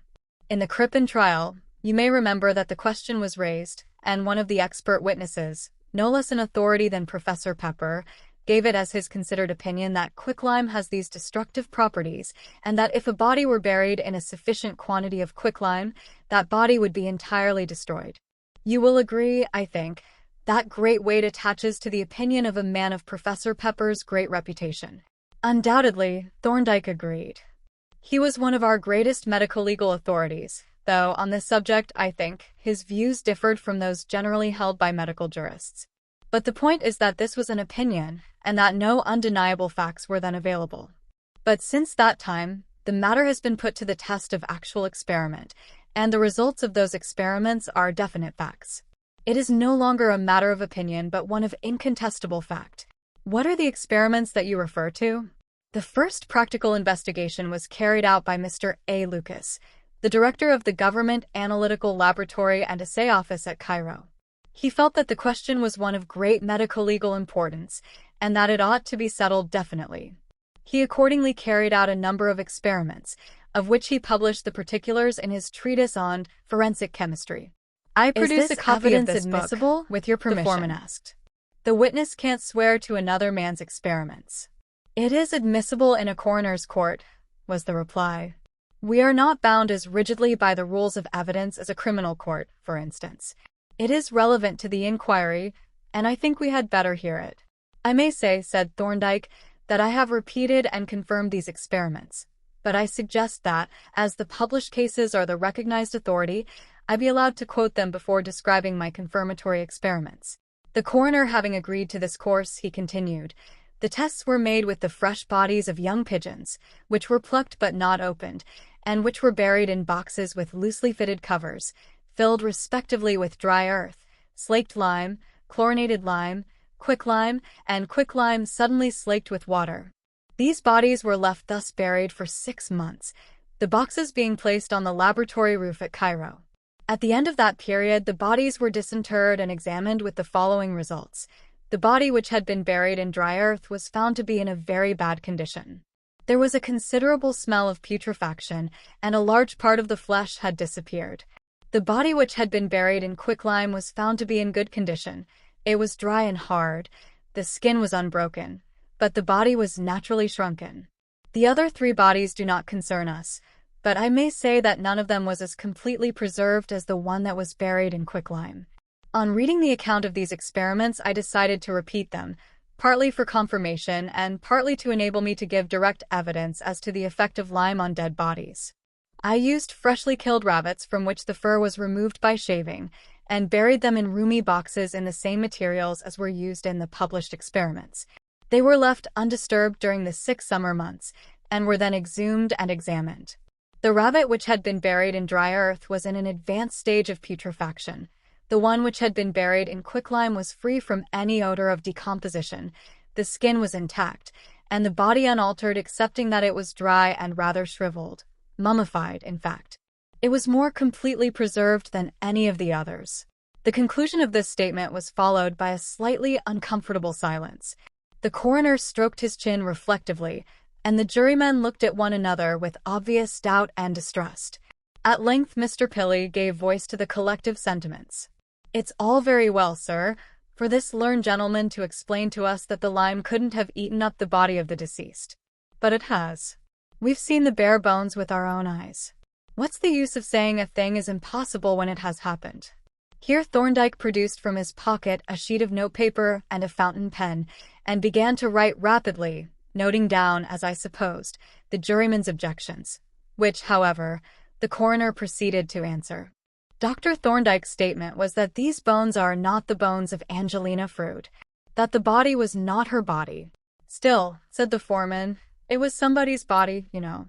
And the lime seems to have eaten it up pretty clean. Possible or impossible?" "Exactly," said the coroner. "The destruction of this particular body appears to be an undeniable fact, and we may assume that one body is very much like another, in a chemical sense at least. What do you say, doctor?" "My statement," replied Thorndyke, "had reference to Angelina Frood, who is known to have been alive on a certain date. Of the condition of the unknown body that was buried in the wall, I can give no opinion." Again there was an uncomfortable silence, during which Thorndyke, having finished writing, folded the sheet of notepaper, tucked the end in securely, and wrote an address on the back. Then he handed it to his neighbor, who passed it on until it reached me. I was on the point of opening it when I observed with astonishment that it was addressed to Peter Bundy, Esq., to whom I immediately handed it. But my astonishment was nothing to Bundy's. He seemed positively thunderstruck. Indeed, his aspect was so extraordinary as he sat gazing wildly at the open note that I forgot my manners and frankly stared at him. First he turned scarlet, then he grew deathly pale, and then he turned scarlet again. And for the first and only time in my life, I saw him look really angry. But this was only a passing manifestation. For a few moments his eyes flashed and his mouth set hard. Then, quite suddenly, the wrath faded from his face and gave place to a whimsical smile. He tore off the flyleaf of the note and, scribbling a few words on it, folded it up small, addressed it to Dr. Thorndyke, and handed it to me for transmission by the return route. When it reached Thorndyke, he opened it and, having read the brief message, nodded gravely to Bundy and once more turned his attention to the foreman, who was addressing the coroner at greater length. "The jury wish to say, sir, that this evidence is not satisfactory. It can't be reconciled with the other evidence. The facts before the jury are these. On the 26th of April, Angelina Frood disappeared and was never afterwards seen alive. On the night that she disappeared, or on the next night, a dead body was buried in the wall. 3 months later, that body was found in the wall, packed in quicklime and eaten away to a skeleton. That skeleton has been examined by an expert and found to be that of a woman of similar size and age to Angelina Frood. With that skeleton were found articles of clothing, jewelry, and ornaments which have been proved to have been the clothing and property of Angelina Frood. Other articles of clothing have been recovered from the river, and those articles were missing from the body when it was found in the wall. On these facts, the jury feel that it is impossible to doubt that the remains found in the wall are the remains of Angelina Frood." As the foreman concluded, the coroner turned to Thorndyke with a slightly puzzled smile.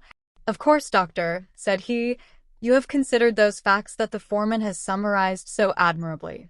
What do you say to his conclusion?" "I must still contest it," replied Thorndyke. The foreman's summary of the evidence, masterly as it was, furnishes no answer to the objection, based on established chemical facts, that the condition of the remains when found is irreconcilable with the alleged circumstances of the burial. The coroner raised his eyebrows and pursed up his lips. "I appreciate your point, doctor," said he, "but we are on the horns of a dilemma. We are between the devil of observed fact and the deep sea of scientific demonstration. Can you suggest any way out of the difficulty?" "I think," said Thorndyke, "that if you were to call Mr. Bundy, he might be able to help you out of your dilemma." "Mr. Bundy!" exclaimed the coroner. "I didn't know he was concerned in the case." Can you give us any information, Mr. Bundy? Yes, replied Bundy, looking somewhat shy and nervous. I wish to goodness you had said so before. I think I could throw a little light on the case. However, better late than never. We will take your evidence at once. On this, Thorndyke returned to his seat at the table, and Bundy took his place, standing by the chair which Thorndyke had resigned. Let me see, Mr. Bundy, said the coroner. Your Christian name is— The witness has not been sworn, interrupted Thorndyke. The coroner smiled. We are in the hands of the regular practitioners, he chuckled. We must mind our P's and Q's. Still, you are quite right, Doctor. The name is part of the evidence. The witness was accordingly sworn, and the coroner then proceeded, smilingly. Now, Mr. Bundy, be very careful. You are making a sworn statement, remember? What is your Christian name? Angelina, was the astounding reply. Angelina, bawled Pilly. It can't be. Why, it's a woman's name. We must presume that the witness knows his own name, said the coroner, writing it down. Angelina Bundy. No, sir, said the witness. Angelina Frood. The coroner suddenly stiffened with the upraised pen poised in the air, and so everyone in the room, including myself, underwent an instantaneous arrest of movement as if we had been turned into stone, and I noticed that the process of petrifaction had caught us all with our mouths open. But whereas the fixed faces on which I looked expressed amazement qualified by incredulity, my own astonishment was coupled with conviction. Astounding as the statement was, the moment that it was made I knew that it was true. In spite of the discrepancies of appearance, I realized in a flash of enlightenment the nature of that subtle influence that had drawn me to Bundy with a tenderness hardly congruous with mere male friendship. Outwardly I had been deceived, but my subconscious self had recognized Angelina all the time.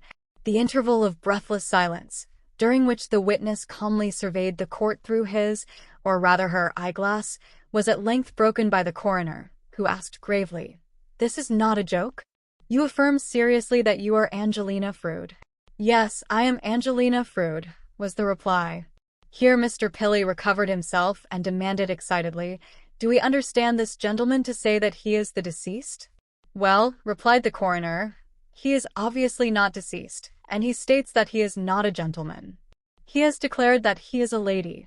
But, protested Pilly, he says that she, at least she says that he. You are getting mixed, Pilly, interrupted the foreman. This appears to be a woman masquerading as a man and playing practical jokes on a coroner's jury. I suggest, sir, that we ought to have evidence of identity. I agree with you emphatically, said the coroner. The identification is indispensable.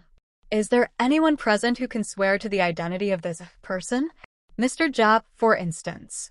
I'd rather you didn't bring Mr. Japp into it, said Angelina hastily. It isn't really necessary. If you will allow me to run home and change my clothes, Mrs. Gillow and Dr. Strangeways will be able to identify me. And I can bring some photographs to show the jury. That seems quite a good suggestion, said the coroner. Don't you think so, gentlemen? It is a very proper suggestion, said the foreman severely. Let her go away and clothe herself decently. How long will she be gone? I shall be back in less than half an hour, said Angelina, and on this understanding she was given permission to retire. I watched her with a tumult of mixed emotions as she took up her hat, gloves, and stick and strolled jauntily towards the door. There she paused for an instant and shot at me a single swift, whimsical glance through her monocle. Then she went out, and with her disappeared forever the familiar figure of Peter Bundy.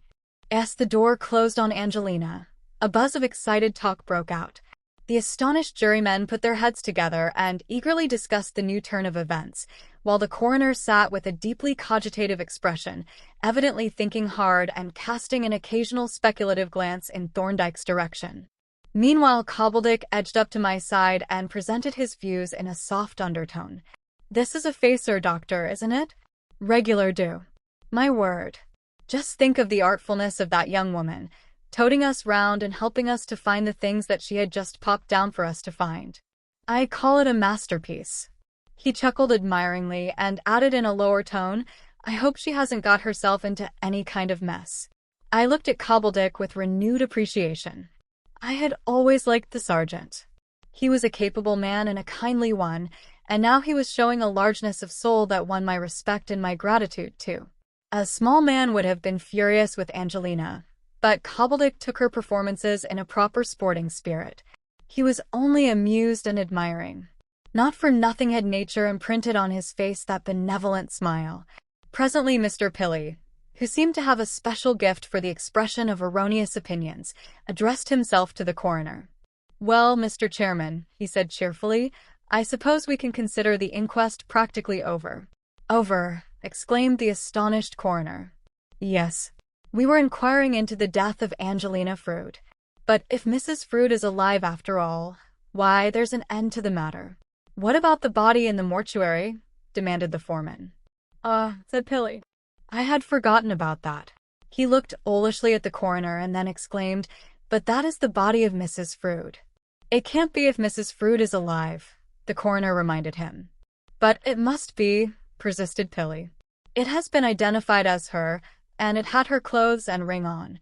Mr. Bundy must have been pulling our legs." "There is certainly something very mysterious about that body," said the coroner. "It was dressed in Mrs. Frood's clothes, as Mr. Pilly points out, and it appears that Mrs. Frood must be in some way connected with it." "There's no doubt about that," agreed the foreman. "She must know who that dead person is and how the body came to be in the place where it was found, and she will have to give an account of it." "Yes," said the coroner. "But it is a mysterious affair. I wonder if Dr. Thorndyke could enlighten us. He seems to know more about the matter than anybody else."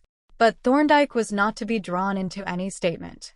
"It would be merely a conjecture on my part," he said. "Presumably Mrs. Frood knows how the remains got into the wall, and I must leave her to give the necessary explanations." "I don't see what explanations she can give," said the foreman. "It looks like a clear case of willful murder. And it is against her." To this view the coroner gave a guarded assent, and indeed it was the obvious view. There was the body in Angelina's clothing, and everything pointed clearly to Angelina's complicity in the crime, if there had really been a crime committed. And what other explanation was possible? As I reflected on the foreman's ominous words, I was sensible of a growing alarm. What if Angelina had been, as it were, snatched from the grave only to be placed in the dock on a charge of murder? That she could possibly be guilty of a crime did not enter my mind. But there was evidently some sort of criminal entanglement from which she might find it hard to escape. The appearances were sinister in the extreme. Her simulated disappearance, her disguise, her suspicious silence during the inquiry. To any eye but mine they were conclusive evidence of her guilt. And the more I thought about it, the more deadly did the sum of that evidence appear, until, as the time ran on, I became positively sick with terror. The opening of a door and a sudden murmur of surprise caused me to turn, and there was Angelina herself.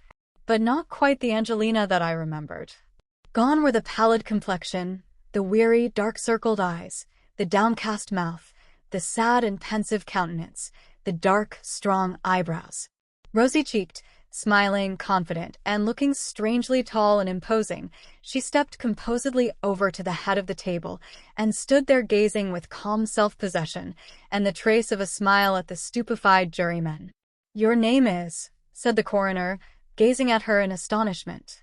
"Angelina Frood," was the quiet reply, and the voice was Bundy's voice.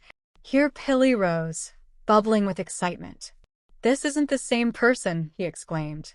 "Why, he was a little man, and she's a tall woman. And his hair was short, and just look at hers. You can't grow a head of hair like that in 20 minutes. "No," Angelina agreed suavely. "I wish you could." "The objection is not relevant, Mr. Pilly," said the coroner, suppressing a smile. "We are not concerned with the identity of Mr. Bundy, but with that of Angelina Frood. Can anyone identify this lady?" "I can," said I. "I swear that she is Angelina Frood." "And Mrs. Gillow?" Mrs. Gillow could and did identify her late lodger, and furthermore, burst into tears and filled the courtroom with yips of hysterical joy. When she had been pacified and gently restrained by the coroner's officer from an attempt to embrace the witness, the coroner proceeded. "Now, Mrs. Frood, the jury requires certain explanations from you. In regard to the body of a woman which is at present lying in the mortuary, and which was found buried in the city wall with certain articles of clothing and jewelry which have been identified as your property. Did you know that that body had been buried in the wall?" "I put it there." "Yes," replied Angelina. "You put it there." roared Do you know Tilly, how it came to amidst be a in the chorus wall? of exclamations from the jurymen. The coroner held up his hand to enjoin silence and asked, as he gazed in astonishment at Angelina, "Can you tell us who this deceased person was?" "I'm afraid I can't," Angelina replied, apologetically. "I don't think her name was known." But, the astounded coroner inquired, "How did she come by her death?" "I'm afraid I can't tell you that either," replied Angelina. "The fact is, I never asked." "You never asked?" the coroner repeated, in a tone of bewilderment. "But, are we to understand that, in short, did you or did you not cause the death of this person by your own act?" "Of course," he added hastily, "you are not bound to answer that question." Angelina smiled at him engagingly. "I will answer with pleasure. I did not cause the death of this person." "Then are we to understand that she was already dead when you found her?" "I didn't find her. I bought her at a shop in Great St. Andrew Street. I gave £4, 14 and 3 pence for her, including 2 and 3 pence to Carter Patterson's. I've brought the bill with me." She produced the bill from her pocket and handed it to the coroner, who read it with a portentous frown and a perceptible twitching at the corners of his mouth. "I will read this document to you, gentlemen," he said in a slightly unsteady voice. "It is dated the 19th of April and reads, 'Bought of Oscar Hammerstein, dealer in human and comparative osteology, Great St. Andrew Street, London, WC 1 complete set superfine human osteology, disarticulated and unbleached, female, as selected by purchaser, for £8 and 6 pence. Replacing and cementing missing teeth, 1 shilling and 6 pence. Packing case, 2 shillings. Carriage, 2 and 3 pence. Total, £4, 14 and 3 pence. Received with thanks, O. Hammerstein.' Perhaps you would like to see the bill, yourselves, gentlemen." He passed it to the foreman, taking a quick glance out of the corners of his eyes at the bland and impassive Angelina, and the jury studied it in a deep silence, which was broken only by a soft, gurgling sound from somewhere behind me, which I discovered on looking round, to proceed from Sergeant Cobbledick, whose crimson face was partly hidden by a large handkerchief and whose shoulders moved convulsively. Presently the coroner addressed Thorndyke. "In continuation of your evidence, Doctor, does Mrs. Frood's explanation agree with any conclusions that you had arrived at from your inspection of the remains?" "It agrees with them completely," Thorndyke replied with a grim smile. The coroner entered the answer in the depositions, and then turned once more to Angelina. "With regard to the objects that were found with the skeleton, did you put them there?" "Yes. I put in the metal things and a few pieces of scorched rag to give a realistic effect, on account of the lime, you know.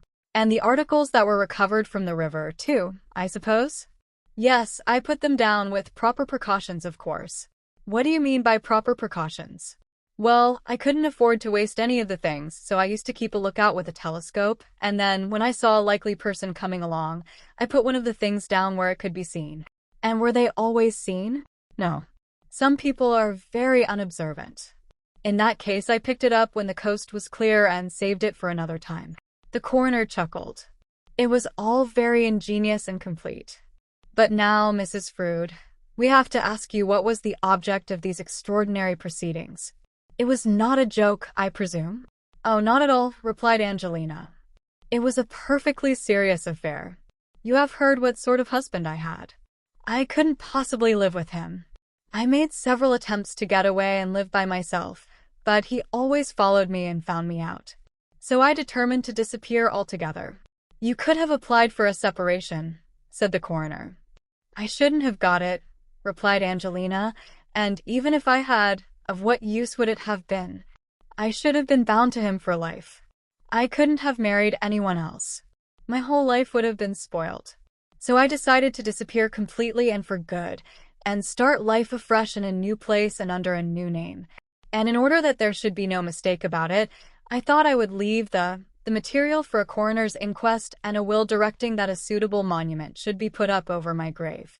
Then, if I had ever married again, there would have been no danger of a charge of bigamy. If anyone had made any such suggestion, I could have referred them to the Register of Deaths and to the tombstone of Angelina Frood in Rochester churchyard." "And as to a birth certificate under your new name?" the coroner asked with a twinkle of his eye. Angelina smiled a prim little smile. I think that could have been managed, she said. Well, said the coroner, it was an ingenious scheme. But apparently Dr. Thorndyke knew who Mr. Bundy was. How do you suppose he discovered your identity? That is just what I should like to know, she replied. So should I, said the coroner with a broad smile. But, of course, it isn't my affair or that of the jury. We are concerned with this skeleton that you have planted on us. I suppose you can give us no idea as to where it came from originally. The dealer said it had been found in a barrow, not a wheelbarrow.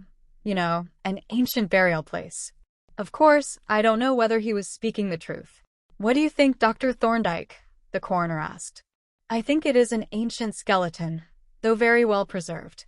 Some of the teeth, the original ones, show more than one expects to find in a modern skull. But I only made a cursory inspection. I think the evidence is sufficient for our purpose, said the coroner, and that really concludes the case, so we need not detain you any longer, Mrs. Frood. I don't know exactly what your legal position is, whether you have committed any legal offense. If you have, it is not our business, and I think I am expressing the sentiments of the jury if I say that I hope that the authorities will not make it their business. No one has been injured, and no action seems to be called for. With these sentiments, the jury concurred warmly, as also did Sergeant Cobbledick, who was heard, very audibly and regardless of the proprieties, to murmur, "Hear, hear." We waited to learn the nature of the verdict, and when this had been pronounced, to the effect that the skeleton was that of an unknown woman, concerning the circumstances of whose death no evidence was available, the court rose and we prepared to depart. You are coming back to lunch with us, Angelina? Said I. I should love to, she replied, but there is Mr. Japp. Do you think you could ask him too? Of course, I replied, with a sudden perception of the advantage of even numbers. We shouldn't be complete without him.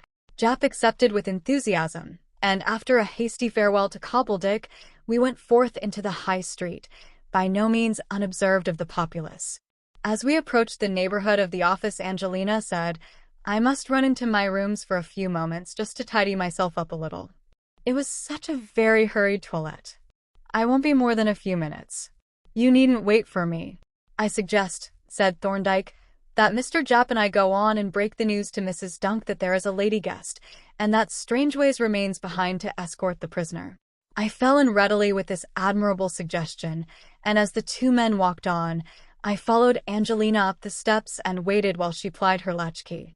We entered the hall together and then went into the sitting room, where she stood for a moment, looking round with deep satisfaction. It's nice to be home again, she said, and to feel that all that fuss is over. I dare say it is, said I, but now that you are home, what have you got to say for yourself? You are a nice little baggage, aren't you? I am a little beast, John, she replied. I've been a perfect pig to you. But I didn't mean to be, and I really couldn't help it. You'll try to forgive me, won't you? The fact is, Angelina, I said, I am afraid I am in love with you. Oh, I hope to goodness you are, John, she exclaimed. If I thought you weren't, I should wish myself a skeleton again. Do you think you really are? She crept closer to me with such a sweet, wheedlesome air that I suddenly caught her in my arms and kissed her. It does seem as if you were, she admitted with a roguish smile, and then, such unaccountable creatures are women. She laid her head on my shoulder and began to sob. But this was only a passing shower. Another kiss brought back the sunshine, and then she tripped away to spread fresh entanglements for the masculine heart. In a few minutes she returned, further adorned and looking to my eyes the very picture of womanly sweetness and grace. When I had given confirmatory evidence of my sentiments towards her, we went out, just in time to encounter Mrs. Gillow and acquaint her with the program. I suppose, said Angelina, glancing furtively at a little party of women who were glancing, not at all furtively, at her. One should be gratified at the interest shown by one's fellow townspeople, but don't you think the back streets would be preferable to the High Street? It is no use, my dear, I replied. We've got to face it. Take no notice. Regard these bipeds that infest the footways as mere samples of the local fauna. Let them stare and ignore them. For my part, I rather like them. They impress on me the admirable bargain that I have made in swapping Peter Bundy for a beautiful lady. Poor Peter, she said pensively. He was a sad boy sometimes when he looked at his big, handsome John and thought that mere friendship was all that he could hope for when his poor little heart was starving for love. Your deal isn't the only successful one, John, so you needn't be so conceited. But here we are home. Really home this time, for this has been my real home, John dear. And there, oh, Moses, there is Mrs. Dunk, waiting to receive us. What used you to do to Mrs. Dunk? I asked. To make her so furious? I only used to inquire after her health, Angelina replied plaintively. But mum's the word. She'll spot my voice as soon as I speak. Mrs. Dunk held the door open ceremoniously and curtsied as we entered. She was a gruff old woman, but she had a deep respect for gentlefolk, as is apt to be the way with old servants. Angelina acknowledged her salutation with a gracious smile and followed her meekly up the stairs to the room that Mrs. Dunk had allotted to her. I found Thorndyke and Japp established in the library. Dr. Partridge had dispensed with a drawing room, and I followed his excellent example, and here presently Angelina joined us, sailing majestically into the room and marching up to Thorndyke with an air at once hostile and defiant. "Serpent," said Angelina. "Not at all," Thorndyke dissented with a smile. "You should be grateful to me for having rescued you from your own barbed wire entanglements." "Serpent, I repeat," persisted Angelina. "To let me sit in that courtroom watching all the innocents walking into my trap one after another, and then, just as I thought they were all inside, to hand me a thing like that." And she produced, dramatically, a small sheet of paper, which I recognized as the remainder of Thorndyke's note. I took it from her and read, "You see whither the evidence is leading. The deception cannot be maintained, nor is there any need, now that your husband is dead. Explanations must be given either by you or by me. For your own sake, I urge you to explain everything and clear yourself. Let me know what you will do." "This is an extraordinary document," I said, passing it to Japp. "How in the name of fortune did you know that Bundy was Angelina?" "Yes, how did you?" the latter demanded. "It is for you to give an explanation now." "We will have the explanations after lunch," said he, "mutual explanations. I want to hear how far I was correct in details." "Very well," agreed Angelina, "we will both explain. But you will have the first innings. You are not going to listen to my explanation and then say you knew all about it. And that reminds me, John, that you had better tell Mrs. Dunk. She is sure to recognize my voice." I quite agreed with Angelina and hurried away to intercept Mrs. Dunk and let her know the position. She was at first decidedly shocked, but a vivid and detailed description of the late Mr. Frood produced a complete revulsion, so complete, in fact, as to lead me to speculate on the personal characteristics of the late Mr. Dunk. But her curiosity was aroused to such an extent that, while waiting at table, she hardly removed her eyes from Angelina, until the latter, finding the scrutiny unbearable, suddenly produced the hated eyeglass and, sticking it in her eye, directed a stern glance at the old woman, who instantly backed towards the door with a growl of alarm, and then sniggered hoarsely.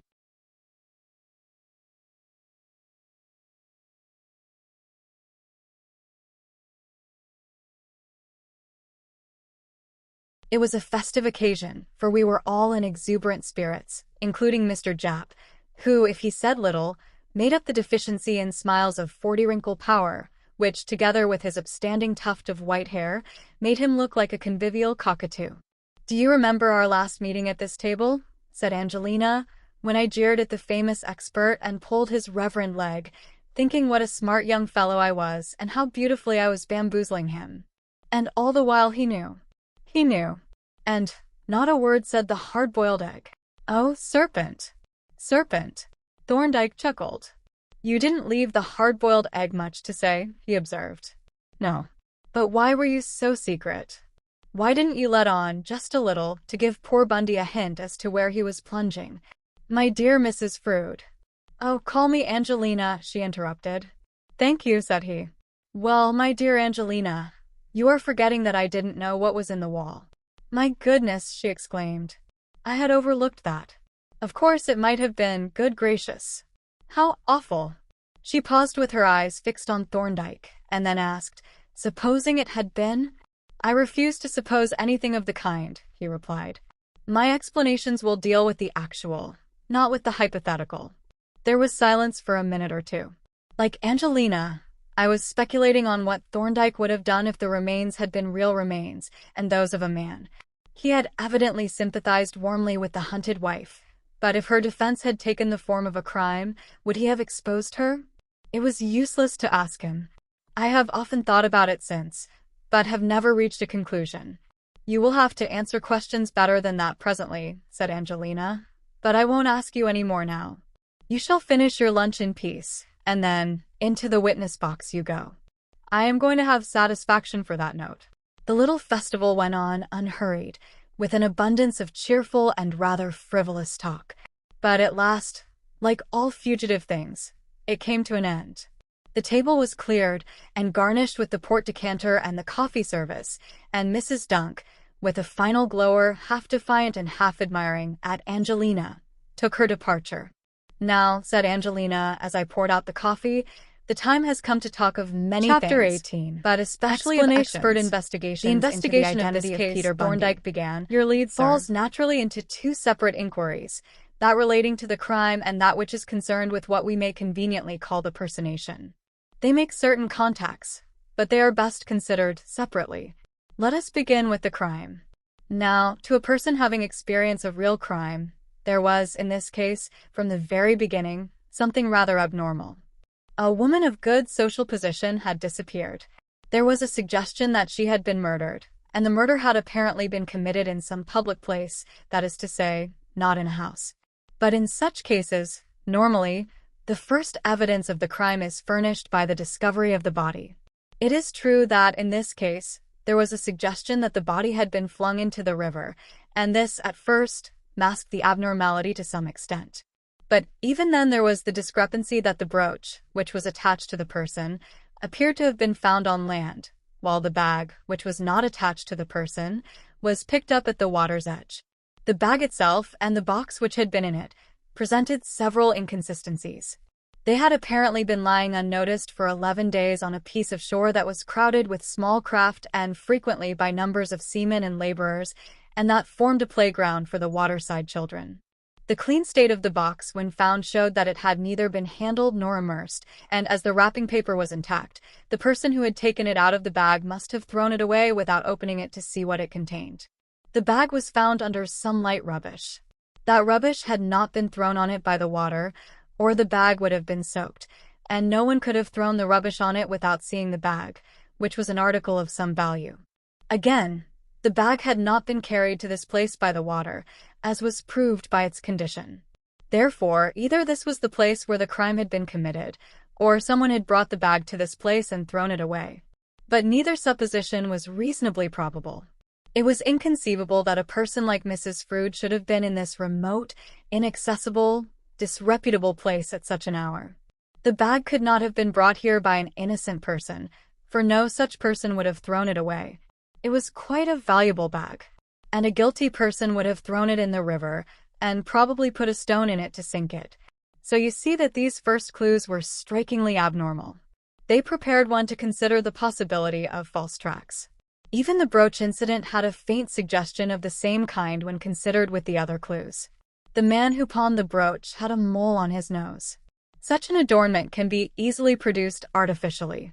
It is highly distinctive of the person who possesses it, and it is equally distinctive, negatively, of the person who does not possess it. Then there was the character of the person who had disappeared. She was a woman who was seeking to escape from her husband, and hitherto she had not succeeded because she had not hidden herself securely enough. She was a person of a somewhat disappearing tendency. She had an understandable motive for disappearing. From the very beginning, therefore, the possibility of voluntary disappearance had to be borne in mind. And when it was, each new clue seemed to support it. There was the scarf, for instance. It was found under a fish trunk, an unlikely place for it to have got by chance, but an excellent one for a plant. The scarf was not baldly exposed, but someone was sure to turn the trunk over and find it. And at this point another peculiarity began to develop. There was a noticeable tendency for the successive finds to creep up the river from Chatham towards Rochester Bridge. It was not yet very remarkable, but I noticed it as I entered each find on my map. The brooch was associated with Chatham, the bag and box with the Chatham shore a little farther up, the scarf with the Rochester shore at Blue Boar Head. As I say, it attracted my attention, and when the first shoe was found above Blue Boar Head, the second shoe farther up still, and the hat-pin yet farther up towards the bridge. It became impossible to ignore it. There was no natural explanation. Whether the body were floating or stationary, the constancy of direction was inexplicable, for the tide sweeps up and down twice daily, and objects detached from the body would be carried up or downstream, according to the direction of the tide when they became detached. This regular order was a most suspicious circumstance. Later, when the objects were found in Black Boy Lane, it became absurd. It was a mere paper chase. Just look at my map. He exhibited the large-scale map on which each find was marked by a small circle. The series of circles, joined by a connecting line, proceeded directly from near Sun Pier, Chatham, along the shore, and up Black Boy Lane to the gate of the waste ground, and across it to the wall. Angelina giggled. "You can't say I didn't make it as easy as I could for poor old Cobbledick," she said. "Of course, I never reckoned on anyone bringing up the heavy guns. By the way, I wonder who your private client was. Do you know, John?" she added with a sudden glance of suspicion, and as I grinned sheepishly, she exclaimed, "Well, I wouldn't have believed it. It was a regular conspiracy. But I am interrupting the expert. Proceed, my lord." "Well," Thorndyke resumed, "we have considered the aspect of the crime problem taken by itself, as it appeared to an experienced investigator. From the first there was a suspicion that the clues were counterfeit, and with each new clue this suspicion deepened. And you will notice an important corollary. If the case was a fraud, that fraud was being worked by someone on the spot. Keep that point in mind, for it has a most significant bearing on the other problem, that of the personation, to which we will now turn our attention. But before we go into details, there are certain general considerations that we ought to note, in order that we may understand more clearly how the deception became possible. The subject of personation and disguise is often misunderstood. It is apt to be supposed that a disguise effects a complete transformation resulting in a complete resemblance to the individual personated, or, as in this case, a complete disappearance of the identity of the disguised person. But no such transformation is possible. All disguise is a form of bluff. It acts by suggestion. And the suggestion is affected by a set of misleading circumstances which produce in the dupe a state of mind in which a very imperfect disguise serves to produce conviction. That is the psychology of personation, and I can only express my admiration of the way in which Angelina had grasped it. Her conduct of this delicate deception was really masterly. Let us consider it in more detail. Mr. Bundy was ostensibly a man. But if he had been put in a room with a dozen moderately intelligent persons, and those persons had been asked, "Is this individual a man? Or is he a woman with short hair and dressed in man's clothing?" they would probably have decided unanimously that he was a woman. But the question never was asked. The issue was never raised. He was Mr. Bundy. One doesn't look at young men to see if they are women in disguise. Then consider the position of Strangeways, the chosen victim. He comes to a strange town to transact business with a firm of land agents. He goes into the office and finds the partners, whose names are on the plate outside, and to whom he has been sent by his London agent, engaged in their normal avocations. He transacts his business with them in a normal way, and Mr. Bundy seems to be an ordinary, capable young man. He goes back later and interviews Mr. Bundy, who is just on the point of taking him to introduce him to Mrs. Frood, when he is called away. Then, within a few minutes, he is taken to Mrs. Frood's house, where he finds that lady calmly engaged in needlework. Supposing Mrs. Frood had been extremely like Bundy, could it possibly have entered Strangeways' head that they might be one and the same person? Remember that he had left Bundy in another place only a few minutes before, and here was Mrs. Frood in her own apartments, with the appearance of having been there for hours. Obviously, no such thought could have occurred to any man. There was nothing to suggest it. But, in fact, Angelina was not perceptibly like Bundy on cursory inspection. They were markedly different in size. A woman always looks bigger than a man of the same height. Bundy was a little man and looked smaller than he was by reason of his very low heels.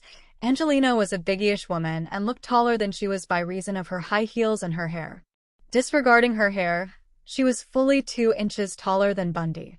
Then the facial resemblance must have been slight. Angelina had a mass of hair and wore it low down on her brows and temples. Bundy's hair was short and was brushed back from his forehead. Angelina had strong, black eyebrows. Bundy's eyebrows were thin, or rather, cut off short. Angelina was pale, careworn, dark under the eyes, with drooping mouth, melancholy expression, and depressed in manner. Bundy was fresh-colored, smiling, gay, and sprightly in manner, and he wore an eyeglass, which has a surprising effect on facial expression. Their voices and intonation were strikingly different. Finally, Strangeways never saw Angelina excepting in a very subdued light in which any small resemblances in features would be unnoticeable. And now observe another effect of suggestion. Strangeways had made the acquaintance of Mr. Bundy. Then he had made the acquaintance of Mrs. Frood. They were two separate persons. They were practically strangers to one another. They belonged to different sets of surroundings. He would never think of them in connection with one another. They were two of his friends, mutually unacquainted. In this condition of separateness, they would become established in his mind, and the conception of them as different persons would become confirmed by habit. It would be a permanent suggestion that would offer an obstacle to any future suggestion that they were the same. That was the advantage of introducing Bundy first, for if he had appeared only after Angelina had disappeared, there would have been no such opposing suggestion. The resemblances might have been noticed, and he might have been detected. In passing, I may remark upon the tact and judgment that were shown in the disguise.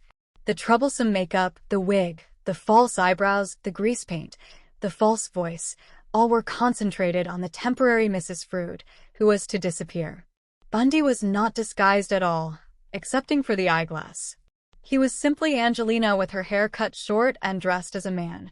He hadn't even an assumed voice, for as Angelina is a contralto and habitually speaks in the lower register, her voice would pass quite well as a light tenor, so long as she kept off the head notes.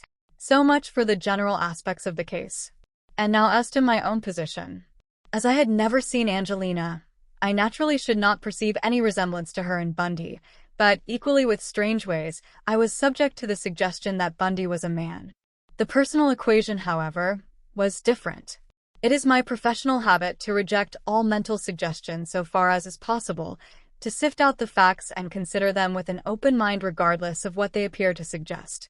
And then you are to remember that when I first met Mr. Bundy, there was already in my mind a faint suspicion that this was not a genuine crime, that things were not quite what they appeared, and that if this were the case, the clues were being manipulated by somebody on the spot.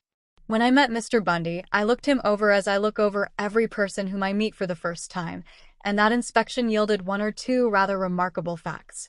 I noticed that he wore exceptionally low heels and that he had several physical characteristics that were distinctively feminine. The very low heels puzzled me somewhat. If they had been exceptionally high, there would have been nothing in it. But why should a noticeably short man wear almost abnormally low heels? I could think of no reason, unless he wore them for greater comfort, but I noted the fact and reserved it for further consideration. Of his physical peculiarities, the first that attracted my attention was the shape of his hands. They were quite of the feminine type.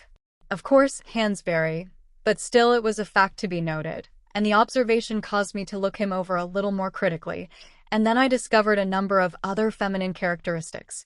Perhaps it may be useful to consider briefly the less obvious differences between the sexes. The more obvious ones would, of course, be provided for by the disguise. There are two principal groups of such differences. The one has reference to the distribution of bulk, the other to the direction of certain lines. Let us take the distribution of bulk. This exhibits opposite tendencies in the two sexes. In the female, the great mass is central, the hip region, and from this the form diminishes in both directions. The whole figure, including the arms, is contained in an elongated ellipse, and the tendency affects the individual members. The limbs are bulky where they join the trunk. They taper pretty regularly towards the extremities, and they terminate in relatively small hands and feet. The hands themselves taper as a whole, and the individual fingers taper markedly from a comparatively thick base to a pointed tip. In the male figure, the opposite condition prevails. It tends to be acromegalous. The central mass is relatively small, the peripheral masses is relatively large, the hip region is narrow, and there is a great widening towards the shoulders. The limbs taper much less towards the extremities, and they terminate in relatively large hands and feet. So, too, with the hands, they tend to be square in shape, and the individual fingers, excepting the index finger, are nearly as broad at the tips as at the base. Of the second group of differences, we need consider only one or two instances. The general rule is that certain contour lines tend in the male to be vertical or horizontal in direction, and in the female to be oblique. A man's neck at the back is nearly straight and vertical. A woman's shows a sweeping oblique curve. The angle of a man's lower jaw is nearly a right angle. There is a vertical and a horizontal ramus. A woman's lower jaw has an open angle, and its contour forms an oblique line from the ear to the chin. But the most distinctive difference is in the ear itself. A man's ear has its long diameter vertical. A woman's has the long diameter oblique, and the obliquity is usually variable. Bearing these differences in mind, and remembering that they are subject to variation in individual cases, let us now return to Mr. Bundy. His hands, as I have said, had the feminine character.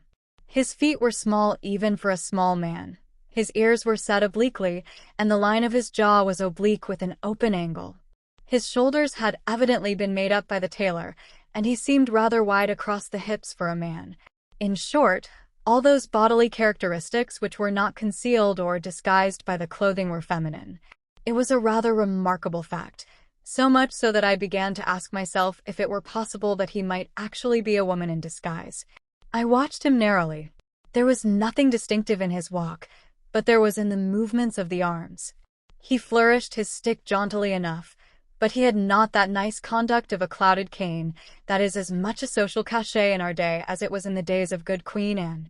It needs a skill born of years of practice to manage a stick properly, as one realizes when one sees the working man taking his malacca for its Sunday morning walk.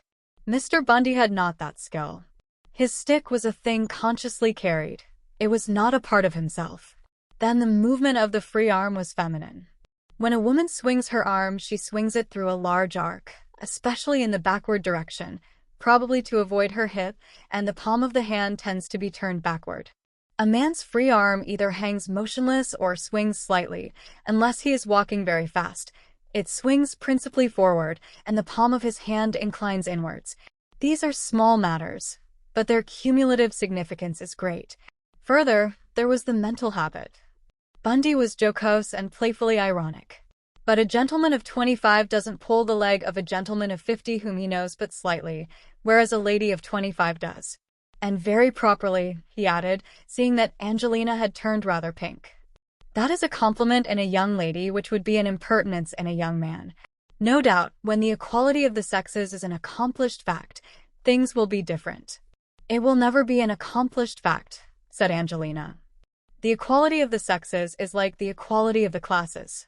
The people who roar for social equality are the underdogs, and the women who shout for sex equality are the undercats. Normal women are satisfied with things as they are. Hearken unto the wisdom of Angelina, said Thorndyke with a smile. But perhaps she is right. It may be that the women who are so eager to compete with men are those who can't compete with women. I can say, I have never been a woman, whereas Angelina has the advantage of being able to view the question from both sides. The prima facie evidence, then, suggested that Mr. Bundy was a woman.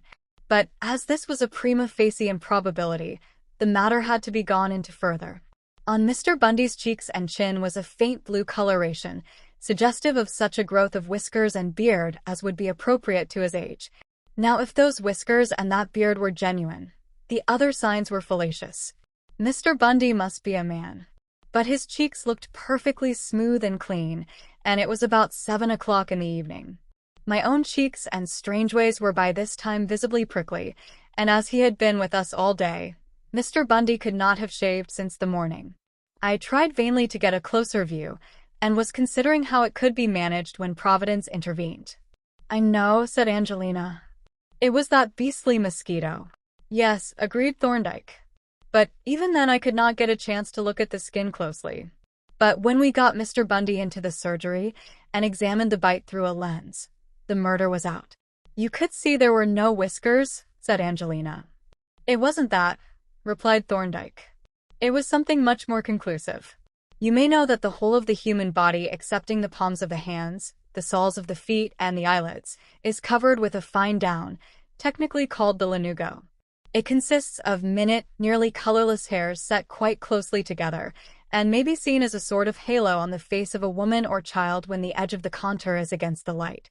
On the face of a clean-shaved man it is, of course, absent, as it is shaved off with the whiskers.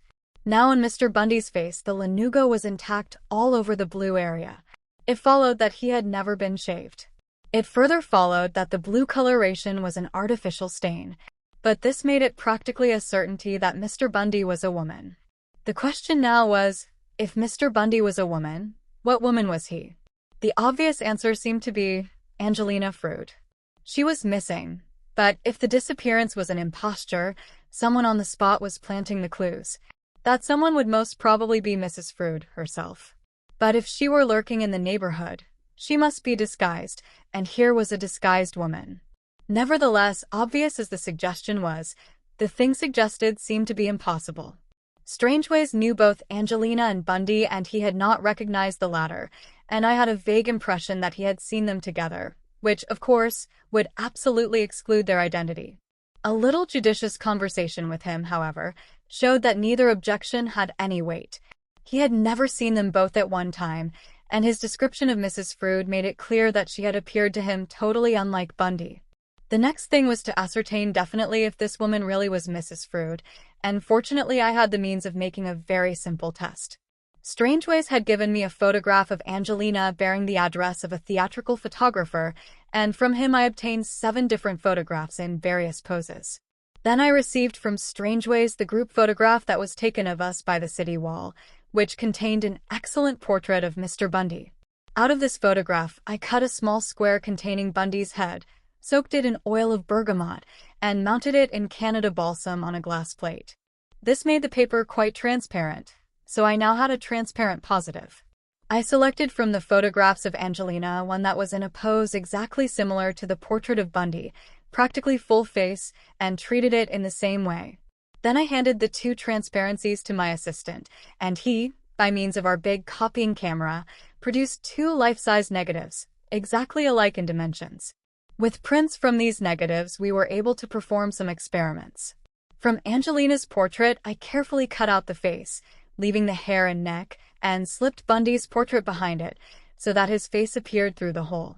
We could now see how Bundy looked with Angelina's hair, and on putting it beside an untouched portrait of Angelina, it was obvious, in spite of the eyeglass, that it was the same face. For you must remember that the Angelina that we had was the real person, not the made-up Angelina whom Strangeways had seen. This success encouraged us to take a little more trouble. My man, Polton, made some black paper masks, with the aid of which he produced 2 composite photographs, one of which had Bundy's face and Angelina's hair, neck, and bust, while the other had Angelina's face and Bundy's hair, forehead, neck, and bust. The eyeglass was the disturbing factor, though it showed very little, and Bundy managed it so skillfully that it hardly affected the shape of the eye and the set of the brow. Still, it was necessary to eliminate it, and as painting was out of our province, we invoked the aid of Mrs. Anstey, who is a very talented portrait painter and miniaturist. She touched out the joins in the composites, painted out the eyeglass in the one, and painted an eyeglass into the other. And now the identity was complete. The Bundy-Angelina portrait was identical with the photographer's portrait, and the Angelina Bundy photograph was Mr. Bundy to the life. However, we made a final test. Polton reduced the Bundy-Angelina portrait to cabinet size and made a couple of carbon prints, which I brought down here and exhibited, and as Strangeways accepted them as portraits of Angelina, I considered the proof complete. Here Angelina interrupted, "But what about that brooch? I never had a brooch like that." Thorndyke smiled a grim smile. "I asked Mrs. Anstey to paint in a brooch of a characteristic design." "What for?" asked Angelina. "Ah," said Thorndyke, "thereby hangs a tale." "Oh, a serpent's tail, I suppose," said Angelina. "You will be able to judge presently," he replied. The brooch had its uses. Well, to continue, the identity of Mr. Bundy was now established as a moral certainty. But it was not certain enough for legal purposes. I wanted conclusive evidence, and I wanted to ascertain exactly how the transformation effects were worked. I had noted that Bundy and Angelina occupied adjoining houses, which were virtually the 2 moieties of a double house with a common covered passageway. I assumed that the 2 houses communicated, but it was necessary to ascertain if they really did. The only way to establish the facts was to inspect the house in which Angelina had lived, and this I determined to do, in the very faint hope that I might be able, at the same time, to get one or more of Angelina's fingerprints. I made a pretext for visiting the house with Strangeways, and we had the extraordinary good luck to find Mrs. Gillow just going out, so we had the house to ourselves. But this was not the only piece of luck, for we found that Angelina had taken a drink from the bedroom tumbler and water bottle before going out, and had left on them a complete set of beautiful fingerprints, of which I secured a number of admirable photographs. Examination of the basement showed that I was right as to the communication. Both houses had a side door opening into the passageway, and both doors were fitted with Yale latches which looked as if they were opened with the same key. The passage was little used, but the gravel between the two doors was a good deal trodden, and there were numerous fingerprints on Angelina's side door. In the kitchen was a large cupboard fitted with a Yale lock on the door and pegs inside. I assumed that when Angelina was at home that cupboard contained a suit of Mr. Bundy's clothes, and that when Mr. Bundy was in the office it contained a wig and a dress and a pair of ladies' shoes. Well, that made the evidence fairly complete with one exception. We had to get a set of Bundy's fingerprints to compare with Angelina's. That was where the brooch came in. I knew that when Mr. Bundy saw a portrait of his former self with a brooch that he had never possessed, his curiosity would be aroused, and he would examine that portrait closely. And so he did. And on my asking him to compare the two prints, he took the opportunity to pick them both up, one in each hand, to scrutinize them more minutely, and find out who the photographer was. When he put them down, they bore a complete, though invisible, set of his fingerprints. Later, Mr. Bundy went home, escorted by Strangeways. As soon as they were gone, I took the photographs up to my room, developed up the fingerprints with powder, and compared them minutely, line by line, with the photographs of those on the tumbler and bottle. They were identical. The fingerprints of Bundy were the fingerprints of Angelina Frood. That completed the case, and if I had known what Angelina's intentions were I should have notified Bundy that the game was up. But I was in the dark. I could do nothing until I knew whether she was going to produce a body, and if so, whose body it would be. The city wall was in my mind as a possibility, since I had noted the curious disappearance of the gate key on that significant date, and I had heard of the story of Bill DeBargy and knew that Bundy had heard it and apparently taken it seriously. But one can't act on conjecture. I could only watch Angelina play her game and try to follow the moves. When the paper chase turned up Black Boy Lane, I knew that the wall burial was intended to be discovered. But I didn't know what was in the wall, and I may say that I was rather alarmed. For if Angelina had taken the story of Bill as a reliable precedent and had buried a real body in quicklime, there was going to be a catastrophe. It was an immense relief to me when I got Strangeway's report that only a skeleton had been found, for I knew then that only a skeleton had been buried and that no crime had been committed.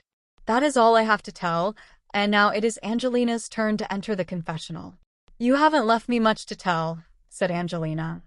"I feel as if I had been doing the thimble and pea trick with glass thimbles. However, I will fill in a few details. This scheme first occurred to me when I came down here to take over the property that had been left to me. I put it confidentially to Uncle Jap, but he was so shocked that he has never been able to get his hair to lie down since.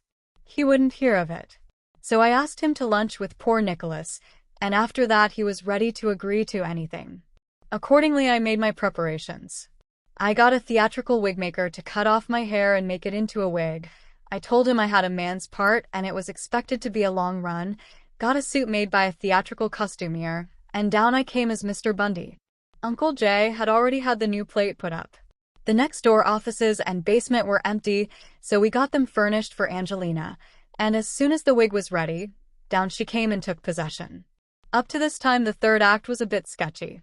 I had arranged the disappearance and the recovery of the clues from the river, and I had a plan of buying a mummy, dressing it in my clothes, and burying it in the marshes close to the shore, where I could discover it when it had matured sufficiently. But I didn't much like the plan. I didn't know enough about mummies, and some other people might know too much. It looked as if I should have to do without a body, and leave my death to mere rumor, which would be unsatisfactory. I did want a tombstone. About this time an angel of the name of Tercival, he lives in Adam and Eve Street, Adelphi, bless him, sent a Dr. Strangeways down here. He was a regular windfall, a new doctor, and I gave him my entire attention. I took him to his own proposed premises and kept him in conversation to let my personality soak well in. That evening I interviewed him in the office and let him suppose that I was going to take him to Mrs. Frood's house and introduce him to her. Then, when I suddenly remembered an engagement elsewhere, I went out, and as soon as the office door was shut, down I darted into our basement, out at the side door and at the other side door and into Mrs. Frood's kitchen. There I did a lightning change, slipped on my dress and wig, stuck on my eyebrows and made up my complexion, flew up the stairs, lighted the lamp in the sitting room, and spread myself out with my needlework. But I hadn't been settled more than 2 or 3 minutes when Uncle Jap arrived, leading the lamb to the slaughter. Then it turned out that I had struck a bit of luck that I hadn't bargained for. John had attended me in London and knew something of my affairs, so I appointed him my physician in ordinary on the spot. It was rare sport. The concern poor old John showed for my grease paint was quite touching. I sat there squeaking complaints to him and receiving his sympathy until I was ready to screech with laughter. But I felt rather a pig all the same, for John was so sweet, and he was such a man and such a gentleman. However, I had to go on when once I had begun. But it was a troublesome business, worse than any stage job I ever had, to keep these two people going. I had to rush through from the office into the kitchen and cook things that I didn't want, just to make a noise and a smell of cooking, and listen to Mrs. Gillow so that I could pop up the stairs at the psychological moment and remind her that I lived there, and then to fly down and change and dart through into the office, so that people could see that I was occupied there. It was frightfully hard work, and anxious too. I can tell you, it was a relief when I heard from Miss Cumbers that Nicholas was starting for Brighton, and that I could disappear without implicating him. However, there is no need for me to go into any more details. Your imaginations can fill those in. The man with the mole, I take it, said Thorndyke, was? Yes. I got a suit of slops in the Minories. The mole, of course, was built up with toupee paste. By the way, said Thorndyke, was there any necessity for Bundy at all? Well, I had to be somebody, and I had to stay on the spot to work the clues and keep an eye on the developments. I couldn't be a woman because that would have required a heavy makeup that would almost certainly have been spotted and would have been an intolerable bore, whereas Bundy, as you have pointed out, was not a disguise at all. When once I had got my hair cut and had provided myself with the clothes and eyeglass, there was no further trouble. I could have lived comfortably as Bundy for the rest of my life. So that is my story, Angelina concluded, and she added with a sudden change of manner, I am your grateful debtor forever. You have done far more for me even than you know. Only this morning, poor Peter Bundy was a forlorn little wretch, miserably anxious about the present, and looking to a future that had nothing but empty freedom to offer. And now I am the happiest of women, for I should be a hypocrite if I pretended to have any regrets for poor Nicholas. I will say goodbye to him in his coffin and give him a decent funeral, and try to think of him as he was before he sank into the depths. But I am frankly glad that he is gone, out of his own miserable life and out of mine. And his going, which would never have been known but for the wisdom of the benevolent serpent, has left me free, with a promise of a happiness that even he does not guess. I am not so sure of that, said Thorndyke with a sly smile. Well, neither am I, now you come to mention it, said she, smiling at him in return. He is an inquiring and observant serpent, with a way of nosing out all sorts of things that he is not supposed to be aware of. And after all, perhaps he has a right to know. It is proper that the giver should have the satisfaction of realizing the preciousness of that which he has given. Here in death the mystery of Angelina Frood. And yet it is not quite the end. Indeed, the end is not yet, for the blessed consequences still continue to develop like the growth of a fair tree. The story has dwindled to a legend whose harmless whispers call but a mischievous smile to that face that, like the dial in our garden, acknowledges only the sunshine. Mrs. Dunk, it is true, still wages public war, but it is tempered by private adoration, and almost daily baskets of flowers, and even tomatoes and summer cabbages, arrive at our house, accompanied by the beaming smile and portly person of Inspector Cobbledick. The end.